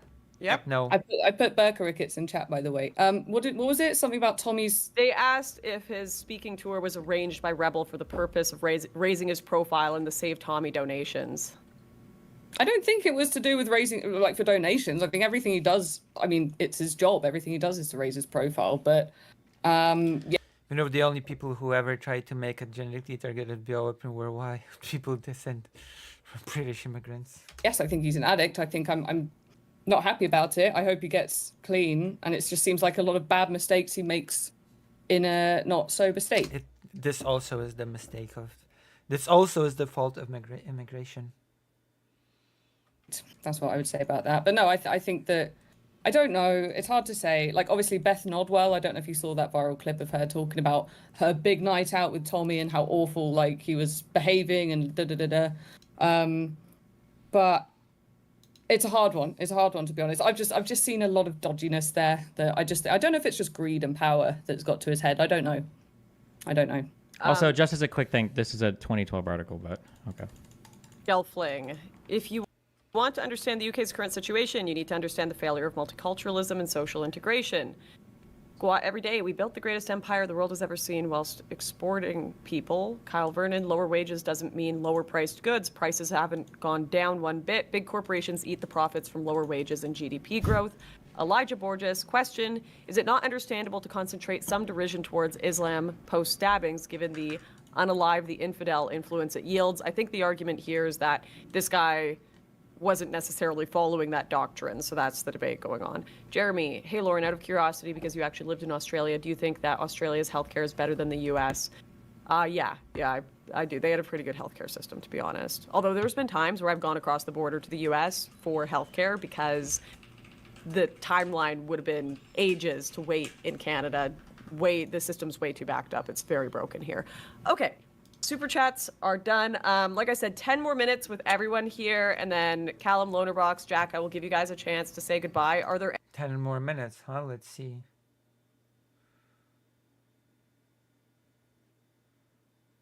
Seems like it continues way past 10 minutes, but...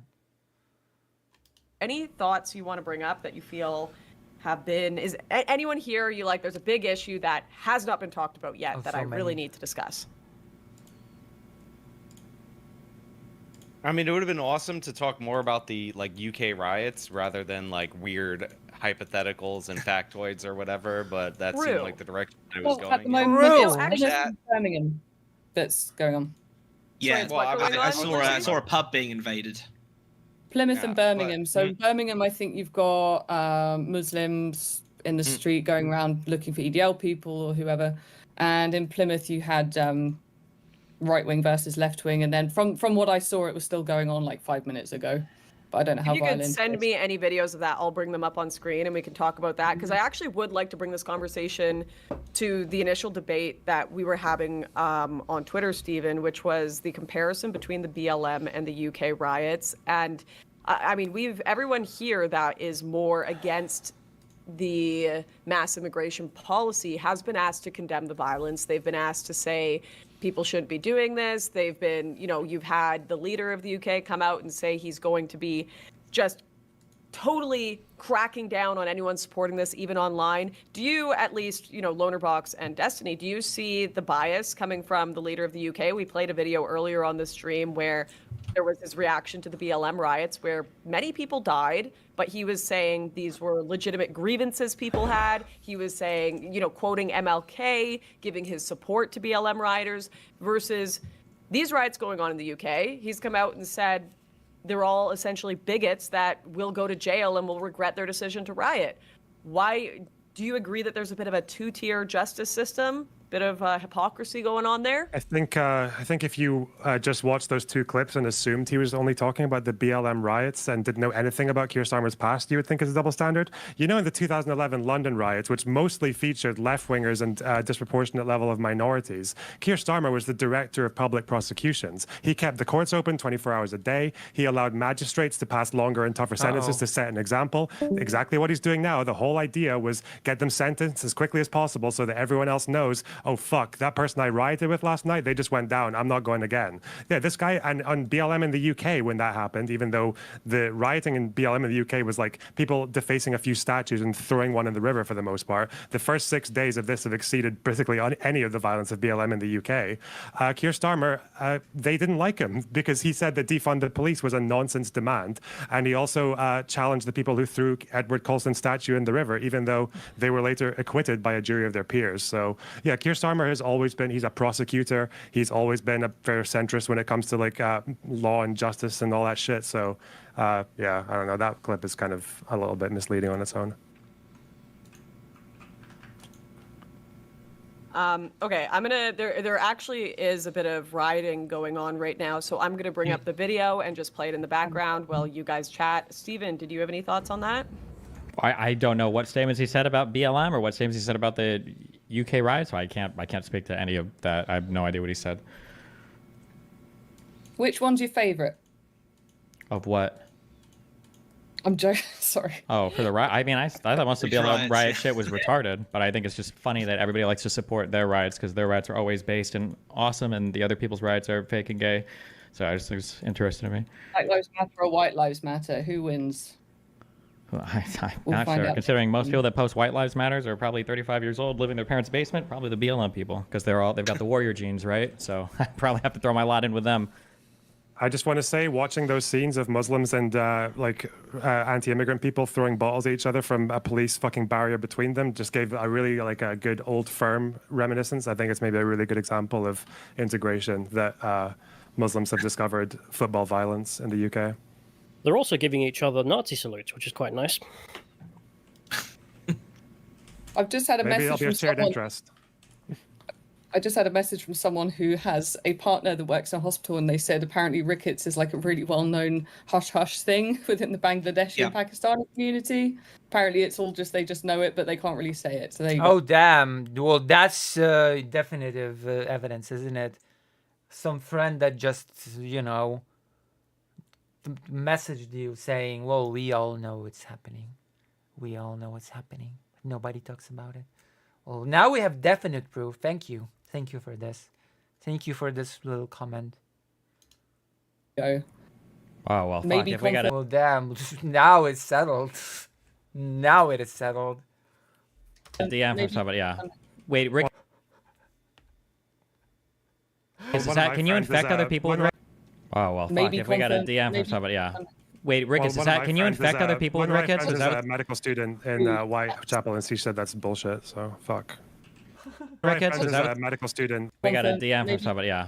Wait, Ricketts, can you infect other people with rickets? Is that a medical student in Whitechapel, and she said that's bullshit. So fuck. Damn. We're in an impasse, I guess. We are at an impasse. I just got 3 DMs from different doctors saying, yeah, actually, Burka supercharged the vitamin D in your body. I actually do have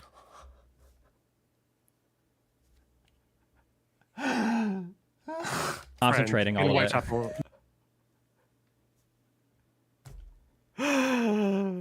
Oh, what a debate.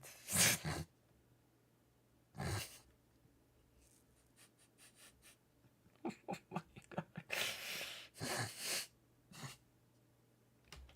Medical school. I'm going to ask her. Hang on.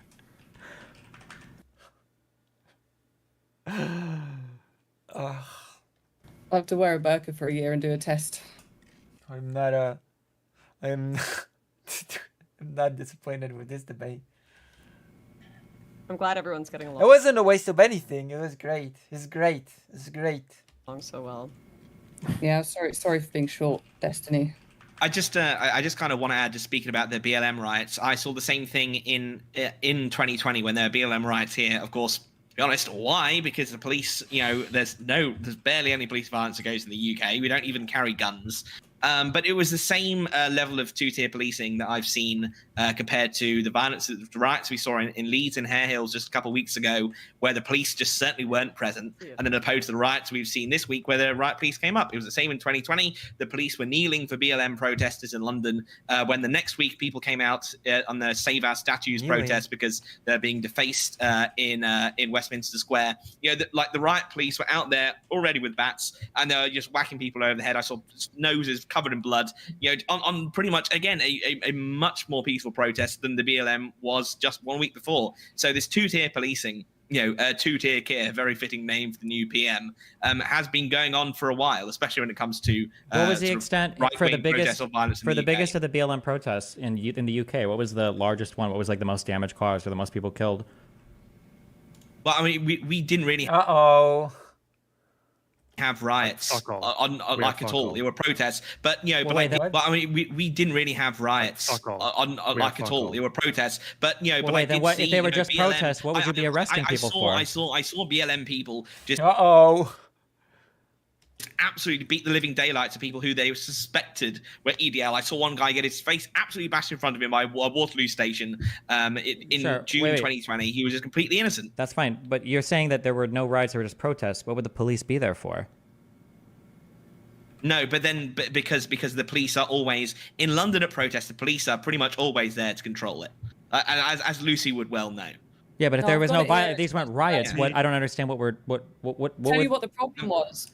I'll tell you what the problem was. It says that the biggest one was around the 6th of June. There was quite a few by the looks of it. If you look at this, like a whole Wikipedia page. But I remember the issue was with it. They were big. I got caught in one in the car. It was weird, but it was during COVID. That was the thing that really annoyed everyone because it happened during COVID. So they marched to the U.S. Embassy, I think, and they were like, "Oh, lockdown rules apply for thee, but not for me." Wait, but and if so you look at, like, okay, wait. So I'm looking at That's this. true I'm as well, looking at yeah. So I'm looking at this Wikipedia thing. It seems like people were arrested though. So doesn't that mean the cops were there? Yeah, there was. Yeah. No, it said yeah. What are they talking about then? Oh god. Police were there compared to what I saw on the roundup, but the policing was far heavier at the sort of anti-BLM counter protests that was the week afterwards. Well, were there more people arrested in those things? Because I see 14 police officers were injured during the clashes and 14 protesters were arrested. Are you saying there were counter protests where like hundreds of people were arrested, or 50 people were arrested, or which big counter protest? It was the attitude of the police, but you can see that The attitude of the police. The attitude of the police. again, as I said, to the riots in Hare Hills. Gotcha. So just to be clear, we went from there were no police at the BLM things to now there were police. Now the police arrested more people. So we went from there were no police there, and now there were a lot of police there. Now it was just the attitude of the police. Okay. True. Well, it shifts like the sand, the quicksand. Okay, thank you. The police journalist, by the way, the person whose job is to inform us on the truth. So, take that. Make of that what you will. Yeah. were kneeling at the BLM protests in London. They weren't doing They that. were kneeling when they arrested 14 leaving the people? cottage out. Yeah. Maybe the protesters were just really, really short. No. It says there were clashes between the police and the protesters. Were they kneeling at the clashes? Did they fight on their knees, or what? Yes. No, some of them, but obviously, as I... So, what? Some of them? Again, this is a journalist. This is a journalist. I have to repeat that. I have to make that very, very clear. Journalist. I said it was a difference in policing. Yeah, there's It was a difference in policing immediately because versus the riots happening reacting today to were much violence more- from BLM. But obviously, both ways. Yeah, like the riots that we're seeing right now are in no way comparable to either side of the protests in 2020. But what the riots of right now are comparable to was the riots in Leeds and Hare Hills just a couple of weeks ago, where the police weren't even present one bit. The police turned up and then they ran away. Bend the knee. When right now, at all of these riots, the police have been very present, as they should be, to control law and order. How do you spell In Leader terms of Hill? What are these violence, riots the best about? Comparison. It was a Romani person father had tried to have their child removed for there was alleged child abuse. Oh yeah, the thing that Shut Logic was crying about on his stream. I remember. Oh, I'm asking how do you spell? I just want to look them up. I would never trust your summary of this event. Oh, sorry, Lee. True. Well said, Destiny. Not a very trustworthy. So it's Leeds, and then it was in Hare Hills. I don't know. Specifically in Leeds. How Hare to as in the spell animals. Leeds. I don't know how 27 were arrested in Hare Hill. That's You don't have to about spell the same Leeds? number as people. Nope. I found it. Don't worry. Okay, so Well, 27 arrested in Hare Hill. You're That's about the welcome. same as I'm most of the glad riots I here, can no? help you spell Leeds. I got it. Yeah, there were 27 arrests in Hare Hill. That's about the same as each town that's been hit here, right? Again, if you want a good analogy, 2011 riots. I know the reason you guys don't want to go to that one is because in 2011 riots, which were about comparable to these ones in terms of concentration of violence, London was actually more. But when that happened, Keir Starmer, the prosecutor, rammed his fucking brick-shaped knob through all those protesters like a fucking like a cop, yeah, like someone who's law and order. Yeah. Was They that arrested before like he 3,000 was people. Was that when what was his job before? Like a judge or something? He was that before director of MP? he was director of prosecutions when he did that in 2011. Wait, And how many the approach- people? he's How many people actually have been arrested in the current riots right now? 400 or 500.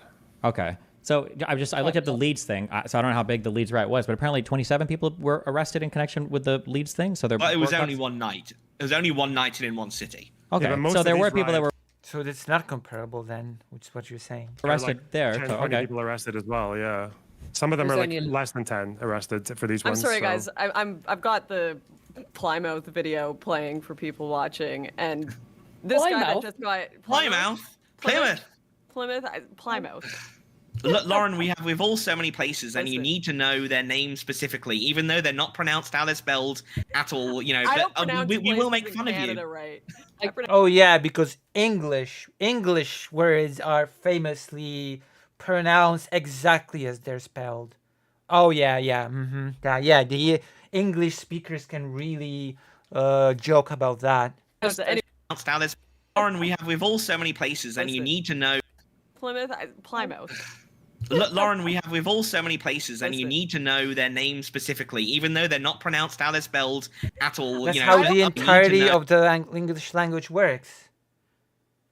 their names specifically, even though they're not pronounced how they're spelled at all. You know, I don't but pronounce we will make places fun in of you. Canada right. I pronounce it anyway. Some old dude, he got hit by a police shield, and I gotta ask the chat. Like, he absolutely faked that fall. There's no way. Look at this. Well, please. Okay. What are we even talking about now? What are we talking about anymore?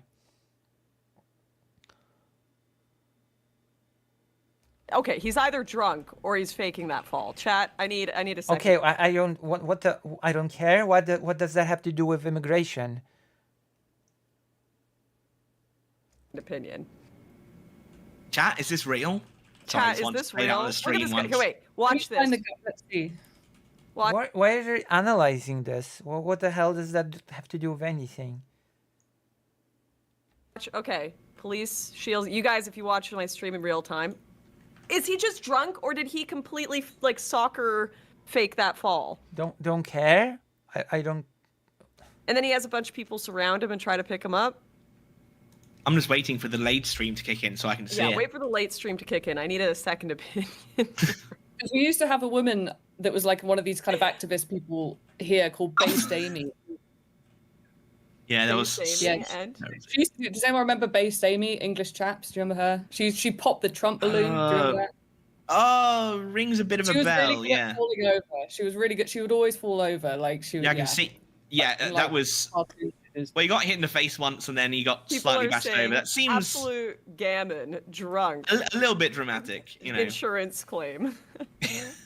Insurance claim. But hey, you know, like head injuries are no joke. That's why I got myself checked out after I got beaten up on Southport. You know, yeah, wait, I want to ask you fine. about that. They just started beating you up, and when you said like I'm on side, they just didn't care. Oh yeah, no, they absolutely didn't care at all. They were just like journalists, and you know, this might be Destiny's screen actually. Like slap him, so they did, and now I've got a new tooth for my trouble. So did it feel like that moment where the guys are yelling, "I'm on your side," and the BLM people throw the brick through the window? Did it feel like that? yeah, I suppose it kind of did a little bit. Why are they discussing this now? You know, but hey, it's like, you know, I mean, I understand why people they would feel complete animosity towards journalists because so much of the mainstream media does lie. Well, I gotta say, so far from what you've been saying, you're giving journalists a pretty bad name. I gotta say. I mean, they lied about people getting bussed in. You know, it was a mix of, you know, people from Southport itself and from the surround. It's like every dog shit conspiracy theory. Fuck. If I was going to debate this whole fucking topic, I need to do reading because it's like every bullshit conspiracy theory, like all rolled. Oh my gosh, true. Into one stupid fucking thing. But I don't know anything about fucking British politics, so I'm just working on my J6 notes. Once that gets lost by a lot of the mainstream media when they do just look for clickbait headlines, and you know, like for example, I saw some of the locals who were then saying to the rioters, like, "Why are you doing this? Why are you burning things down? Like, this is our home," and you know, and all of this stuff just got completely lost in it. So yeah. Just so you know, okay. like that summary you gave was the same as like every mainstream article I've read on these riots. But yeah. Yeah, well, it certainly wasn't by Tuesday. Yeah, now they can push it under the rug, you know. It's the cops who are telling the media that they're busted in, but yeah. I'm going to start winding the stream down a little bit. So, Jack, Callum, Lonerbox, I'm going to get you guys to just kind of tell people where they can find you. Good evening and hello, and follow your work. I guess we're going to finish after this. We've been streaming for like 9 hours. Oh my gosh, what a stream. 9-hour stream. Wow. Well. 9-hour stream. I'll start with Callum, since you were one of the first people here. Where can people follow you and find what you're doing right now? Oh. Yeah, so to be fair, he didn't say that he didn't know that they bring in conspiracies. He just said that he doesn't know how to counter British specific conspiracies. He knows the US specific conspiracies more in his defense.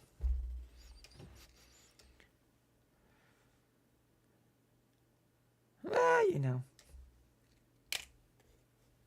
Shit's okay. It's okay. I run a YouTube channel called Britannica. I'm sorry about my screen, it froze because the phone died. But if you'd like travel vlogs, especially in weird and interesting Tonight's new places, go video over to has been Britannica and you'll find those. Probably the most interesting ones are the Afghanistan trip in Taliban-controlled Afghanistan and the Zimbabwe one, which I just did, seeing the ruins of Rhodesia. And if you'd like to become a multi-millionaire or billionaire, frozen camera, only in Zimbabwe dollars, if you subscribe on Subscribestar, I will send you, well, several million, if not billion, Zimbabwean dollars in the post. So there we are. Britannica. I'm just going to see if I can bring it up here on the stream so people can see. All right, sorry, this is going to be janky, but will show you the channel, everyone. And I believe you said, are you able to spoil your next location that you're going to? This is the channel, everybody. Guess so. So I got invited by Professor Edward Dutton to go to Finland and see the Finns, because basically he's been living there. He's got a Finnish wife, he's got Finnish kids, all that, or half Finnish. Hold on, hold the phone, immigrant. Aren't those bad? Hold on. Immigration for me, but not for thee? And one of the funny things is the Swedes and the Finns in Finland couldn't be more different, because the Swedes are Europeans and the Finns are not Europeans. They come from the steppe, the same place as the Mongols. So they just have all these weird quirks, like the language is massively different. And also they just can't handle alcohol because they don't have that 2,000-year history of drinking beer. So I'm going to go see how weird the Finns are, I suppose. Why not? I've been there. Hang out with Edward It's a strange Dutton. place. They really like their saunas. Love their saunas. Did you do the get in the sauna and then dip in the ice thing? No. I have a very strange Finland story. I'll share it one day on stream, but not today. Jesus. Jack, I think you know it. Yeah, I think you did. Yeah. That one is deep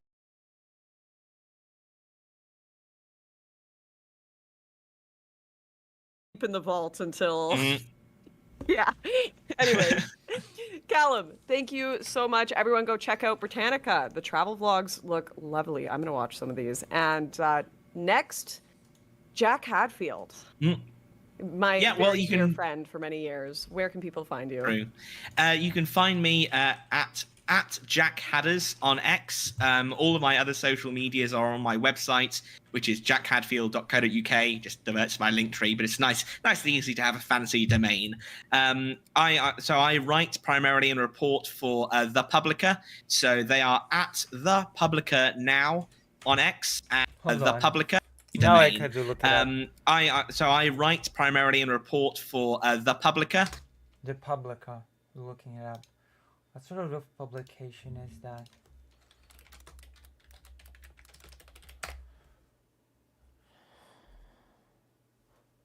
Is that it?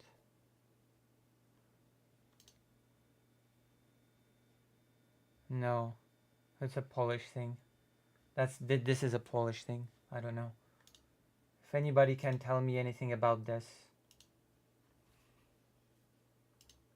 So they are at The Publica now on X, and they are thepublica.com. So it's public with an A, thepublica.com. So that's who I work for. And yeah, most of my posting goes on my X page. So yeah, Jack Hadders on X, and that's where you can find me. Yeah, we found you, all right. It was not very impressive. Yeah, I've just put it up on the screen. Jack Hadders, he does good work, and he's going to be doing more reports on... No, he does not do good work. He has proven today that he does not do good work. Jesus. These riots for sure, so... With go my new follow tooth. him with your new tooth, yes. Do you still have the fundraiser up for that? Yeah, I think I might be... Let me see if I can... I need to chip in a... Where's your hit for tooth your now? tooth. Is it gone? Yeah. You've gone? Yeah, no, what it was this tooth here. It was completely. It was chipped off diagonally in the attack. So pretty painful. I still have some pretty mad mouth. Oh wow. Okay. Now we see what sort of publication. Germany, extremely dangerous Syrian migrant will not be deported despite attacking family of 5. Germany. Pediatrician branded racist after requesting his patients be able to speak German.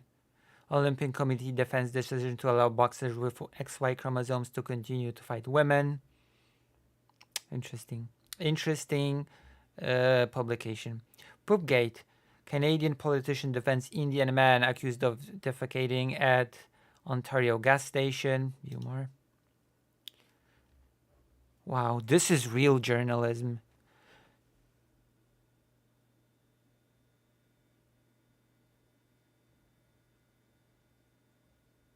Refugee youth gang who arrived to Germany last year responsible for over 280 crimes.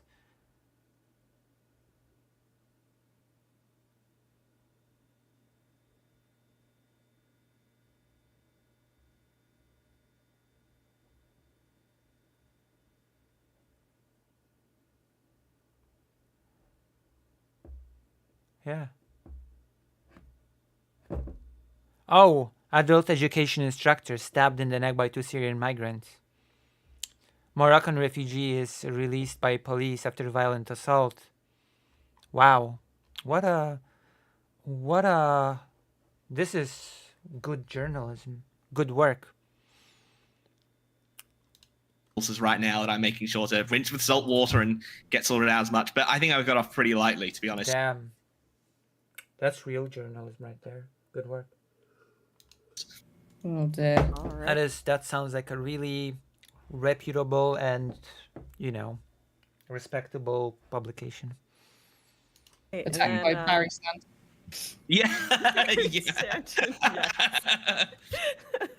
Fucking journalists, gotta go. Literally. Hey, I've got AJAB in my Twitter bio for a reason. Yeah. Oh my gosh. And Lonerbox. Who are you? What do you do? Where can people find you? Yeah, hey, I'm Lonerbox. I'm a YouTuber. You can find me on YouTube. My channel's called Lonerbox. I love Law and Order, and I hate watching thumb-faced, coked-up loser fucks trying to incite riots from my country in a 5-star hotel in Cyprus like some white Hajamin al-Husseini wannabe. But anyway, it's nice meeting you guys. I'm glad we can have these discussions, even if we disagree on many such things. Take care. All right. If you would like to follow this shit lib, you can find his X account there, Loaderbox. All right. Have a good one, guys. Bye-bye. And how do I don't know how to kick you. You're going to have to leave. I'll just leave. We'll leave. Get out politely. the door. Bye. There we go. Bye. Like you know where wait, the door why is. did Sean leave? I told Sean to stay. Loner box. Box Loner, is that him? Box Loner. Oh, Jesus. I guess we're done. So what's happening? Are we done? Wait. Or Boomer. Wait, I didn't. Boomer I added Lauren. him. Sir, return. Hello. This is not what I intended. Okay, give him 1 minute. Everyone go harass him on X. So Destiny, have you ever been to our lovely island over here? You ever been to the UK? I've been to a couple of the Bongo lands, but never Ireland before. What did you think? Did you have a nice time? Did you have a crumpet and some tea? It was okay. Yeah. Despite the Brits being... Fix my audio. Jesus. It's fixed. Okay, you're really loud now because I've got you like blasted on here. I figured it out. Whatever you figure it out like 20% less, okay? No, she's got to adjust it. I've adjusted it, but yeah, turn your gain down a bit because I think you also turned that up when Steven was telling you how to fix your audio, and it's still. I've turned it down on my end. Wait. All right, I turn it down as I'm That's talking. better. Yeah. Yeah, my recording software records at a very low input, and apparently that changes it on all platforms, and I can't fix any. So I fix my recording software. Perfect. Wonderful. So, all right, I want to start with I've got a interesting. Actually, I probably should have read this email before Callum and Jack led. Okay, I'm not. We'll listen to a little bit and then we're off because it's been a long stream. Left. Okay, whatever. Stephen, what level of 9 immigration hours, would you say is 11. too much? What level of immigration and like culture disappearing from the UK would you say people can start to riot at? Is it none? Is it? It's like a they- nonsense their country- question. If you want to design an immigration policy, then you have to start with the things that are important to you. Then you have to figure out which of these things are worth protecting and what they're worth sacrificing things for. Then you have to figure out how to measure these things. And then you have to figure out how to measure like an immigrant's impact on these things and then how to test for it. You don't have to have exact numbers for all of this, but you should have something in mind for all of this. If you've never thought about any of these questions, you're probably just racist. That's what I would say. Oops. So when They should Sean, have thought oh, about go ahead, that Lucy. years ago. They should have thought about that years ago over here because we're small. We're a small little island. We're a small island. So I don't know who crunched the numbers, but it's clearly unmanageable, and someone should have thought about that. Okay. No? Yes? I don't live in the UK. I don't protest immigration, so What I don't about know. all Maybe of the policies? What about all of the policies that Sean presented, saying this is what they do in Denmark? You know, they have these cultural. Do you believe cultural integration and assimilation is racist when people demand that? It can be. It also couldn't be. It depends on what people mean when they say cultural and racial assimilation. It depends on what you mean by that. No, I mean, I don't think they're assimilating them racially, but culturally, yeah. They educate their kids in like Denmark's or whatever Denmarkian, I don't know what they call it, citizenship. If you're a refugee, you don't get just to hang around in the country. They put you in a third party country. One of the ones that they use ironically is Rwanda as a third party country. Like they have a bunch of policies to limit people coming to their country and to screen them. Would you be against that? You've said nothing that's even worth responding to there. You haven't given me any. You said they screen people coming into their country. Well, obviously, I'm in favor of that. And then some vague allusion to culture. Like, give me something like quantifiable, or give me something you can speak about, like with some specificity. Yeah. So if you're foreign born, they'll put you in classes In a camp. Till like as young as age 5 to educate you in how Denmark society works. What is that Denmark So that way society? you They don't- teach you how to drive, or they teach you like how to read. The values of the society. What are the values? You're not saying anything. mean, You're like, not saying what- anything. You no. understand? Do you acknowledge you're not saying anything? Do you understand that? That you're True. That is true. Nothing is being said. not saying anything. The values of the society. They call them cultural education class. Like Okay. they're trying to teach them how to integrate into the culture that is there rather than just try to force their home culture or go multicultural in their nation. Who's trying to force any what? I can't. There's nothing to respond to. I don't know. I don't even know if you know what that means. I mean, What is it? you're What is like Danish Jerome culture? right What now. does that mean? No, you're speaking in vague nothingness. You're not saying anything. True, thank you. Finally, someone points out something that I've been pointing out for a long time now. Thing of value. What does it mean to say that you're integrating somebody into a culture? What does it mean to say that you don't bring like the cultural Wait, do you values not from your think place Denmark with you? has a culture? I'm asking you. You're making the point. I'm just asking you what that means. I think Denmark has a culture. What is Danish I think that culture? What does that mean? Is a culmination of social behaviors. How you, as simple as how you shake your hand. Okay, so is that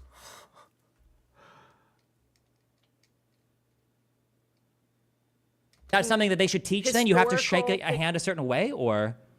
Well, I can't even get a handshake from someone like Ali Dawa because I'm a woman. But it's the language. It's also shared history. Like there are Shared history is not something. Shared history. Like you know the history, or like you have the ethnic history. What does shared history mean? So I use an example. Good question. Of Croatians and Serbs often when I talk about this, because people will be like, "Oh, this is just a race thing," and I'm like, Croatians and Serbs look. Why do we pretty have to talk? We similar, don't have to but talk about because- Croatians and Serbs. We can just talk about Danish people. but What does it mean for a because shared they history? have a shared history. Their families have a history. They've got wars that have gone on. Okay, it's Like, just this- racism. We can just be racist. I think racism is based. Okay, I'm 35. I spend a lot of time on the internet. Jesus, Steven.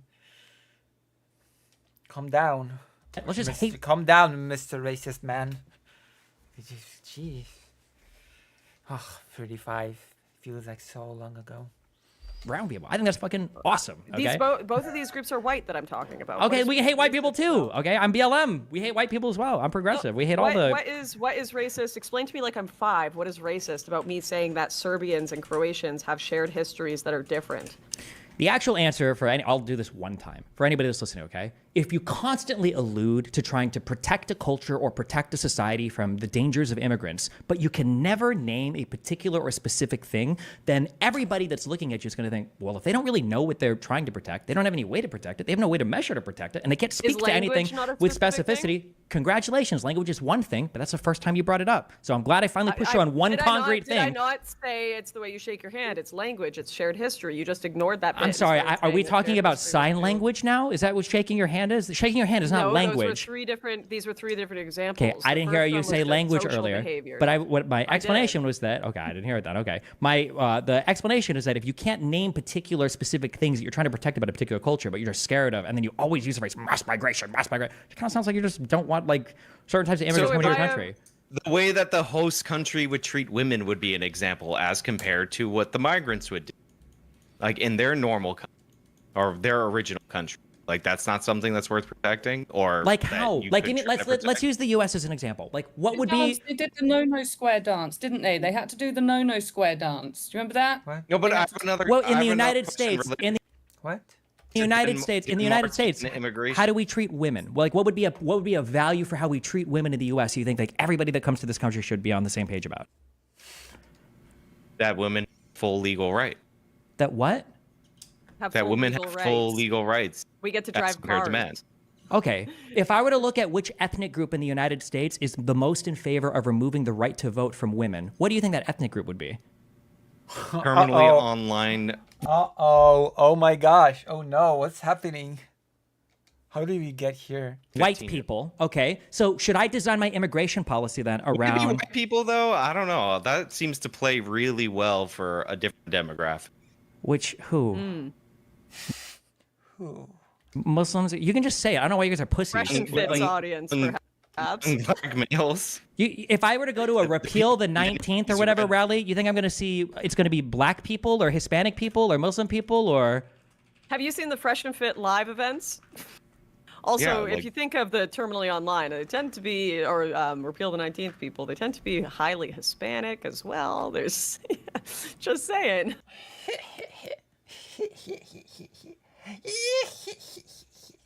But I have another question about Denmarkian immigration policy. So one of the things that they do for asylum seekers is they'll confiscate portions of their property to pay for the services that they're going to receive.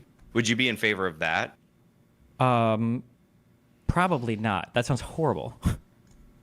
But they're like desperate and need to their country for like safety or whatever excuse they're using. Hold on. First of all, can you go into Discord and either turn on push to talk or lower the volume sensitivity because your mic is cutting off sometimes, but I think it's because it's not picking it up enough.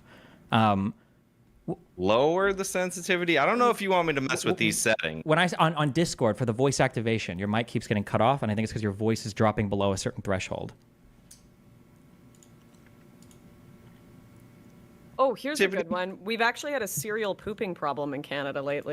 Jesus, let me guess. It's all those evil immigrants pooping around. With new immigrants pooping That's on the beach.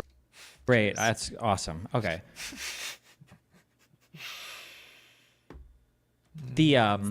That's actually a cultural thing people super care about. That's great. And okay.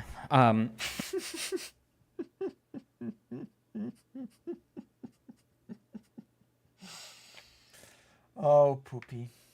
What about? Hold on, no, wait, one thing at a time instead of gish galloping all the retarded fucking racist shit you guys talk about in your Telegram groups. Please, holy. Oh my gosh.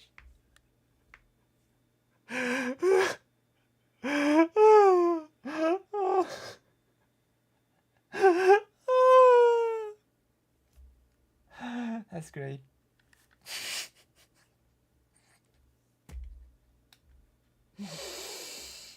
You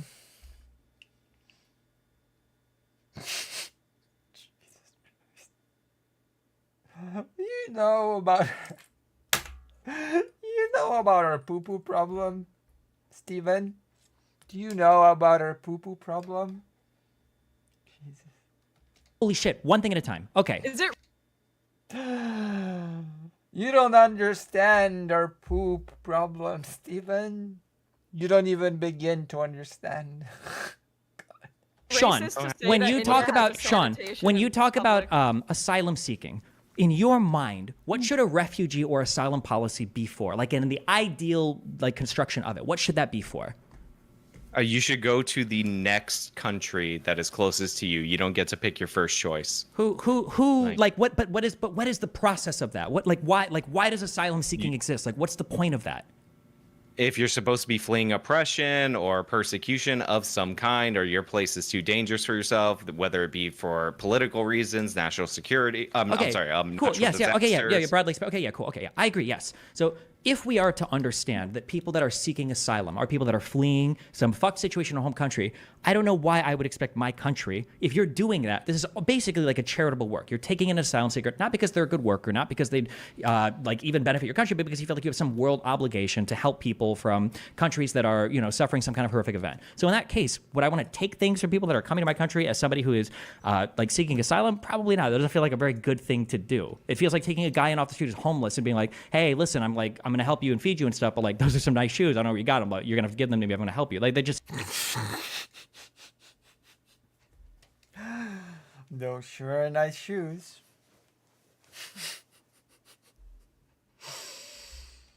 doesn't seem like a... It doesn't seem like I would do that.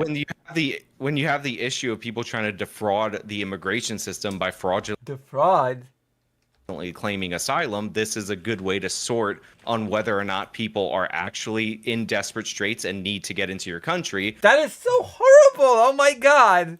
That is so horrible! Are you really desperate? Really desperate? You're a real refugee? Alright. What do you have? What did you got to give me to prove it? Prove it. Give me something of value. What did you bring? You must have brought something worth to me. If you're really desperate. You might as well implement fees. Honestly. Or they're just economic migrants using another system. Okay, but what... You know? You might as well make fixers that scam refugees to begin with. And make them legal.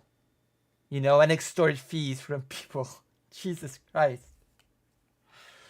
Oh. You might as well do that. You might as well make the extortion of desperate people that is now illegal legal by that logic. What you just said makes it sound like... Wait, hold on. So you said that this would, first of all, if people are trying to defraud the immigration system, everyone in here, well, I know you guys do, but I would agree as well, that's bad. You shouldn't try to defraud the immigration system, okay? Defraud is built into the word. You shouldn't ever be lying, okay? If we're trying to prevent people from coming in, and we're putting some like economic filter on it, that has nothing to do with being a refugee. A wealthy person in a country could still be targeted by, we could imagine a communist or fascist takeover in a country where they start to kill all of a certain ethnic or religious group. It doesn't matter if you're wealthy, middle class, or poor, you might still have to flee from that country, right? So why would I want to take things from the wealthy or middle class people fleeing? Because there's a cost associated with caring for these people. Like, money doesn't come out of nowhere, so... What? So yeah, you have to offset the cost in some way. Okay, but then in that case, you're not really doing anything in terms of like it doubles as a secondary screening mechanism for these people, because if these people are just choosing to be economic migrants but under a fraudulent thing, they'll go to another nation that doesn't have that restriction, which is why they have it in Denmark. Okay, wait. First of all, I don't know how this would... So you're talking about taking things from people as a secondary screening mechanism? One, I don't understand that. And two, I understand that there's a secondary screening mechanism. Two, I understand that there'd be a cost associated with it, but we don't do refugees or asylum seeking. That international, that concept, that's not for bolstering your economy. This is this is like a charitable contribution to the world. When you take in refugees, you're doing a good thing or a nice thing. You're not trying to offset the cost. That's the point of that. Right? Yeah, or no? I'm aware of that. Okay, yeah. So then... At the same time, you have limited resources. There's plenty of people around the world that are in dire straits, and you have to have some way of screening them out, because you end up in a horrible situation in the United States where if you're an actual legitimate asylum seeker, you have all these different various people that are just economic migrants that pass through 6 countries in order to get here that are clogging up the system. So if you're actually in need of help, you're totally screwed over. You're totally blanketed by all these other economic migrants. So yeah, having some screening system implemented, I think makes sense. Another policy that makes hold on, sense. wait. When you say screening issue for economic migrants, having a deterrent for if someone's an economic migrant, then that means they're coming here to work. So how would it? This kind of fraud, like, you know what, if you're coming in with a bunch of valuable property, then you got to churn some of that. In fact, while we're at it, refugees themselves, if they have the opportunity, also work. And like a majority of Ukrainian refugees that came to Poland found work because it was made easier for them to find work. They didn't have to apply for a permit. It was up to the employers to take care of the permits, which resulted in most Ukrainian refugees just finding a job. So what sort of cost on the state accepting people are we talking about? Most people, if given the opportunity, will just get a job. That over to pay the cost of you being maintained. But wouldn't the people coming over wouldn't and they become a boost to the economy, actually. the people who are economic migrants coming over to work come with nothing? Aren't you just screening out all the people that would be genuine refugees? Like you're just taking true, like or a lot of them that could be. Like if you're just taking poor people that want to work, those are economic migrants. They're not going to have anything for you to take on this secondary. Like I mean, people tend to have certain things that they would take, like family heirlooms. Let's take those. You know, precious. You know, I don't know. Their pets. Let's take and sell their pets. Like, you know, again, like these people that are they take jewelry or a bunch of different things from these. Yeah, wedding rings. Let's just take their wedding rings and sell them. True. Let's remelt them. Migrants. Okay, so if people are migrating here, okay, if you get or not migrating, I'm sorry, if you get two asylum seekers that are married, you're taking their wedding rings. True.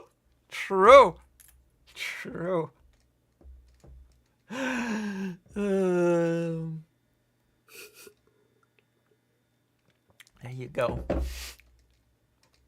You're taking their grandma's jewelry, like what? Or you? True. Yes. Let's go. Let's do it. Saying if they come like decked out with like $50,000 worth of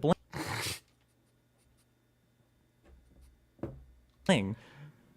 I don't think it goes specifically to their wedding rings, and I wouldn't be in favor of that. But yeah, if you have this property and you're going to depend on the taxpayer and you're asking for entry into their country to live off their system, then you should contribute whatever you can.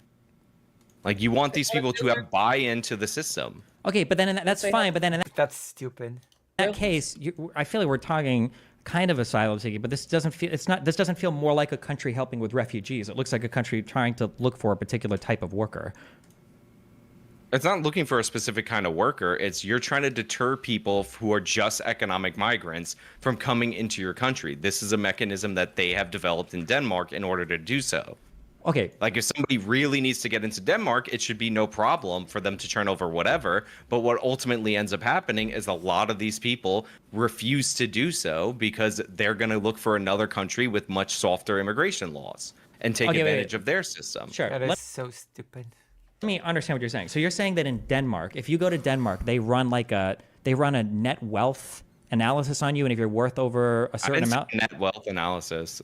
Well, how do they take? True. Classic British culture. Like you said confiscation of certain property. Okay.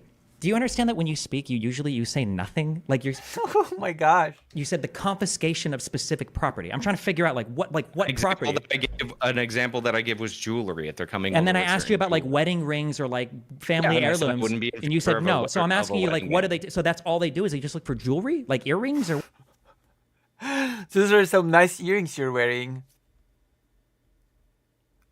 Give them, fork them over. What? Or other valuable property that they might have. Like what?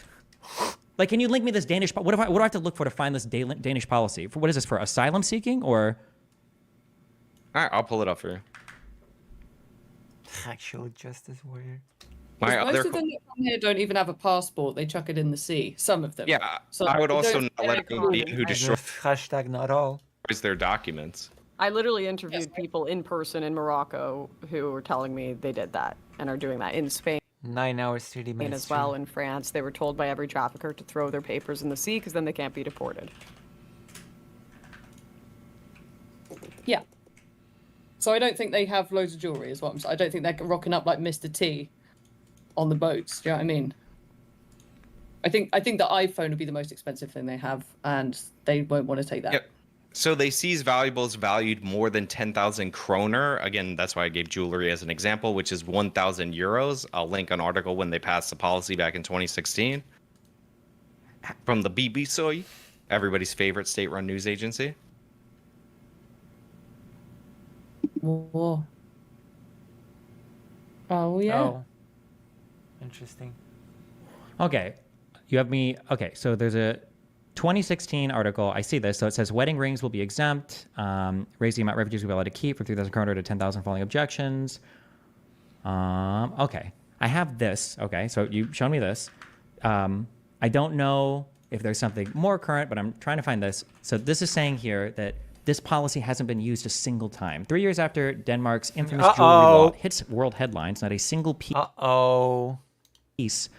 has been confiscated. Is this something they actually do or use? Or I'm saying, would you be in favor of this policy? Well, I already said principally no. I don't know why I would want to rob people that are trying to seek asylum. True. That is a pretty good way to put it. Would you want to rob people? Oh gosh. I think it works as a good. I think it works as a good deterrent. Why do you think it works as a good deterrent? Deterrent of what? Because if you have assets that you're trying to bring in and you're just an economic migrant, you would go to a different European country. What do you think an if this was the economic migrant policy. is? When you say economic migrant, what True. What does that even mean to those people? does that mean to you? That you're just coming there to work and you're defrauding either the refugee or asylum system. Okay, if you're an economic migrant, aren't the vast majority of economic migrants poor? Isn't that why they're moving to work? I mean, that doesn't mean they have Economic nothing. No, but generally, So they should be left with nothing. Thank you. That's great. they don't come. They're not coming with like thousands of dollars worth of stuff. Actually, okay, wait. Okay, since I've been on the ground and I've actually gone into these camps and I don't know. spoken with these Assets. people, met a lot of them, literally been in the bushes. I actually hiding just in had the underground. 100 economic migrants message me, Lauren, and they said that the people that talked to you were lying. So I don't know who to believe now. Okay, Like, yeah. well. Sorry. Migrants message me. A lot of them literally wait. What? Okay, since I've been on the ground and I've actually gone into these camps and spoken to these people, met a lot of them literally Oh my god. been in the bushes. I actually just had 100 economic migrants message me, Lauren, and they said that the people that talked to you were lying. So I don't know who to believe now. Okay, Like, yeah. well, Sorry, my bad. that's great. Yeah. Anyways, I mean, you the assume point like poor is like not a dollar to your Sean, name. Like a bunch of these Sean, I'm economic going to kill migrants you. I'm pay gonna to be kill both of smuggled. No, I would assume in a that video game. economic migrants are people that generally aren't carrying around thousands of dollars of cash with them. That's what I would assume. Yes. I'm gonna fight you guys in real life. Will not let me finish my story. All right, sorry. Go You ahead. have to have money to get on these boats. It's like 5,000 euros in some cases to get. So that means you have nothing left to be confiscated. What is this supposed to prove? Yeah, there are fixers that scam people for big amounts of money, which is a lot of the time all the money that they have. So they end up in the country they go to with nothing because they've just spent $5,000 for a trip. That's not exactly proving your point. That's proving the opposite point. Get on these boats over from That's proving the opposite point. Morocco to go to Spain. It's thousands of dollars to get. Yeah, which usually people scrounge up and just, sometimes, and that's also a thing, they end up in debt that keeps growing and they have to pay, from the work that they do in the country that they go to. That's also a thing, just so you know. People get scammed and taken advantage of. On these, it's people who actually have money that are able to take these trips, not people who are dirt poor. So when we talk about economic migrants, like one guy I spoke to who was making his way from Turkey into Camp Moria in But Greece, that's not important to mention, is it? which has now been burned down, was telling me he was a barber in Turkey for 5 years, had a pretty good time, but then he was told by a trafficker who, by the way, go out and find people and recruit them. Hey, you could have a better life in X country or Y Hold on, country. am I making this up? I thought I watched, you. and I could be wrong. You can tell me. You want to maybe. There was some blonde chick that did a documentary on illegal immigrating into the United States from Mexico, and I thought, wasn't she interviewing people that said things like people sell everything in order to be able to afford the trips up here to the United States? Do you remember this? Uh-oh. What was it People called? do. For sure. Yeah. Okay, Yep. so do you think the average person is like a decently wealthy middle-class person? Why would they want to illegally immigrate to another country if they've got like enough money to float like a few $1,000s Because they for... are being promised. Like, I spoke to people in Morocco who were telling me, and by the way, the Mexican immigration and the European immigration is different. It's a different situation. There are similarities, but they are different. I had people showing me videos saying, I'm going to become a famous soccer player in the UK. They're a little delusional about Do you what think their that's lives are the going to be like average? when they Do get you to think the Europe. average I think person it thinks is they're going to be way a... more common than people want That's to admit. nothing. That We're not people saying think they're anything. going to be True. She's not saying anything. Way more common. If there were 10 of them, that would be more common than I would think. But No, I'm are you talking- saying like 20% of people that are going to be footballers?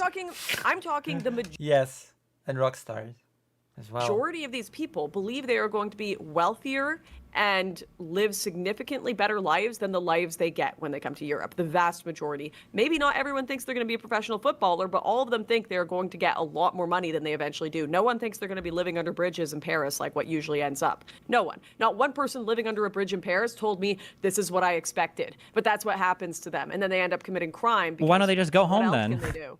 They can always just go back, They threw right? their passports out. You can watch my movie on it. They've thrown their passports out. They literally can't even get deported if they wanted They to. can't get another copy of their It's over. There's no embassies anymore. They burn them all down. There's no... True. There's no record. There's no nothing. It's over. It's over. It's game over. Once you burn your passport, so if you get rid of your passport, there's no way to get it back ever. way to get back into... They're paperless, stateless people now? Yes. They can't go back. They don't have the money to go back. They've already illegally immigrated. There's But a I lot. thought they had thousands of dollars on them. I thought they were middle class, well-off people that have money that go there. And now they have nothing all of a sudden? Wait, I thought you said that these people were like decently wealthy. Now they don't... Yeah, exactly. Jesus. Don't have any money? Or they just happen to Not have only... decently wealthy.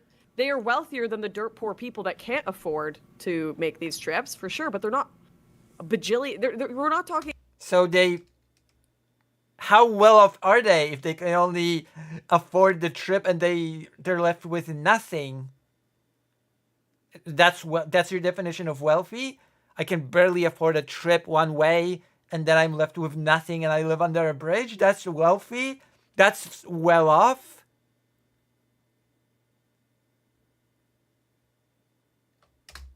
About super wealthy people that are coming over. We're talking about people that have small businesses. We're talking about people that have a home but sold it so they could take the trip thinking they're going to have a better life. What? Is their home worth only 5,000 euros?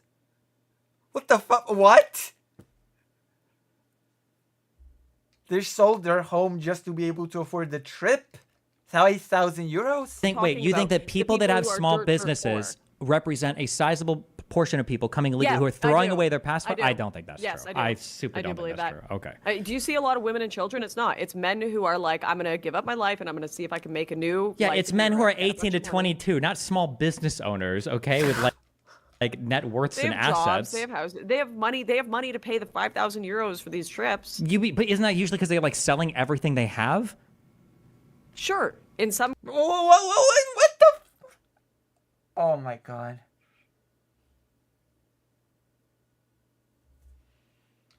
cases, not in all of them, there are people who have a lot of money that are able to get these trips much higher. But then they can go back. They don't have to live under a bridge.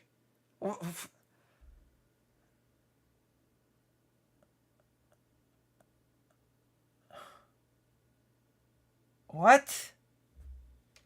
You keep saying, I don't think, if the people you're talking about sound like a 1%. Like my guess would be, can we look at it? My guess would be the vast I'm majority of saying, people. When I say vast majority, I mean 80% of like people that are migrating illegally by boat or whatever the fuck else to are probably like pretty poor people.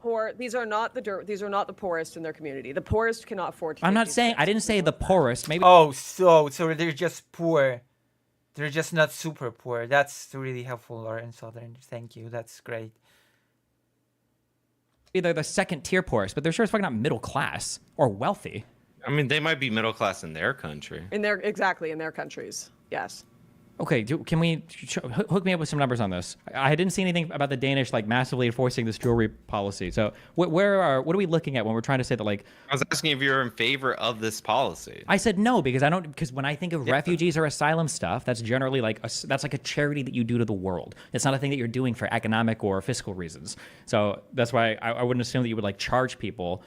And I could even think of like a number of reasons why you wouldn't want to do that. Like I wouldn't want to have somebody who's an asylum seeker come to my country, and now I'm like fucking their life over even more, which means they're less likely to be able to contribute here or work or do anything else because now I've made them even poorer. Like that just seems like why would you ever want to do that? It just seems so weird. Well, a lot of them aren't actually why would you asylum care about seekers. They're that? abusing the system.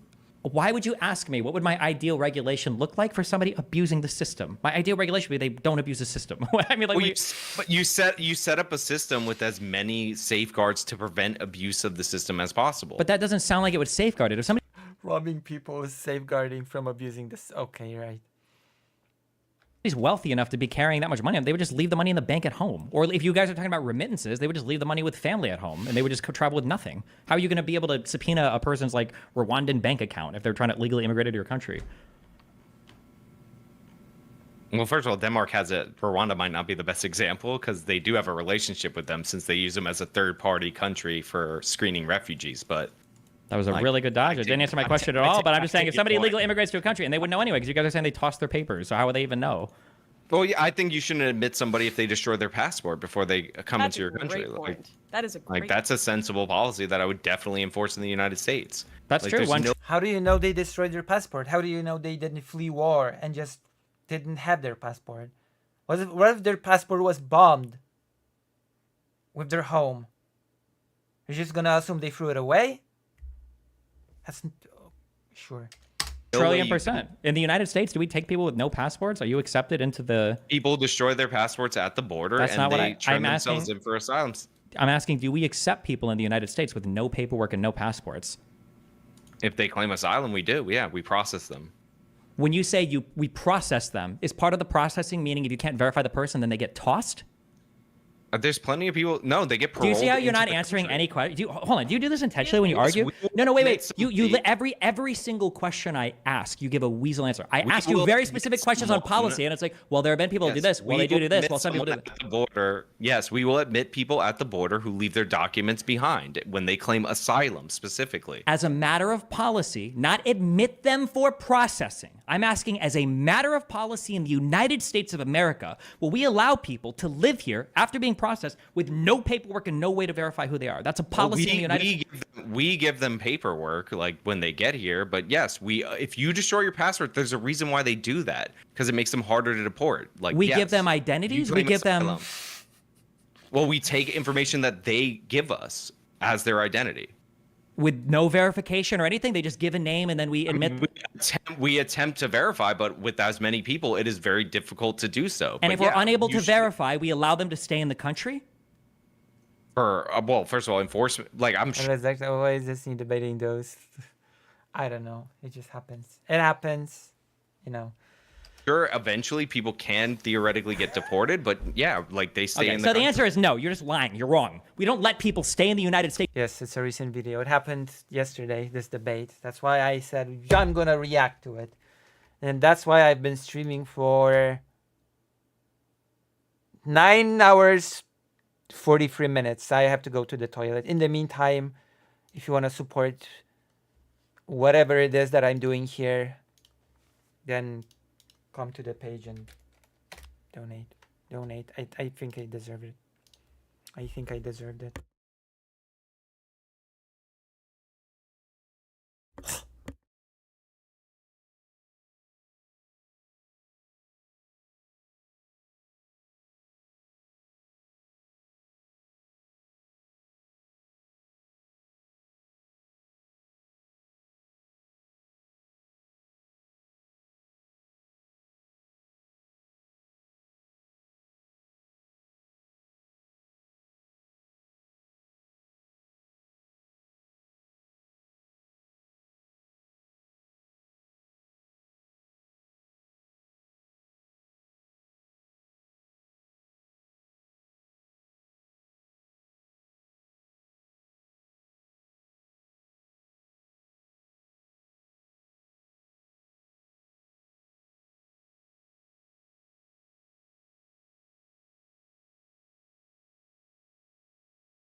I'm back. 6 people, 6 strong people still here with me together.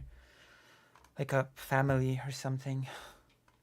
Okay, let's... States who come here with no paperwork if we can't verify an identity. I don't know why you're dying on this hill. Just say, no, we don't do that. There might be ways people can cheat, lie, or defraud the system, but as a matter of policy, I would be surprised to find out that the United States of America, it's as simple as setting a fire to your passport and then walking up claiming asylum, and now you got a free ticket to the United States. That would be crazy if that was the actual policy of the United States of America. You still have to go through the regular asylum process, but yeah, you can get admitted. That's why we find all these destroyed passports before we get to the border. You keep saying get admitted. Yes, you can come and go through the process. You come for processing, like, yes, you can come into the country. But if they can't verify your identity and you don't have a passport, you're going to get tossed.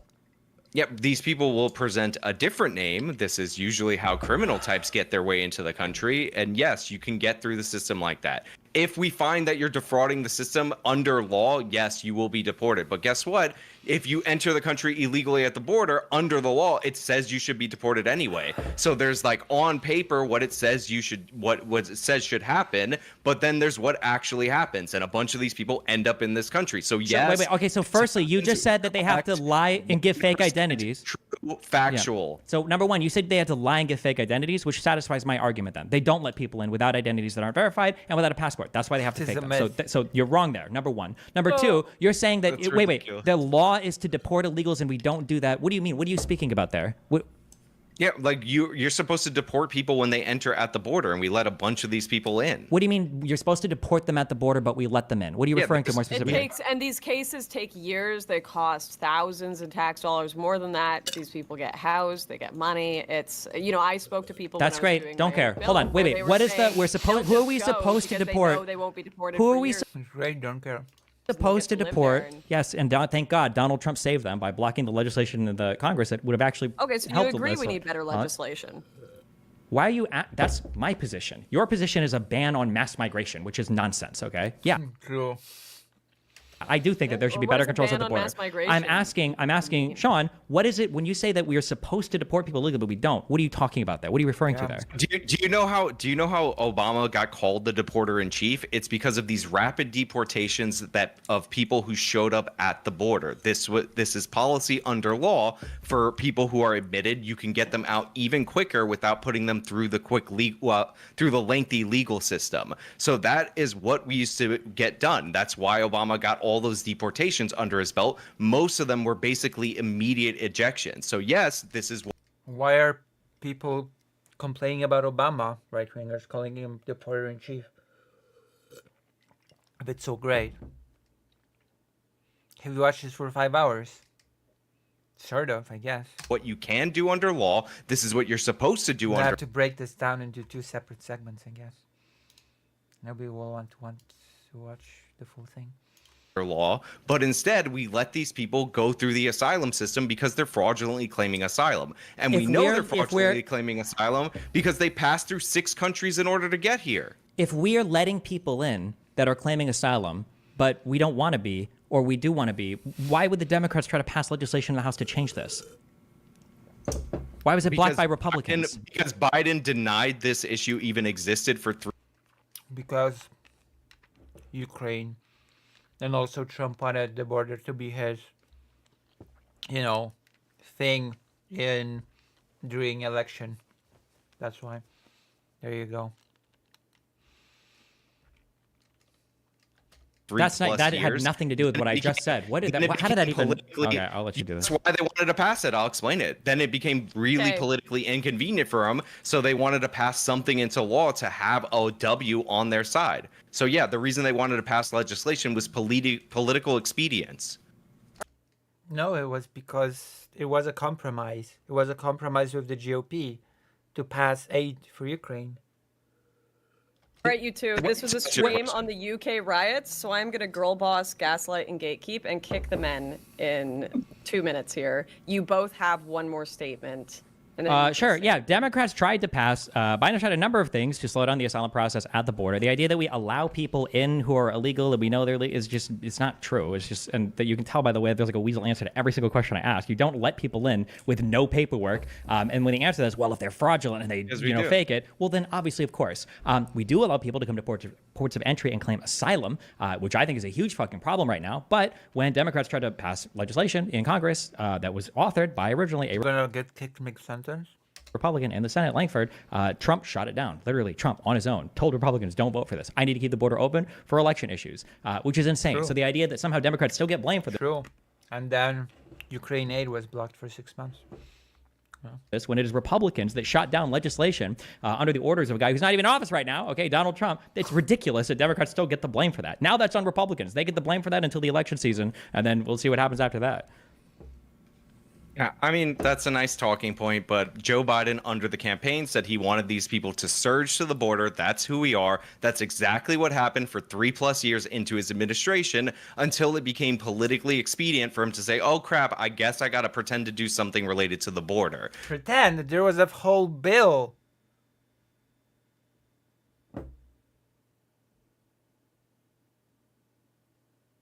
So if this... Hello, Chris.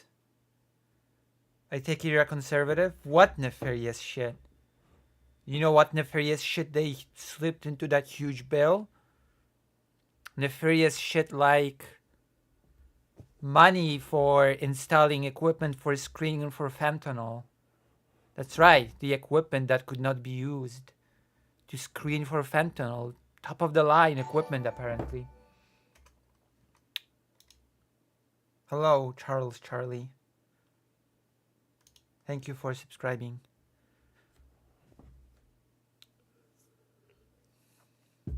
But it was blocked. It couldn't be installed. But apparently the GOP was really big on fentanyl crisis. That's interesting.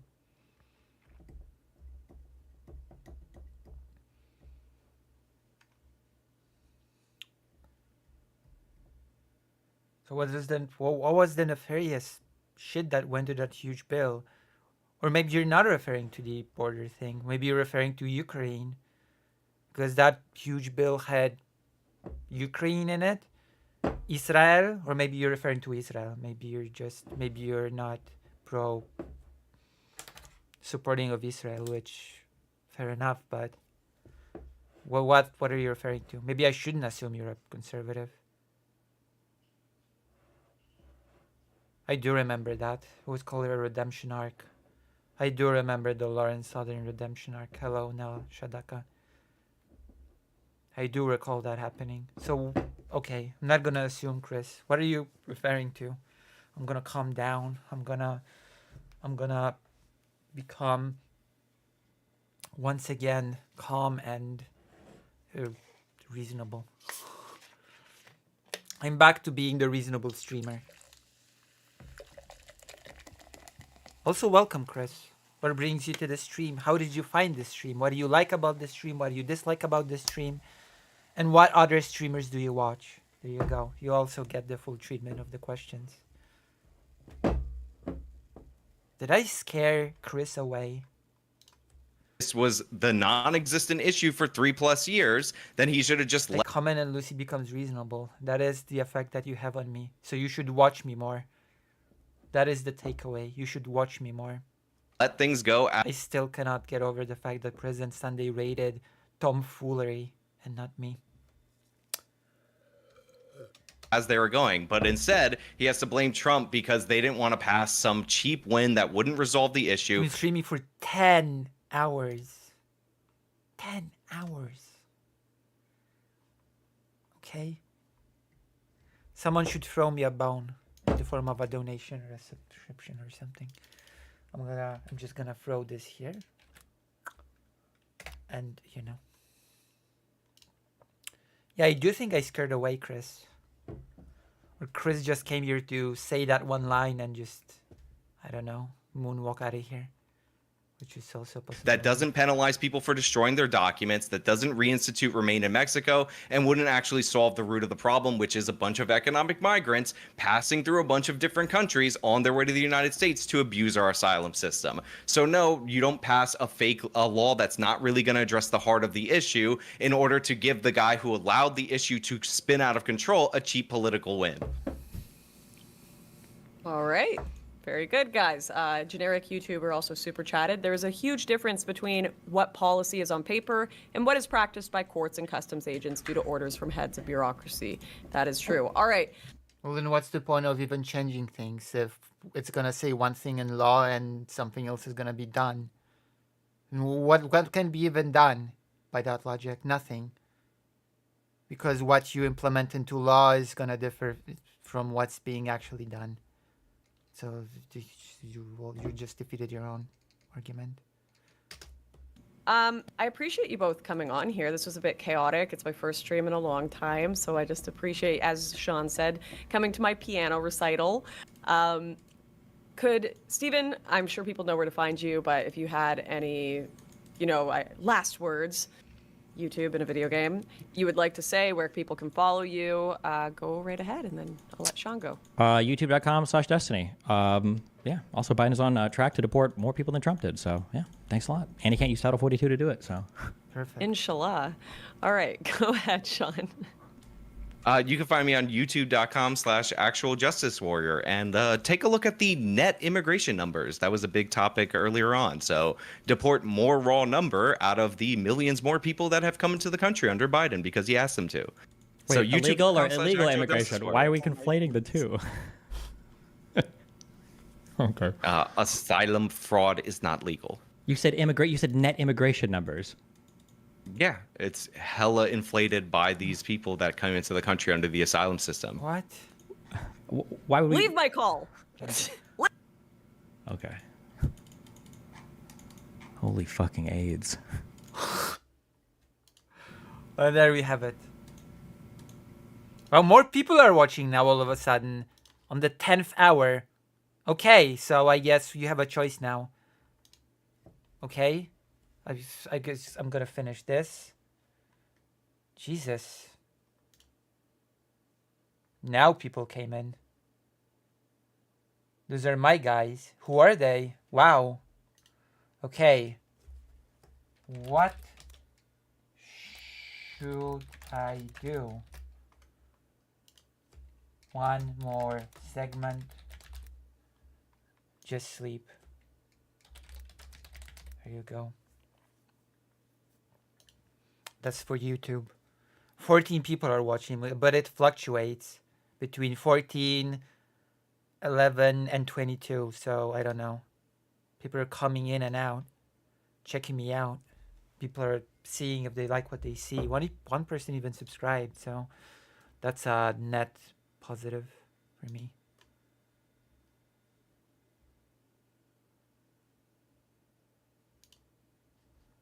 I suppose.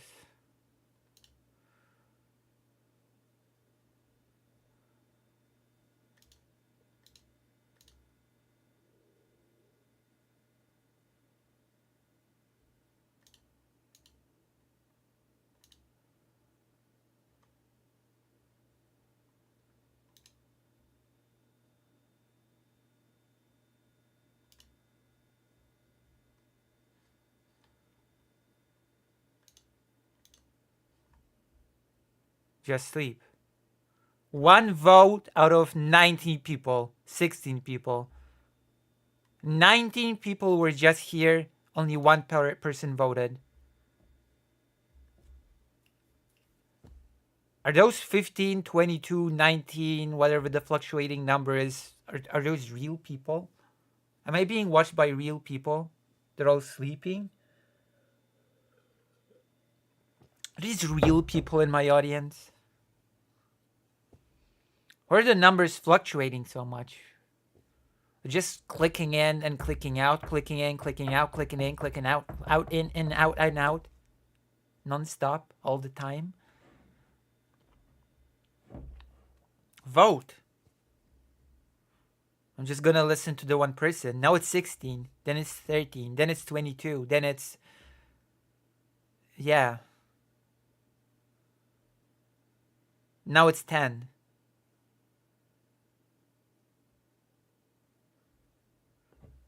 Damn. I'm going to bed. Oh, wait. 2. Now it's 2 votes. It's 50-50. 14 people watching. It did not help. No, it's a 50-50 now. It's 17 people watching now. All of them silent lurkers that won't sleep. Oh, free... No, wait, hold on. Free votes now. One more segment. Okay, free votes. That's perfect.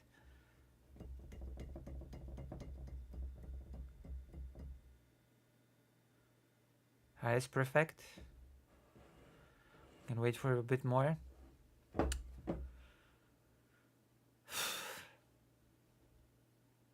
Damn. 3 votes out of 22 people. There are 22 people watching right now, apparently. 21. But only 3 of them had the courage to vote in a poll. 22 very, very shy people in the audience right now. Too shy to text in the chat. Too shy to use the poll. 18 now.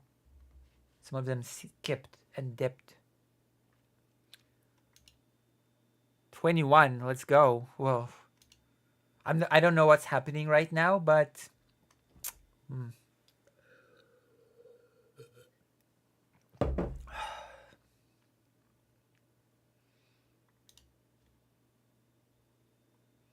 No clue.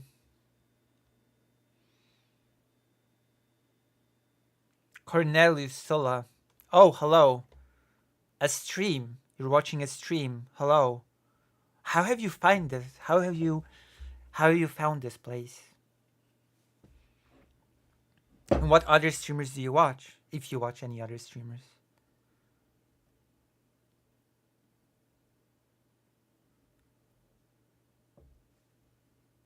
What are your political leanings? Is this the first time of you watching a stream? What do you mean you don't know what you're watching?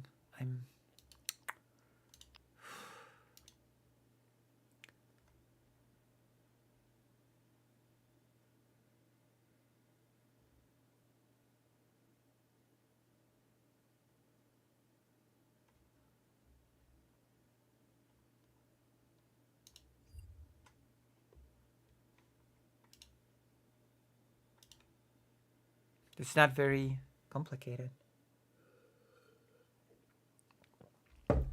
It's just you did a react to a debate.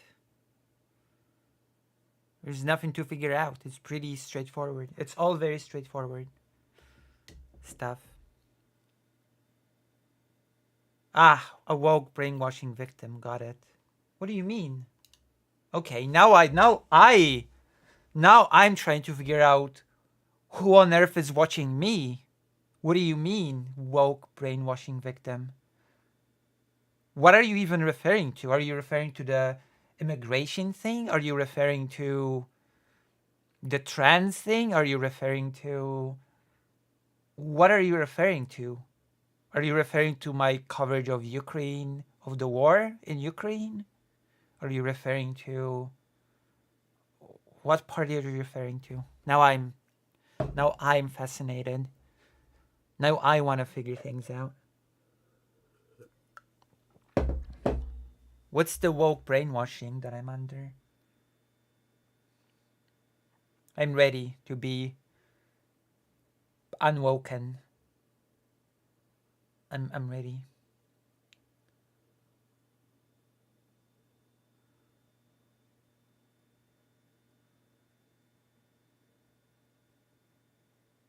Yeah?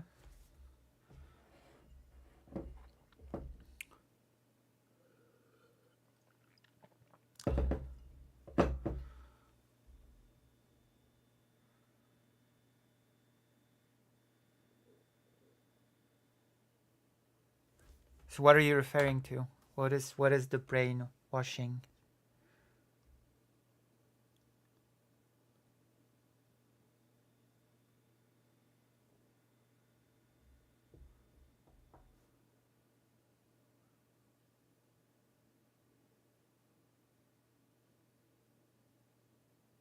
Well, either there's a huge delay or you're shy to respond with anything concrete. Is Destiny woke? Do you consider Destiny to be woke and brainwashed by the wokeness? What do you consider to be woke?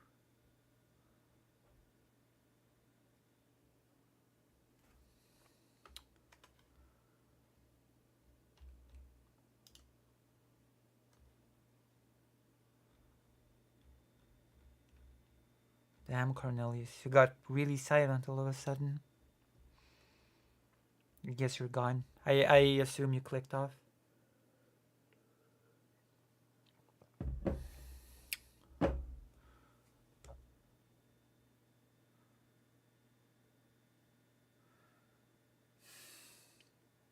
One more segment then. It is 4 people. Well, might as well. Let's do this. I've got one more topic. Orban. Viktor Orban. Is it woke to be discussing Viktor Orban? Or is it?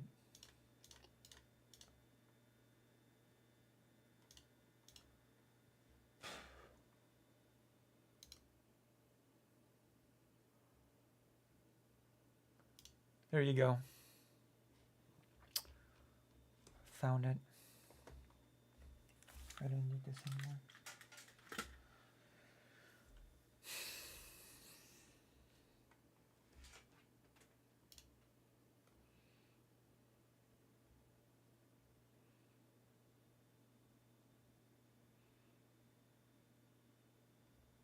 Oh wow, that's interesting.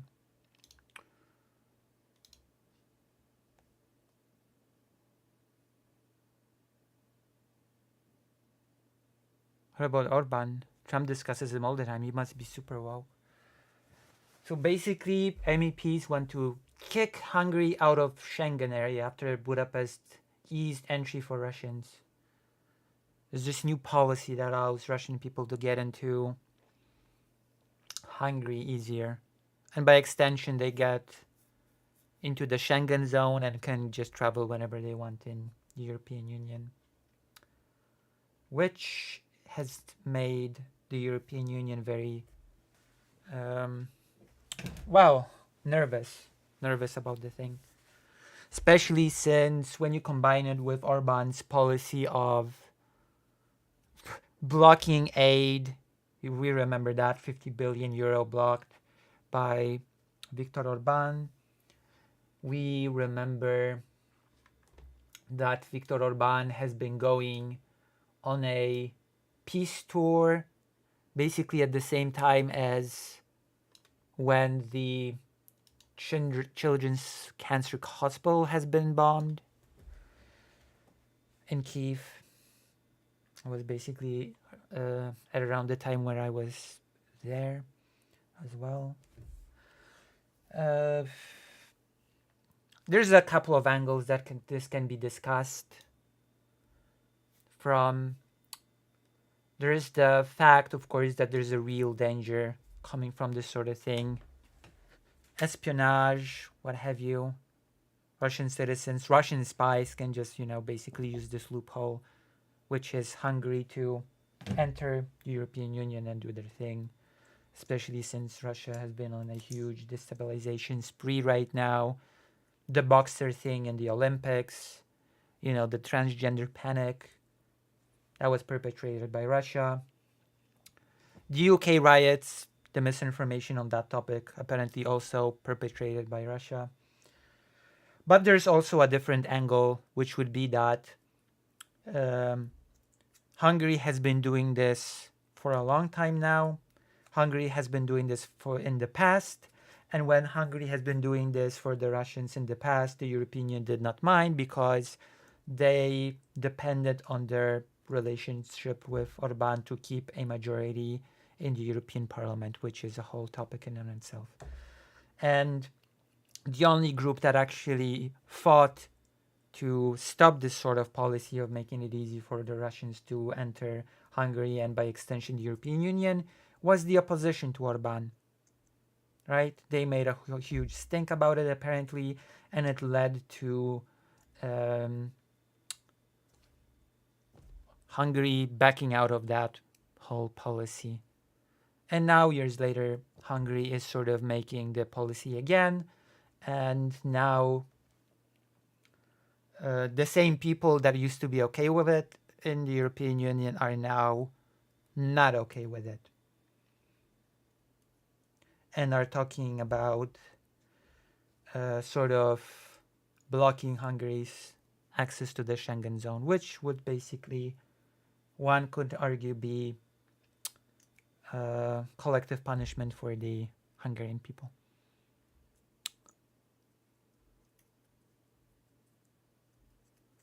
So that's basically all. And of course, there's the topic of possible Russians that genuinely just want to run away from the regime and use the Hungary thing to achieve that. That's also a whole other aspect that this could be analyzed from.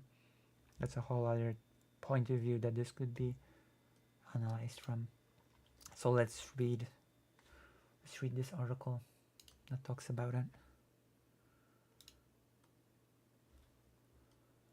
Let's take it to full screen.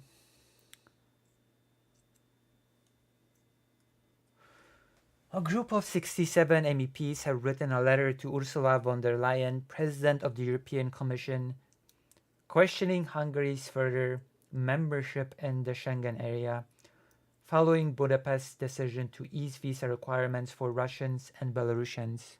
So basically, both countries which are close together, and Russia, of course, invaded Ukraine, and Belarus was used as a vehicle to launch the initial invasion from. And of course, also Belarus is being used as a vehicle to use nuclear blackmail against the West. You know, taking like the deployment of nuclear warheads within Belarus, both countries taking part in joint military exercises revolving around nuclear weaponry, that sort of thing. Source: European Pravda. Details: initiated by Lithuanian MEP Petras Austrevičius and Czech MEP Danuše Nerudova, the letter has garnered signatures from 67 MEPs in total. Quote from the letter: Prime Minister Orban is clearly testing the EU's patience more and more. This month, the Hungarian government extended its national card immigration program, allowing guest workers from Belarus and Russia to enter their territory. The holder of such a card is allowed to work in Hungary without security clearance and can bring their families to the country. Details: the MEPs called Orban's decision irresponsible and posing a significant security threat to all European Union member states and their citizens, which is a thing that is pretty understandable considering the geopolitical situation, the war, considering all the efforts of Russia, as I've said before, at destabilizing the continent in order to draw away the attention from the war and to things like riots in the UK, creating division by focusing people's attention on outrages about boxers being men, quote unquote, that sort of thing. These workers with Hungarian visas will have the ability to move freely throughout the entire Schengen area without proper clearance. There is a risk that these non-European nationals could strengthen the Russian espionage network within the EU. It is our duty as European institutions to protect European citizens from these threats and not to completely open borders to countries that consider US as their enemies. The letter reads, if the Hungarian government refuses to change its policy, the Commission and all EU representatives should question Hungarian presence in the Schengen area by introducing new measures to safeguard European citizens, including new controls and Hungarian borders if necessary. The letter's authors emphasize. They also added that the other Schengen states had the right to refuse to recognize visas issued by Hungary to Russian and Belarusian citizens with the corresponding consequences. I mean, I'm not against that, certainly. They're like people from these countries should definitely be screened, right? There's a real danger there. There's a risk, there's a real risk that is adjacent here. The security of our citizens must be the foremost concern of all European institutions, and we count on the Commission's full engagement in this matter, the MEP concluded. On the 1st of August, the EU demanded that Hungary respond to concerns that Budapest's decision to ease visa requirements for Russian and Belarusian nationals increases the risk of espionage in the bloc, which it does, especially now that Russia has engaged pretty much in full-on hybrid warfare against Europe. Arson in Poland, a huge shopping center has been burned to the ground. Attempted assassination, attempted destruction of facilities, railway sabotage, a lot of misinformation around the US election, a lot of misinformation around the UK riots, a lot of misinformation about the recent boxer thing in the Olympics. The largest group in the European Parliament, the European People's Party, had previously complained that loosening the regulations could create serious loopholes for espionage activities, which it has to be pointed out that when Hungary did the same thing years ago, the European People's Party was apparently back then okay with it. This sort of, I guess, double standard has to be a bit pointed out as well. Lithuania has approached the European Commission regarding Hungary's decision to relax entry restrictions for Russian and Belarusian citizens.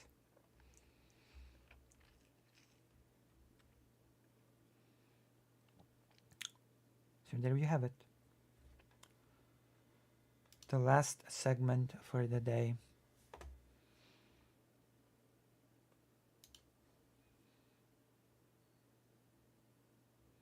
We'll see. We will see if anything actually comes of this, because oftentimes the European Union talks a big game when it comes to Hungary, talking about invoking, I believe, Article 7. Let me look it up. I think it was Article 7.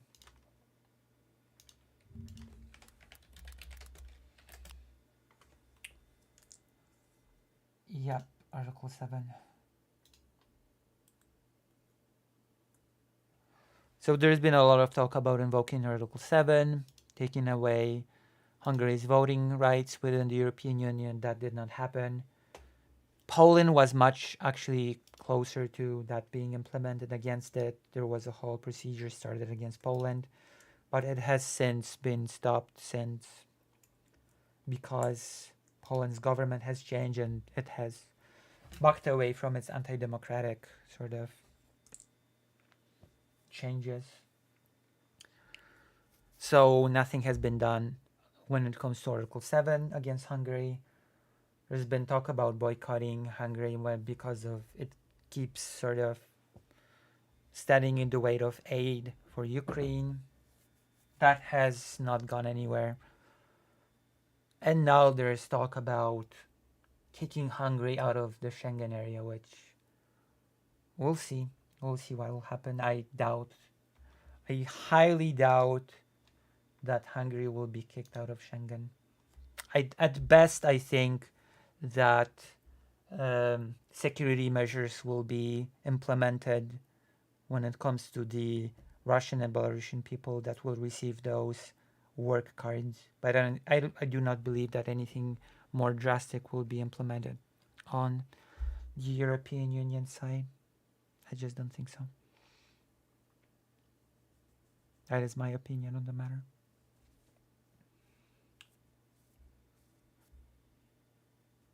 It seems like the European Union just does not want to set a precedent on harsh, decisive actions against countries that do things like what Orban is doing with Hungary.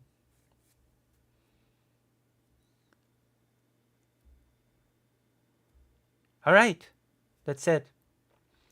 That's it for this woke, brainwashed victim show. So I guess I'll see you tomorrow with more woke, brainwashed things. We're going to be talking about Bangladesh. That's woke, I guess. We'll see you. We'll see you.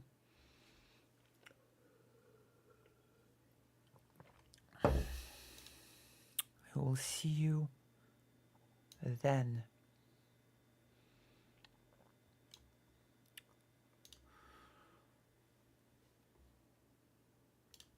Good morning. Because it's like 12. Oh God, it's 12. It's 12:30. Been streaming for 10 hours, 22 minutes.